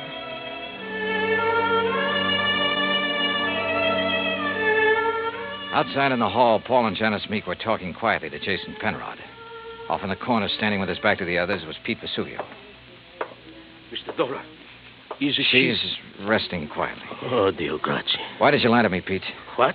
I never lied to nobody. Who say I did? I say you did. You're crazy, mister. What lie I tell you? You said you learned the Gettysburg Address right from Mr. Lincoln's own writing in the museum. That's no lie.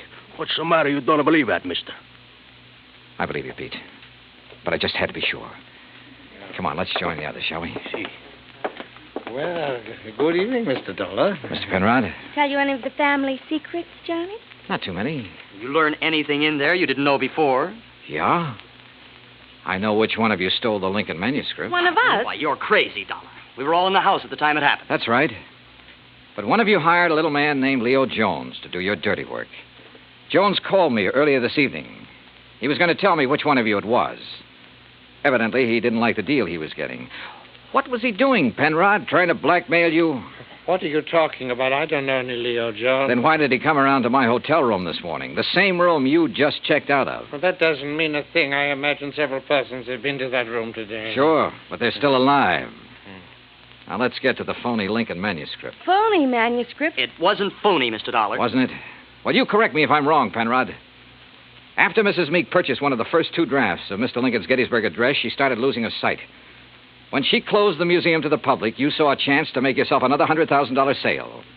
So you switched copies of the manuscript, replacing that draft with one containing the words, under God, which isn't worth anything close to $100,000. What do you mean, Dollar? All right, let me quote. That this nation, under God, shall have a new birth of freedom, and so on. What? The phrase, under God, was not in the manuscript he sold your grandmother, but it was in the copy old Pete has been studying in the museum. Right, Mr. Penrod? All of you stay right where you are. You get what Jones got. Mr. Dollar. He won't go far, Pete. But I am the guard. The lady will want me to stop him. Pete, come back here. Keep away from me. Hey! Come on. Oh. You tell the lady I am a better guard now. Much better. See, senor? Yes, Pete. I did good. You did fine.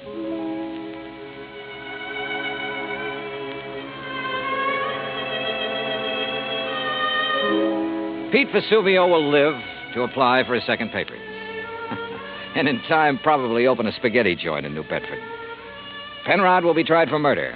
As yet, he hasn't disclosed the name of the person who purchased the stolen manuscript. But in time, I'm sure he will. As for the Meeks, Well, Mariah passed on later that night. But as she said, there was nothing left for her but to rest.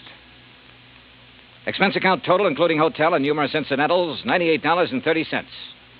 Yours truly, Johnny Dollar.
Johnny Dollar has come to you through the worldwide facilities of the United States Armed Forces Radio and Television Service.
Johnny Dollar.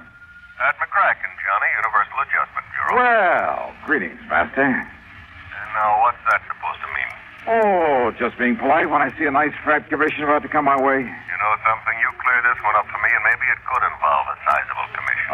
The sound of sweet music wafts to my ears. Who, what, when, where, and why, Patrick? Only answer two of them, Johnny. All right. What? What and where? Ever hear of the Rochemont necklace? I never. Well, you should have. But come on over to my office. I'll tell you about it. Missing? That's right, missing. From where? I'll tell you about it. Oh, what's it worth? I mean, unless it's pretty valuable, What's there's the no difference? sense. Your commission may be a sizable one. How much, Pat? Come on over. How much? Well? Okay. The necklace is insured for exactly $321,000. What? That's right, $321,000. Okay, baby. I'm on my ever-loving way.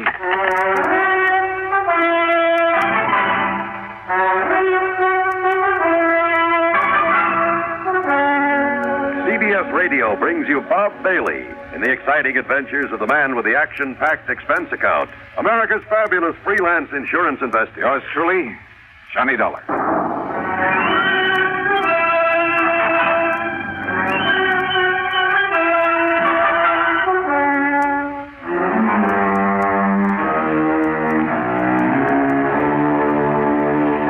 Expense account submitted by Special Investigator Johnny Dollar to the Universal Adjustment Bureau, Home Office, Hartford, Connecticut. Following is an account of expenses incurred during my investigation of the Super Salesman Matter.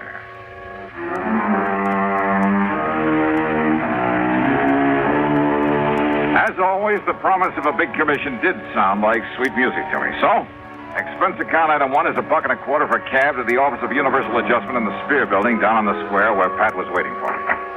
Oh, come in. Sit down and listen, Johnny. Sure, Pat. Right ahead. Well, the Rochemont necklace. Part of some old crown jewels or something came over from Paris a few years ago. The whole collection was worth a couple of $1 million. Now, various parts of it were sold to various people in various parts of the country, but the ruby and diamond necklace went to Mrs. Liza Rochemont. Now, she's a wealthy widow living out on the edge of town. Except when she was away in Florida, California, Europe, wherever, when she'd put it in a vault at the bank, she kept it in a wall safe at her home, a safe to which she alone has the combination, and nobody's ever broken into it. You're sure of that? I'm sure. There's an automatic device that would show it. Well, did she ever wear that priceless hunk of jewelry? Oh, quite often. Which is why she often had it cleaned and the stones checked in the settings. Go on. So, a couple of days ago, she handed it over to that jeweler in the new building just across the square there. You see the shop? Parker? Mm-hmm. Clayton Parker.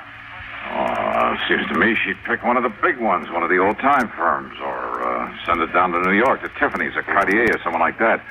After all, well, that's exactly what her insurance man, Tim Pringle, you know him, Surety Mutual. Oh. Yeah, well, Tim told her this morning when he found out what's happened. What's happened? Clayton Parker called her up in the middle of the night and then barged in on her looking like he'd seen a ghost or two. He laid the necklace in her lap and promptly fainted away. Parker? Parker. And when he came to, with the help of a little brandy, he shakily told her that her necklace, instead of the genuine article worth over 300 G's, was paste, was a fake. You are kidding. No. She took it over to Wilson Brothers, her regular jewelers. They told her Parker was right, so she fainted. Well, now, look. Well, when she came to, she notified Tim Pringle. He notified me. I called you. That is, after I took time out for a little thinking about it. Yeah? A Universal Adjustment Bureau serves a lot of companies. I know. All over the country. I know. We get reports on every client company's problem. So? Well, something rang a bell. I went through the files. Johnny, this very same kind of thing happened back in '56 out in Chicago, down in Philadelphia, that was in '59. And in each case, the jeweler who discovered the switch answered the description of Mr. Clayton W. Parker. Has anybody been through Parker's shop?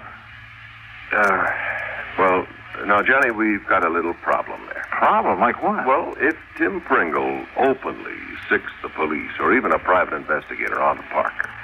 Yeah, I see what you mean. Now, if Tim were to pull a boo-boo, make a wrong charge against his own new client... So, what am I supposed to do? Bust into Parker's shop some dark night? Blow his safe, maybe? Well, Johnny, he does not have a burglar alarm in that little shop of his, nor on the safe inside. So what? And it is easily accessible from a dark alley out in the back. Oh, no. Wait a minute. Well? Are you asking me? Are you suggesting of course not, Johnny. I'm not asking a thing. What kind of a company do you think this is? Well, don't be ridiculous. However, if somebody were to find the genuine necklace in Parker's safe, someone that is unknown to us. What did you say your name is? I didn't. And yours? What's it to you? Okay.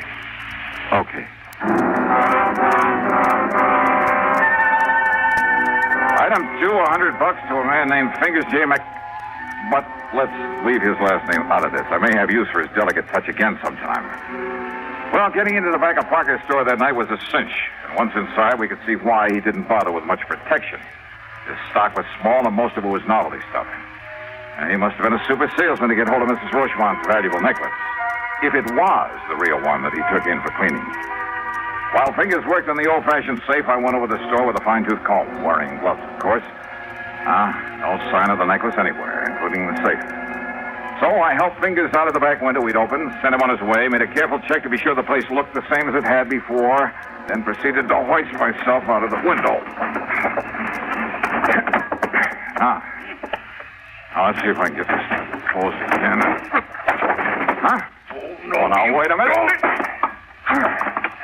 Yeah. And this'll keep you here. Help! Please! Help!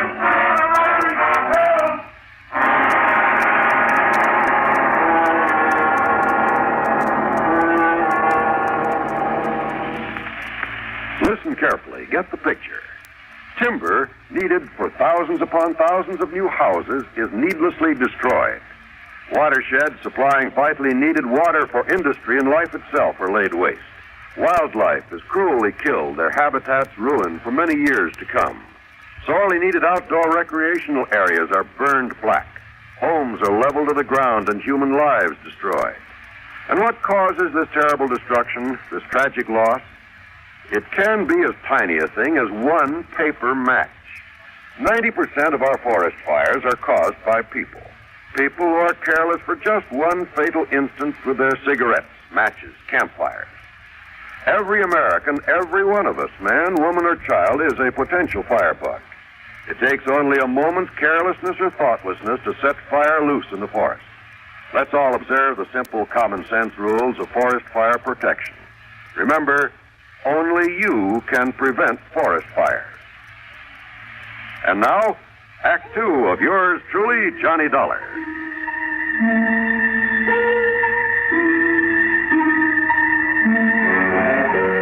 How I managed to get back up on my feet and out of that alley before the police arrived, I'm not quite sure. But I somehow did. I ran a couple of blocks through some other alleys, and then, playing drunk, which wasn't hard after that club in the head, I grabbed a taxi.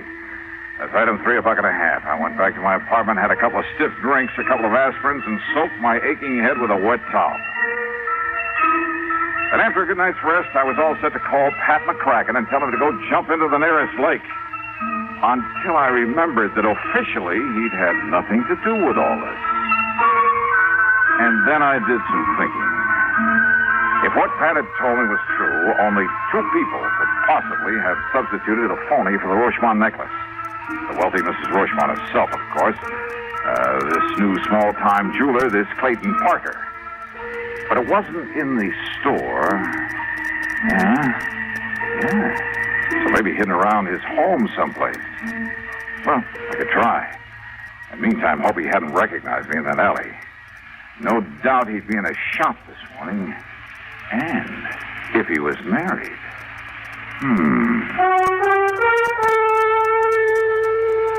Expense account item 4, $5 for a handful of business cards at the shop of a small printer. Item 5, $79.95 for a vacuum cleaner, one of the tank-type jobs with all the accessories. And I managed to grab a stack of literature on it. Item 6, $2 1/4 at a pawn shop for a beat-up fiber suitcase. The business cards went into my pocket. The vacuum cleaner went into the back seat of my car, which luckily was badly in need of a wash job, but kind of poorly. The accessories and literature went into the suitcase, then into the back also. Then I crossed my fingers and took off.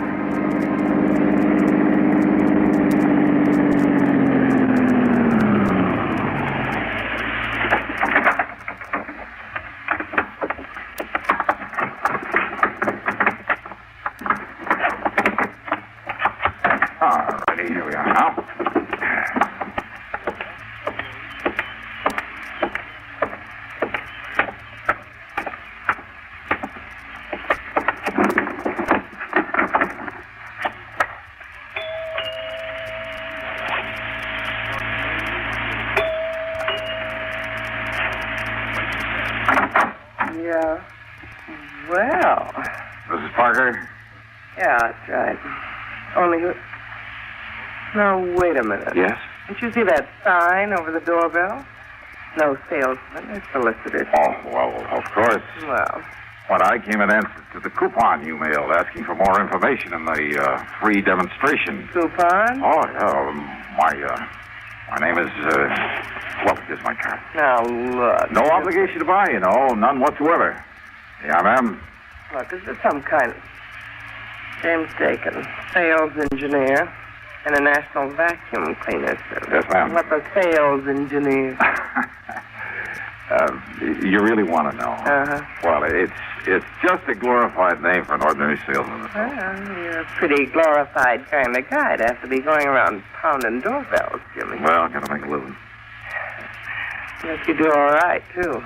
A beautiful, lonesome, long-suffering housewife. See a good-looking guy like you at the door and pop off to work somewhere. You probably do all right. Oh, now, wait a minute. You should see some of those lovely, lonely housewives you're talking about.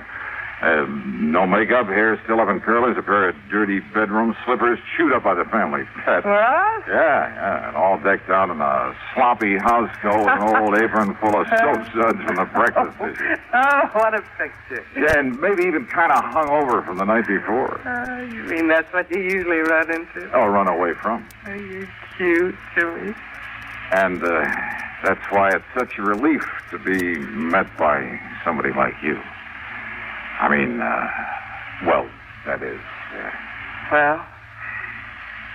I'm sorry. I mean, I brought the cleaner around to give you the demonstration you asked for when you sent in the coupon. Are you kidding, Jimmy? I didn't send in any coupon.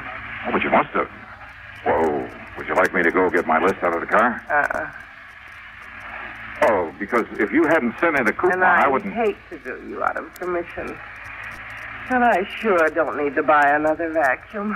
I'm sorry. Good luck. But I wasn't going to sell you one. What? Oh, no. No. They're sold only in the stores. I simply get paid for the free home demonstration. Oh? So just let me come in and show you how it works, huh? Then you can fill out the card saying you have had a demonstration and... Listen, Mrs. Parker. Yeah, my name's Gloria. Well, look, things have been kind of tough. And if I don't fill my quota this week, well, look, I'll do the whole house for you, and no obligation whatsoever. Well, Mrs. Parker? Oh, look, Jimmy, if my husband should ever know that he doesn't like people in here while he's out, well, come on in. And after all, if you have to work so hard, maybe you could use a little drink. Come on. Just to make the demonstration. Sure. Come on in.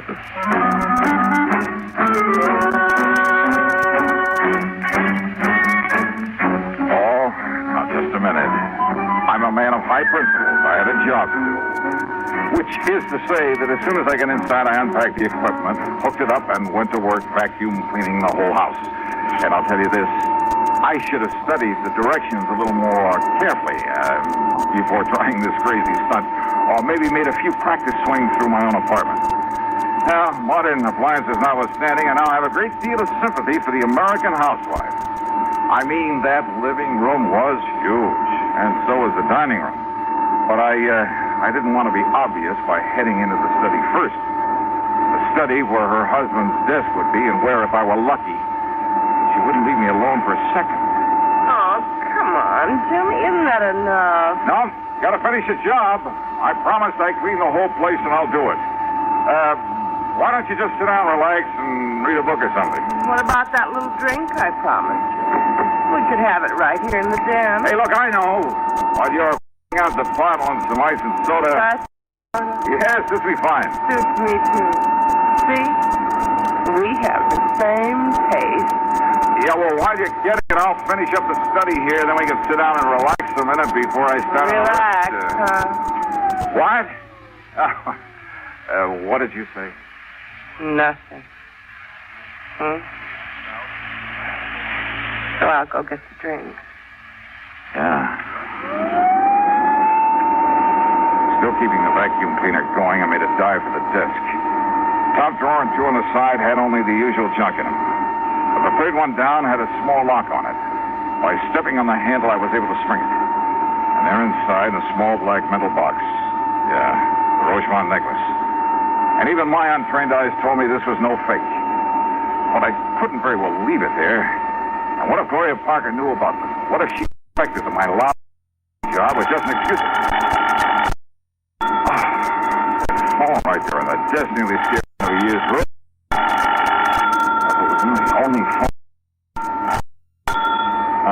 No, it quit in mid-ring. Yeah, she must have picked up an extension. And that gave me time to close the drawer again and finish up my cleaning job before she came back into the study. But when she did, instead of a couple of drinks in her hand, she carried one of those interesting little devices made out of blued steel. Okay, baby, that's enough. Huh? That's right. Now, why don't you just put up your hands over your head? That's right. You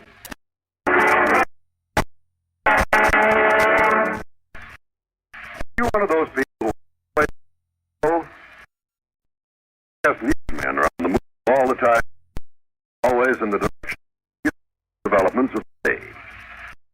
Schedule practical understanding of the value listeners put upon their services. They know you rely on them for accuracy at all times. And they have a first-hand appreciation of the importance of clarity and brevity as well. That all of these standards are kept in mind by our highly skilled, highly experienced men.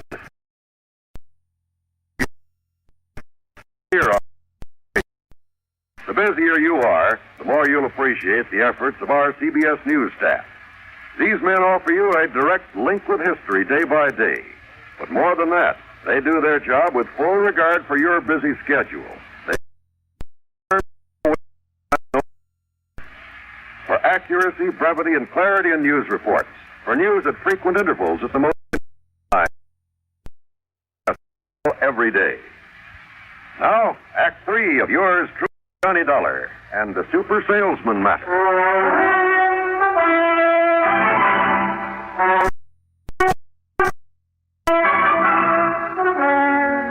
Smart, huh?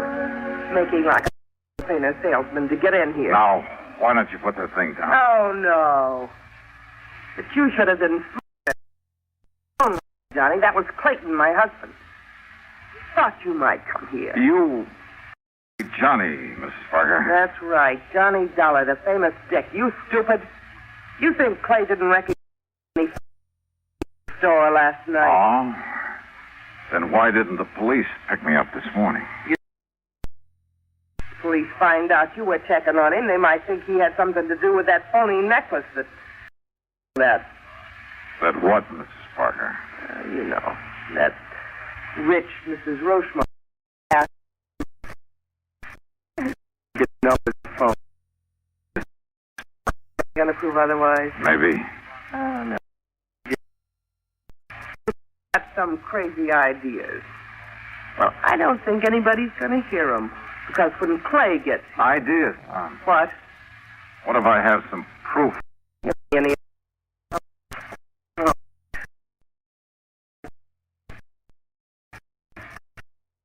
Oh, it's so lot. You've got no proof of anything. All right, now listen. So, you got you my record. Gloria. Shut up!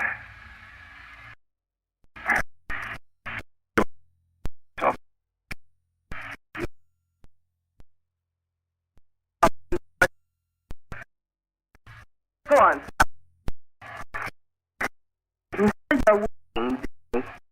You'd better pray.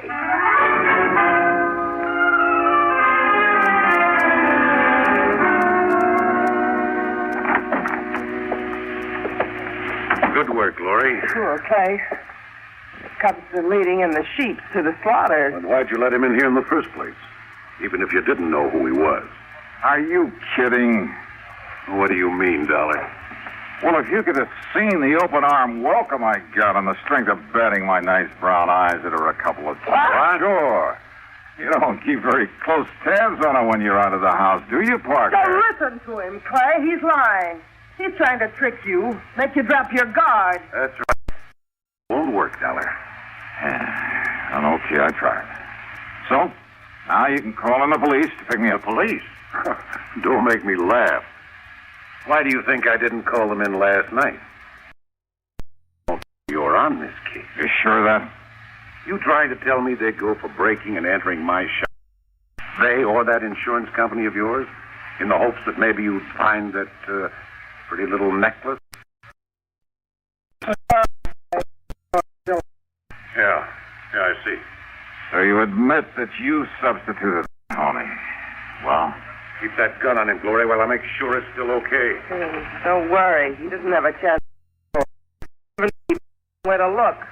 Up until you called, I kept him busy. I kept the great John busy pushing a vacuum. No, it isn't here. All right, Dollar. Give me the gun, Glory. Sure. Now frisk him. Yeah, sure.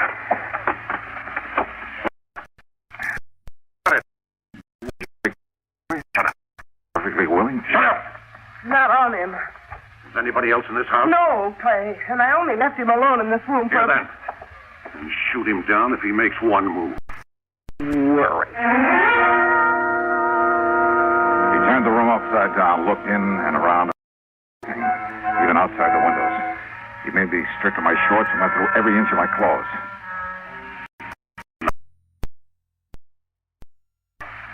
Glory, are you sure? Yeah, I'm sure. Well, then, if I'll leave you two to figure out what might have happened. Dollar, you don't leave this room alive.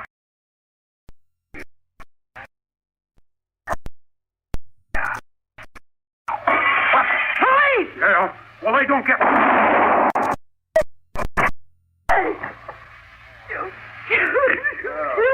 It was a nice... You okay? Oh, sure, Pat. Oh, and thank you, Lieutenant. Only Pat. Why? Well, when you didn't report to me that you'd found that thing in his well, when we were last night. Please go on. Yes. Well, when I saw Parker from my office window, I saw him tear out of a shop a few minutes ago and burn rubber heading out in this direction. Obvious. So thanks. Yeah, thanks, Pat. And would you like to see the necklace? Somewhere inside this vacuum cleaner I didn't sell.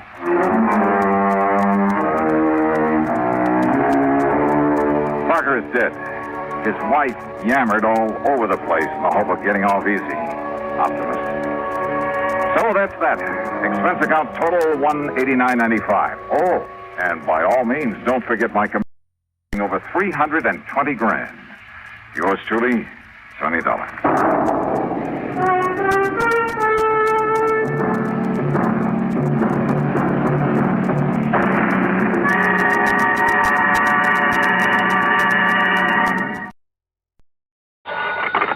Johnny Dollar. Pat McCracken, Johnny. How's the weather in Palm Springs? A blonde in a bikini just melted past my poolside window. Goodbye now. Oh, don't hang up.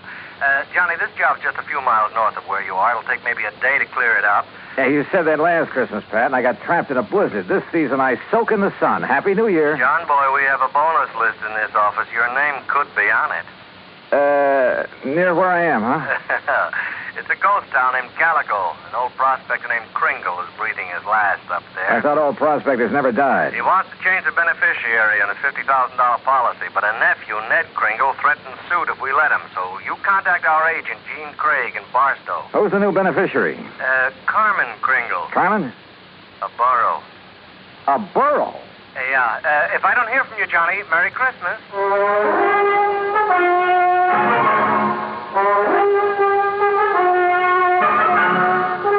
Bob Bailey in the exciting adventures of the man with the action-packed expense account. America's fabulous freelance insurance investigator. Yours truly, Johnny Dollar. And now, Act One of yours truly, Johnny Dollar.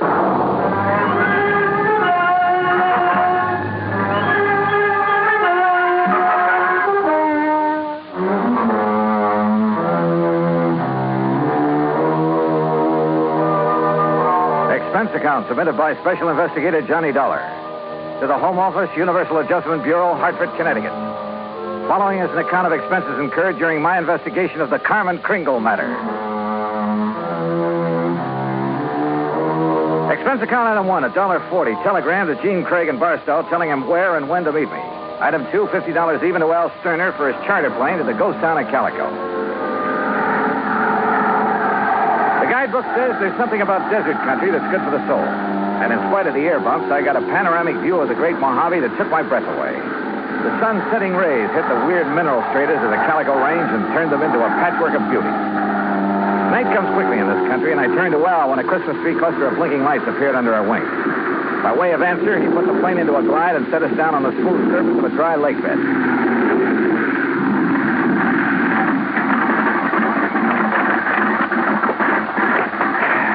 Johnny, you want me to wait around till your friend shows up? No, thanks. Well, this seems to be plenty of company. That's just an old coyote. Don't stand too long or you'll freeze to the spot. Okay. Good luck. Call me when you want to be picked up.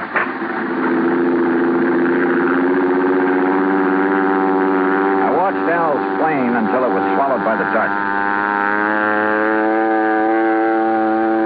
Then suddenly I got that feeling in the hair on the back of my neck that I wasn't alone. The moon was up enough to make out shadows, and silhouetted in a circle around me was a strange collection of figures.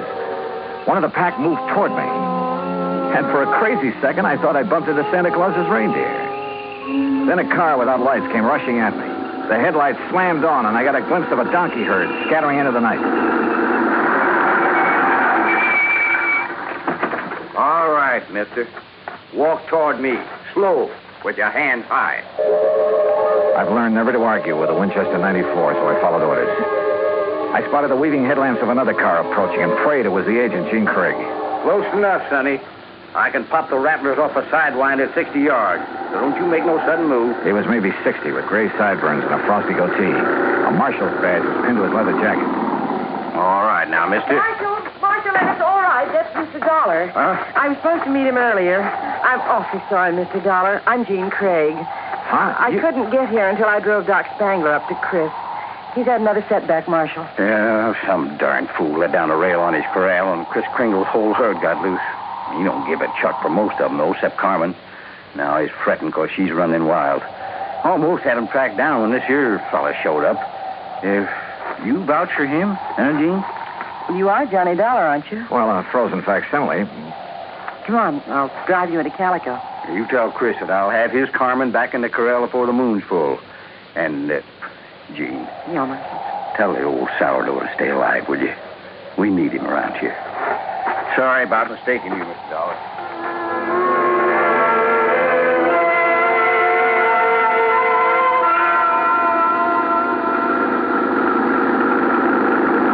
Jean Craig, with a J, knew her way around. She was strictly business and filled me in fast on the old prospector with the odd name and his desire to change the beneficiary of his policy. Everybody calls him Chris because every year he loads up his burros with toys and presents for the miners and their families back in the hills. Huh? The kids really think he is Santa Claus. I'm afraid it won't be a very merry one for them this year. Well, what makes everyone so sure Chris Kringle is giving up the ghost? Doc Spangler says there's nothing apparently wrong with him. It's more like he's given up. Oh, what's with this Scrooge character, the nephew? Ned Kringle seems all right. It's the man with him, Willie D'Agostino. He does the talking for Ned. You'd think he was going to inherit the money. Well, maybe he's expecting to. You know, you're making a good case for Carmen. Can a burro be a beneficiary, Johnny? Chris can leave it to a three-masted schooner if he wants, providing a trust is set up. Could the people of Calico be that trust if they promise to take care of Carmen? Yeah, I guess so. Why? That's the way Chris wants it. That way there'll always be a Christmas in Calico. What happens when Carmen goes to donkey heaven? Or is it burros that never die? There'll always be burros in Calico, Johnny. And one of them could always be named Carmen.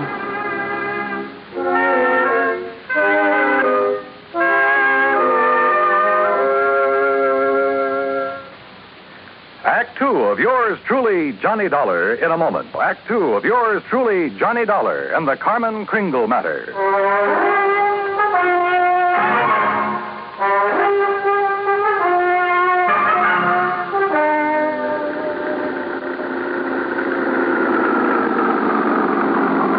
Well, here we are, Johnny. Calico, once the richest silver city in the West. It was unbelievable. Like seeing a page from the past. Walter Knott, famed creator of Knott's Berry Farm and Western historian, had bought the old ghost town's battered remnants and restored it to the way it must have appeared in the wild and fevered days of the Silver Lode. I could make out signs nailed to weathered batten boards that told of a flourishing and colorful past.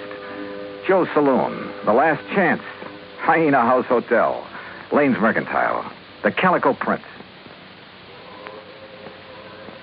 High on a hill at the edge of town, people were gathered at the entrance to a cave that was illuminated by hundreds of miners' lamps. Kind of gets you, huh? Almost like it was planned. They're rehearsing for the Christmas Eve pageant. Maybe you can spend Christmas Eve with us, Johnny. If you don't have other plans. I have a day with a steam-heated swimming pool. What? Come on. Let's meet the old man. Expense account item 3, $100 for a quart of perfume or a mink scarf, anything to wipe the hurt look off of Jean Craig's face. She led me up the steps to the rickety porch of Chris Kringle's wooden shack. A tall figure carrying a black bag stepped toward us out of the shadows. Jeannie, I'm glad to see you. Will you drive me back to town? Why, certainly, Doc. Oh, this is Mr. Dollar. Hi, son. Hi. Chris, is he still all right? I couldn't say. Been sitting out here waiting for you. You haven't seen the patient? The medical man owes a duty and all that, but I'm too old to talk back to a gun. They wouldn't let you in? Tired of it. Well, I'm not a medical man. Well, please be careful, Johnny. I told you, Stallbone, stay away and leave the old man to... Well, if it ain't little Jeannie, the policy fixer. And who are you, mister? Willie D'Agostino. This is Johnny Dollar. He's from the insurance company to see about changing the policy. Who is it, Wally? Who are you talking Relax, will you, and let him give us some tourist directions back to Barstow. There'll be no policy changing at this late date, mister. Ned Kringle is very bereaved at the imminence of his uncle's demise. Just family admitted at this sad hour, so mosey along, folks. I'll leave the young man to his grave. Your foot is in the door, mister. I don't like your foot, and I don't like you. His hand moved to his shoulder holster, but Jean was standing right beside me. It was Doc who suddenly shouldered past D'Agostino and fled up the stairs that gave him my chance. I kicked the door wide. Threw him off balance. I shoved Jeannie aside, and that was a mistake. Because a million Christmas tree lights blazed up in my skull.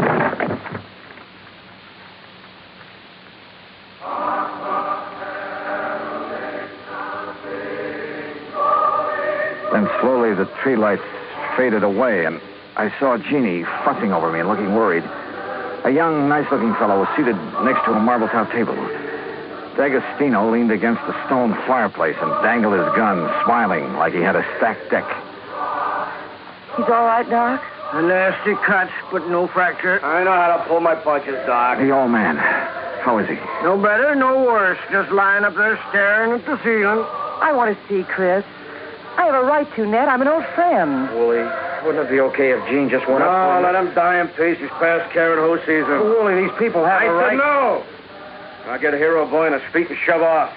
Go on. Come on, Johnny. Help me, Doc. How's it going to feel, Ned?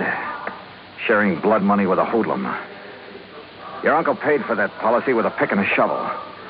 It took a lot of years, a lot of sweat. And he's had your name on that policy ever since you were born. Old man Kringle never saw pay dirt in his life. Ned had given money to live on, paid the premiums on his policy. Chris was always tapping the kid, claiming he had a new find. He was going to mine $1 million. Willie, shut up! The old man's dying. Tell him, Ned. Tell him how the old phony was always taking the bows, making like Santa Claus with the money you give him. Willie, haven't you got a... Tell him to hold on to the money! I know he's been waiting a long time for this. Me. Willie D'Agostino, that's who. Is that true, Ned? Yeah. I thought my uncle would make a strike someday. I honestly thought he'd strike it rich. I know he tried. He did strike it rich, Ned. When he dies, every man, woman, and child in this town will mourn him. He'll live in their hearts. What will people remember about you, Mr. D'Agostino? All right, get out and stay out before I... Willie, this rifle will make a hole in your belly big enough to pass a borax beam through. So you just drop that gun. Well, I don't know what the shouting's about, but you're guilty of carrying sidearms and you're threatening violence, Mr. D'Agostino. And ain't nobody does that in Calico, as long as I'm the marshal. Now, you better get. Ed Noller, I love you. So let Gladys hear that. Well, I'll see how Chris is. Doc, you tell the old buzzard that I got his Carmen back in the corral. Jingle bells and all. Yeah, nice work, Ed. Now, what's holding you, mister? Okay. All right, let's go, Ned. Let the squares have a round, huh? I'm going to stay here, Willie. I want to be here when Chris... Hey, that's a good idea. That way, no fooling around with the will, huh? Smart kid, that Ned. See you at the funeral, huh? I'll go up now. You were wonderful, Marshal. You too, Johnny. Oh, yeah, sure. I take a nice sock on the head. Say, you folks better come up, too. Chris wants to say something. Oh, wait a second. I forget on this. Corral, come on.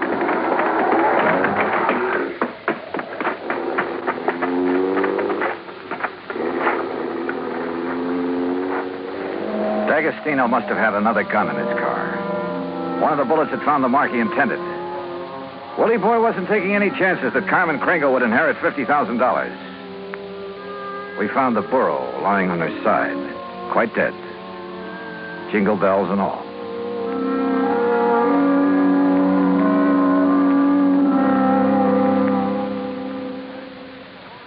Act 3 of yours truly, Johnny Dollar, in a moment. Oh, Act 3 of yours truly, Johnny Dollar, and the Carmen Kringle Matter.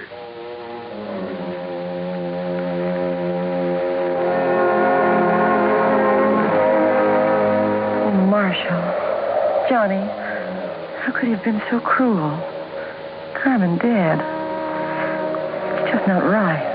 Yeah, I figured D'Agostino might be mean enough to try killing Chris's pet burro. We can't tell him about it. It would kill him for sure. You'll have to know the truth, Gene. You'll have to decide about the will. Yeah, truth is always the best. And easy this time. Easy? Huh? Yeah. I'll just take these bells off of this poor little feller, and I'll put them where they belong. Carmen? What? Carmen? Oh. Mosey over here now. Well, you pulled a switch.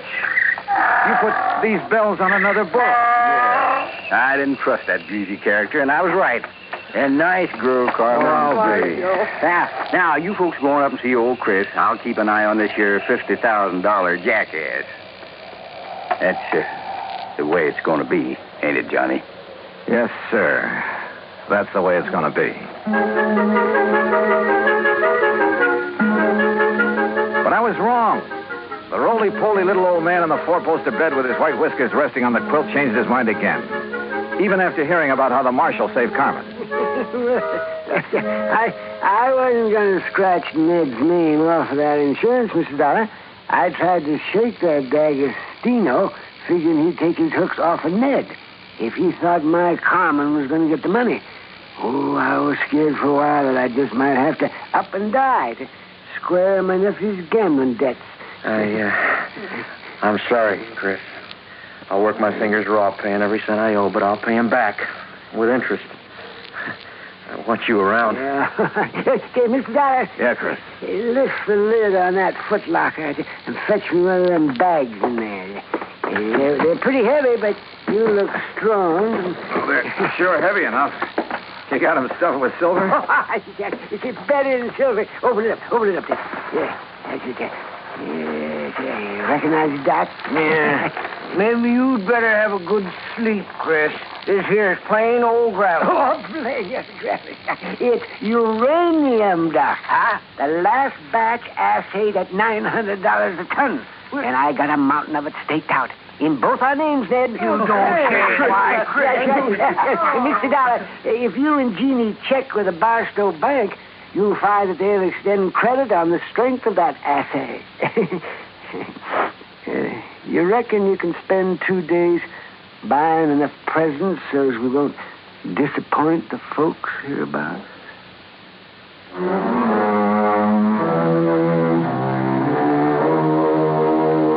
Expense account item 4, $68 even. Telephone calls to 5 principal cities where I thought Willie D'Agostino might be remembered. The police departments had a long list of reasons why they remembered Willie. That was my Christmas present to them. Expense account item 5, another $50. Truck rental to haul the presents we bought for Ned to give away come Christmas morning.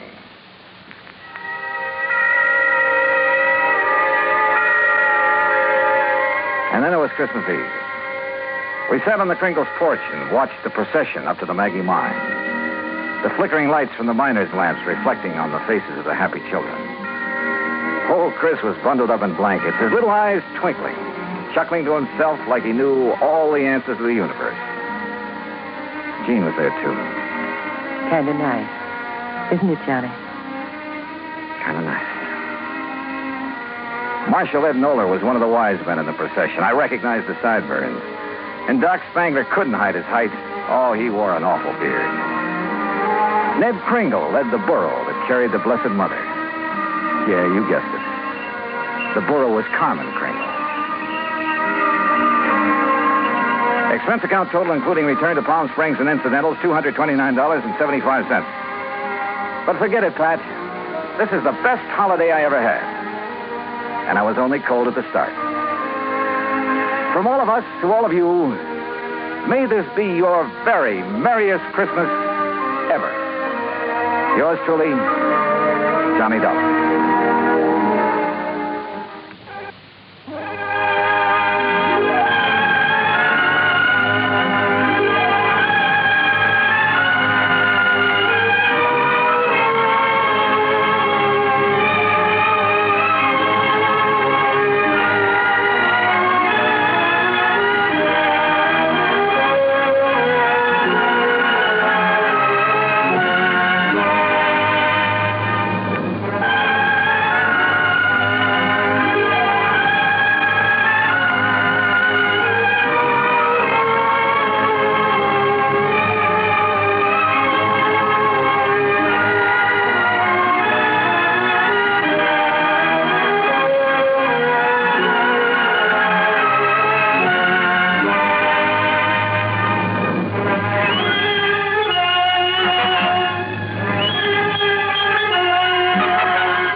From Hollywood, it's time now for...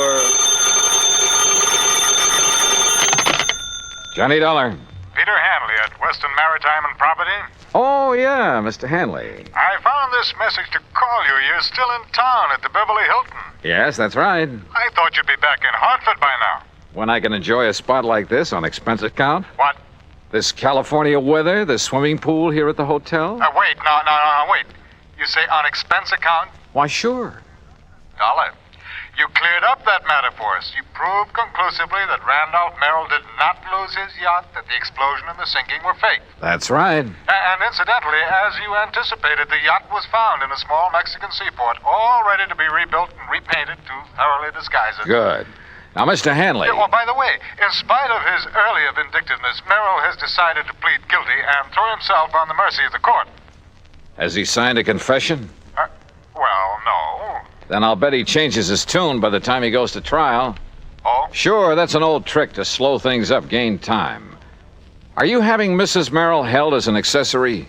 The Merrill has made and signed a statement completely clearing her, so to hold her now would only complicate matters. Hanley, either you haven't yet read my expense account report, or I forgot to tell you what tipped me off that bear was trying to pull something on us. Oh? What was it, Mr. Dollar? Her jewels that you'd insured for $100,000. Oh, no. Oh, yes, Hanley. That jewelry Mrs. Merrill showed us was fake. Paste. Heavens, Dollar? You still think I ought to go back to Hartford? No, not until you found out where the real jewels are. Can you come down to the office, Mr. Dollar, right away? Sure, if you like. No. I'll drive out there to your hotel. Whatever you say. Yes, I'll drive out there. I'll be there right away. Scotch and soda be all right? Yeah, what? You suddenly sound as though you could use a drink.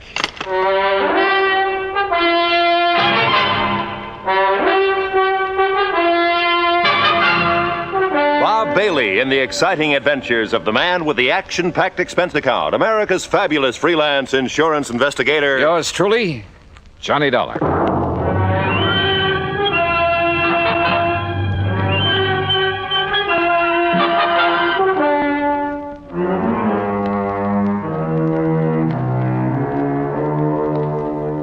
Expense account submitted by Special Investigator Johnny Dollar to the Western Maritime and Property Insurance Company, Los Angeles, California. Following is an account of expenses incurred during my investigation of the Wayward Diamonds Matter.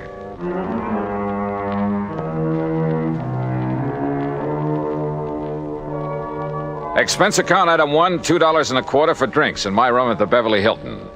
By the time room service had delivered them, collected the tip, and left, Peter Hanley arrived. Yeah, come in. I make no bones about it, Mr. Dollar. I had completely forgotten about those jewels of Mrs. Merrill's. Yeah, well, I can't say that I blame you. We were so intent on exposing the so-called sinking of that yacht. Exactly. All right. Relax. Here, come on now. Sit down and relax while we map out a plan of action. Thank you. After you hung up, I suddenly remembered that you had mentioned the fact that those jewels were fake to Mrs. Merrill herself. Yeah, that's right. All right. Well, how did you know that they were fakes, Mr. Dollar? You remember when we sat in their living room out in Westwood while they gave us that cock and bull story about the yacht going down? Yes, I remember. All right. She handed me the jewels to look at. I kind of absent-mindedly dragged one of the so-called diamonds across the glass top of the coffee table and realized it didn't scratch it. Oh. Nor did any of the others, which proved they weren't diamonds at all, but some kind of imitations. Look, why kid about it, Hanley? Up to that point, they'd had me believing their story about losing that yacht. You weren't alone, Dollar. You weren't alone. But now I suppose we'd better call in the police about that jewelry. Why the police? Well, to see if they can find the originals. Now, look. The Merrills are a clever pair. They proved that when they almost got away with a $150,000 claim against you for a boat that didn't sink after all. Very true, Dollar. Very true. So you can be pretty sure they didn't take the diamonds out of that jewelry and just hand them over to some fence around here. Yes, you're right. Later, I suppose she figured to lose the fakes, have them stolen, and then claim the insurance. Yeah, probably. If we hadn't nabbed the old man for the yacht fraud. You say she hasn't been held? No. But I see now that she should have been, in spite of her husband's statement that she was completely innocent of any complicity in the whole scheme. Yeah, I think she should have. You know, it's going to take a lot of money to defend him. And with him in the clink, she's the logical one to raise it. With the diamonds. The real diamonds. Uh-huh, that's my guess. Very well, then I'll go over to police headquarters right away, charge her with fraud. You know, because of the diamonds themselves, and see that she is held until she tells us where we can recover them. Hadn't you better get evidence of fraud first? Well, the mere fact that she substituted paste for the real diamonds in that jewelry, Dollar. Well, a lot of people do that. Never wear the real stuff in public unless they have a lot of guards around. Well, even so... No, Hanley. You've got to prove that she's actually got rid of the real ones. Or tries to. You see, I don't think she's had a chance to yet. Why not? No, listen. I'm running up a nice fat item for you on my expense account. What kind of an item? Well, so far it only amounts to $150. What for? Fee to a private detective agency. Somebody to tailor 24 hours a day. In the hope of finding out what she's doing with the genuine stones? More important, to find out how she'll try to dispose of them. But she may have done that some time ago. No, I doubt it. Why? It's only recently they've needed dough. Granted. They had two plans. The phony sinking of their yacht, and later, if that worked, a phony loss of their phony diamonds. But why later? Well, to run them both together would look suspicious. What's more, apparently saving the jewels made the yacht accident look legitimate. Yes, I suppose so. Sure. And remember this. She made a big thing of having saved her jewelry. When we still believed the wreck was legitimate. That's right. She made a big point of displaying those phonies to us because she wanted to be sure we'd not only see them, but believe they were the originals. That we'd be witness to the fact she still had them. Yes, I see. But you must recall that you finally recognized them as paste. Yeah, but like you and I almost forgot about it simply because they had nothing directly to do with the matters at hand. Yeah, and she may think that we have forgotten. I doubt it. The point is, now she needs money. He saw to it that she stayed free to raise it. And the diamonds are probably her only way of getting it. Which is why I put a detective on her. Oh, excuse me. Johnny Dollar. Yeah? What? Well, how did... Yeah. Well, look, I'll be right over. What is it, Dollar? Oh, that detective I was talking about has just lost his job. I don't understand. He just came to. Came to? Yeah, at the home of Mrs. Merrill. He's in her home? Yes, but she isn't. She's gone.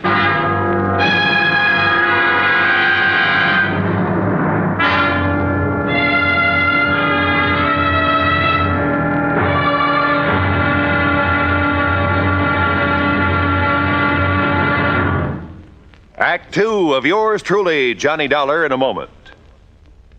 Although most men by nature don't feel in a combat mood much of the time, there are some who just can't get enough of a good fight, particularly if there's a good, sound reason for it. In July 1900, when American fighting men were protecting the rights and liberty of their fellow countrymen during the Boxer Uprising, the battle was a furiously fought affair. Army Private Robert H. von Schlick serving with Company C of the 9th United States Infantry Division, was in the thick of the fracas. Although he had been wounded previously while carrying a wounded comrade to a place of safety, he rejoined his command, which partly occupied an exposed position on a dike. Private von Schlick remained there after his company had been withdrawn and, in spite of the hail of bullets around him, single-handedly continued to fire into the enemy ranks. Oblivious to the fact that he was a conspicuous target, he refused to leave the fight until he was literally shot off his position by the enemy. Private Robert von Schlick earned the Medal of Honor for valiant devotion to duty and added heroic background to the code of conduct of American fighting men. And now, Act Two of yours truly, Johnny Dollar, and the Wayward Diamonds Matter.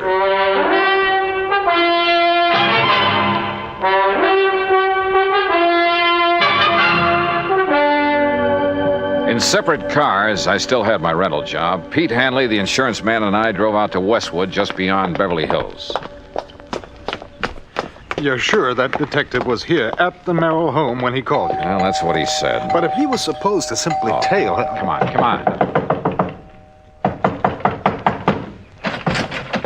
Mr. Dollar? Yeah, that's right. And I take it you're Sam Bench...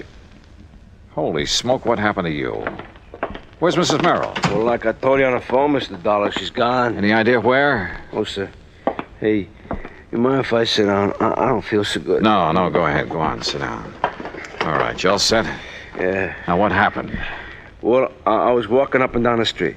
Huh? You know, real casual, so it's not there was no suspicion. You've been walking up and down in front of this house all morning? Oh, yeah, all morning. But like I say, real casual, so Where did you ever learn to be a detective? Some correspondence course? Oh, now look, Dollar, you shouldn't talk like that. I resent it. Okay, all right, go ahead and resent it. But prowling up and down in front of the house... Well, my brother runs a very good detective Your brother? agency. Yeah, and if he didn't think I was a good operator, if he wouldn't... Okay, all right, what happened? Well, I see her come out the back door. You know, Mrs. Merrill? Wow. And I see her go out and she opens up the garage.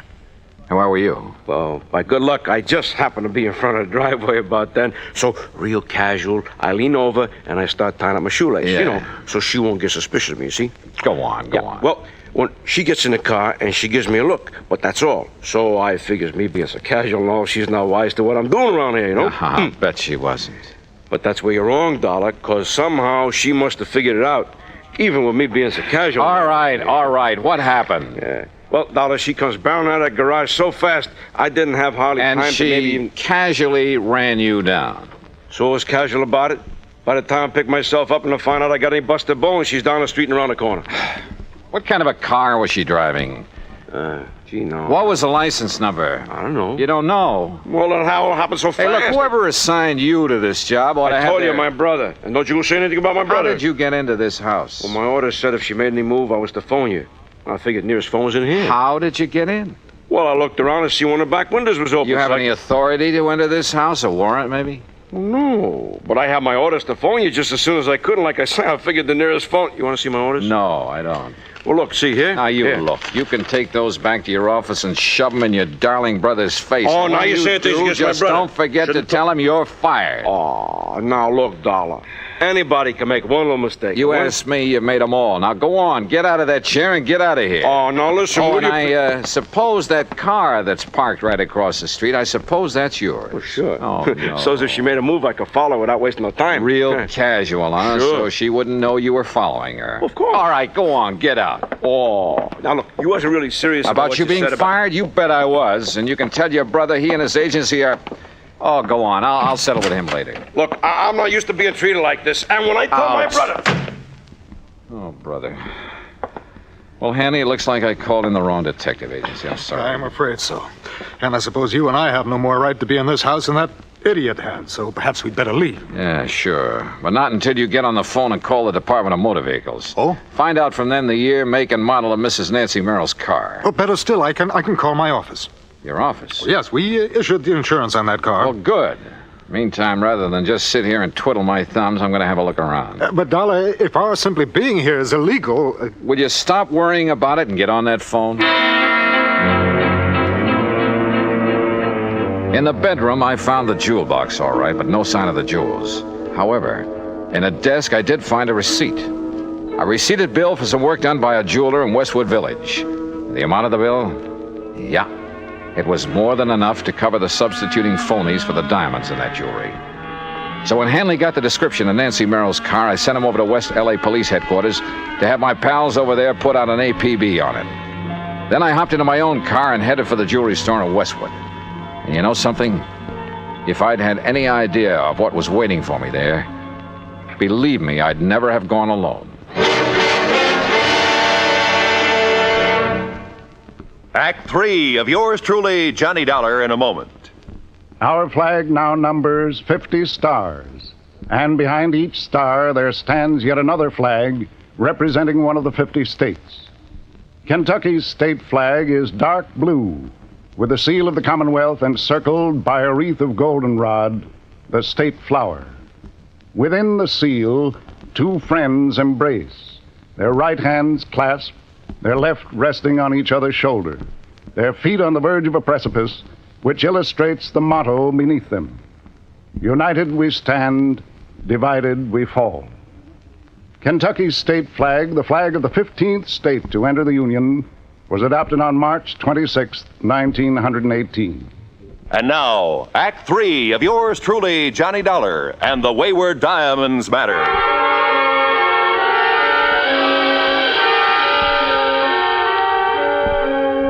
Howard's Hillcrest Jewelry is a small but very exclusive shop on Weyburn Avenue in the Westwood Village section of Los Angeles. There, with the help of a receipt I'd found in Nancy Merrill's desk, I hoped to get on the track of the missing diamonds. I entered the snooty little shop and asked for the owner. I'm sorry, my good man, but Mr. Howard is engaged with one of our important clients. Well, I'm here on rather important business. Well, if you care to leave your name and he wishes to see you, perhaps we shall call you. Ah, Mrs. Smythe Kenworthy. Hey, look, Buster. How delightful to see you again. And did little Chi-Chi like the jeweled collar we selected for him? Chi-Chi. Such a lovely puppy. You know, he's the favorite of all my doggy friends. Just as you're my favorite. Maybe I'd better look for this Howard myself. Mrs. Smythe Kenworthy, you have no idea how it brightens the day to have you drop in. Oops, now, wrong department. What can I show you today? Some little trinkets for your pussycat, perhaps? We have some perfectly privacy things and real emeralds. No. But you must please. Oh, Nancy, my dear. Yes, Howard. My pet, when I removed the genuine diamonds from your various pieces and replaced them with paste, it was with the distinct understanding. I know, dear, I know. But now I have to have the real stones put back. Why? As I understood, it was in order to have the fake gems stolen so that you could collect on the insurance. Oh, of course it was, of course. Not so loud, Nancy, please. Howard, our plan to claim that the yacht exploded failed. Randolph is in jail. He didn't involve you in that, I must say, rather foolish plot. Oh, no, but I have to go through the motions of getting him legal help. Excellent, my dear. I hope they keep him in jail. Howard. Randolph has stood in the way of our romance too long, my pet. Howard, please, listen. Because of the yacht, they sent an insurance investigator out here. Investigator? Yes, a Mr. Johnny Dollar. Dollar? Good heavens. You know him? I know about him. I don't like this. And he found that these jewels I have now are paste. Now, you've got to put the original stones back so that when he sees them again, he'll think he was mistaken. Impossible. I've already disposed of them through various connections. Why did you show him those fakes? Well, I thought... You thought wrong, you stupid wench. Oh, Howard. Don't you see? You may have opened the door to investigation of some of the other favors I've been doing you and other customers to beat your insurance companies. Oh, but I didn't think... Oh, of course you didn't. But if Dollar ever connects me with those imitations... Oh, dear. Oh, I know. And if they ever find out that the loss you faked here in the store that you collected so much on... Nancy, if they ever discover that that was faked, I'll go up for life, thanks to you. Oh, no. I could kill you for being such a fool. Oh, but darling, I didn't know. I didn't realize... You don't know anything. Howard, please. Oh, shut up. Shut up and let me think. Oh, if there's anything I can do... I said shut up! Howard... Will you be quiet? I got to think this thing out. I knew from the beginning that stupid trick with the yacht wouldn't work out. I told you so. But it fooled the police and the Coast Guard. How are we to know the insurance company would send that Johnny Dollar out here? Will you stop talking about him? We've got to figure our way out of this mess. Now, who else besides Dollar knows about the phony jewels I made up for you? No one, Howard. Except my husband, of course. Are you sure? Well, how could they know? Well, what if your husband talks? Oh, he doesn't dare. Don't you see? He's the one who sent me here to get the stones back. So the dollar can't prove he saw the imitations. And I tell you, I can't get them back. They're probably scattered all over the country by now. But don't you see? Unless we can show them to him, the real ones, I mean, show them to this Johnny Dollar. No, it's impossible. So, that means only one thing, Nancy. Replacing the fakes with some other genuine stones? No, that would take months. No, Nancy, it means that I have to get rid of this man Dollar. That gun! That's right. You'd kill him? Yes, Nancy, I'll kill him if I can find him. I'll save you the trouble of looking for me, Howard. What? Dollar! And is that the gun you plan to kill me with? Yes, that's right. And I think I'd better kill you right now. Oh, Howard, darling, please. Oh, put that thing down, Howard. You're not going to shoot with customers out front. My private vault is just outside this back door of my office, Dollar, and it's open. In there, the sound of a shot won't be heard out front. No kidding. No kidding. All right, walk. Out that little door. Walk. Well, you don't really leave me much choice, do you? Now, open it carefully. No tricks. Tricks? With a gun on my back? All right, open the door. Go ahead. Oh, it seems stuck. Maybe you'd better open it. I said no tricks. You open it. Oh, Howard, you don't know what you're doing. You bet I do. Go ahead, Dollar. You may be sorry for this, you know. Will you quit stalling and open it? Whatever you say. Mr. Howard! Mr. Howard! Oh, no. What? Mr. Howard, there are some men here to see you. Nancy, go out there. Tell them I'm not to be disturbed. I'll see them in a few minutes. Oh, please, dear. Go ahead. Go on. Mr. Howard, these men are from the police. The police? Well, bless Peter Hanley. Oh, no, you... Yes, I do. Dollar, are you all right? Those shots, Johnny. Hiya, Pete. Huh? Oh, thank heavens. Thank heavens. Yeah. Looks like he's okay, Mr. Hanley. But, Dollar, what under the sun did you do to our friend Howard here? Well, we had a little argument, Sergeant. I'll tell you all about it, and then you can haul him off to the clink. Oh? Hey, listen, if you've got something on Howard, you'll be our friend for life. Sergeant, I've got plenty. Good, because, brother, we've been trying to catch up with him for years. Oh, incidentally, have you got a cell for Mrs. Merrill, too? You bet we have.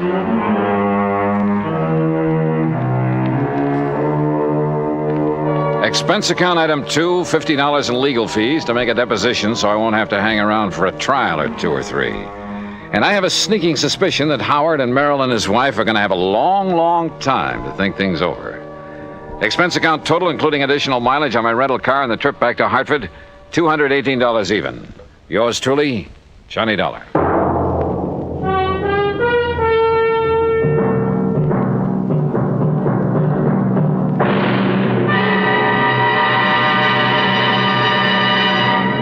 Our star will return in just a moment. There are some men who, after being practically pushed into the service, find their element and commit heroic deeds. Frank Luke was that sort of young man. Soon after the United States entered World War I, Luke was taunted by his patriotic family into joining up. He was commissioned a second lieutenant after completing his flight training with the Signal Corps Air Service, that small beginning of today's mighty Air Force. Lieutenant Luke found it difficult to accept the discipline so necessary in the military. When he got to France and was assigned to the English Spads, his attitude worried his commanding officer. But Luke's performance in the air didn't. In less than 2 months in aerial combat, he accounted for 7 enemy aircraft and earned himself the nickname of Balloon Buster for knocking down 11 or 12 of those menaces to the ground troops, the observation balloons. For his gallant action in the face of great danger and overwhelming odds, he was awarded 2 Distinguished Service Crosses and the Medal of Honor. Shortly before the end of the war, Lieutenant Frank Luke made his last heroic combat flight. After having just returned from a sizzling air battle, he refueled his Spad and took off on an extra duty mission.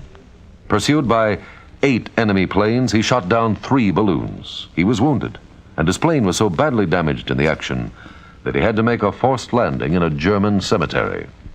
Perhaps the irony of it struck him at the time. When called upon to surrender, He preferred to open fire with his automatic and fight to the death, though he was only 21 years of age. Lieutenant Frank Luke may have had trouble adjusting to the military life, but when he did, he was a gallant fighter and a credit to his country. Now, here's our star to tell you about next week's story. Next week, a quiet little fishing pier on the coast of California. Only they call it the Pier of Death. Join us, won't you? Yours truly, Johnny Dollar.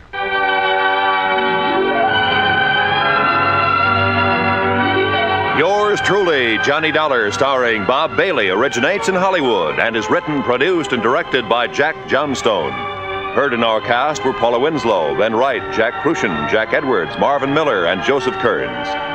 Be sure to join us next week, same time and station, for another exciting story of yours truly, Johnny Dollar.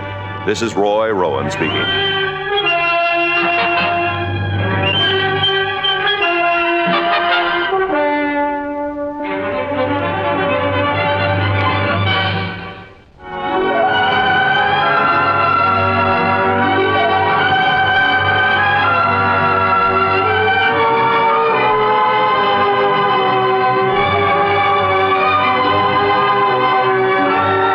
This is the United States Armed Forces Radio and Television Service.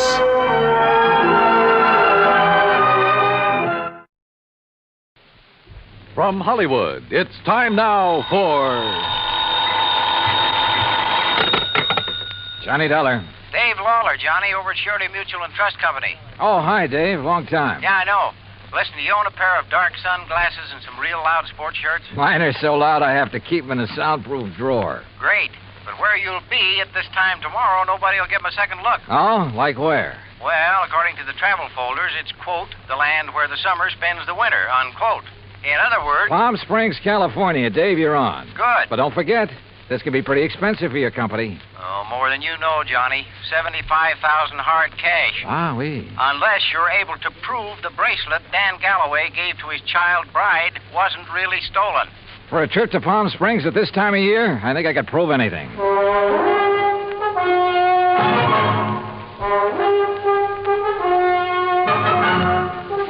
Bob Bailey in the exciting adventures of the man with the action-packed expense account.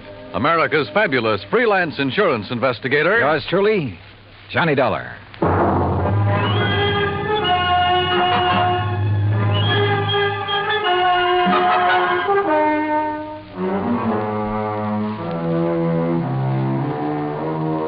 Expense account submitted by Special Investigator Johnny Dollar to the Home Office, Surety Mutual and Trust Company, Franklin Building, Hartford, Connecticut. Following is an account of expenses incurred during my investigation of the Suntan Oil Matter.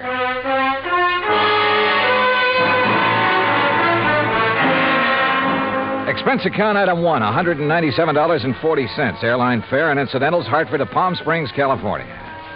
I registered at La Casa de Paz on South Palm Canyon Drive, changed into casual clothes, and sauntered over to police headquarters. Detective Sergeant Lacey was about to leave for lunch, so I went along with him. Yeah, Dollar. You'd be surprised at how much stuff is lost in this town during the course of just one season. The report we got says it was stolen, Sergeant. Oh, sure. But I doubt it. A $75,000 bracelet, just 5 days old? That'd be a little careless of the lady, wouldn't it? Well, if you were married to one of the biggest wildcatters in the oil business, maybe you could afford to be careless. What about Dan Galloway? Didn't you say he was drilling somewhere around here? About 80 miles south, in the middle of the desert, down by Salton Sea. Salton Sea. Oh, that's really a big inland lake that lies way down below sea level, isn't it? Want to bring me a check, Dottie? 245 feet below sea level, Dollar. There's oil there? Dan Galloway figures it this way. One of the most successful new fields that's been worked in years is deep under the Gulf of Mexico off the coast of Louisiana. There are a lot of salt domes down there, and underneath them are big pools of oil, millions of barrels. So, why not under the Salton Sea, which is all salt deposits? Who knows? Maybe he has something. Anybody else drilling down there? Just Galloway. Who else needs it? I mean, any more than he does. Well, does he? All yours, Dottie. How would I know if Galloway needs it? But there has been talk around. You know. But if he's hard up, how could he afford that fancy bracelet last week? Yeah, or the snazzy Italian sports car the week before that. I don't know either, Dollar. What about his wife? Oh, that Roberta. What a doll. And in 3D, if you know what I mean. How an old coot like him could ever latch onto a pretty little chick like her. Ruff. I take it Roberta is somewhat younger than her husband. Oh, not more than 35, 40 years. Oh, I see. How long have they been married? 2, maybe 3 years. Down in Dallas, I think it was. She's a Texas girl. Well, is it working out? I mean, are they happy? There's talk about that, too. What kind of talk? Oh, it's really just small-town gossip for the most part. Ever hear of Sonny Wyman? Wyman? No. Well, Sonny's around Roberta's age. One of those kids who came up from nothing, but all the time knew exactly where he was going. You know, made a point of meeting the right people, shaking the right hands.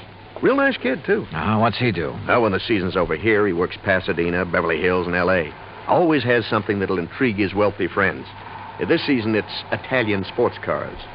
Cosmo Romas, I think they are. And he's the one who sold the Galloways theirs, huh? He sold Roberta hers. Any angle there in connection with the bracelet? Huh? There is. You let me know.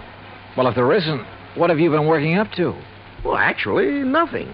You see, I still believe it was lost.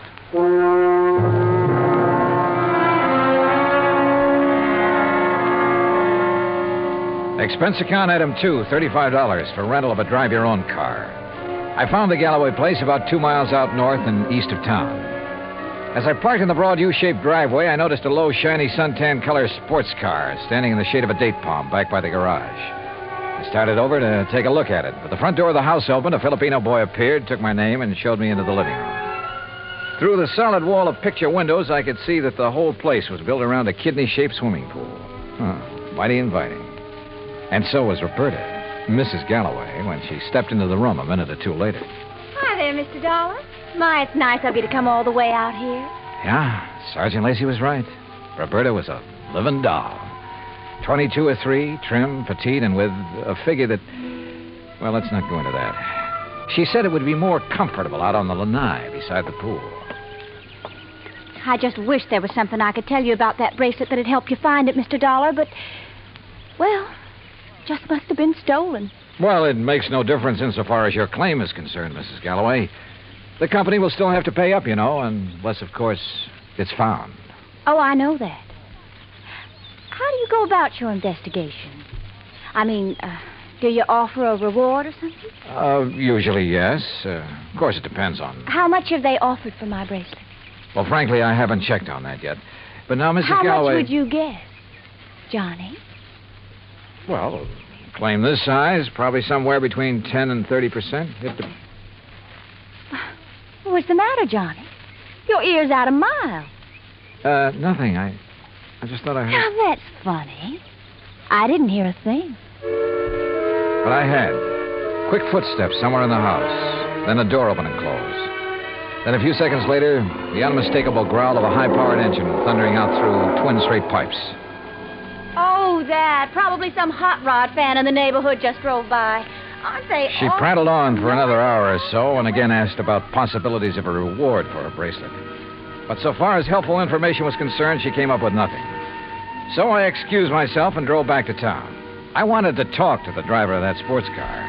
I also wanted to check with Wilhoit Van Hook, the jeweler who had sold the bracelet. I found his shop on Palm Canyon Drive, a small place, but very ultra. As I was about to enter the door... Hey, Mr. Dollar, got a minute? Oh, yeah, sure. 2 or 3 minutes. And I like your car. Mr. Wyman, isn't it? That's right. How'd you know? How'd you know mine? Yeah, real cloak and dagger stuff, huh? You knew I was out at Berta's house, didn't you? Well, it seemed pretty obvious when I heard you hot-footed for the door, then heard this pint-sized monster of yours barrel off. Hey, you wouldn't like to buy a Cosmo Roma, would you? It's a real dilly. Oh, I'd like nothing better, but I'm out here on a job. Yeah, I know. That's what I wanted to talk to you about. Well, you know anything that'll help me? Not much, I'm afraid. But I'll be glad to tell you anything I can. You going in to see Willie? Willie? Yeah, you know, Wilhoit Van Hook, the jeweler. I was, yeah. Why? Do you know him? Know him. I sold him one of these. One exactly like mine. And we're both going to be in the rally they're holding next Sunday. You ever see a good sports car race? No, I'm afraid not. Well, we'll soon fix that. And look, after you've talked to Willie, if you want to go down to where Dan Galloway is drilling his new well, I'll be glad to give you a lift. Good idea. But I don't want to take you out of your way. Oh, not at all. I was going that way anyhow. Besides, I thought it might give us a chance to talk a little. Sure, why not? Why not?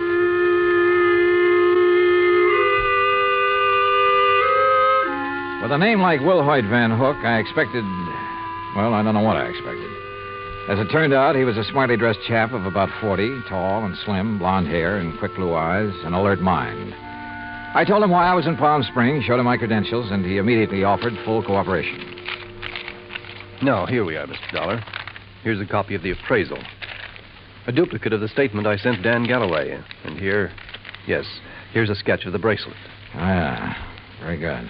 Diamonds here, emeralds, and the mounting is yellow gold. Hand-worked, all of it. Mm-hmm. One thing I can't help wondering about, Mr. Van Hook. Yes? Isn't a $75,000 bracelet a bit unusual for a shop in a resort town? As a matter of fact, it is.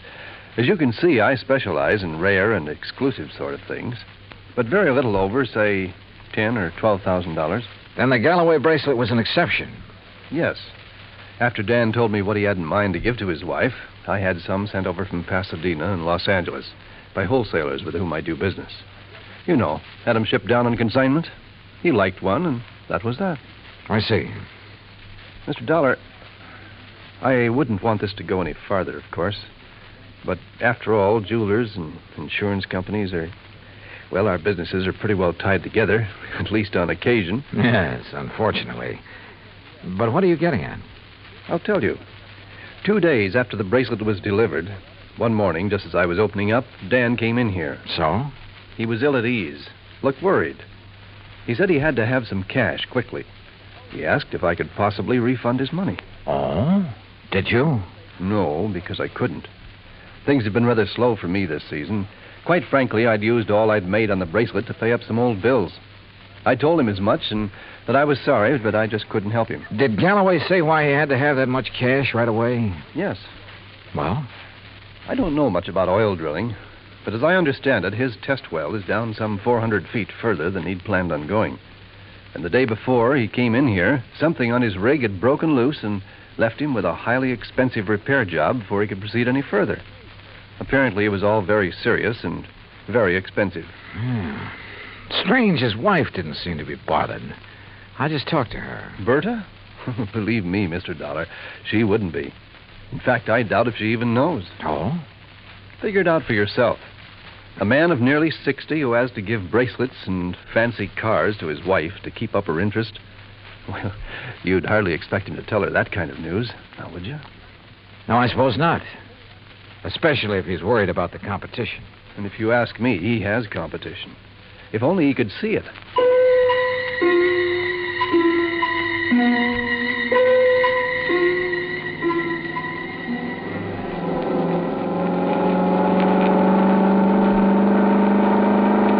That suntan and chrome Cosmorama was all Sonny Wyman claimed it was. It purred like a kitten, performed beautifully. But I was more interested at the moment in what Sonny wanted to talk about. Johnny, I'm going to be perfectly blunt with you. I'll go along with that. Out at the house a while ago, I felt pretty foolish when you arrived, and Berta insisted I hide until she could get you out on the lanai. Did she have any particular reason? Well, you see, we know that... Well, there's some talk going around about Berta and me. Any truth in it, Sonny?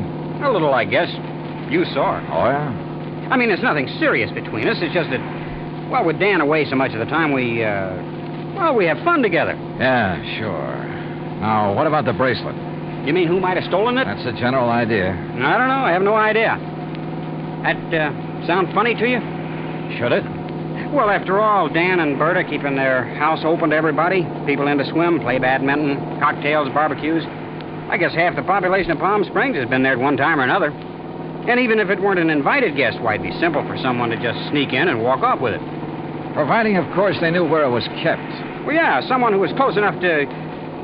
Well, yeah, I heard Berta ask you about a reward for it. You think a big enough reward would turn it up? I would think so. I understand that stolen jewelry brings about 20 cents on the dollar. Sometimes it brings 20 cents. Sometimes 20 years. Well, yeah. Well, I just wondered. How's the car business doing, Sonny? Oh, great, great. It's really one of the reasons I'm driving out this way. Oh, a prospect? An oil-rich Indian or a well-to-do prairie dog? Hardly. No, I told you we were having a sports car rally on Sunday.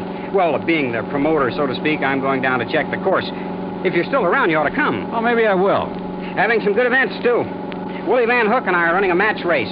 He's quite a bug, you know. And ever since I sold him the twin to this job, he's been working it over. Special carburetor, racing cams, everything. And no wonder I can't afford this kind of stuff. Oh, man. You'd be amazed at the amount of money that changes hands on Wait a some of minute, these races. Sonny. Isn't that an oil rig over there?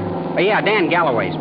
The rig itself's about 50 feet out in the lake. The shack or office or whatever you want to call it's over the other way. You see? About a quarter of a mile beyond those Joshua trees. I'll drive you over. He did. There was an old car parked near the shack, so we figured Dan Galloway must be inside. Sonny Wyman dropped me in front of it, then took off in a cloud of dust and exhaust gas. I picked my way between the cactus plants, opened the door without knocking, and barged right in. Mr. Oh, hello. No use asking. If Mr. Galloway is here, I can see he isn't. No, he isn't. Is it all right if I wait? I'm Johnny Dollar. I'm Mrs. Galloway, Mr. Dollar. Huh? Hell, that is, I'm the first Mrs. Galloway. The farmer. The one who scrimped and saved while Dan was booming around every oil field all over the country trying to make his score. I'm the forgotten Mrs. Galloway. Oh, yeah. Well, I'm sorry. Are you expecting him back soon? Who knows? I've been waiting here 3 hours. But I'll wait 3 days if I have to. Promises, that's all. Promises.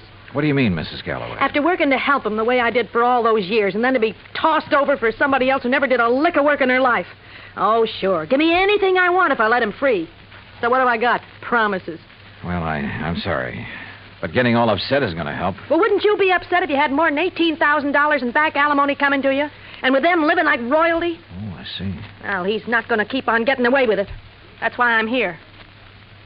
Well, now that gun in your handbag isn't the answer, I'm afraid. How'd you know? I've seen that kind of bulge in a handbag before. You really have ideas about using it on him? Well?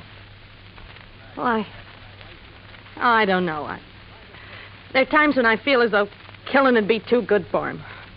Then there are other times when... I don't know. Oh, here, better let me have it. Leave me alone. Well, I'm not going to sit here and try to make sense with somebody as upset as you are who has a gun. Well, how would you feel? What would you do if you were me? How should I know? But killing him isn't the answer. Isn't it? Or sitting here shouting at me. Who are you anyway? What are you doing here? I came out here to see your husband, your ex-husband, on business. What kind of business? A friend drove me out here and figured Dan would drive me back. But since he isn't around, there's no point in my staying here. Or you either. Well, maybe you aren't You going to have a car, so you and I are driving back to Palm Springs. I'm not leaving here till I see Dan. Until I get some money from him. Or see him dead. Maybe he's at the well. All right. Maybe he is over there. Now, come on. Why I took this on, I didn't know. But I couldn't leave that slightly frantic woman sitting there, waiting, with murder in her heart. For all I knew, she'd murdered Dan already. Better inspect the gun later. The road down toward the oil rig was just a pair of ruts in the desert sand. Then just as we cut in between some yucca plants and a wind-blown Joshua tree, I slammed on the brakes. There, in the middle of the trail, lay a man's body, crushed and twisted. Dan Galloway had been carefully, repeatedly, run over by a car.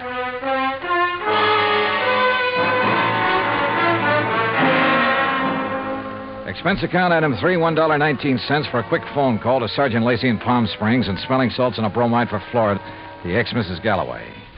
Then I dropped her off at the Galloway house. She and Roberta ended up consoling each other while I huddled with Lacey in his office at headquarters.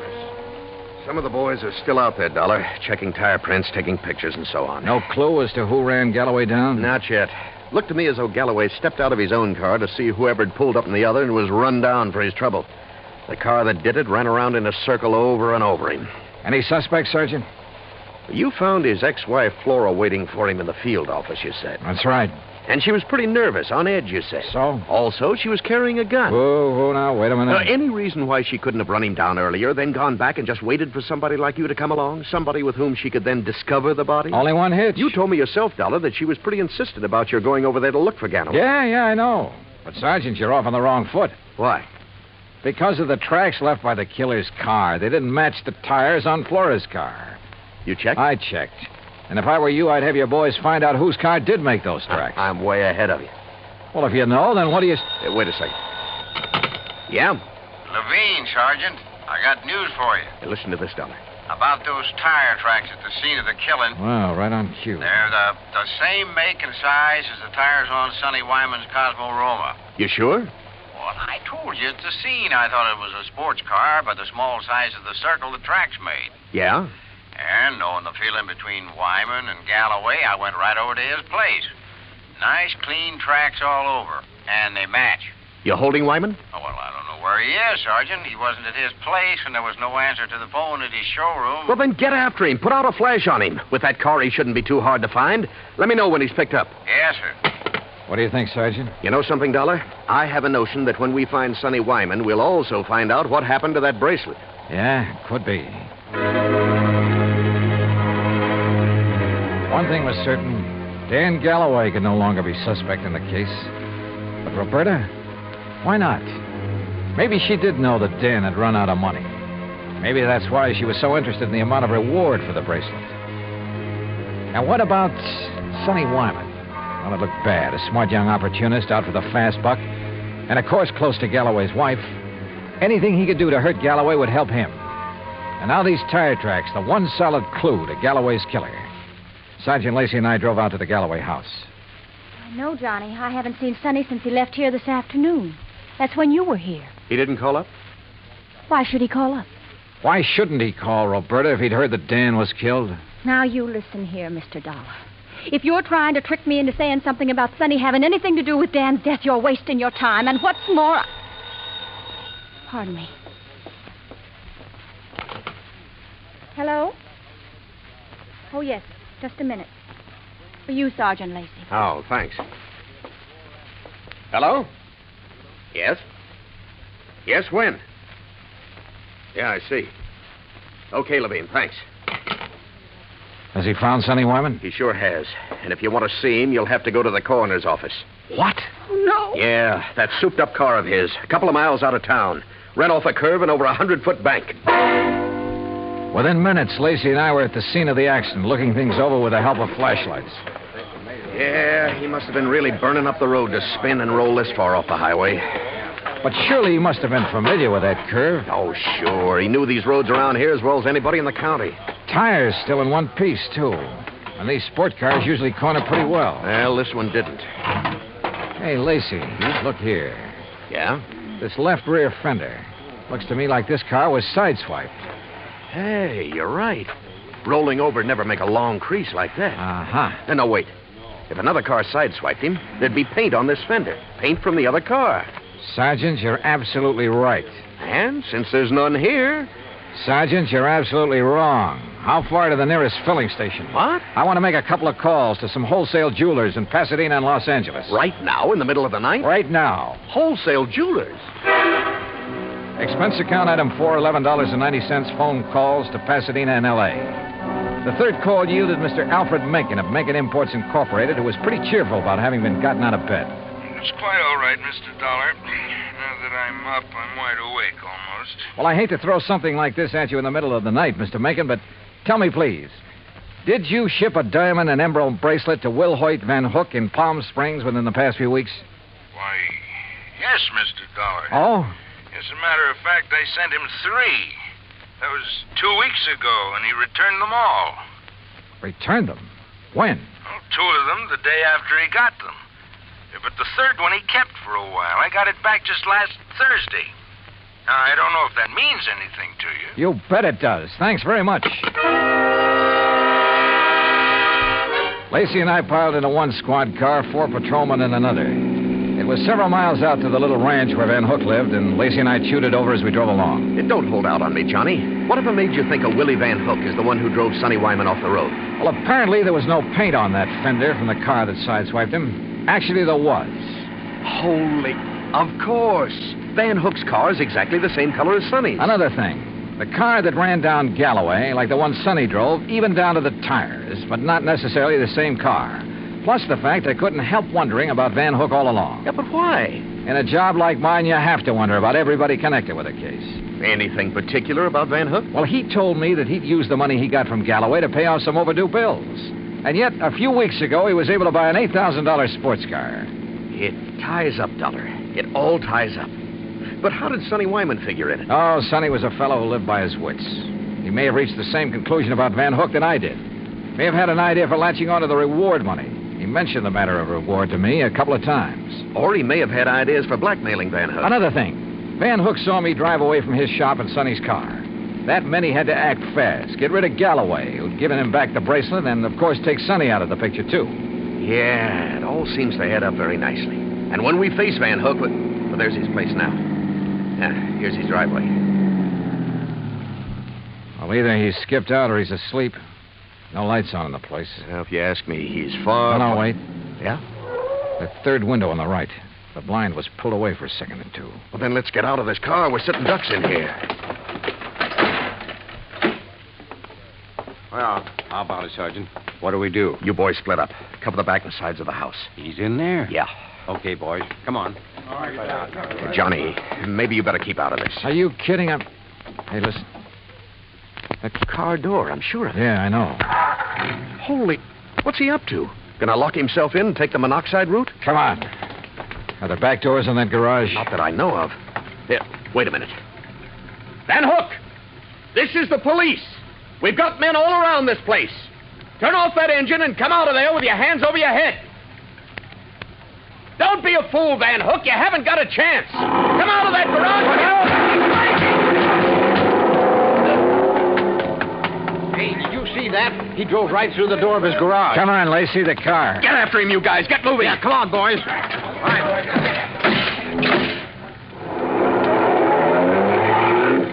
Crazy fool.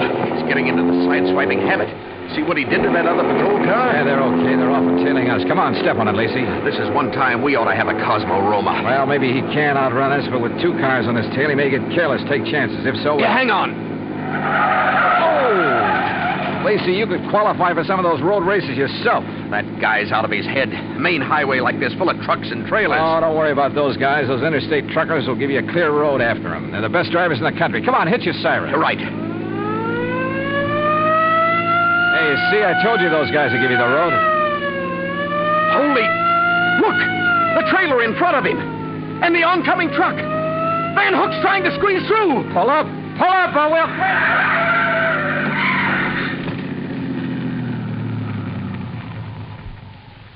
Well, he squeezed through all right. Squeezed right through the pearly gates.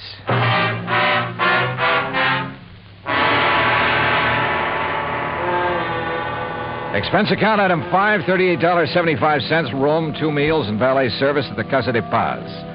Item 6, $191.60, airfare and incidentals, Palm Springs, California, back to Hartford. Expense account total, $474.84. Remarks? Well, justice is done in pretty strange ways sometimes. Kind of makes you think. Maybe it pays to tread the straight and narrow, doesn't it? Yours truly, Johnny Dollar.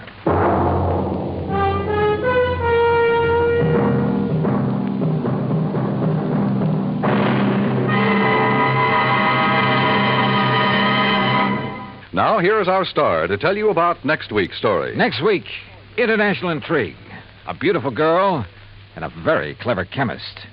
Join us, won't you? Yours truly, Johnny Dollar.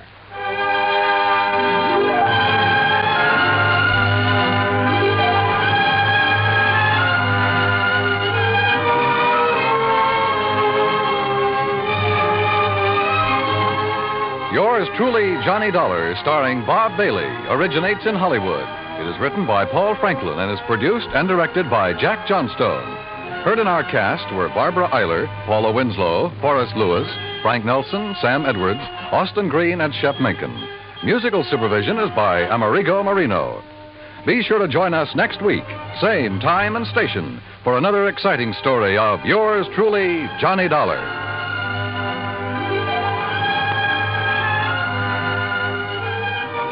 This is Dan Cubberly speaking.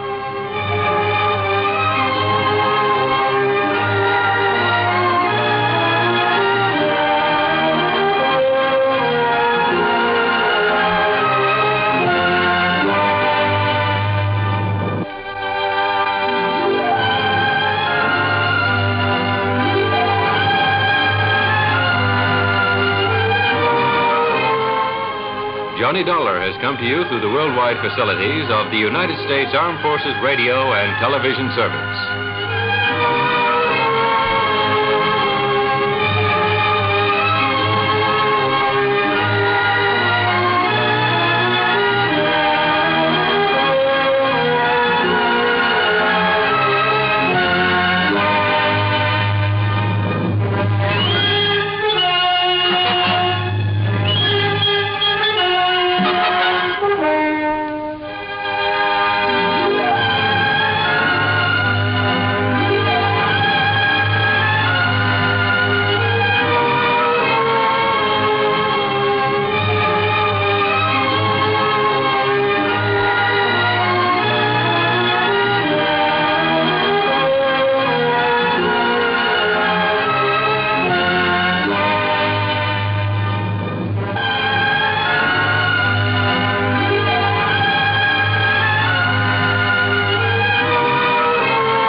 report on that man who disappeared up in Eugene, Oregon a couple of weeks ago. Jonathan Doe? Yeah. The man who never really existed? That's right. That was a pretty rough one, Les. I can believe that. So it ought to be a lot easier for you to find a man who does exist. Or who did. Well, which is it? I wish I knew. His name is Elmer Leumas. Leumas. Loomis. So what happened? I told you he disappeared. I mean, what have you got to go on? Leads, clues, whatever you want to call them. Well, that's the funny part of it. Yeah? Nothing, Johnny. Absolutely nothing to go on. You call that funny? So maybe you better come on over here. We can talk about it. Well, now, Les. Yeah? So maybe you're right.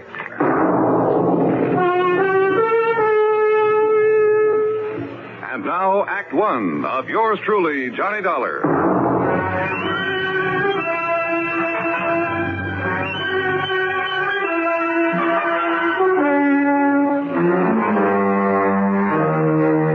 Expense account submitted by Special Investigator Johnny Dollar to the Worldwide Mutual Insurance Company, Home Office, Hartford, Connecticut. Following is an account of expenses incurred during my investigation of the Leumas Matter, spelled Leumas.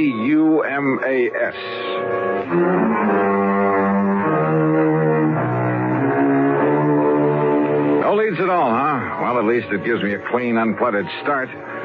So, expense account item 1, $1.10 for a taxi to the office of Worldwide Mutual in the Sperling Building down on the square. Hi, Johnny. I suppose I could have saved time by telling you over the phone just to pack your bags and head on down to Vineland, but sit down. Thanks. Vineland, New Jersey? That's right. About halfway between Philadelphia and Atlantic City. Yeah, Les, I know the place. I handled a couple of... Hey, wait a minute. You said Leumas? That's right, Elmer Leumas, the man who disappeared. Isn't there a Leumas glass company in Vineland? One of the biggest. Up till a few years ago when he retired, Elmer Leumas was the sole owner of it. And he must be plenty wealthy, huh? Millions. Which offers a lot of possible reasons for his disappearance. That's right. Okay, then, Lester, tell me all. I thought I made myself clear, Johnny, when I said I should have sent you right on down there to Vineland, because all I know about him is that he's wealthy, retired, sportsman, yachtsman, that sort of thing, and he suddenly vanished. How old a man is he? Well, according to this copy of the policy, he's 59. Straight life? Straight life. And who stands to benefit if his body just happens to turn up somewhere dead? His wife, Lena. How old is she? Let's see, she was 30 last June. Aw. That's right. And incidentally, I understand she's quite a beauty. At least according to Harry Ware, who sold the policy. Incidentally, huh? What do you mean by that? Oh, use your head, Les. Young, attractive woman, wealthy husband, nearly twice her age. Here we go again. Now, don't go jumping to conclusions, Johnny. Oh, no, of course not. Of course not. But just how soon do you suppose I can make connections to Vineland, New Jersey?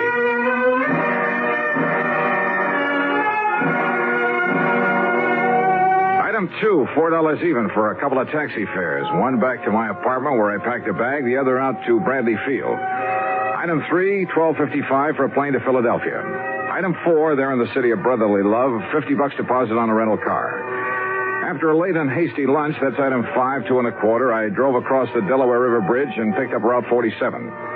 South Jersey is flat as a pancake, but full of beautiful homes and rich farmland, occasional cranberry bogs, and lots of big poultry farms and peach orchards. So the drive was a pleasant one. Then, in Vineland, the so-called heart of sunny southern Jersey, I went straight to police headquarters, a block off Landis Avenue, the main drag. I contacted Sergeant Louis Tomaso, with whom I'd worked before. As usual, he was right on the ball. Kind of had a hunch you might be dragged in on this. How are you, Johnny? Well, pretty good, Louis. Or rather, I'm not so sure. You have any real leads on this case? Johnny? Yeah? Let me hand you a thought for the day. Okay, shoot. Don't be surprised when you find that Lena Leumas isn't at all broken up over this loss of her husband, because she isn't. If you ask me, she's downright tickled to death about it.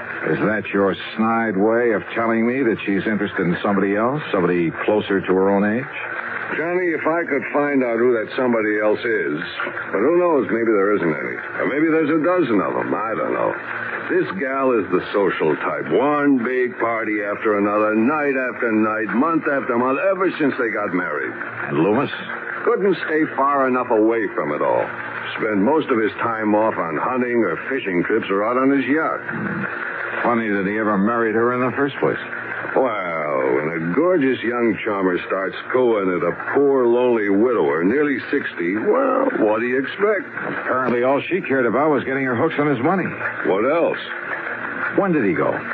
10 days ago. Got up, had breakfast, announced he was going to spend the day in Philadelphia. Walked out the front door, and that was the last anybody ever saw. What about enemies, Lou? Not a one that anybody knows. I mean, any reason to think he might have been hauled off and murdered? The only reason to think he wasn't is the fact he took some luggage, some clothing with him. Well, that doesn't prove anything.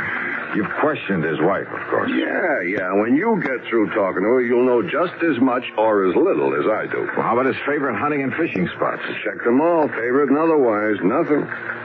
You say that he owns a yacht. Owned. Huh? A sailboat, a big one. Kept it down in the little town of Tuckahoe on the Tuckahoe River. So? He just happened to have sold that yacht 2 days before he disappeared. Oh. Johnny, we haven't a single solitary thing to go on. You sure about that, Lou? What do you mean? Not even his wife? Act 2 of yours truly, Johnny Dollar, in a moment. And now, Act 2 of yours truly, Johnny Dollar, and the Leumas Matter. Expense account item 6580, dinner for Sergeant Louis Tomaso and myself at the East Landis Hotel there in Vineland, New Jersey. Then he gave me some directions, and I left him and drove east on Landis Avenue. In case you're interested, I found out that a guy by the name of Landis founded this fair city. The Leumas home was a massive red brick affair set in the middle of, well, it must have been nearly an acre of huge lawns and trees and flower beds. 25 or 30 rooms, I'd guess, really a mansion. And the long, broad driveway was lined with maple trees. In other words, there was money here, plenty. As for Lena Leumas, wowee. If she was 30, believe me, she didn't look it. And, brother, she had everything. She was tall, lithe, and brunette, with just enough makeup to enhance her soft and gently tanned complexion.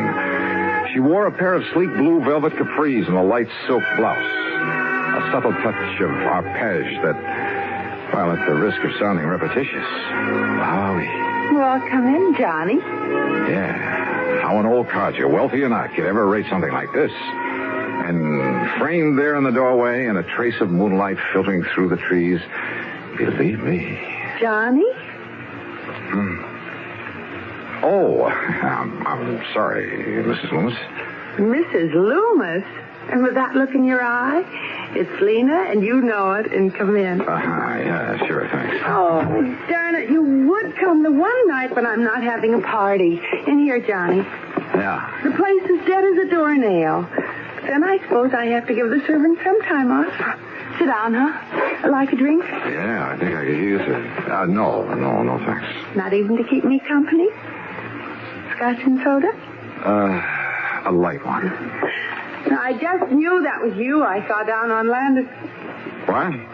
What'd you say?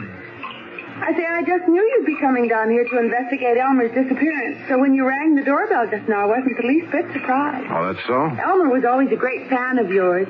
Your radio program, I mean. Where you tell about all those cases you solve. That's why I knew you the second I saw you. I see. Well, now, Lena. Johnny, I'm so fed up with answering questions about him. That Louis Tomaso from the police department has just about driven me crazy with him. He is kind of a cute guy, though, isn't he? Do you know him? Well, as a matter of fact, I talked with him just before. Here's your drink. Oh, thanks. Bottoms up. Huh? These glasses must hold about a quart. Oh, well, you know what I mean. Skull. Yeah, skull. Now, Johnny, I don't know how much Louis told you about Elmer vanishing this way, but whatever it was, there's nothing more I can tell you. He's gone. That's all. And you know something? I don't mind a bit. Yeah, well, I kind of had a notion. They find his body lying around somewhere? Well, just look at all it gets me. This home and property and all the stock in the glass company he sold and money. More money, Johnny, than you could even imagine. Yeah. And I believe that his insurance amounts to quite a lot. Oh, the insurance. Oh, that's nothing compared to all the money he has lying around in banks all over the place. It'll all be mine. And if you don't think I know how to use it... You know, there are a couple of things that might put a crimp in your plans, Lena. What Lena wants, Lena gets. Why do you think I ever married Elmer in the first place? Ooh, Elmer. Isn't that a terrible name? Suppose I find out that he's been murdered. Now, who would ever want to murder poor, sweet old Elmer, and why? Oh, maybe to get hold of all this money you've been talking about. Of course not. I told you I get everything. That's exactly what I If was... he just doesn't show up after 7 years, well, you know, the statute of limitations. Oh, yeah, I know. And what if he does come back? You know, suffering from amnesia, or maybe he was in an accident somewhere, you know. Wow. So I'll do what I can to keep him happy as long as he lives, and then I'll have it all. I don't love him, Johnny, not a bit. But I do try to keep him happy. It's the least I can do. Lena... And then when he dies, well, like I said... Lena, listen to me. He's a handsome old dog. I'll say that for him. You see? There in that picture on the table beside you? Yeah, I see. But now listen... Tall and wiry with that big shock of hair. Yes, I see it. But why he kept that mustache and Van Dyke? Well, they made him look even older than he was. Than he is. What did you mean, was? What? Now, Lena, listen. There are some things I want to know. How about another drink? For instance, your husband had a yacht. Oh, didn't you know? He sold it just before he disappeared. To whom? Does it matter? Yes. Well, it was some man by the name of... Well, here's the bill of sale. His name is Samuel Remley. Remley. Right here. R-E-M-L-E, Samuel Remley. At Tuckahoe, New Jersey. So now you've asked a question, you've got an answer, so let's have another drink, huh? So help me, I simply couldn't pin her down to answering my questions. After a solid hour of trying, all I ended up with was an invitation to stick around for a big party she was throwing the following night. Young, charming, attractive, yes. But trying to make sense with her was a lost cause. Finally, standing out at the front door ready to leave, I decided to switch my tactics. You can't mean that. That is exactly what I mean, because from what you've told me, what little you've told me, there's only one conclusion I can draw. John. And you somehow contrived to have your husband done away with, to get your hands on all that money you've been yapping about. Don't you see I get it all anyway, sooner or later? Why wait, huh? Even if I have to wait out the 7 years for that statute of limitations. Now listen, Johnny. Yeah? I don't like this. I don't like the way you're accusing me. You're threatening me. That's right. I gave you all the chance I could to cooperate, but you wouldn't take... Now, you just get out. You get out of here. Sure, for the time being. No. You stay away from me. Don't you ever come back You here. better play it my way, Lena. No. Get out. Oh, well.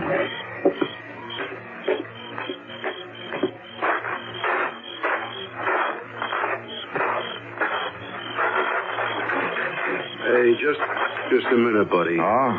Who are you? Me? I just happened to be looking out for Mrs. Loomis. Yeah? Yeah, and I don't like what I was hearing just now. Oh, that's too bad. Now, if you get out of my way. Oh, no, you don't, Buster. Oh, no. Jerry? Jerry. That's right, me.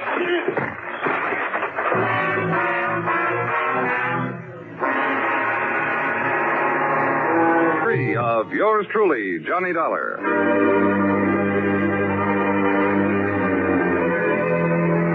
When I came to, my card case was gone. There was a lump on my head that must have been made by a blackjack. And inside my head was the solid conviction that Lena Loomis was, without question, responsible for the disappearance, possibly the murder of her husband. I climbed painfully back into my car, drove to the hotel, and after a dirty look from the night clerk, got a room and hit the sack. Early the next morning, I was down at police headquarters. Well, not having had a good look at him, you don't give us much to go on. Yeah, well, look, if you pick them up, Lou, let me take care of them. Now, Johnny... Let's just say I want to question them. Did you get anywhere with Mrs. Loomis? Oh, Lou, the only question I got straight answers for was... Hey, wait a minute. Yeah? The yacht. Did you check out that yacht? I told you Loomis sold it just before he disappeared. I saw the bill of sale on it myself. Yeah, so did I. But, Louie, I got a hunch. How far is Tuckahoe? 35 miles. He kept the boat at Wilson's Landing. Good. Now listen, Johnny. Lou, I'm going to play this hunch for all it's worth.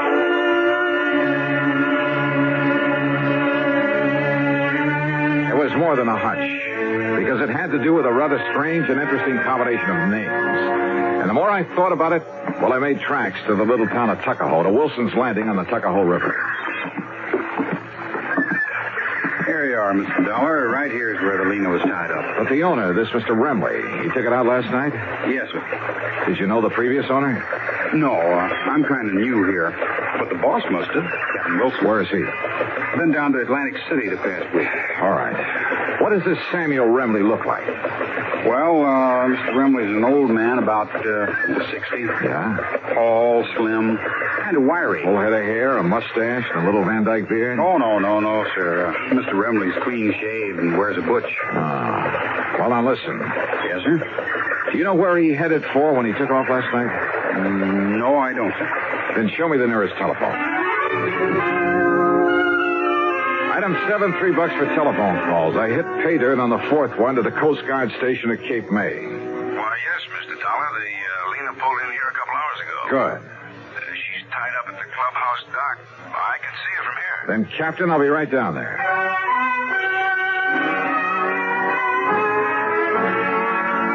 The highway police must have all been looking the other way, for I'm sure I deserved a handful of tickets for speeding on the trip down to Cape May. And there I found the Lena, tied up and taking on supplies. The owner? Well, when I told him who I was, he spread his hands quietly, smiled, led me down into the cabin, and poured a couple of drinks. Salute, Mr. Dollar. Salute, Mr. Well, is it Leumas or Remley? Either. The names tip you off? It took a while to get through this thick skull of mine, but, well, the rather unusual spelling of your right name, Leumas. Yes. And spelled backward, it comes out Samuel. Elmer spelled backward comes out Remley. Elmer Leumas, Samuel Remley. So obvious, I hoped it might be overlooked. But... Oh, incidentally, I'm sorry about Pete and Jerry. Pete and Jerry? The bodyguards I left for Lena. Unknown to her, of course. Oh, yeah. I can't wait to meet those boys again. But I wanted to be sure she'd be watched over while I was away, taking time to really figure out what to do about her, about our rather pitiful relationship. That's the reason for the disappearing act? Yes. I knew that if I suggested just going away alone, she wouldn't hear of it. So... And you were staying right here in Tuckahoe? Old Cap Wilson at the landing knew who I was, of course. But nobody else did after I cut my hair and beard. Nobody else had really known me there anyway. So then last night you took off? When the boys came down and told me... Oh, here, by the way, you'd better have your credentials back. Oh, thanks. Where were you going? I don't know. Most anywhere. I might have realized I wouldn't get away from you, though. I'm a great admirer of yours, Dollar. Well, thanks.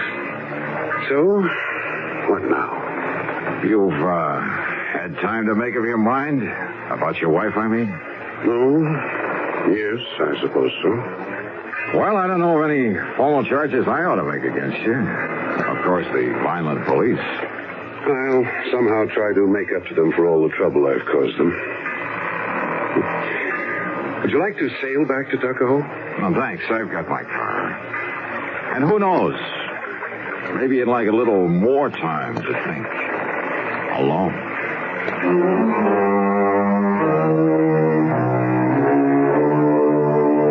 So, it wasn't much of a case after all. The two thugs, Sergeant Louis locked them up for assault, and I guess that'll have to do for them. As for Leumas and his wife, well, I'm glad it isn't my problem. Expense account total, including the trip back to Hartford, $89.50. Yours truly, Johnny Dollar.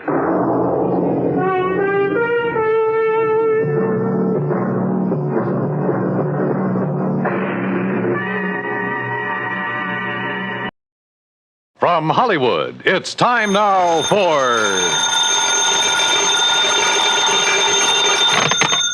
Johnny Dollar.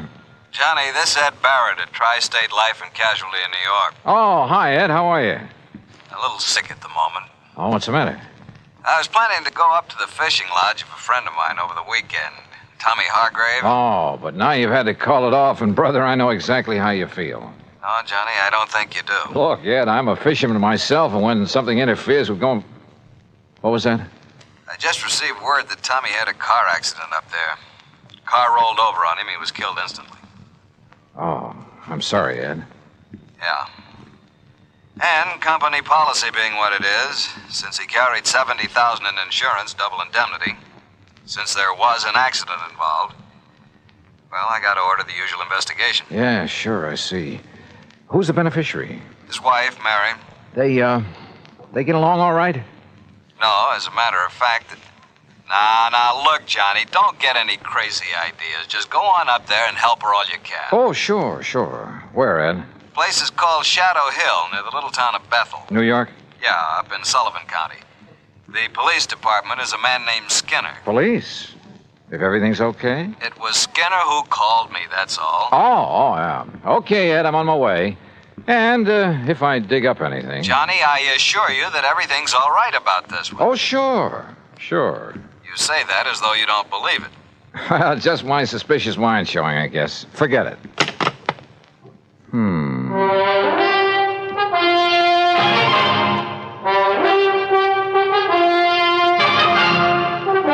Bob Bailey in the exciting adventures of the man with the action-packed expense account. America's fabulous freelance insurance investigator. Yours truly, Johnny Dollar.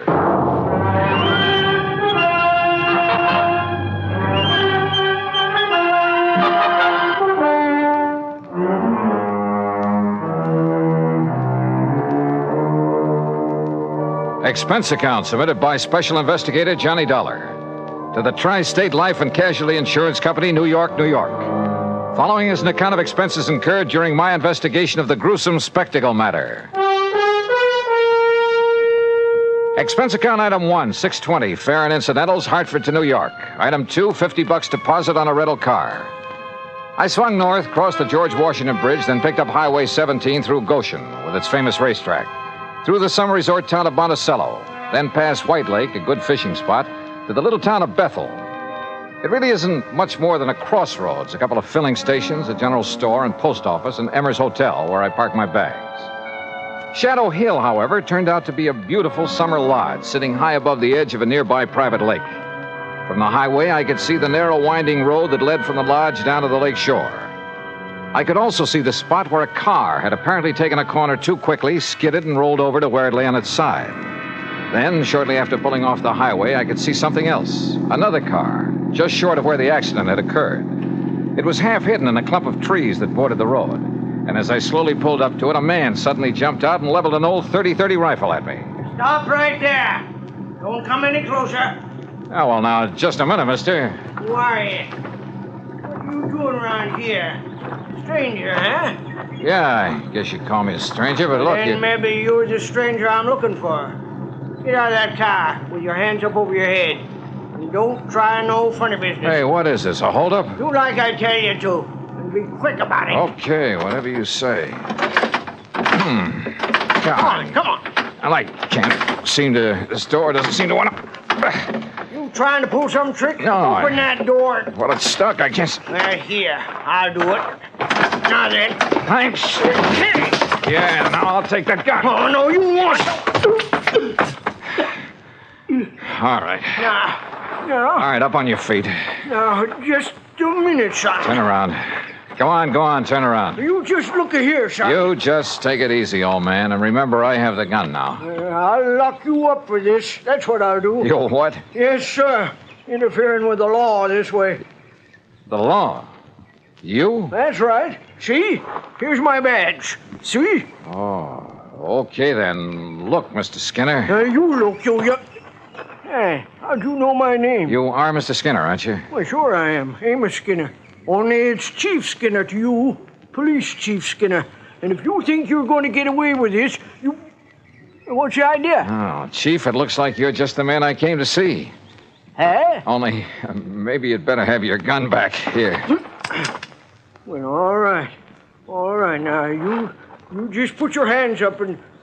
Say, now, just a doggone minute. Who are you? Johnny Dollar. Johnny Dollar? That what you said? That's right. The Johnny Dollar? I'm an insurance investigator. Well, praise be to Betsy. Well, I might have known there was someone like you, the way you outsmarted me.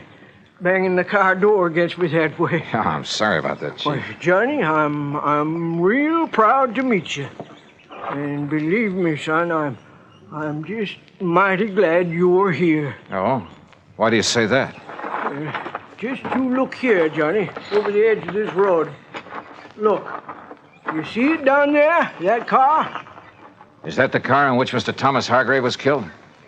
Oh, you know about that? That's what I came here to investigate. Well, all right then. Now, you listen here to me, Johnny. Well? I'm the one that telephoned down to Mr. Hargrave's insurance company down to New York. So I understood. I did it as a favor to Mary. That's his wife. On account of she was so broke up and all. Never did like her, but she was pretty upset. Very considerate of you, Chief. And I told the insurance company just what I told everybody else. That Tommy Hargrave took this turn in the road too fast. Now, you see the turn right above here? Yeah, that's a sharp one. Well, he took this turn too fast and skidded off the side, and the car went over and pinned him underneath it, and that was that. Killed him. Well? Well, all right. Now, Johnny, I just come over here from old Doc Walton's. It was down to Doc that I took Tommy's body yesterday just after it happened. And you know why I come back here? Well, I can think of one good reason. Yeah. From something you just told me. Yeah. And from what I can see of the car down there. Yeah, well, it was because I suddenly started thinking, how could a man who knows this road so well ever make the mistake of... Hey, what were you going to say? Well, Chief, that car was coming down the road, down from the lodge, wasn't it? Yeah, that's right. That means he made a left-hand turn right here. Correct. The car went off the road, fell on its side, and leaned right where you landed, right where you see it, right on top of Tommy Hargrave. That car is a sedan. Yeah, that's right. And even from here, I can see that the windows are all closed, except for the one next to the driver's seat. Correct. But now... And it's obvious it didn't roll completely over. No, sir. It just flipped over on its side and slid down there. And yet you say that Tommy Hargrave's body was under it. That's right. Under the right side of the car where we practically had to dig it up. Hey? Uh-huh. Can you tell me how he could have fallen under that side of the car, windows closed? Johnny. Yeah. Tommy was murdered. That's what. And the car pushed over on him to make it look like an accident. And Johnny, you proved it. A couple of other things we've got to prove, Chief. Hey? Like what? Who murdered him? And why? Act 2 of yours truly, Johnny Dollar, in a moment. Our flag now numbers 50 stars, and behind each star there stands yet another flag, representing one of the 50 states. Rhode Island's state flag is white with an anchor, first used as a colony symbol in 1647. The motto Hope was added in 1664, when the government was organized under a charter from King Charles II. A circle of 13 gold stars were added for the original 13 colonies. This is the flag of a unique colony and state, which carried out a most noble experiment in freedom. The Royal Charter of 1663 reads, "To hold forth a lively experiment, that a most flourishing state may stand and best be maintained with full liberty and religious concernments." Rhode Island's state flag, the flag of the 13th state to enter the Union, was adopted on May 19th, 1897. And now, Act 2 of yours truly, Johnny Dollar, and the Gruesome Spectacle Matter.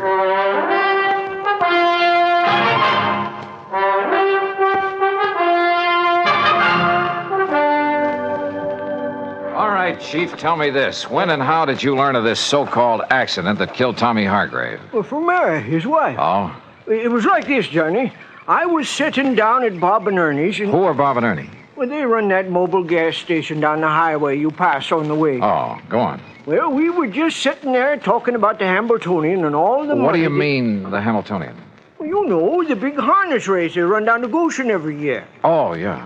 Why, it's world famous. Bigger than the Kentucky Derby. Yes, I know. Go on. Well, we was talking about how much money Barney Marson has made taking bets on those races, and we... Oh, Chief. You mean you have a bookie here in Bethel? Well, now, John... And that you, as chief of police, condone such goings-on? Well, now, we... Oh, I'm surprised at you, Chief. Oh, well, it's just a little sort of harmless betting is all. Oh, sure. Every man's entitled to a little... Well, you know how it is. Yeah, I sure do. Now, let's get back to the subject. Yeah, sure. Well, like I say, we was sitting there talking... And we seen Mary Hargrave driving by on her way back from New York, where she'd gone to do some shopping that day. She wasn't here when it happened? Well, no, sir. She couldn't have been. You're sure? Well, like I told you, she was in New York. Anyhow, she drove on up here, saw what had happened, and drove right back to tell us at the gas station. We came up here, dug Tommy's body out from under, took it down to Doc Walton's office, and that was it. How carefully have you inspected that car down there? Well, that's what I was about to do when you come. All right, come on. Let's take a look at it. Well, sure. Have you any way of proving Mary Hargrave was actually in New York? Proving? Well, no, I guess not. Hey, look here, Chief. Huh? Keys are still in the ignition, but the ignition's turned off. You're right, Johnny. You're right. This car wasn't rid over the side of the road. It was pushed. Here, let's see if we can get this door open. Yeah, I'll give you... Now, let's see if some of this... Yeah, very good. Well, what are you doing with that handful of dust? Well, it's not very professional, but some of this fine dust ought to bring out any fingerprints on the steering wheel, and we'll be... Yeah. No prints there that I can see. No, you're right. Chief, this wheel has been carefully wiped off. So whoever did it... Huh? What'd you find? Did Tommy Hargrave wear glasses, spectacles? Tommy? No, sir. What? Come on, Chief. First thing I want is a look at his body. At Doc Walton's, you say? That's right. Then let's go.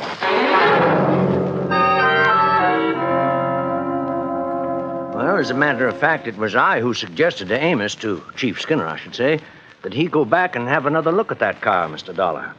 Just why, Dr. Walton? Because a couple of things about this body made me wonder. Look here, the way the clothes are torn, as though he'd had some kind of a struggle. Scratches and contusions on his hands. But more important, here. Yeah? Here at the base of the skull, this mark. Up where that car is, there are no rocks, no stones, no anything that could make a mark like this. And there's another on the face below the eye. You know what that looks like to me, Doctor? Oh, what's that? The mark from the butt of a .38 automatic. And I've seen plenty of them. My Betsy, Johnny, you're right. Then that would indicate Hargrave was murdered. And the car pushed over on him to make it look like Yes, sir. And Johnny and me found a few other things around that car that would indicate the same thing. Doctor, I understand Tommy Hargrave did not wear glasses. No, not that I know of. Of course, Mary, his wife... She wears them? Yes, she does. Can't do without them. What kind? Well, just regular tortoiseshell, you know. Something like these, maybe? Well, no. Granted, one lens is smashed and part of the frame is broken, but is this the kind she wore? Yes, Mr. Dollar, I'd say so.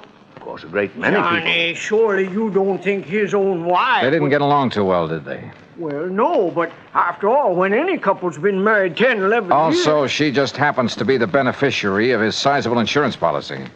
Good heavens, Mr. Dollar. Yeah, I think we'd better pay a little visit to Mrs. Mary Hargrave.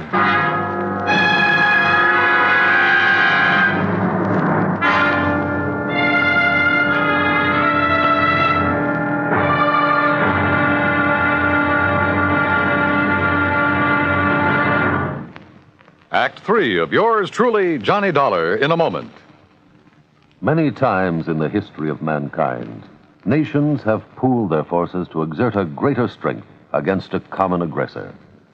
This happens not only in the face of a world war, but between such giant holocausts, as during the Boxer Uprising in China in 1900. 6 nations combined their forces to come to the aid of their citizens.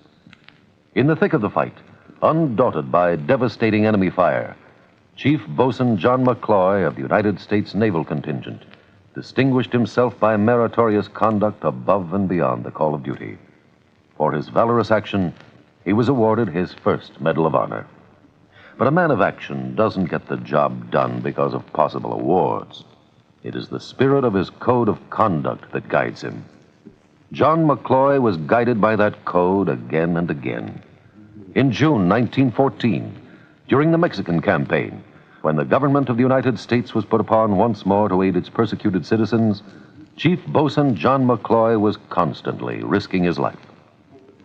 Our landed troops were in danger of being annihilated on the beach at Veracruz, when McCloy voluntarily filled 3 picket launches with riflemen and led them along the seafront to draw the enemy fire. Though badly wounded, he remained at his post and gallantly directed his part of the campaign. For this action, Chief Bosun John McCloy was awarded a second Medal of Honor. But he hadn't been concerned with medals. His only concern was conducting himself as a man should, and that is according to the code of the American fighting man. And now, Act 3 of yours truly, Johnny Dollar, and the Gruesome Spectacle Matter. The three of us, Dr. Walton, Police Chief Amos Skinner, and I, drove up to the lodge outside the little town of Bethel, New York, to see why Mrs. Mary Hargrave had killed her husband, made it look like a car accident. That is, if she did it. And what little evidence we had pointed right straight at her. The obvious fact the car had been pushed over on him after he was killed. The marks showing he'd struggled for his life, had been struck with the butt of a pistol. The fact he and his wife hadn't got along too well, that she was his beneficiary. And finally, there were the glasses I'd found in the car. My Betsy, I wonder if she found out you were here, Johnny, and has flew the coop. Isn't that her car in the yard? Yes, Mr. Dollar, it is. All right, then. If she is here, well, sir, I'll arrest her right on the spot. No, let me handle this. But, Johnny... I said please, let me handle it. Yes? Oh, Dr. Walton and Chief Skinner. That's right. And this here is Mr. Johnny Dollar. Oh, yes, Mr. Dollar. Mr. Barrett at the insurance company phoned that you'd be here. Won't you come in? Well... Surely. Thank you. I'm sorry to have been so slow in answering the door, but I seem to have mislaid a pair of my glasses. Yeah, that, Johnny? I'm blind as a bat without them. Won't you all sit down? Thank you. Yes, thank you, Mary. I've been using an old pair of steel rims with an old prescription, but they look so terrible. When did you lose your glasses? Oh, I must have mislaid them a couple of days ago. Ha! Now, what do you mean by that, Amos? You know very well what I mean. You don't seem terribly upset about your husband's death, Mrs. Hargrave? Why should I, Mr. Dollar? We haven't been exactly getting along for years. All he seemed to care about was his fishing and betting on the horses day after day. Oh? And I never did care about spending every summer up in this stodgy little town with all its stodgy people and... Oh, I didn't mean you, Dr. Walton. Oh, yes, thank you. The first thing I'll do when I collect the insurance is sell this place and go back to the city where my friends are. Where there's some excitement and... Mr. Dollar, are those my glasses you have there? Are they? Well, they look like mine. Only what happened to them? Sure, they are hers, Johnny. What? No, Dollar. No, I don't think they are. Let me have them, please. Sure. Here. What's going on here? Johnny, we're just wasting time. No, wait. These can't be hers. I should have realized. Sure they are. Gentlemen, please. I've seen your glasses, Mary, many times. Very thick at the edges, very thin in the center of the lens. Well, isn't this pair? This lens, the one that's still intact, bears no resemblance to yours at all. Oh? No. Wait a minute, wait. Listen, Mrs. Hargrave. Will somebody please tell me what's... Listen, will you? You say your husband was always playing the horses. Yes, of course he was. But do you mind telling me what Even while he was up here? Yes, all the time. Mr. Dollar, I don't see what you're driving at. I sure don't. Oh, brother, this is probably the wildest hunch I've ever had. What? Mrs. Hargrave, did your husband owe a lot of money on his betting? Owe a lot? I should say not. Just the opposite. He's been going around for nearly 2 weeks boasting about the big killing he made, if he ever collected. Doctor, let me have those glasses. Oh, yes. Look, here, this little mark inside the temple. Oh, that's the mark of the optometrist over in Monticello. Here, you see? The same mark as in mine. Yeah, okay. Now, just sit tight, the three of you. Oh? No, Mr. Dollar. Now, you look here now, Johnny. And Amos, don't try arresting anybody while I'm gone. But it Johnny... might make you look a little foolish when I get back. Back from where, Dollar? I'll see you all later.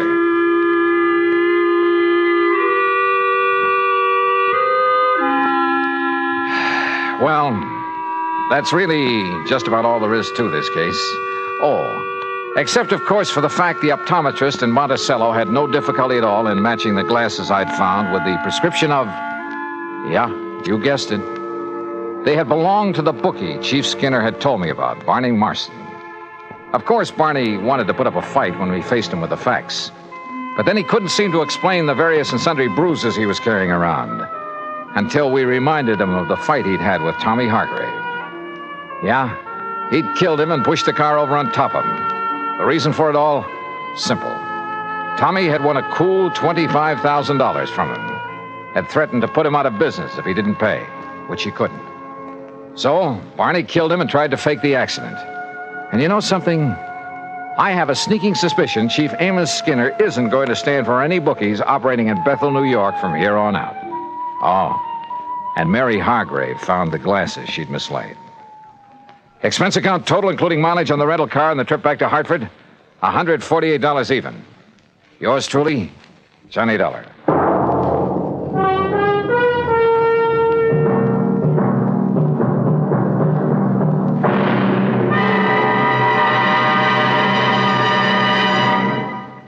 Our star will return in just a moment. Our flag now numbers 50 stars, and behind each star there stands yet another flag representing one of the 50 states.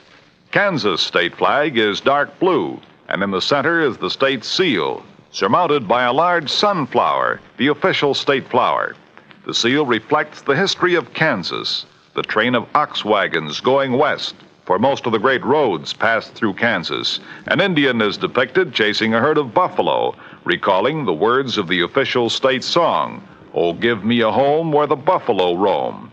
For this truly was the home of the buffalo and Indian. The East is represented by a rising sun, and the promise of future prosperity is indicated by the steamboat on the river and the farmer plowing the field. Above a mountain range are 34 stars, for Kansas was the 34th state admitted to the Union. Over all is the state motto, Ad astra per aspera, to the stars through difficulties. Kansas state flag, the flag of the 34th state to enter the Union, was adopted on March 23, 1927. Now here's our star to tell you about next week's story. Next week? Well, listen. I promise you the most unusual case and some of the most unexpected people you ever... Well, join us, won't you? Yours truly, Johnny Dollar.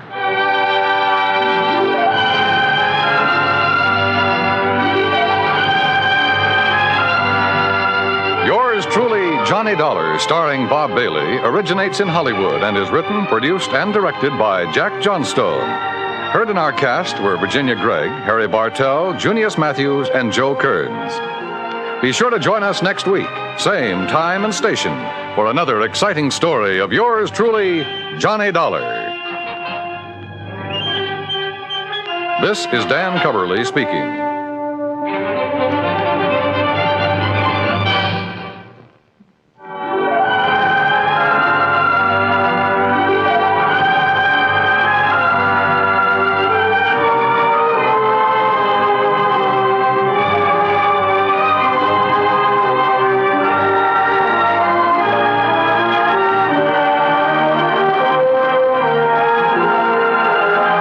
This is the United States Armed Forces Radio and Television Service.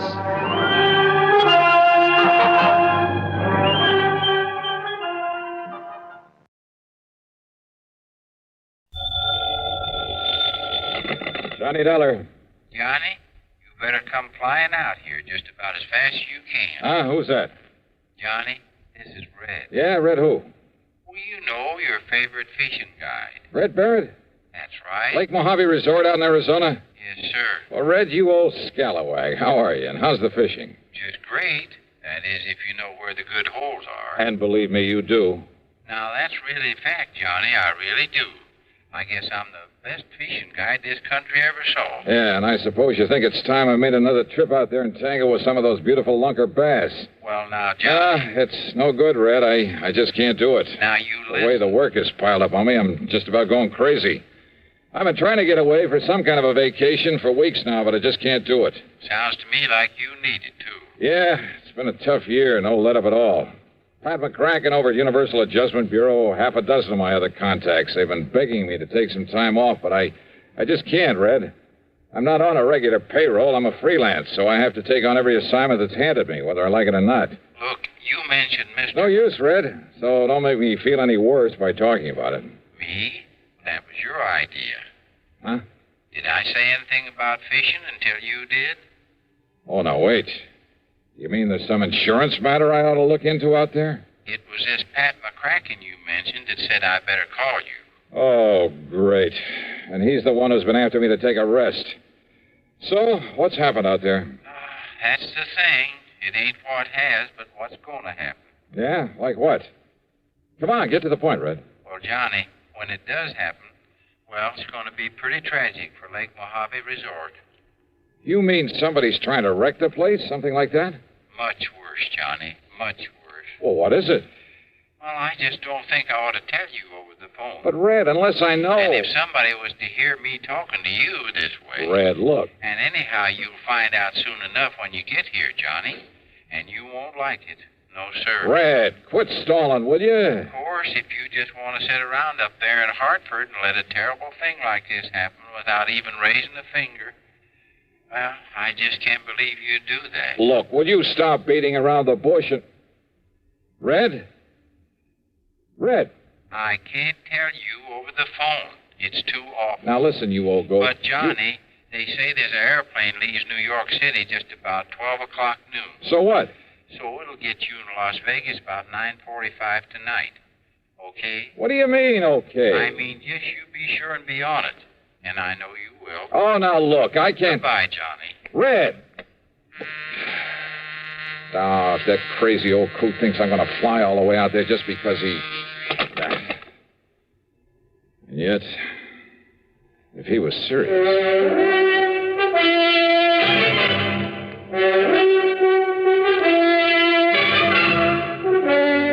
CBS Radio brings you Bob Bailey in the exciting adventures of the man with the action-packed expense account, America's fabulous freelance insurance investigator. Yours truly, Johnny Dollar.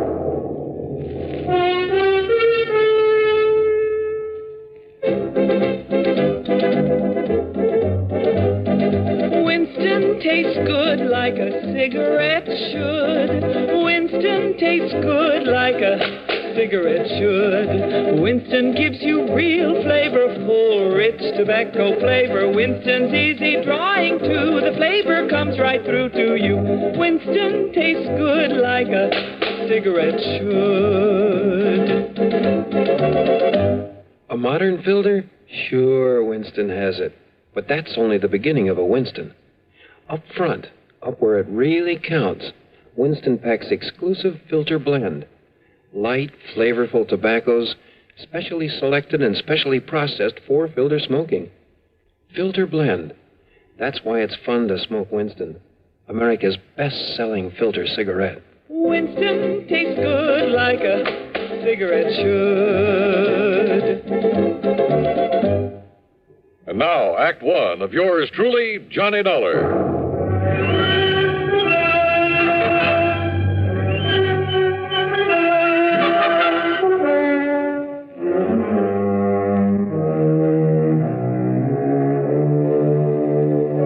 Expense account submitted by Special Investigator Johnny Dollar to the Universal Adjustment Bureau, Hartford, Connecticut. Attention, Mr. Pat McCracken. Following is an account of expenses incurred during my investigation of the Red Mystery Matter. That crazy phone call from Red Barrett. I know that wild old character pretty well. I'm fully aware of his faculty for stretching the truth, making a couple of mountains out of a molehill or two. And once or twice before, I'd wound up making the trip across the country just to wet a fishing line with him. And yet, those other times I'd fallen for his gag, I'd run headlong into serious insurance matters. Trouble with a capital T. And if he really meant what he said about something terrible impending at Lake Mojave Resort, well, there was one way to find out. Expense account item 1, $153, plane fare, Hartford to New York to Las Vegas, Nevada.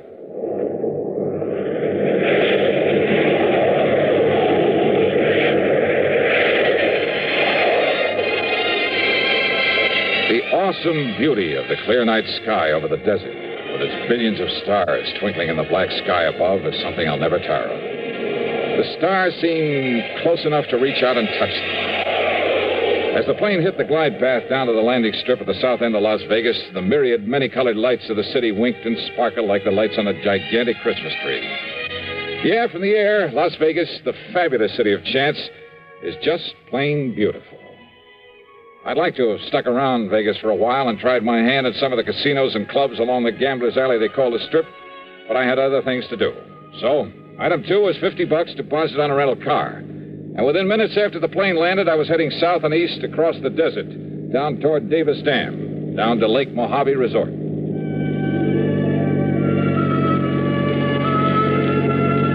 desert. Mile after mile of nothing but sand and sagebrush and Joshua trees. Of tumbleweed and cactus. Of high plateaus and broad windswept mesas. Here and there, the skeleton of some animal who's perished in the remorseless, terrible summer sun. And then suddenly, in the middle of it, the life-giving waters of Lake Mojave. At the south end of the lake, just above Davis Dam, is the resort, with its clean, comfortable motel, a good restaurant, tackle shop, and dock. Everything to warm the heart of a fisherman. Yeah, and in the bright light of the moon, I could see the lake itself, calm as a mill pond. That meant that unlike the cold and snow I'd left back east, here it was warm and perfect weather for fishing. It took a bit of self-control to keep from driving right on down to the dock. Instead, I circled the driveway to the office. As I pulled up to a stop, in spite of the hour, someone came out to greet me. It was my old friend Buster Favor, general factotum at the resort. Yes, sir? Can I help you? Yeah, Buster, I think you can. What? Why, it's Johnny Dollar. Yeah, none other. Hiya, Buster. Johnny, it's a miracle. I don't see why. When I get word there's trouble around here. Oh, then you know, huh? Buster, I only know that something is about Even the police haven't had a chance to get over here yet. The police? Johnny, I sure hope he's all right, that you can find him. Yeah, find who? Why, Red. Red Barrett? You mean you didn't know? Buster, what's happened to him? Johnny, Red has... Well, he's disappeared. Oh? And I could be awfully wrong, but from the looks of things, Johnny... Wait a minute. You think somebody could have murdered him? Come on. Take you over to his room. You can see for yourself. Look, Red phoned me in Hartford, Buster. He told me that... Think he had some premonition that something was going to happen to him? Well, that's just it. He didn't seem worried about himself. All he would say well, was... it sure looks like he should have been worried, Johnny. Here now. Holy. Yeah? The room, a housekeeping unit, was a shambles. Clothing pulled out of the drawers and closet, as though somebody had ransacked the place looking for something. That stuff's all part of the uniform as he was wearing while he was working, Johnny. How much personal clothing stuff he had, I don't exactly know. So, if anything... The furniture, though none of it was actually broken, was overturned and cluttering up the floor. On the electric range in the kitchenette were the pots and pans he'd apparently used to cook his dinner. Some fish bones lay on a plate on the table. Probably one of the bass he caught this afternoon. Poor old fellow went out fishing as usual, not realizing what was going to happen to him after he came back here and had his supper. Now, wait a minute, Buster. Yeah, Johnny? That he left here in a hurry is pretty obvious. Or his body was hauled out of here. But I still don't see anything to indicate he was murdered, or even badly hurt.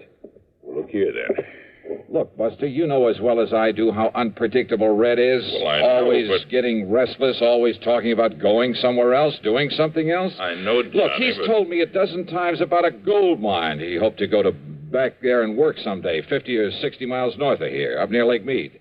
He's told me about offers to work as a guide for other fishing spots. Johnny... So what makes you think he didn't just pack up and leave for some other place, some other job? Without letting us know? And leaving things this way? Red? Sure he would. So unless you can show me some good... Oh. Yeah, Johnny. It's blood there on the floor. I'm sure of it. Yeah, it's blood, all right. It still hasn't even dried either. Yeah, I see. All right. When did you find he was missing? When Ham Pratt... Well, you remember Ham. The manager of this place, sure. Well, after supper, Ham came over here to talk to him, and, well, this is what he found. Do you know of any enemies he may have had? Red? Oh, no, sir. Of course, all of us used to get out of patience with him now and then. Some of the crazy things he'd do, the wild stories he'd tell, but there wasn't one of us didn't love the crusty old coot. Same thing applied to everybody else who knew him. Then why? Why would anybody want to do him in? I don't know. I can't figure it out. But it sure looks like somebody did, Johnny. You can see the evidence yourself. Yeah, maybe. What do you mean by that? Red's phone call that brought me out here. If he'd thought that he himself was in danger, don't you think he would have said so? Yeah, I guess Red would have built it up, too. Would have made it sound real dramatic. Sure he would. But instead he told me something tragic was going to happen to the resort. Like what, Buster? I Like nothing I can possibly think of. But now, Johnny, this blood on the floor. Yeah. Hey, did Red have a car? Yeah. Where is it? It's gone, Johnny. Whoever did whatever they did to him must have used it to carry away his body. The poor old... Buster, I've just got a lead on it. Oh, Ham, come in. You see, I phoned everybody up and down the lake to look out for Johnny. Ham, how are you? Buster's told you about Red? Yeah, and in spite of this so-called evidence around here, I still Johnny simply doesn't believe that Red was murdered. But there's blood on the floor and the way things were left around. Or, Johnny, have you some reason for thinking he wasn't? First, I want some definite reason why he was. But now, Johnny. If you want the truth, I think you've both gone overboard about this. Are you kidding? Give me a reason. A reason for killing him, for anybody killing him. Just one good reason. Well, now, Johnny... Johnny, this blood on the floor. Yeah. Yeah, this. What is it, Johnny? Johnny? You, haven't called in the police yet? Oh, I was just about to when you arrived. Don't you think I'd better call them then right away? Well, yeah, Johnny, why don't you do that? No. I've done something better, Johnny. I spread the word up and down the lake, all the way up the Colorado River by telephone. And listen, it's paid off. And that's what I came in here to tell you about. Well? I just got word that a car, same description as Red Barrett's, that was seen pulling off Highway 93 about 33 miles this side of Boulder City. Oops. What, Johnny? You want me to find poor old Red, huh? Well, of course, if the poor old fella's still alive. And maybe I will. And when I do, I have a sneaking suspicion I may have a score to settle with you two. Now, just a minute, Johnny. If you mean to imply that either of us did him... I didn't say that. Well, Johnny, what do you mean? You don't know, Buster? Well, if you think you can find Red, and if I can be of any help to you... No. That's exactly what I don't want. Well, now, Johnny... Just let me work out this little mystery myself. Well, of course. No help, no interference from either of you. Johnny, this isn't like you. I don't understand. You don't, huh? I swear it. Yeah? We'll see.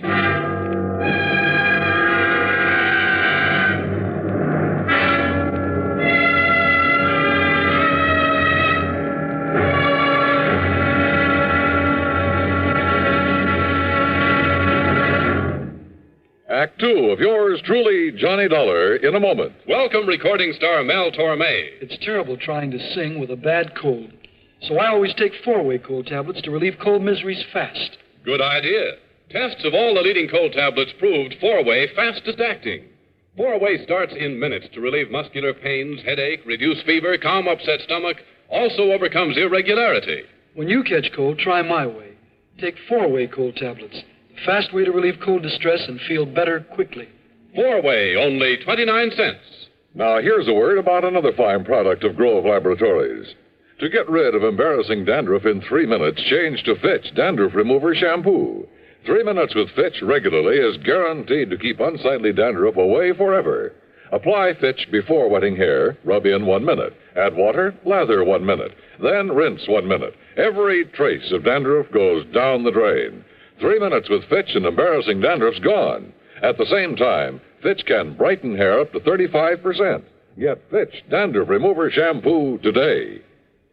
And now, Act Two of yours truly, Johnny Dollar and the Red Mystery Matter. Suddenly, things had begun to add up. Yeah, from right in the beginning, when Red had mentioned over the phone that he'd talked with Pat McCracken at Universal Adjustment Bureau. Had Red called Pat, or vice versa? And there was the lamp there in Red's room, apparently knocked to the floor in a struggle. But not even the bulb was broken. The clothes that were left, only the uniforms he'd worn while at work. Was that supposed to mean that the only personal things he had were those he was wearing when he disappeared? Hardly. Then there was that spot of blood on the floor. A fish scale, a single scale in the middle of it. I had no microscope to examine that blood, probably wouldn't have known how to use it anyway. But I had a sneaking suspicion there was something very, yeah. And knowing Red and Ham and Buster and Pat McCracken pretty well. Okay. The first thing I did after Ham and Buster left me alone was to look over the room again. And yes, one parcel of equipment that should have been there was conspicuously absent.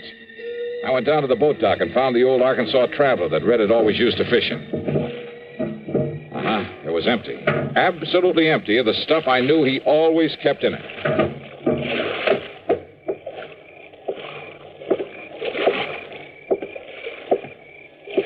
Johnny? Wow. What are you doing up and around this time of night, Ham? Oh, just sort of checking up on things. Yeah? Or checking up on me? Oh, now, Johnny. You hoping to find some lead on Red there and his boat? I found exactly what I expected, Ham. Nothing. I don't understand. Don't you? Johnny, what goes with you? You've certainly been acting kind of feisty this trip. Yeah, well, I'm sorry. Now, if you feel you have some lead on Red, on what may have happened to him, well... Yeah? Yeah, I think I have. And you helped to give it to me. I did. But there's no point in following it up till morning. What is the lead? No help, no interference, remember? Okay, Johnny, whatever you say. No use doing anything till morning, eh? That's right. Then you, Well, what? Oh, I was just thinking. Remember a couple of moonlight nights like this when you were here before, how you and I took the workboat and a couple of fishing rods? How we plugged those deep coves just above the dam? Yeah. Yeah, we took some nice fish out of there, didn't we? Yeah. I'm going to be blunt with you, Johnny. You aren't yourself. You're a bundle of nerves. Been working too hard? Yeah, much too hard. Well, one great cure for that. Why don't we go out there and pick us up a couple of nice bass? Okay. Why not? Unless, of course, you feel you ought to do something more about finding Red. I told you, no more until morning. I also told you I'm sorry. Let's go fishing. Sure, Johnny. I understand. Yeah, I guess you do.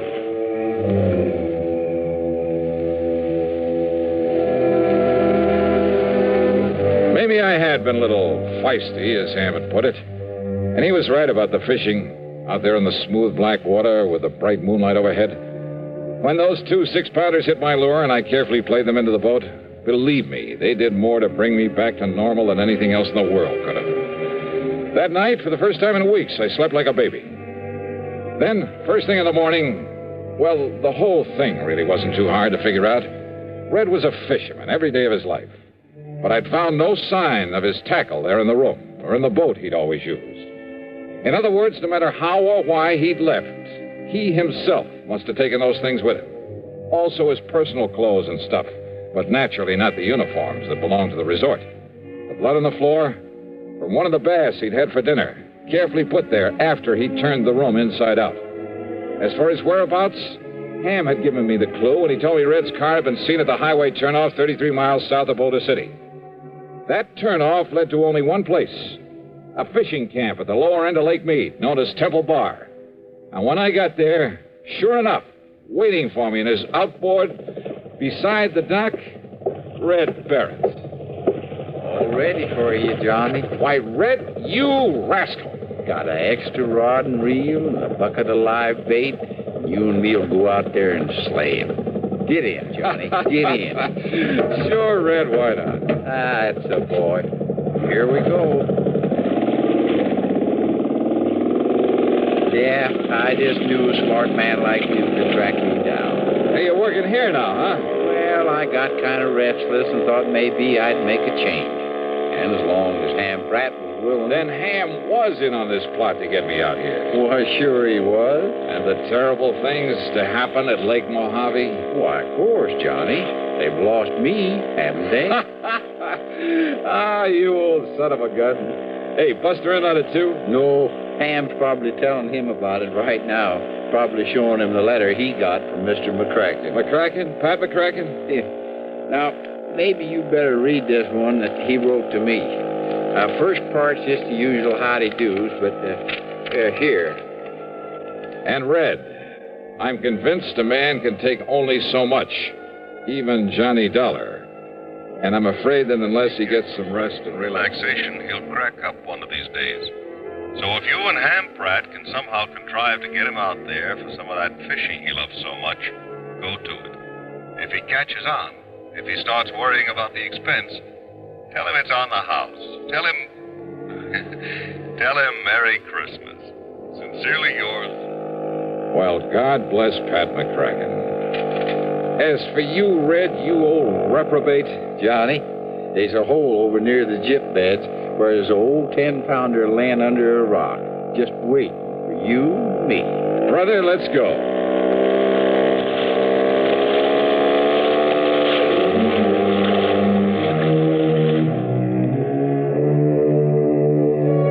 A very wise man once said that the time a man spends in fishing is never deducted from his lifespan. And you know something? I, for one, am convinced that he was right. So, well, Merry Christmas to you all, too. All of you. Yours truly, Johnny Dollar.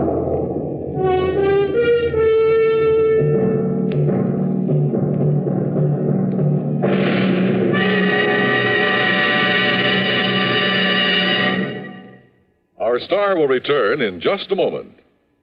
Every year, some Christmas celebrations are ruined by fire. A little precaution can prevent a Christmas fire from happening in your home. First of all, make sure your tree is on a firm foundation so it can't fall over. Then be sure to use only approved lighting. Wiring that's frayed may be dangerous. Replace it. Never use lighted candles. Let all the glow of Christmas come from within, not from fire. With a safe Christmas plan, here's an idea for Christmas giving. Almost Christmas, no time to lose. Lots and lots of gifts to choose. Give him, give her a gift set by Yardley. For her, an array of all new Yardley gifts, $1.50 to $13.50. A Yardley Red Roses Spray Mist and Soap Set, $3.50. All prices plus tax. Yardley. Give him, give her a gift set by Yardley. Now, here is our star to tell you about next week's story. Next week, a man, a girl, and a gangster. That's right. They add up to trouble. For me. Join us, won't you? Yours truly, Johnny Dollar.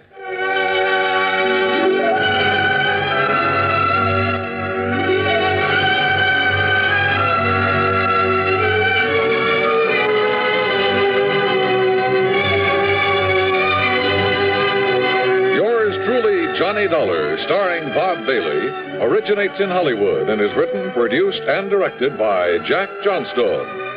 Heard in our cast were Forrest Lewis, Barney Phillips, Alan Reed Sr., and Lawrence Dobkin. Be sure to join us next week, same time and station, for another exciting story of yours truly, Johnny Dollar. This is Dan Coverly speaking. Now stay tuned for Suspense, which follows next on the CBS Radio Network. From Hollywood, it's time now for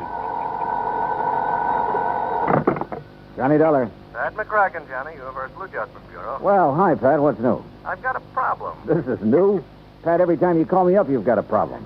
What is it this time? Johnny, did you ever have any trouble getting rid of money? Getting rid of... Look, Pat, this is the thing I do best. Well, not so here. What do you mean? I got $25,000. I've been trying to give it away for 2 weeks, but I can't. Just a minute. Let me shake the phone. Huh? For a minute, I thought you said you were trying to give away $25,000 and couldn't. You heard me correctly. Boy, you have got a problem. I'll be right over.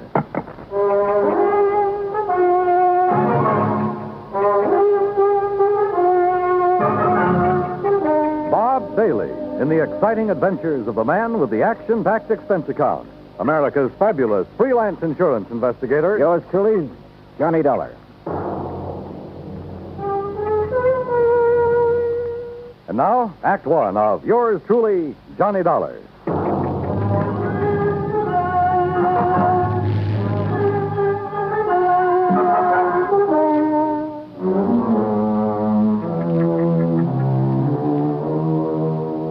Expense account submitted by Special Investigator Johnny Dollar to the Home Office, Universal Adjustment Bureau, Hartford, Connecticut. Following is an account of expenses incurred during my investigation of the Shy Beneficiary Matter.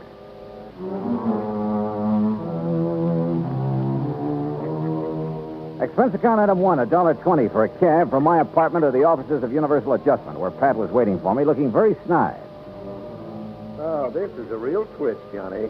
Usually beneficiaries are beating down my door to collect. This one is playing it real coy. What's the deal, Pat? Oh, it starts out real simple. 2 weeks ago, a Miss Helen Gaysworth died. Huh? Insured for $25,000. Beneficiary, a man named Elijah Summers. So?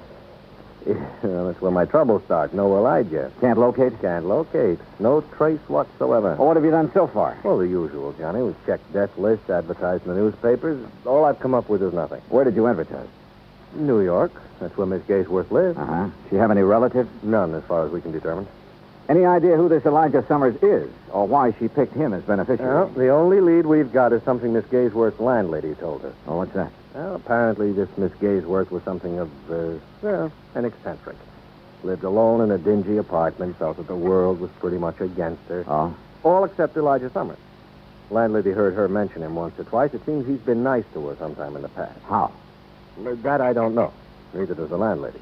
She have any idea where he could be? What he's doing? If he's even alive? No. But if he is, he's entitled to $25,000, so we got to find him. Hey, you don't have much to go on, Pat. Correction, Johnny? You mean you don't have anything to go on? Expense account item 2, $36 even. Transportation and incidentals to New York City. I saw the landlady. Miss Gaysworth had moved in 6 months ago from somewhere a few blocks away. 3 hours later, I'd located the somewhere a few blocks away. There, I learned only that she'd, moved in from somewhere else a few blocks away. Gradually, however, a picture arose before my mind of a sweet little old lady drifting from place to place alone, and, well, I felt sorry for her. I also felt sorry for me because nobody along the line had ever heard of Elijah Summers. Finally, I turned up her first landlady in New York. She remembered Miss Gaysworth mentioning something about having come from San Francisco. She thought. Item 3, $167.20 plain fare and incidentals to San Francisco. Item 4, $9.50 newspaper ads in the San Francisco papers. Frankly, I wasn't very optimistic, but that's where I was wrong, because the very first day I got results.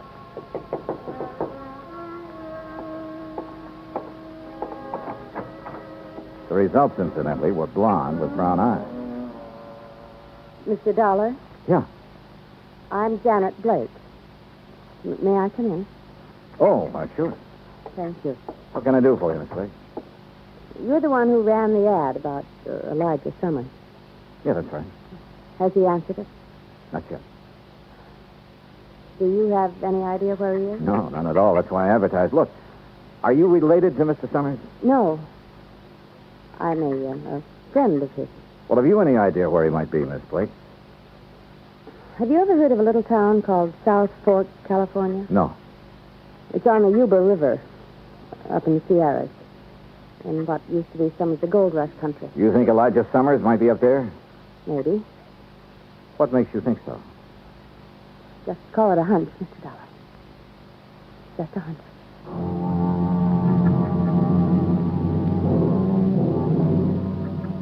Item 5, $27.50, a rented car to take me to the town of South Fork. There was just enough inhabitants to keep it from being called a ghost town, a collection of ramshackle buildings at a fork in the river hemmed in all around by the mountain ranges. I looked up the local law, a big, beefy, slow-talking deputy sheriff named Rollins. Elijah Summers? Yeah, that's right. I'm looking for him. Well, who's I? My name's Dollar, Johnny Dollar, insurance investigator. Looking for Elijah Summers, huh? That's the general idea, yeah. Well, good luck, Dollar. What do you mean? I'll tell you. You find Elijah, you let me know, huh? Okay. Why? He's wanted for murder. Act 2 of yours truly, Johnny Dollar, in a moment. Our flag now numbers 50 stars, and behind each star there stands yet another flag, representing one of the 50 states. Rhode Island's state flag is white with an anchor, first used as a colony symbol in 1647. The motto Hope was added in 1664, when the government was organized under a charter from King Charles II. A circle of 13 gold stars were added for the original 13 colonies. This is the flag of a unique colony and state, which carried out a most noble experiment in freedom. The Royal Charter of 1663 reads, "To hold forth a lively experiment, that a most flourishing state may stand and best be maintained with full liberty and religious concernment. Rhode Island state flag, the flag of the 13th state to enter the Union, was adopted on May 19th, 1897. And now, Act Two of yours truly, Johnny Dollar and the Shy Beneficiary Matter.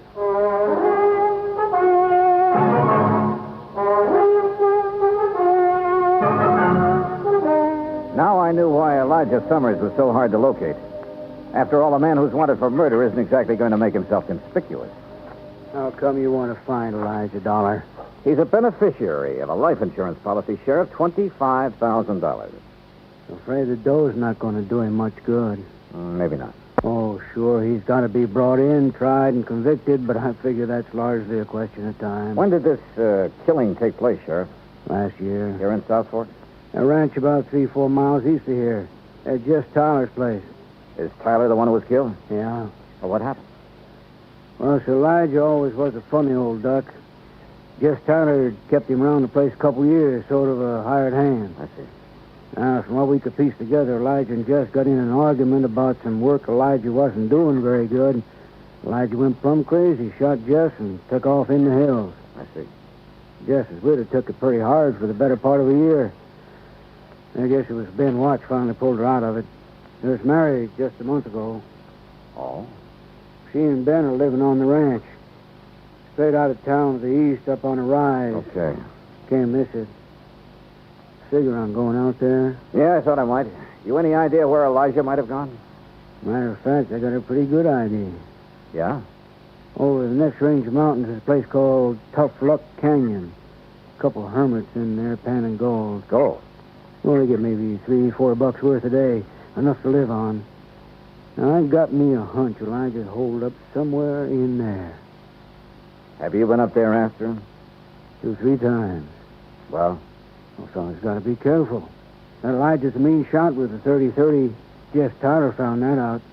Besides, there's lots of places up in there for a man to hide. Uh-huh. So you've given up on him? Dollar, I don't give up on no man. Elijah stays up there long enough, he's going to get careless. One of these times I go up there, I'll get him. I got into my car and drove out to the Tyler Ranch where his widow Clara and her new husband Ben Watts were living. They were expecting me. Sheriff Rollins phoned us you were coming, Mr. Dollar. I doubt if there's much we can add to what he's already told you about Elijah and the killing. Well, I'm sure you don't enjoy talking about it, Mrs. Watts, but I don't mind anymore, Mr. Dollar. Time has a way of taking care of most things. Of course, I still can't help feeling sort of bitter about Elijah. But I also can't help feeling sorry for him. Yeah, sure, I understand. I gather that Mr. Tyler always treated Elijah pretty well. Yes, he did. I kept him around here when it really didn't pay to. Uh-huh. Then how could Elijah turn on him that way?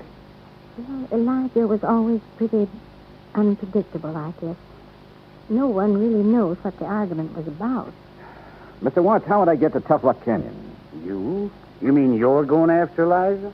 I'd like to try. I don't think that's a very good idea, Mr. Dollar. Probably not. But why not? Could be dangerous for you. Maybe. And why do it? My job. I've been thinking about Elijah a lot lately. An old man like that somewhere up in that canyon out in the open, in the cold. It just isn't right. Yeah, well, anyway, how do I get there? As the road takes off a mile or so from here, you'll see it marked. Winds up through the mountains to about 3 hours' hike from Tough Luck Canyon. Okay, thanks. Just one thing, Mr. Dollar. This Elijah, he's a good shot. I know. Yeah, so do I. Put a 30-30 slug in my shoulder once. When was that? Night of the killing. I was living on the next ranch over at the time. I was one of them that took off after him. He winged me from 200 yards. Oh? I tell you for a fact, Mr. Dollar, he can shoot fast, he can shoot straight. With those cheerful words from Ben Watts ringing in my ear, I drove back to town. Item 6, $35.40 for some camping equipment. I figured I'd be spending a couple of nights out in the open. I found the so-called road they told me about. Finally, it just sort of petered out among the trees and rocks up near the timber line. I started hoofing it. 3 hours later, I was over the ridge and working my way down the western slope of Tough Luck Canyon. Suddenly, I stopped. Yeah, somebody was trailing me. I crouched behind some brush and waited.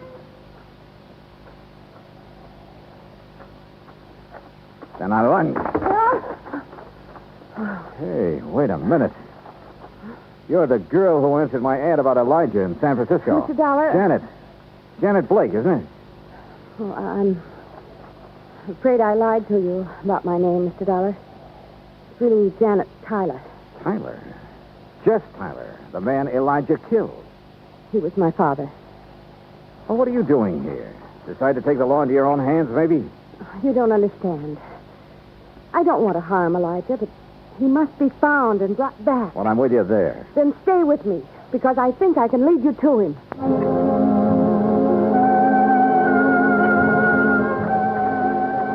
Look, Janet, we're nearly at the upper end of this canyon. Now, what makes you think Elijah's around this neck of the woods?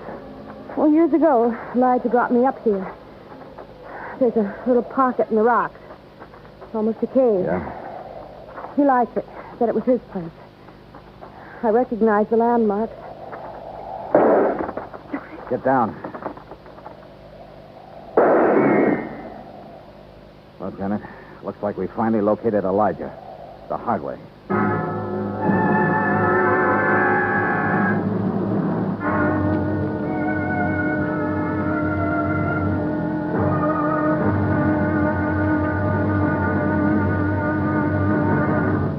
Act 3 of yours truly, Johnny Dollar, in a moment. It is a very well-known fact that symbols are important to men everywhere. Whether they be symbols of country, religion, or honor, they're a cherished part of the culture and tradition of all peoples. As in almost all countries of the world, the people of Spain are very religious. And in the Spanish town of Vendrell, the people were having difficulty with a symbol. A 300-pound angel sitting on top of a 150-foot church steeple. The angel had been there since 1784 and needed repairs to keep it from falling down on the heads of the parishioners.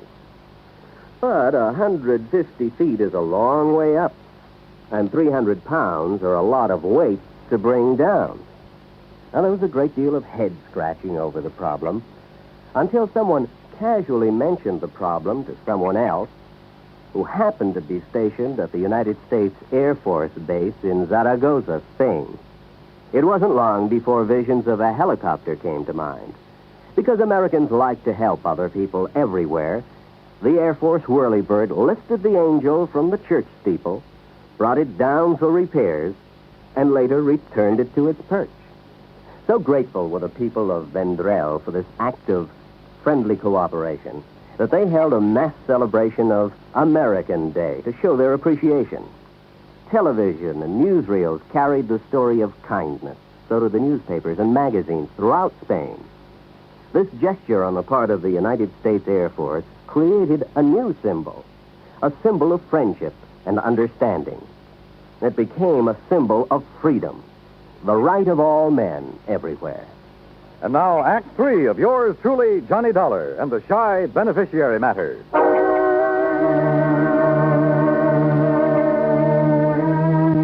Yeah, we'd found Elijah Summers, all right. He was somewhere in the rocks above us there in Tough Luck Canyon. And I knew the minute Janet and I poked our heads up, we'd collect a slug. He had us pinned down, but good. Johnny, you think maybe it's... Stay down. Now, look, Janet, I still don't understand why you were so anxious to find Elijah. Johnny, you've heard him shooting at us. Yeah, you're right. What kind of shots do they sound like? Rifle. Matter of fact, a small caliber rifle. A 22, maybe? Like this?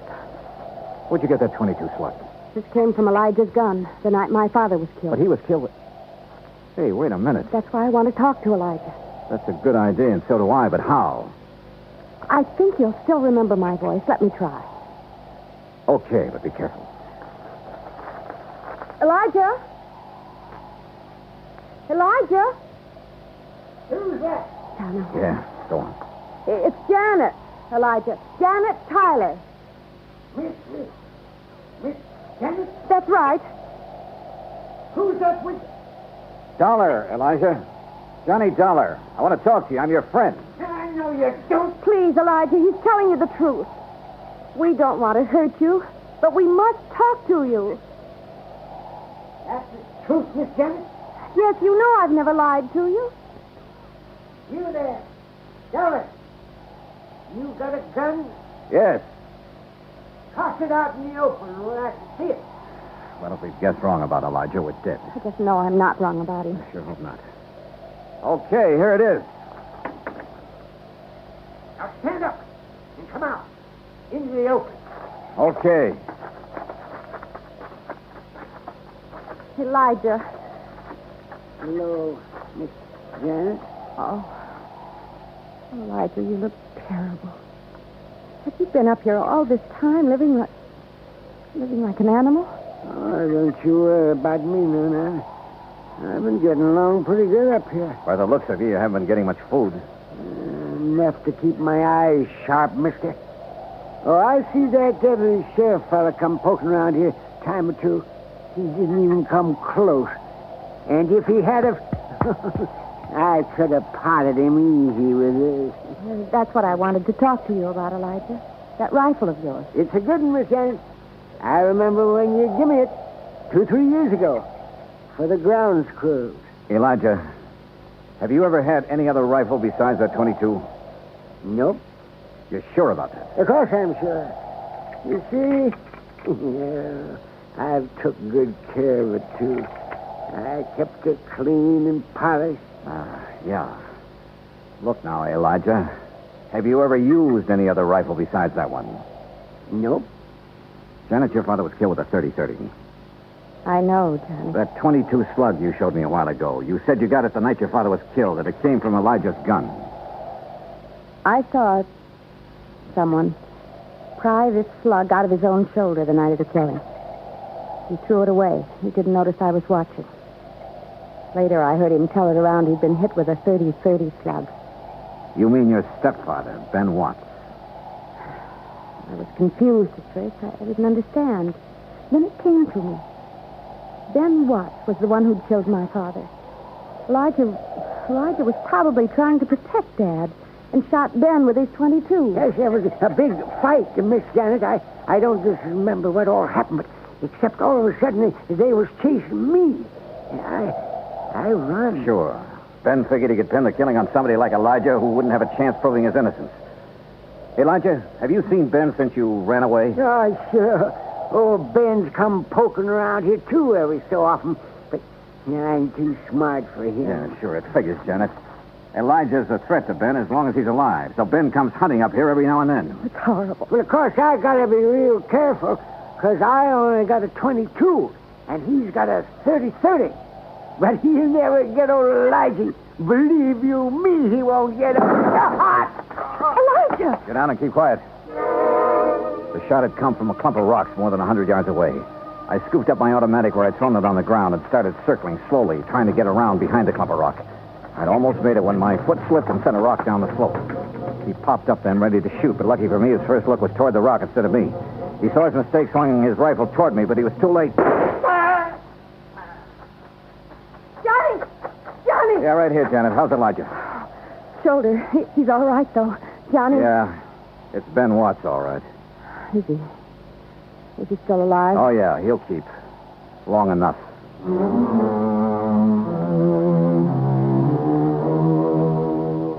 Expense account total, $410 even. Remarks? Well, I turned Ben Watts over to the local law. And I helped old Elijah fill out his claim for the $25,000 insurance money Miss Gaysworth had left him. It ought to keep him real comfortable for the rest of his life. You know, Pat, once in a while I get the feeling that this job of mine is worthwhile after all. Yours truly, Johnny Dollar.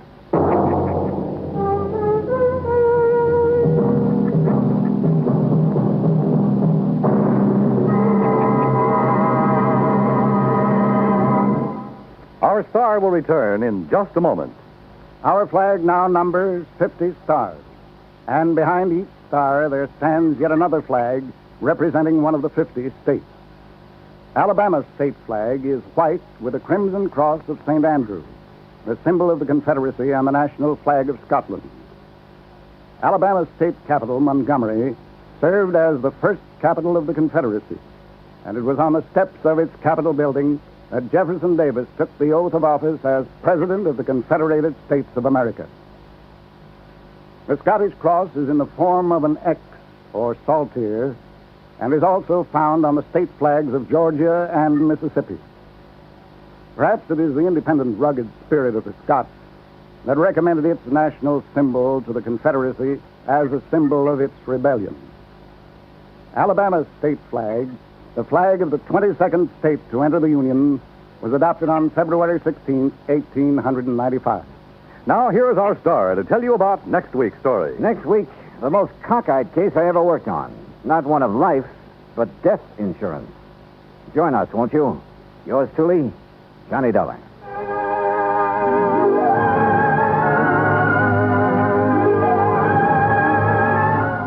Yours truly, Johnny Dollar, starring Bob Bailey, originates in Hollywood. Written by Robert Rife, it is produced and directed by Jack Johnstone. Heard in our cast were Virginia Gregg, Jeanette Nolan, Larry Dobkin, Jack Crucian, Russell Thorson, and Howard McNear. Be sure to join us next week, same time and station, for another exciting story of Yours truly, Johnny Dollar. This is Dan Cubberly speaking. From Hollywood, it's time now for Johnny Dollar. Pat Cummings, Inter-Allied Life. Hi, Pat. What's new with you? Johnny, ever hear of Everett Benton? No, I'm afraid not. Investment firm down in New York. Real estate, oil, mining, this and that. What about him?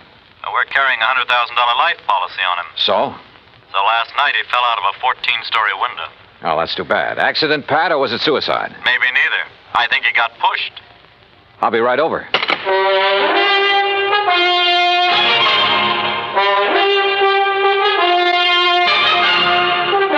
Bob Bailey in the exciting adventures of the man with the action-packed expense account, America's fabulous freelance insurance investigator. Yours truly, Johnny Dollar.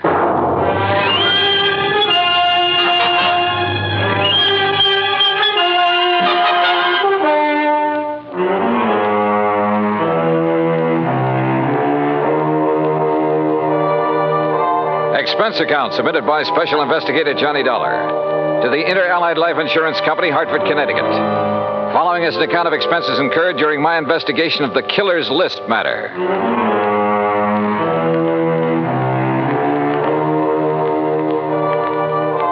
Expense account item 1, $1.20 for a taxi from my apartment to the offices of Inter-Allied. Pat Cummings looked worried and got straight to the point. I don't know, Johnny. Maybe Benton wasn't pushed out that window. But there's something about this deal that just doesn't smell right to me. What can you tell me about this man, Benton? Everett Benton, 45 years old, doing very well in business, so far as we know. Last night about 10 o'clock, he fell or jumped or was pushed out of his office window. This policy on him, who's the beneficiary? His wife, Claire. What's she like? About 12 years younger. Redhead. I see. Yeah. Well, what do you think? I think I better have a talk with Mrs. Benton. Item 2, $14.40, transportation and incidentals to New York City. The Benton's apartment was on East 67th, very fashionable, very expensive. And Claire Benton looked right at home in her surroundings. Do you mind if I fix us a drink, Mr. Dollar? Not at all, Mrs. Benton. It's been a pretty wearing day. I imagine it has. Police, questions, reporters. You know. Sorry to be throwing more questions at you at a time like this. I'm used to it by now. Here's your drink. Thanks. Cheers. Yeah, cheers. You know, you certainly seem to be bearing up very well. Yes, I suppose so. Mr. Dollar, I think it would save time and embarrassment if we had a few things understood. Such as? You've heard of the ideal marriage. Well, Everett's and mine was not it. Oh. Naturally, I'm very sorry he did what he did, but... Well, we weren't exactly happy together. I take it you think he committed suicide, Mrs. Benton. Is there any doubt about that? Apparently not in your mind. None at all. If it was suicide, why did he do it?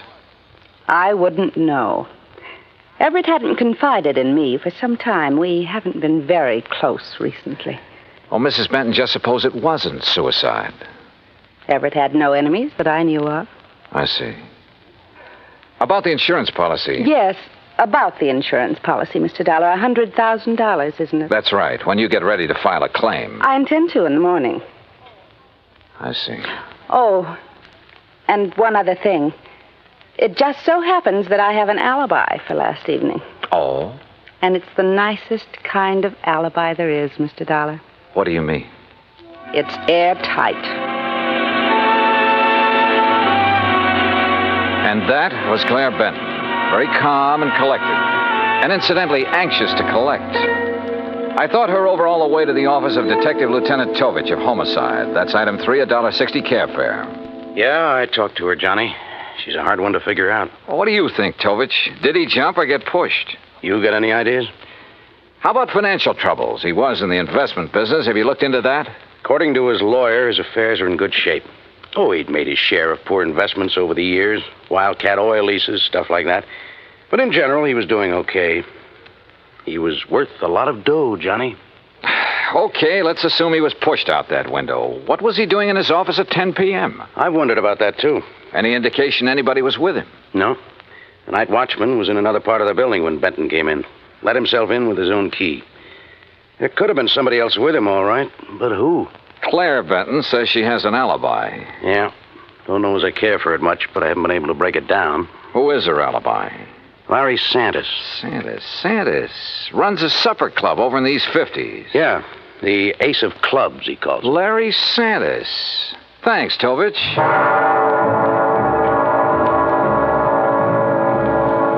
So I went calling again, but this time it was different from my visit to Claire Benton. In the first place, Santis didn't offer me a drink, and in the second place, he wasn't very friendly. Look, Dal, I already told the cops that Claire was here in the club last evening. All evening?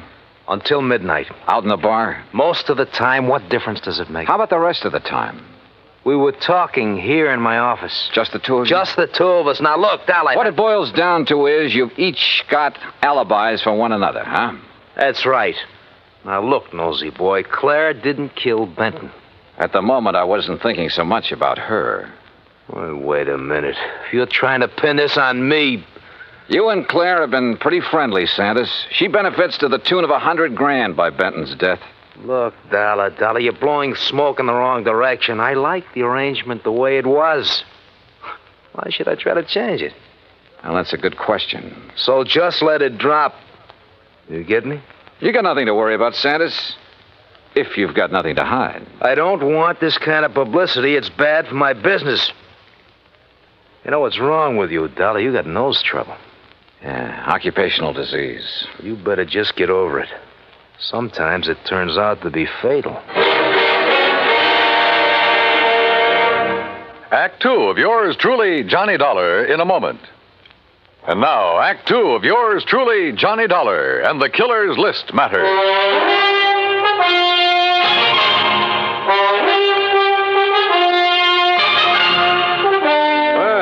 Looks like you didn't get any further with Larry Santis than I did, Johnny. Look, Tovich, both Santis and Claire Benton had a motive for killing her husband. Matter of fact, 2 motives. Money and getting Benton out of their way. Johnny, I'm with you. But we're not even sure yet it was murder.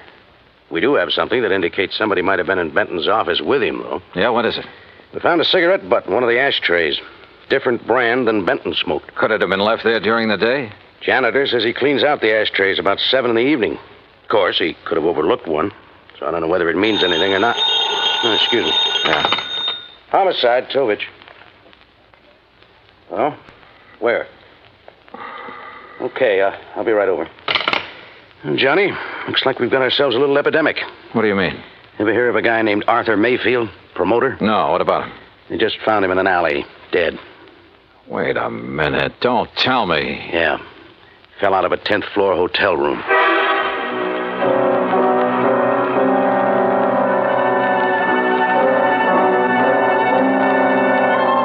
Lieutenant Tovich and I went over to the West Side Hotel where Mayfield's body had been discovered. There was nothing in his room to indicate anyone had been there with him. As a matter of fact, there was nothing period. Item 4, $1.80 cab fare to Claire Benton's apartment. Mr. Dollar, I really don't see the point of this. I've told you twice that I did not know this Arthur Mayfield. Did you ever hear your husband mention his name? I've never heard the name until now. From you. Mrs. Benton, mind telling me where you were last night around midnight? I take it that's when Mayfield died. Approximately. I suppose you have an alibi. You suppose correctly. You know something? I wouldn't be at all surprised if you were about to tell me you were with Larry Santis again. You know something, Mr. Dollar? That's exactly where I was last night. I know, Tovich. I know it could be just a coincidence that two guys fall or jump or get shoved out of windows within 24 hours. But I got a hunch there's some kind of connection between them. Could be, Johnny, but so far we haven't been able to find it. Well, how about their past? The armed forces, maybe? I've already checked that out. The answer's no. Could they have been involved in any sort of business deal? I asked Benton's attorney about that. He's checking through all of his papers. He's promised to call me. And you haven't been able to find any organization they both belong to, any situation in which they could have been thrown together? Not so far. Unless they served on a jury together, something like that. Well, don't laugh. That could be it. And they might have convicted somebody who took this way of getting revenge. Yeah, I'll check it out and call you if we find a connection. But don't count on it, Johnny. Don't count on anything.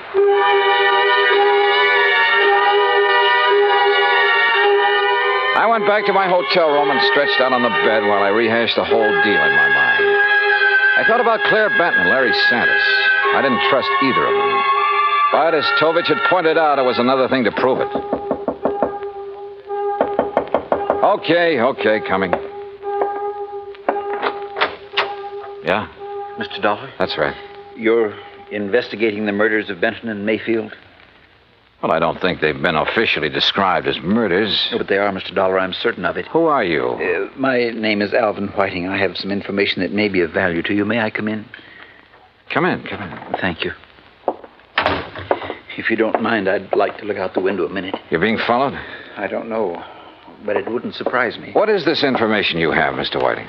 A couple of years ago, 3 men got together and bought an oil lease from a man named Tom Nolan. Did you ever hear of it? No. Well, he was a very eccentric man, hot-tempered, violent. He needed the money badly, so he sold the lease, which then was little better than worthless. Benton and Mayfield were in that deal together. I see. But I still don't understand what that has to do with their murders. I'm convinced their killer is Tom Nolan, getting revenge on them in his own warped way. Revenge? For buying a worthless oil lease from him? Last week, oil was discovered on that property, a lot of it. The property is now worth millions. Ah. I think that Nolan, with his twisted way of looking at things, probably feels that he was cheated out of that property. You're suggesting that this Nolan isn't quite all there, huh? Exactly. That's exactly what I mean. What's your connection with all this, Mr. Whiting? I'll tell you what my connection is, Mr. Dollar. I was in on the deal with Benton and Mayfield. I was the third man. Ah. So, you see, if my suspicions are correct, if Nolan is the killer, then I'm the next man on his list.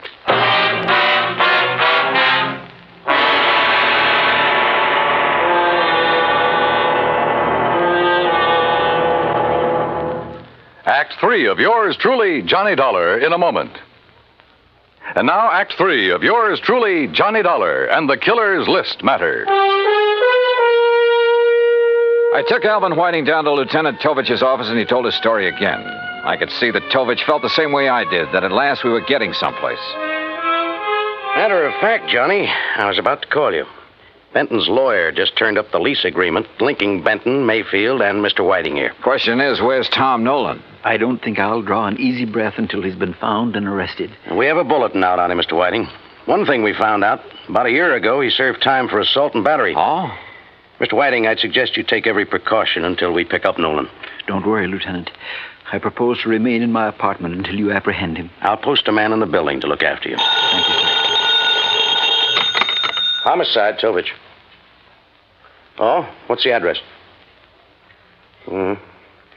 Right. Thank you. We've located the little hotel where Nolan's been staying. Come on, Johnny.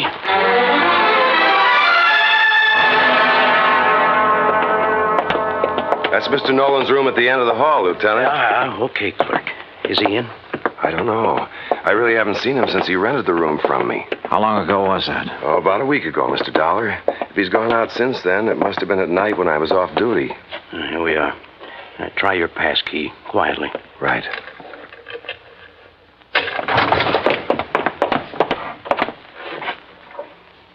Well, gone. Bag and baggage. Yeah.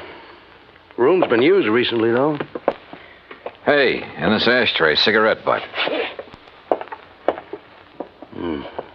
Same brand we found in Benton's office. Doesn't prove anything, but it might tie in. Yeah, Tom Nolan could be our boy, but where is he? You say he rented the room from you, clerk.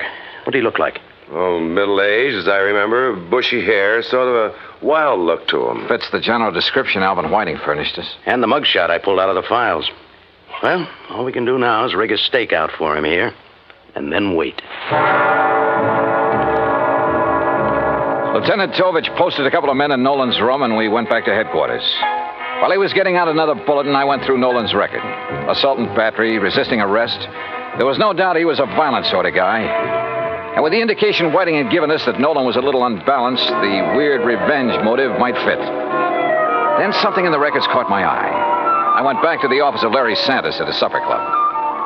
Oh, look, Dal, I told you the last time you were here. Now, I got a few things to tell you, Santis. The two murder victims, Mayfield and Benton, went in on a business deal with a man named Alvin Whiting. All right, so what? They bought an oil lease from Tom Nolan. All of a sudden last week, that lease got real valuable.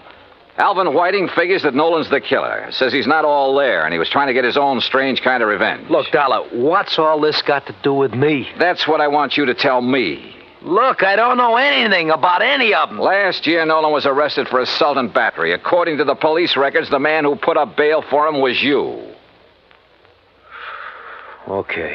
Okay, so I put up bail for him. Look, Tom Nolan's my uncle, Dollar. Sure, he's offbeat, but he's harmless. Assault and battery? Harmless? So he beat up a guy. That doesn't mean he'd kill anybody. How'd he get mixed up with Benton, Mayfield, and Whiting? Well, he was broke. I asked Benton's wife to get her husband and the others interested in buying Tom's lease to get him some dough. I didn't know the lease would turn out to be valuable. After Nolan got out of jail, he left town, moved to Coopersville. That's upstate. Yeah? Well, he's had a room right here in the city for the last week. I didn't know that. Believe me, I didn't. Look, I haven't heard from him for 6 months. That's the truth. Dollar, I've told you all I know. I still didn't trust Santis, but decided to follow up the lead he'd given me about Coopersville. Maybe Tom Nolan had gone back there. I called Tovich to tell him, and he had a nasty little surprise for me. Alvin Whiting had disappeared from his apartment. I didn't know whether Tom Nolan had gotten to Whiting or not, but I did know I had to find Nolan in a hurry. I hightailed it to Coopersville. It was a small town with half a dozen hotels and rooming houses. I made the rounds, flashing Nolan's picture. Finally, I struck pay dirt. Why, yes, I recognize that picture. That's Tom, all right. But he told me his last name was Niles. You say he roomed here, Mrs. Carr? Yes, kept himself mostly, but he didn't make no trouble for anybody as far as I could see. Oh, didn't hear about, 6 months ago. Around the end of September it was. And then last week he left us. Sure, he probably found out they'd struck oil and moved into the city. You don't understand, Mr. Dollar. When I say he left us, I mean that last week Tom Niles died. There I was. But all of a sudden, the deal started adding up in my mind. It was after dark when I got to the graveyard, and my flashlight picked out the simple headstone. Tom Niles. Yeah, Tom Nolan.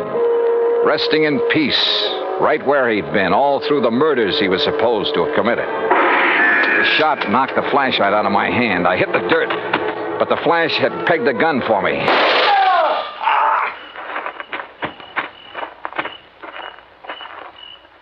Well, Alvin Whiting. Oh, Dollar, my arm. Oh, don't worry. I'll get you a doctor, Whiting. I want you to be in good shape to stand trial. How'd you work it? Hire some drifter to rent that room back in New York under Nolan's name? Some character you picked up in the park? No, you've got to understand. I had to have the money. I was in debt. I was desperate. You almost got the money, too, didn't you? Yeah, it almost worked. You rigged the story that Nolan was the killer, that you were on his list of victims.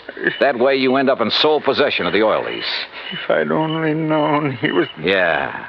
Never try to frame a guy who's already dead.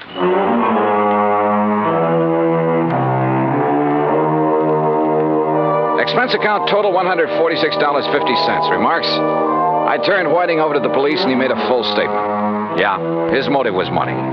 He was in the hole, gambling debts and bills, high cost of living, you might say. But I guess he knows now it's still a real bargain compared to the high cost of dying. Yours truly, Johnny Dollar.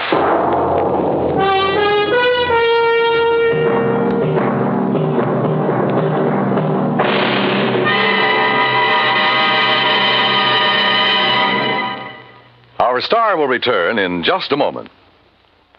Now, here is our star to tell you about next week's story. Next week, Dame Nature takes a hand and helps me solve a crime. Join us, won't you? Yours truly, Johnny Dollar.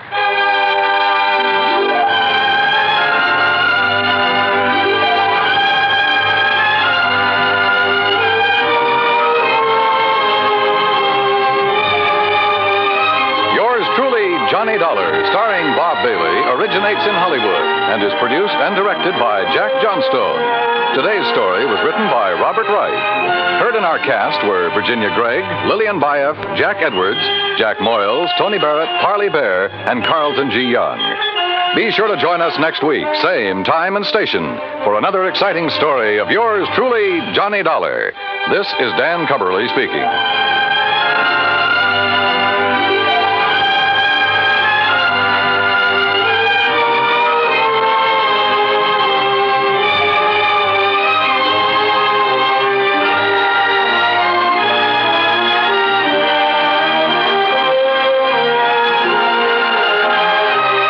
This is the United States Armed Forces Radio and Television Service.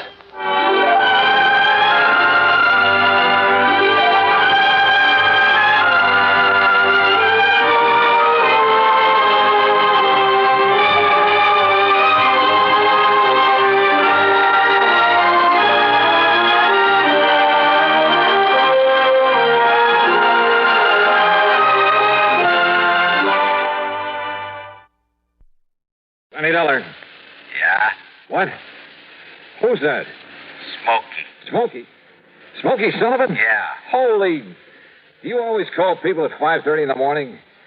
Well, hiya, Smokey. How are things down in New York? I'm living out here in Frisco now. Oh? You know about the big fire out here? Now, Smokey, don't tell me you've been up to your old tricks. You know I wouldn't do nothing like that, Johnny, after the good way you've been treating me. Well, I hope not. But what about this fire? Big warehouse. They're in San Francisco. The Barnwell warehouse. It's still burning, Johnny. Arson? Yeah. I know who did it. There must be insurance in a big warehouse. Yeah. So as soon as I can check it out, I'll... Look, where'll I find you? Where'll you stay, Johnny? Let's see. At the Huntington Hotel up on Mount Hill. Me? In a nice place like that? Oh, unless I know where to call you. It's okay, Johnny. I'll call you. And you're sure it's arson? I'm sure. Then I'll see you.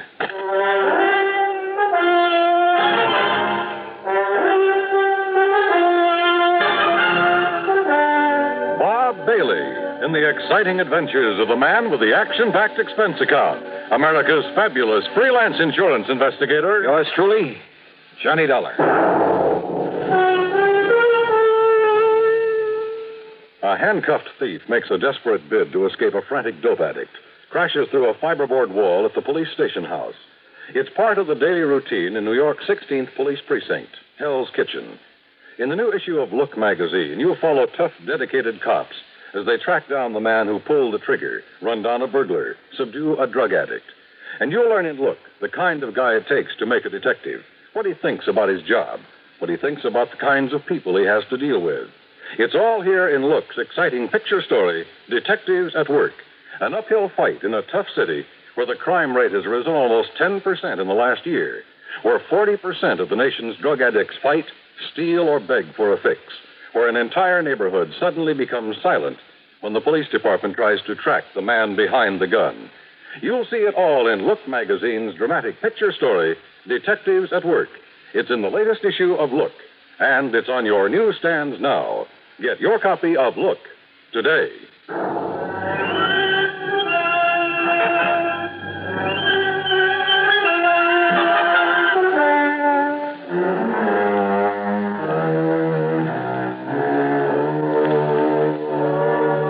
Expense account submitted by Special Investigator Johnny Dollar to the Greater Southwest Insurance Company, San Francisco office. Following is an account of expenses incurred during my investigation of the Frisco Fire Matter. First of all, I had to make sure my expenses to the West Coast wouldn't have to come out of my own pocket. So expense account item 1, 10 cents for a call that got Pat McCracken of Universal Adjustment Bureau out of his bed. I asked him to dig up some facts and figures for me in a hurry. Within 20 minutes, he called me back. Johnny Dollar. Well, Johnny, I've been on the phone to San Francisco ever since you called me. You were right. About the big fire. Yeah. How did you find out about it? Well, never mind that, Pat. Just keep talking. Well, it's a warehouse. It's owned and operated by Mr. Peter H. Barnwell. And he has an office at 1427 Camac Street. 1427 Camac. Got it. And the insurance? $340,000. Wow. Carried by Greater Southwest Insurance Company. Pat, if I hurry, I can just make plane connections. No, wait a minute, Thanks, Johnny. Pat. Thanks a lot.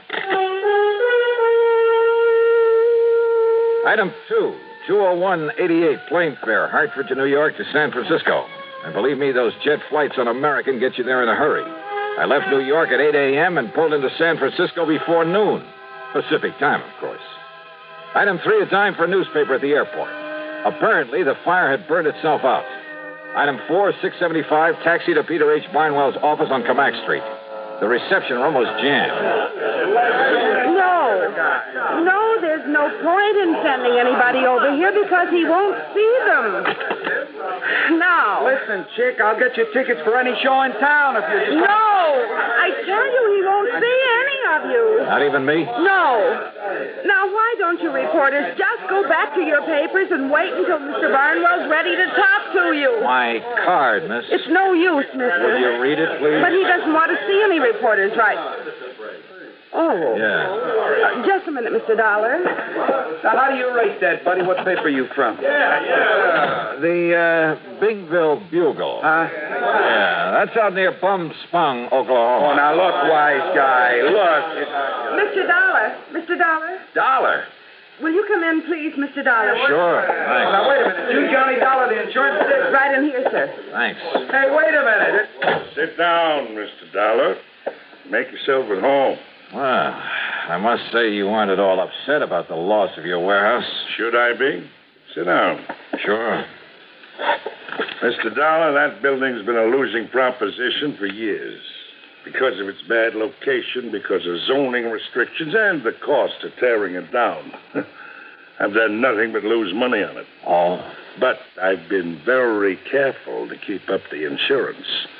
So, now that it's gone up in flames, I shall at long last collect on it. $340,000. That's right. And with whatever I can get from some other misguided investor for the land itself, I'll be sitting pretty. I see. Now, don't get any funny ideas, Mr. Investigator. The police have found nothing whatsoever to suggest arson. Nor will they. You sound pretty sure of that. I'm sure of it. Even if it were a job that you didn't have done? I'm sure of it. You know something, Mr. Barnwell? I'm not. So if you can be of any help in putting through my Did you hear what I said? I heard, Mr. Dollar. Doesn't worry me a bit.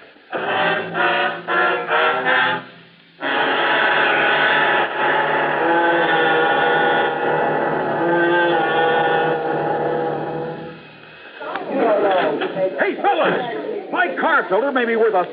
How's that? Heard over the radio that the people who make Fram filters have a big treasure hunt on. So I checked my oil and air filter. And I'll be doggone if there wasn't a specially marked Fram air filter that might pay me $1,000. No kidding. My service station man said whatever I win, he'll win the same amount. Told me a regular filter check is important to today's cars. So important that Fram Corporation is paying $60,000 to get car owners to check their filters now. Cash money? Sure. This is Fram's silver anniversary. Last year, 10,000 secretly numbered Fram filters were distributed all over the United States and installed in cars during regular servicing. Every one of them is worth cash, some as much as $1,000.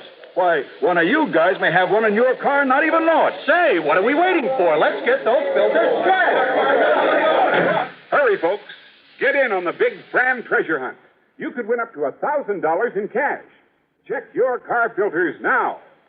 And now, Act Two of yours truly, Johnny Dollar and the Frisco Fire Matter.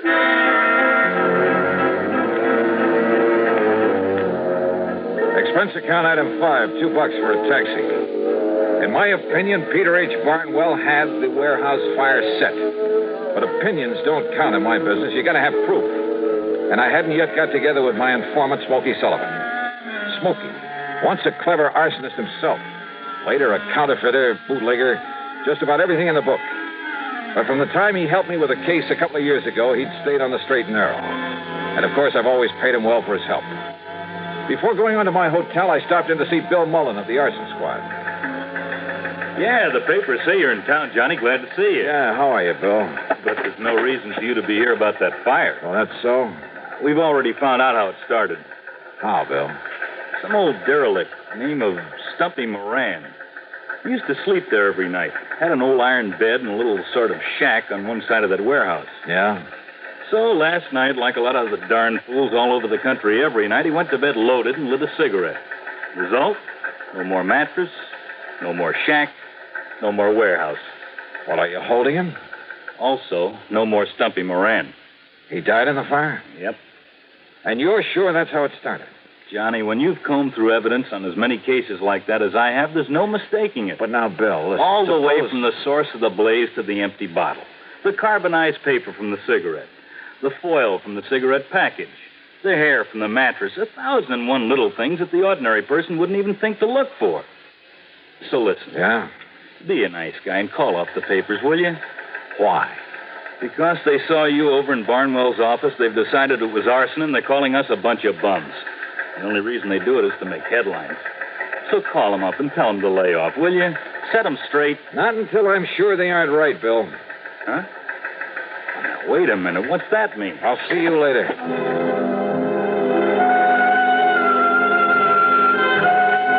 Item 6, another taxi to the Hotel Huntington up on Nob Hill. I went straight to my room and sat down to wait for Smokey Sullivan to call.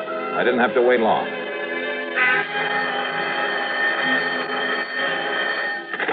Smokey? Yeah. Well, I hear they found out how that fire started. Stumpy? That's right, Stumpy Moran. He was a friend of mine. Not much brains, Johnny, but a nice old guy. But, Johnny. Yeah? He didn't do it. But they found all the evidence. He'd been drinking and smoking in bed. He never touched a drop, Johnny. You sure? He didn't smoke, neither. I know. He was my pal. Where are you, Smokey? You know where the Hungry Angel is? The cocktail bar over on the... That's right. Take the alley and back. I'm in the phone booth at the end of it. I'll be waiting for you. Okay. Now, listen. Yeah?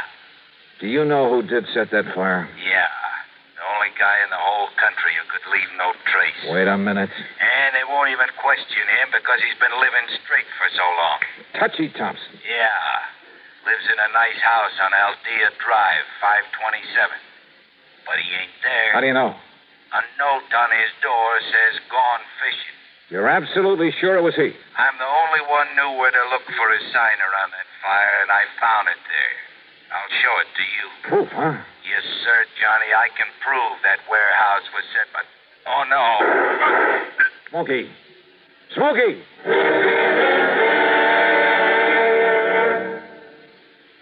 Sociable, up-to-date, debonair. What's this, a new word game? No, I'm just mentioning the qualities that people admire in other people. Oh, I see. If you're sociable, up-to-date, and what was another word? Debonair? Yes, debonair. But listen to it this way.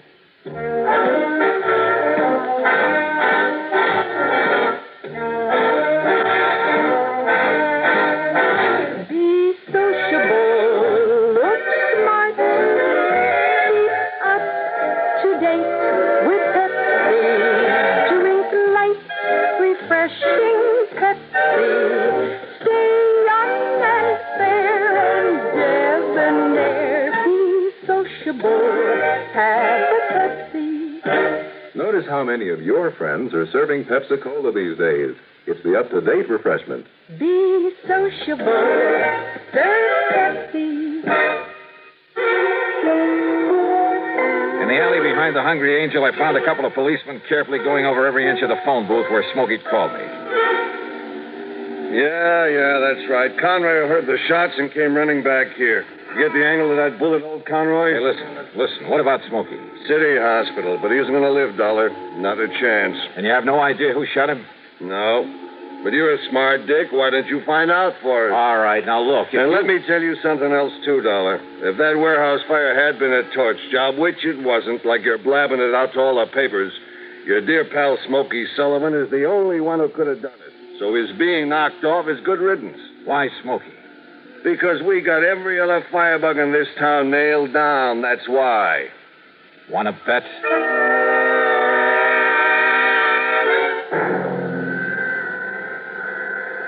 Mr. Dollar, I honestly don't understand it, considering the way one of those bullets nicked his heart. But it looks as though that man Sullivan will live. The point is, Doctor, can I talk to him? Well, you can try, of course. Oh, this way, Mr. Dollar.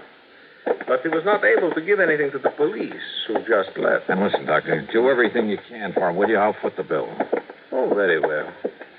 Right in here. Okay. You, mind if I talk to him alone? If you like.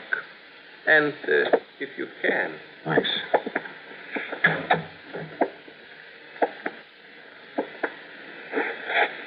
Smokey. Smokey? Hi, Johnny. Oh, hi. Yeah, the doc says you're going to be okay. Yeah. Can't get rid of me. Attaboy, Smokey. I didn't talk to the cops. Just looked at him like I was dead. Good for you. Hey, Smokey, did you see who put the slugs into you? No, Johnny. But it must have been Touchy. Touchy Thompson. Same as he set that fire. Yeah. All right, now listen. You're in no shape to go over there and show me. But if the arson squad found no trace, and believe me, they know everything to look for. Chemicals. What? Touchy had chemicals, special chemicals. Never left a trace. Everything leaves a trace of some kind. No. He had to use a gas mask. That's what must have knocked out Stumpy Moran. Then Touchy could plant the liquor, the cigarettes. Then I guess the only thing I can do is try to find Touchy Thompson. Johnny. Yeah? If you do, Johnny, be careful. Yeah. Yeah. Act 4 of yours truly, Johnny Dollar, in a moment. Rambler station wagons lead all but 2 other makes in sales. Repeat, Rambler station wagons now lead all but 2 other makes. Car registration figures prove it. Never before has any station wagon scored such a sweeping success in so short a time. Why the nationwide swing to Rambler? Well, listen to this. If you want America's lowest price station wagon, Rambler has it. If you want big 6-passenger room, plus America's easiest parking, Rambler has that. Most miles per gallon? Rambler has that, too. Trade-in value? Rambler has the highest of any low-priced car.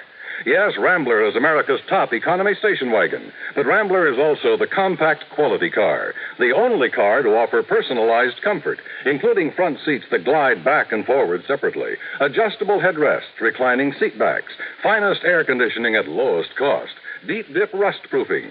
Yes, all America is discovering that Rambler station wagons are different, and Americans love that difference. So will you. Drive a Rambler station wagon now, 6 or V8 at Rambler dealers. And now, Act 4 of yours truly, Johnny Dollar.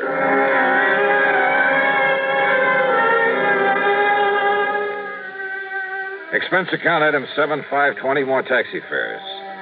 There was nobody home at Touchy Thompson's place. Only the note on the door Smokey had told me about. Gone fishing. Fishing, huh?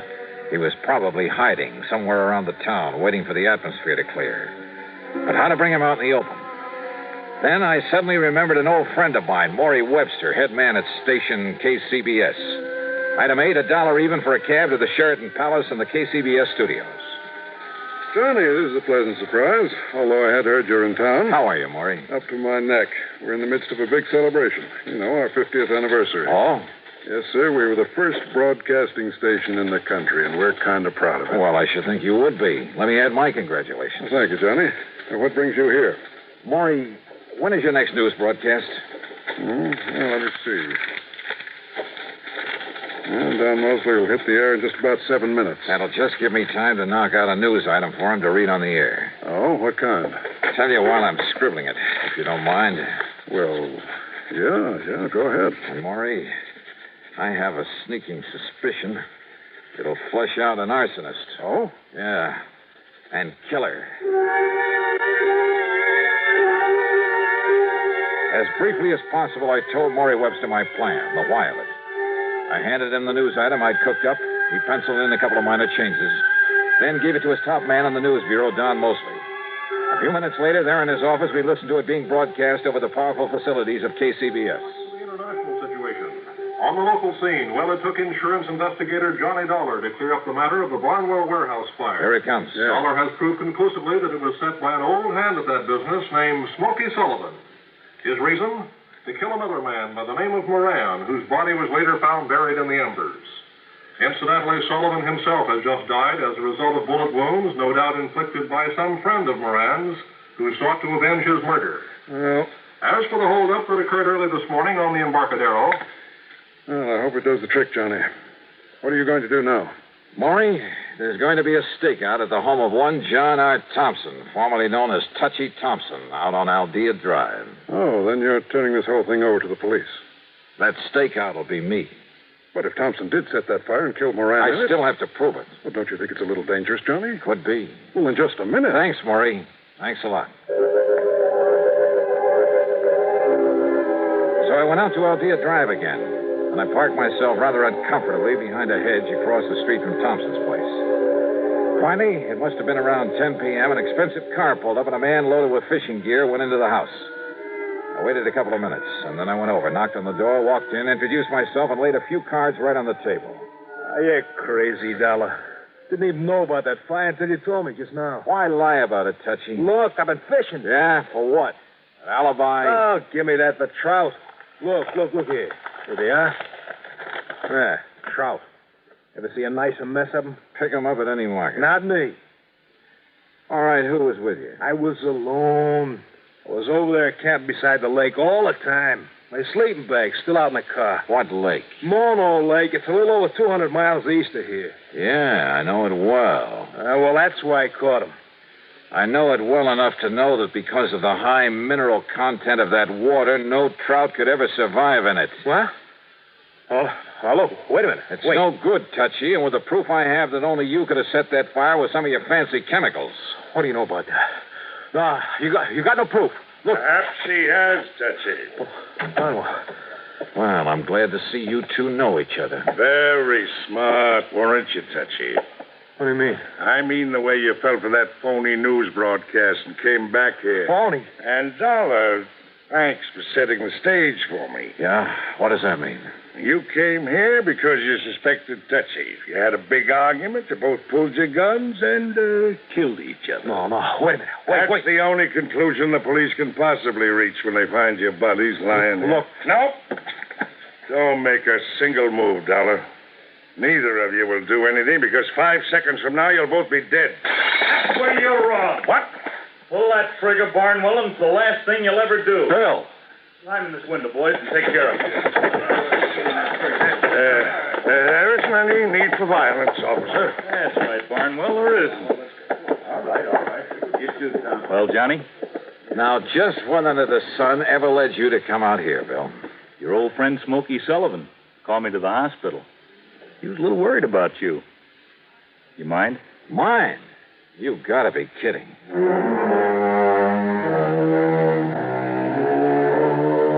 Yeah, they were both in it up to their ears. Each, in trying to defend himself, just put the other in there much deeper. And by the time the courts get through with them, they'll be sorry they ever lived. Expense account total, including the trip back to Hartford and a good hefty gratuity for Smoky Sullivan, plus all his hospital bills, $923.91. Yours truly, Johnny Dollar.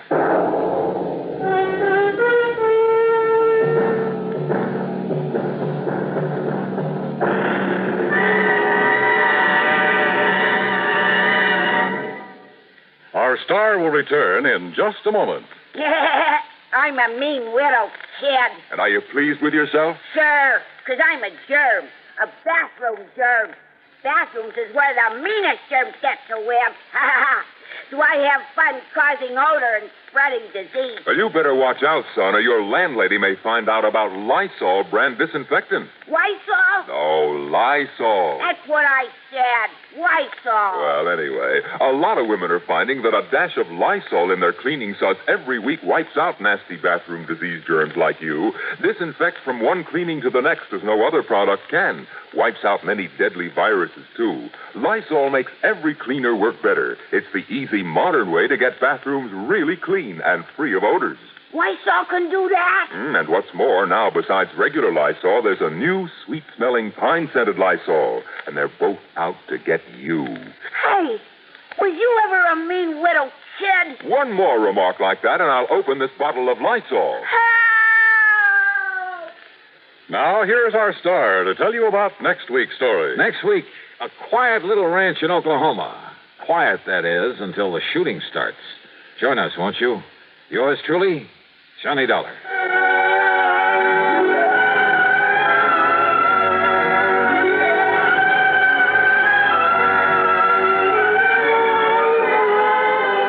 Yours truly, Johnny Dollar, starring Bob Bailey, originates in Hollywood and is written, produced, and directed by Jack Johnstone.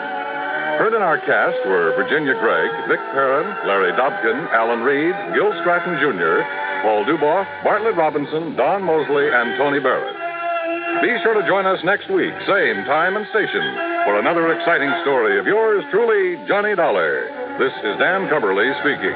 This is the CBS. From Hollywood, it's time now for Johnny Dollar. Bert Major, Johnny. Masters Insurance and Trust. Oh, hi, Bert. You know anything about spacemen? Never saw any, if that's what you mean. Neither have I. But I know somebody who thinks he's been contacted by them. Oh, sure. I have some whimsical friends, too. Not funny, Johnny.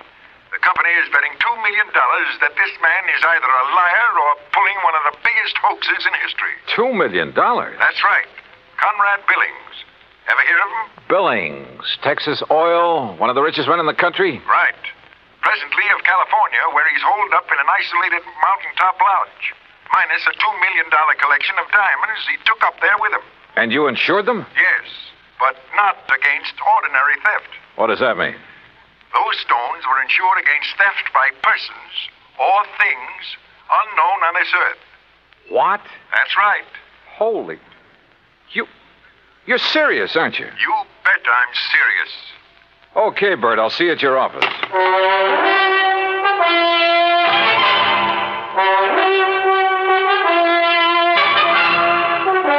Bob Bailey in the exciting adventures of the man with the action-packed expense account, America's fabulous freelance insurance investigator. Yours truly, Johnny Dollar. And now, Act One of yours truly, Johnny Dollar.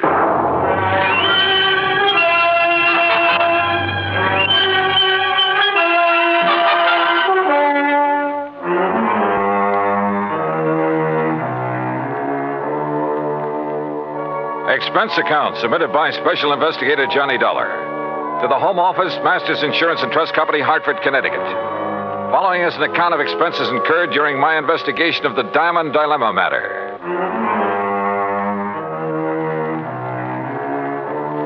Expense account item 1, $3.20 for a taxi to the office of Bert Major. I've known Bert a long time, and he's been in and out of too many deals, big and little, to get excited over nothing. But he was excited now. This whole thing is incredible, Johnny. Fantastic. It's utterly impossible for $2 million worth of diamonds to simply vanish into thin air. So it's impossible. But it's happened. The police out there in California state positively that no man on earth could possibly have gotten to those stones. Then, Bertram, tell me all. All right. 2 weeks ago, Conrad Billings called me from his lodge up in Northern California. Said he wanted to insure the diamonds immediately. Over the phone? Over the phone. You're sure it was really he? I'm not that naive. I had the call traced. How come he called you? We've done some business with a wealthy friend of his in Dallas. Recommended. Uh-huh. And he had the stones with him there at the lodge? Yes. And, Johnny, it's one of the most isolated spots on Earth. You're sure he had them there? He loves diamonds, Johnny. Almost to the point of obsession. He plays with them like a kid plays with marbles. Lord knows he can afford to. So you insured $2 million worth of diamond marbles over the phone? I did. And you say you weren't naive? Oh, look, a remote lodge, an eccentric old man, some expensive baubles. A rank amateur could get at him. You haven't listened to me, Johnny. You've missed the point entirely. I wouldn't care if he left the diamonds lying out on his front doorstep. I insured those diamonds solely against theft by persons or things unknown on this earth. That's the exact wording of the policy. And now they're gone? Yes. So, someone took them? Prove it. What? Someone, and not something. Now, why would anybody in his right mind want to insure against theft by other than people? I asked myself that question. My answer was that a billionaire in active command of his business empire must be of sound mind. And if he wants to satisfy a whim and is willing to pay for it, why should my company refuse his money? You think maybe he has an obsession about flying saucers and the people or things who fly them? Who knows? Or what knows? Johnny, you've got to go out there and make some sense out of all this. Who are the contacts so far? The head of his San Francisco office, Norton Shields. The chief of police in Lakeview, about 30 miles from Billings Lodge, and the insured. Okay, I'll call you, Bert, but not from Mars. Expense account item 2, $280, deluxe flight with trimmings, Hartford to San Francisco. A pea soup fog was rolling up Market Street, and it was 2 a.m. when I finally got to the office of Billings Enterprises and met Norton Shields.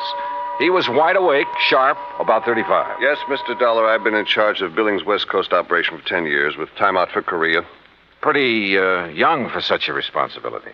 Billings hired me because I know the oil business. I learned it young. Uh-huh. You like him? You don't have to like a man just because you work for him. He's shrewd and knows how to make money. But he has foibles. Yes, he has foibles. Diamonds. Have you ever seen them? Sure. Where?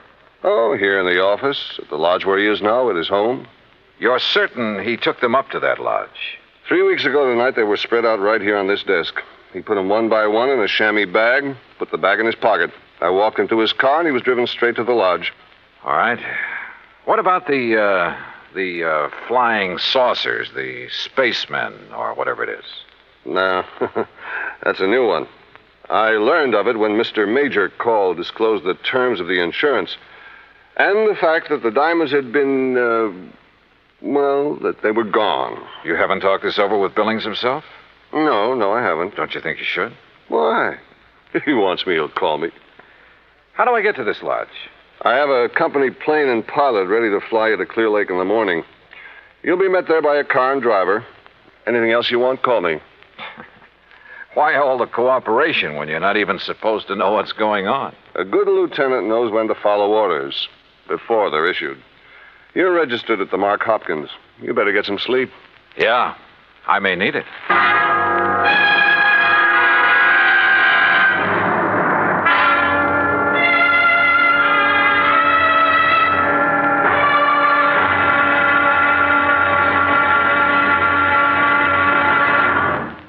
Act 2 of yours truly, Johnny Dollar, in a moment. And now, Act 2 of yours truly, Johnny Dollar, and the Diamond Dilemma Matter.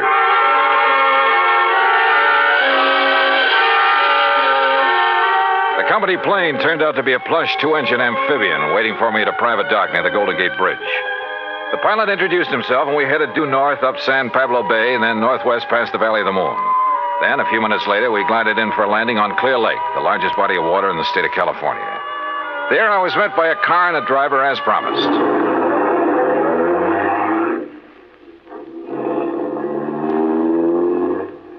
How far is it to Mr. Billings' lodge, driver?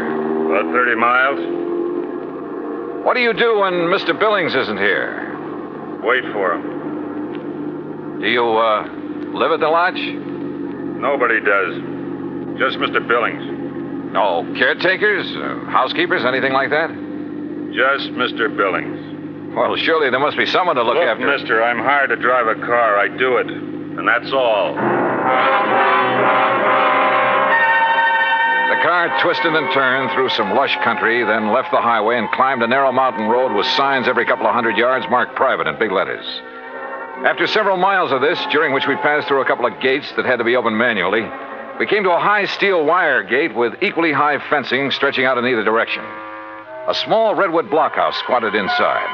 The driver made a U-turn, stopped in front of this gate, then reached around and opened the door. This is it, mister. This is it? Yep. Okay, if you say so. But if this is a millionaire's idea... Hey, wait a minute! Huh. Well, if this really is the place, I may as well get... Can't you read? You touch that gate and you will be electrocuted. What? Your name, Dollar? That's right. Who are you and what's the idea? Speak up!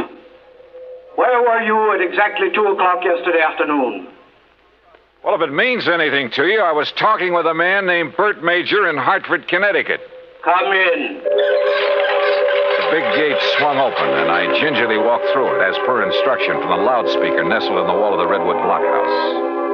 You drive, don't you? Yes. Then get in that car you see there and follow the road. The car referred to by the voice was parked against the blockhouse on the far side. I did as I was told. After a while, the road narrowed to a single track and continued on up the mountain. At one point, there was a solid granite overhang, a sheer drop of 1,000 feet or more, and another gate that opened as I approached it and closed behind me. Finally, I rounded a turn where a fill had been made, and a moment later came out on top. A few hundred yards away, across the terrace top of the mountain, was a charming rustic lodge. I drove over to it.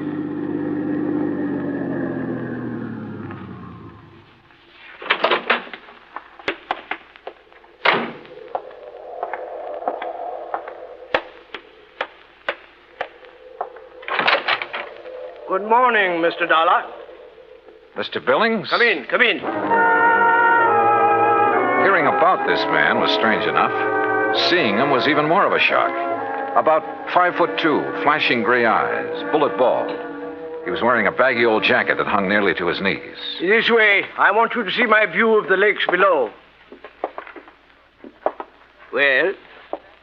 Beautiful. What was that? I said beautiful. Yes, it is. Now, Mr. Major has informed you of the insurance on my diamonds, which disappeared 2 nights ago. Yes, sir. He told me that... Speak up!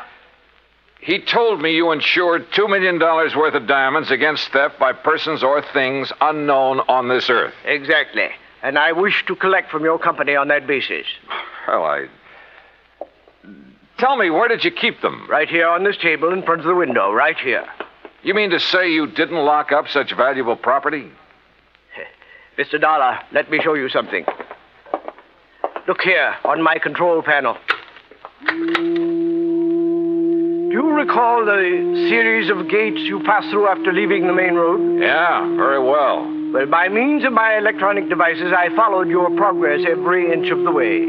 Well, I'll be darned. I watched your arrival at the main gate on this video screen. Ingenious, eh? That's putting it mildly. What did you say? I say that's putting it mildly. Yes. As I'm sure you noticed, this mountaintop is completely encircled by a 12-foot electrified fence. Between it and the inner fence is a maze of photoelectric cells. This panel controls floodlights with which I can cover every inch of ground between the 2 fences. These viewers are geared to the floodlights. All of this equipment is automatically activated on contact. In short, Mr. Dollar, I can detect and follow any person or thing which moves through or between these 2 fences. Anyone who knows electricity could cut your fences and come right on up the road. I did not say this mountaintop was impregnable. I said no one could reach it without my knowledge. Why did you take out such limited insurance on your diamonds, Mr. Billings? I've made my money by leaving nothing, absolutely nothing, to chance. Now that man has projected objects into outer space, it is reasonable to assume that other planets may be ahead of us in technical endeavors. Diamonds would be of tremendous value to an unknown civilization. Well, look, how do I know this is not just an elaborate scheme to collect $2 million? A fair question, Mr. Dollar. What would prevent you from hiding those diamonds somewhere on this mountain? I should consider that question an affront to my integrity, but under the circumstances, I do not. I simply defy you to find them. Then what's your explanation of their disappearance? I have none. And unless you find one, I intend to collect from your company under the terms of the policy. Mr. Major mentioned the chief of police in Lakeview. Do you mind if I talk to him? Andy Prentice? Not at all. I have a direct phone to his office and he's home. Would you care to talk to him now? No, thanks. But I would like to use your car. By all means. I'll open the gates for you on your way down. Just one point. There must be no publicity on this matter. Understood? Mr. Billings, if I can't prove that your diamonds were taken by a person, those space cats are going to get a lot of publicity. Act 3 of yours truly, Johnny Dollar, in a moment. And now, Act 3 of yours truly, Johnny Dollar, and the Diamond Dilemma Matter. While I drove down the mountain with gates electronically opening and closing behind me, I did some thinking. Billings had bought and paid for his privacy at tremendous cost. I couldn't see any loopholes in the setup. Yet, the diamonds had disappeared. 45 minutes later, I pulled up in front of the police station in Lakeview. Obviously, I was expected by the chief of police, Andy Prentice. Hello, Mr. Dollar. My name's Prentice. Mind if I join you? No, hop in. Just cruise down by the lake. I'm sure you want this to be a private conversation, too. Good idea. Well, what's your opinion on the diamonds? Well, I don't know who took them, but I'll tell you one thing. I don't believe it was some thing or somebody from outer space. Well, how would you get through all those electrified fences, photoelectric cells, floodlights, and closed-circuit viewers? Yeah. Well, what's your opinion? I'm as practical and logical as the next fella. If a human being couldn't get to Mr. Billings without his knowledge, and he'd call me the moment somebody tried, well... Oh, sure. Spaceman. Well, what else? I noticed one thing, Chief. He's a little hard of hearing and doesn't wear a hearing aid. He doesn't need one. Just turns up the volume on all that electronic stuff he has around him. Well, suppose someone parachuted onto the top of that mountain. How would he get out? Man could dig under those fences. That would leave evidence, and I've been over every inch of the ground. I've even thought of the expert pole vaulter idea. No sign. Nothing makes any sense. Yeah, I see what you mean. How about a ride in Billings' private plane? I'd like to take a look at that mountain from the air. I don't know what good it'll do you, but I'll go along. Well, maybe there are spacemen. But I still don't believe it.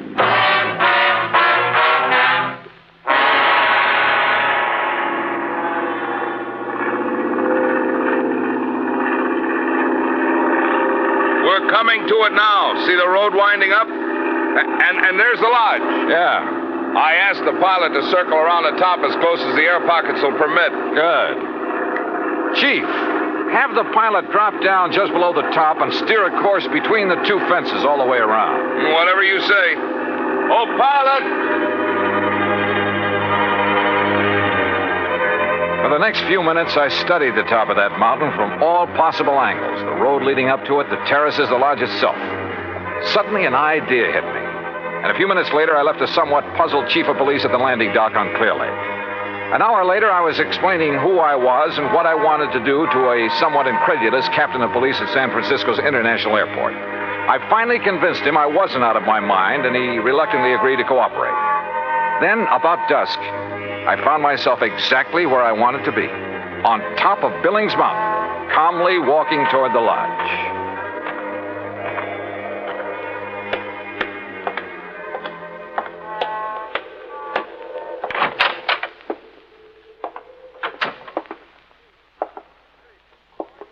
Good evening, Mr. Billings. What? I said good evening, sir. Mr. Dollar. Why, I don't understand. See? No spacesuit. Why, I can't believe it. How did you do it? How did you get here? The same way as the man who stole your diamonds. But this is impossible. Impossible. My electric system gave me no warning. That's because you have it located in the wrong place. What? It's in the two fences and between them halfway down the mountain.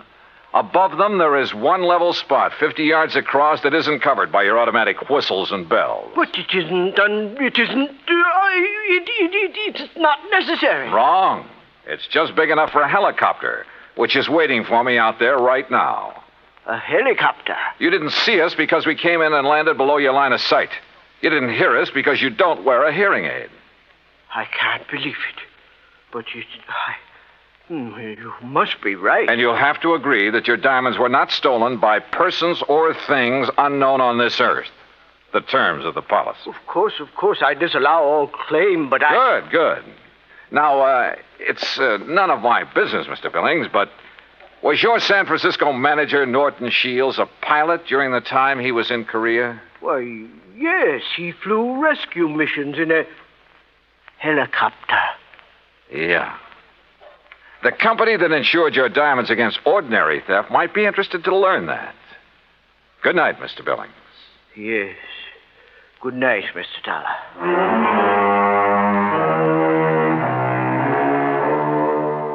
You know, in some ways, I felt sorry for him. He'd spent millions of dollars to insure his diamonds and his privacy. Came a real showdown, and it turned out he had neither. Oh, he'll get his diamonds back, sure, and probably buy some more. But privacy, with or without money, is a pretty hard thing to come by. At least in this man's world. Expense account total, including incidentals and transportation back to Hartford, $284.30. Yours truly, Johnny Dollar.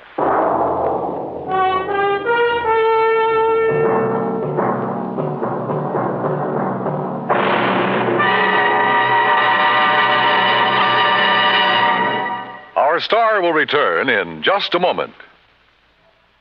Now, here is our star to tell you about next week's story. Next week, a moth, a tiny moth, solves a case involving our national security. Join us, won't you? Yours truly, Johnny Dollar.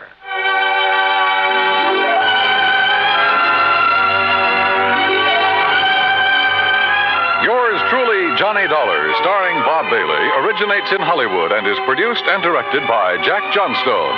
Today's story was written by Alan Botsey.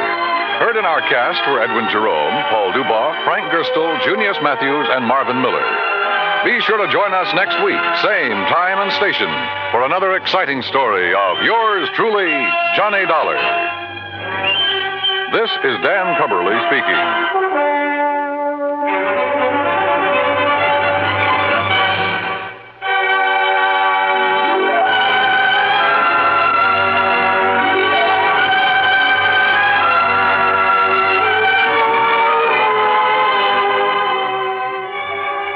This is the United States Armed Forces Radio and Television Service.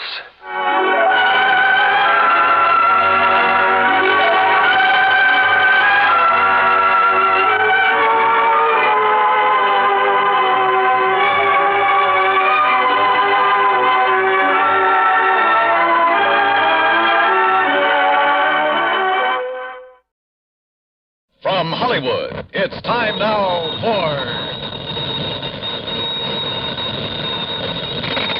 Johnny Dollar. Earl Foreman, Johnny. Hi, Earl. How are things in sunny Florida? I think I'll move to California. What? I mean, get away from this crazy insurance business as far as I can. You sound like you have a problem. I sure have, a real wild one, trying to get rid of $65,000.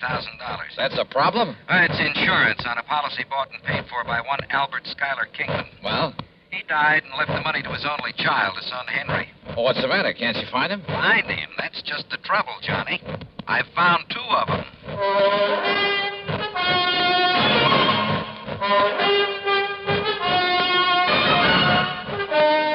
Bob Bailey in the exciting adventures of the man with the action-packed expense account. America's fabulous freelance insurance investigator. Yours truly, Johnny Dollar.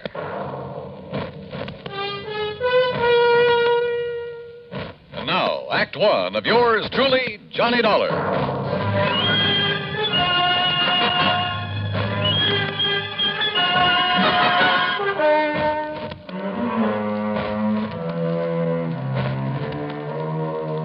Expense account submitted by Special Investigator Johnny Dollar to the Tri-State Life and Casualty Company, Sarasota, Florida. Following is an account of expenses incurred during my investigation of the Double Trouble Matter.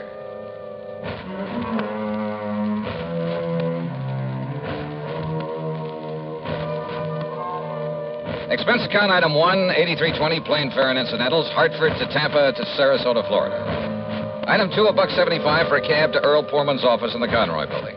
That's right. After waiting 20 years for this sole beneficiary to show up. 20 years? Well, like I told you, the insured was Albert Schuyler Kingman. $65,000. Yes, he was a widower, lived up near Elizabeth City, North Carolina. And he had a son named Henry. Henry was his sole heir and beneficiary of his policy. Okay. And you say that Kingman died 20 years ago? Yes, during that big hurricane back in 38. Remember it? Did about $40 million damage up and down the coast. Earl, I was a mere child at the time. Oh, sure. How old was Henry? Well, he was 10, just a kid. Anyhow, it was several days before the old man's body was found. And the boy? No trace of him. Disappeared. In due course of time, because of the statute of limitations, the old man's estate was, well, I guess it went to the state. But not his insurance, huh? No. We kept the matter of the insurance open, company policy. Requires a lot of legal finagling, but in the company's history, they've turned up beneficiaries as much as 15, 18 years after death. How? By advertising. And that's what accounts for the sudden appearance of two Henry Kingmans, each claiming to be the beneficiary of Albert Kingman's policy, and each having a logical, legitimate story. Each saying he didn't know about the insurance until he saw the ad. Where are these boys, Earl? Right here in Sarasota. They arrived yesterday. They arrived together? No, a couple of hours apart, unknown to each other, they say. I hope you made it perfectly plain that one of them has to be a phony and that when he's found out it's going to go pretty rough with him. Naturally. But, Johnny, I can't find anything wrong with either of their stories. You know, their background, where they've been, and so on. Where are they staying, Earl? A couple of dingy little motels on the edge of town. Now, look. Here's the file on them, or rather on the old man. Well, I don't know that that's going to be much help. There's information about not only Kingman, but his wife, who died before him. There's a lot of miscellaneous information about the boys. The boy, where he went to school and Sunday school, who his teachers were, the names of some of his friends. There's a lot of stuff here. Well, then, maybe I'd better go through it. Sure. Now, look, it's getting late. You're going to stay with Gertrude and me, as usual. Oh, that isn't necessary, Earl. Well, she'd kill me if I didn't bring you home. So, come on, we'll drive on out to the quay, have cocktails and some dinner, and you can spend the evening poring over that material. Come on.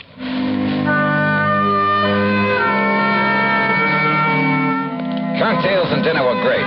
They always are with the Pullmans. Only poor man is a misnomer.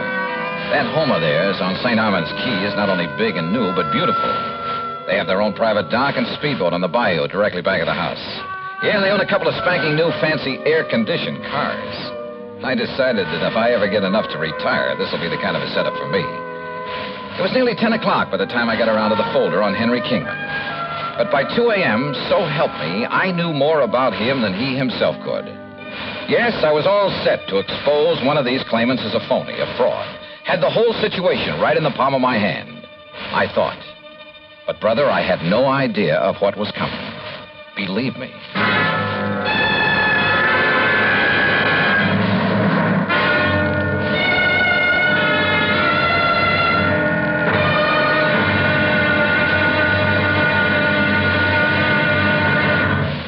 Act 2 of yours truly, Johnny Dollar, in a moment.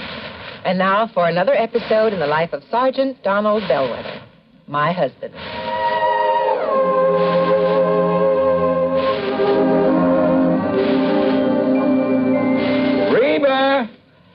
Reba! What is it, Donald? Confounded Reba, I can't find the fountain pen. I've looked all through this desk. Here it is, dear.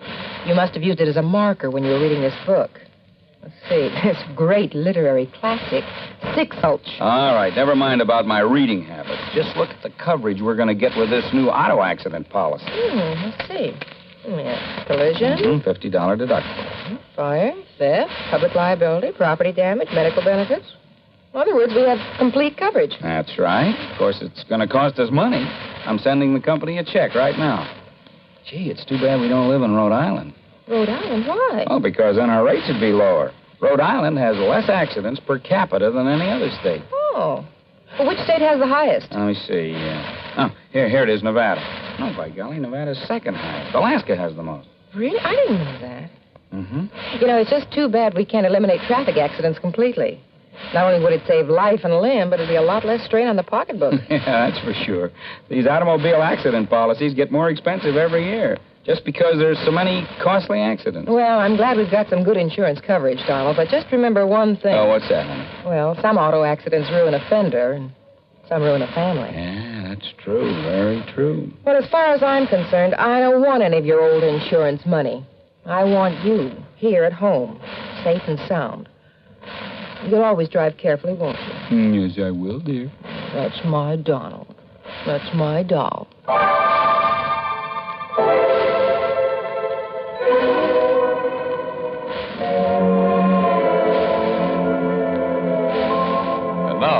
2 of yours truly, Johnny Dollar, and the Double Trouble Matter.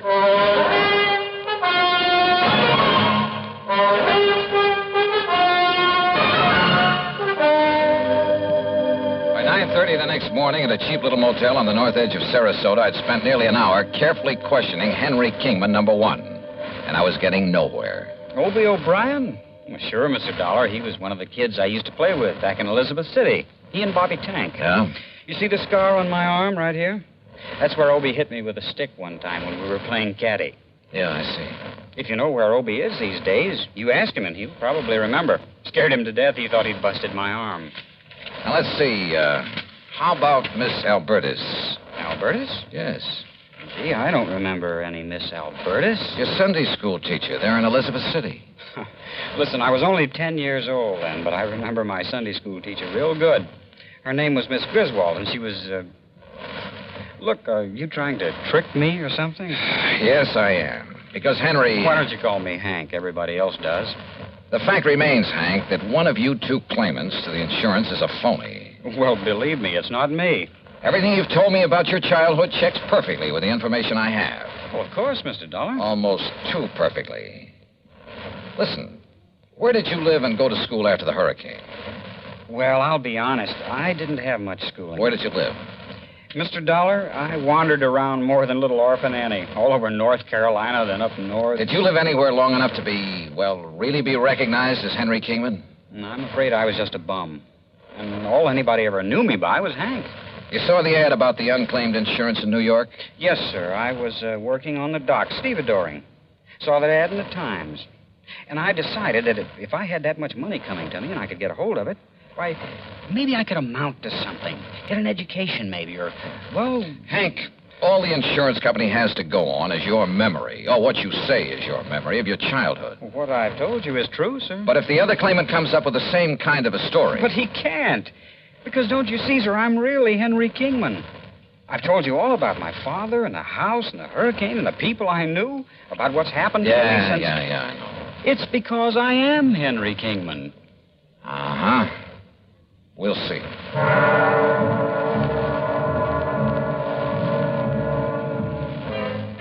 I tried to trip him up in a dozen ways, but with no success. He had a logical, reasonable answer for every question about his past and present. As for not being able to produce anyone who could identify him as Henry Kingman, well, it was simply because of his rather aimless life spent wandering from city to city, never having any close friends because he chose to go it alone. He was a tall, well-built lad with a mop of blonde hair and clear blue eyes. And I must confess I kind of liked him, his open frankness. But you know something? I could have been awfully wrong.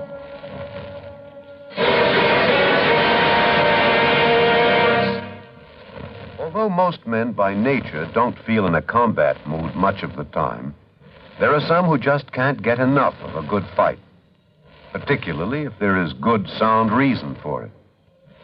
In July 1900, when American fighting men were protecting the rights and liberty of their fellow countrymen during the Boxer Uprising, the battle was a furiously fought affair.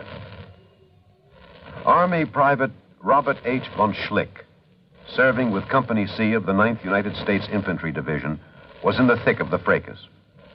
Although he had been wounded previously while carrying a wounded comrade to a place of safety, he rejoined his command, which partly occupied an exposed position on a dike.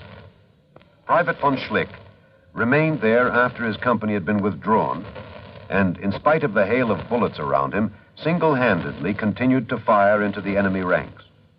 Oblivious to the fact that he was a conspicuous target, he refused to leave the fight until he was literally shot off his position by the enemy. Private Robert von Schlick earned the Medal of Honor for valiant devotion to duty and added heroic background to the code of conduct of American fighting men. And now, Act 3 of yours truly, Johnny Dollar.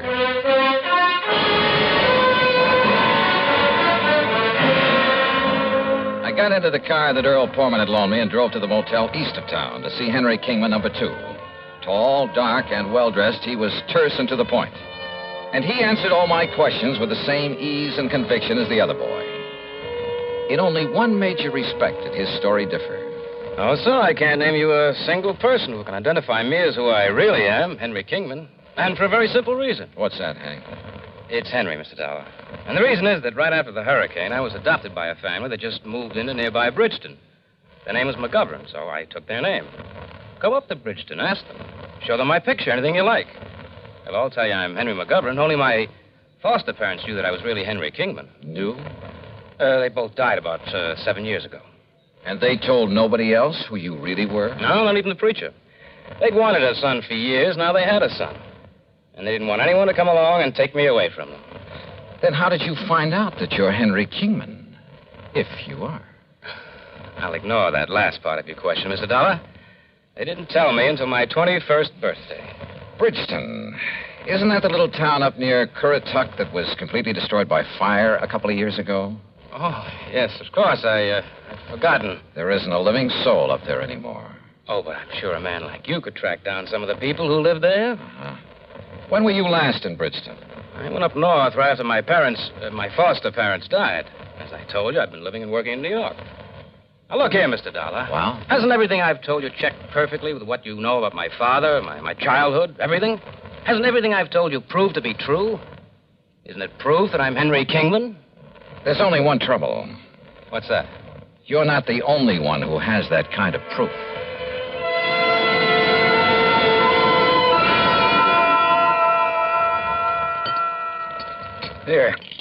Here, Johnny. Have some more of this baked sea trout. No, thanks, sir. Johnny, you've hardly touched a thing. Yeah, I know, Gertrude. I'm sorry. I will have another cup of coffee, though. Oh, sure. So you haven't gotten very far in your investigation? No, I'm afraid not. I told you, Johnny, the stories of those two boys check out perfectly. Unless the information the company's been collecting for the last 20 years is all wrong. But both of them can't be Henry Kingman. So one of them must be lying. But which one? Well, suppose, just for example, that the blonde is Henry. Yeah? Then how would the other have got hold of all that information? Unless... Well? Do you suppose they've known each other sometime in the past? They certainly don't like each other. I mean, each other's being here. I asked them, Earl, and they both deny having ever seen each other until they came here within a few hours of each other.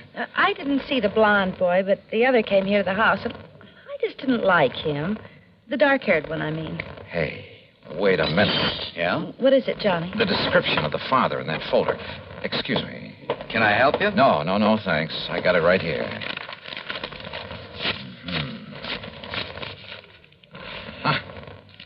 Find it? Hey, listen. Does Dr. Crutches still live up the street? Sure. Do you want me to drive you over? No, thanks. I'll walk. Johnny, what'd you find in that see folder? You later. Walking out that street, and there was no moon, turned out to be a big, fat mistake. In the first place, I almost bumped into a palm tree in front of the house. In the second place, I didn't see what stepped out from behind the next palm tree until it was too late.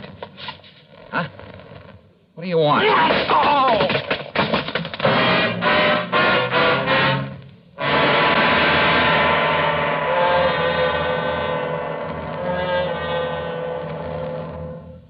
Times have changed, and so has the man.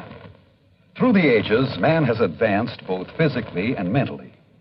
Prehistoric man's concept of war and living was like that of an animal. His implements were crude, his knowledge simple. It was survival of the fittest. From his club and stones to bows and arrows and spears, from muskets and sabers to atomic rifles and missiles, man has progressed in the art of attack and defense. With each new phase, man's knowledge has developed. Today, the warrior, if he can be called such, is not a stone thrower, a bowman, or a swordsman. He's a technician who needs knowledge of all that science has developed. He's a sonar man, a radar man, a rifle man, or a torpedo man, a missile man, or a pilot. But whatever his job, he needs the skill and the technical know-how to do the job and do it well. Yes, times have changed, and so has the man.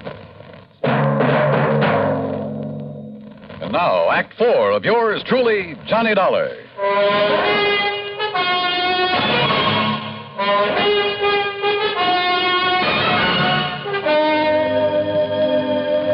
Decided maybe I'd better drive him over anyway, Doc. And that's when I found him lying out there by the palm tree. Well, it's lucky you did, Earl, but I think these smelling salts will bring him around. whoever attacked him must have seen you coming and... Holy, what the... What's this? It's okay, Johnny. Yeah, then what's Doc Crutcher? Who socked me? You don't know, Johnny? I sure don't. Oh, but, brother, I have a suspicion. A couple of them. Here, Earl, I brought him a cup of good hot tea. Tea? Sure. Get him a slug of brandy. Oh, well, sure. Only make it scotch. Good man, Doc. You feel okay now? Yeah. Earl, listen. Yeah? Get on the phone. Call the motels where those boys are staying. Tell them to get over here immediately. Better still, I'll drive over and get him. Meantime, Doc. Yeah? Here's your scotch, Johnny. Thanks. And if you want some more... Just a minute, woman. Where's mine? Oh, of course, Doc. I'm sorry. Neglect me, huh? Hey, listen, Doc. I want to ask you a couple of questions. What about? Heredity. Heredity? Yes. Okay. Shoot.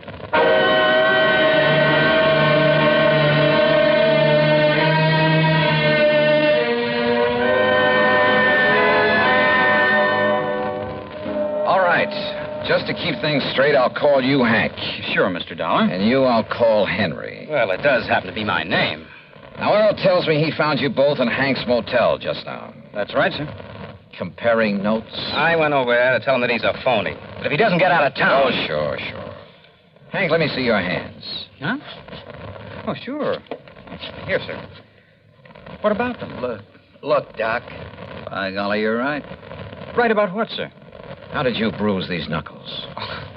Well, it was kind of clumsy, but my hand slipped trying to open one of the windows in that cheap motel. Don't you believe it, Johnny. He's the one who's... Wait a minute. This one has a bruised knuckle, too.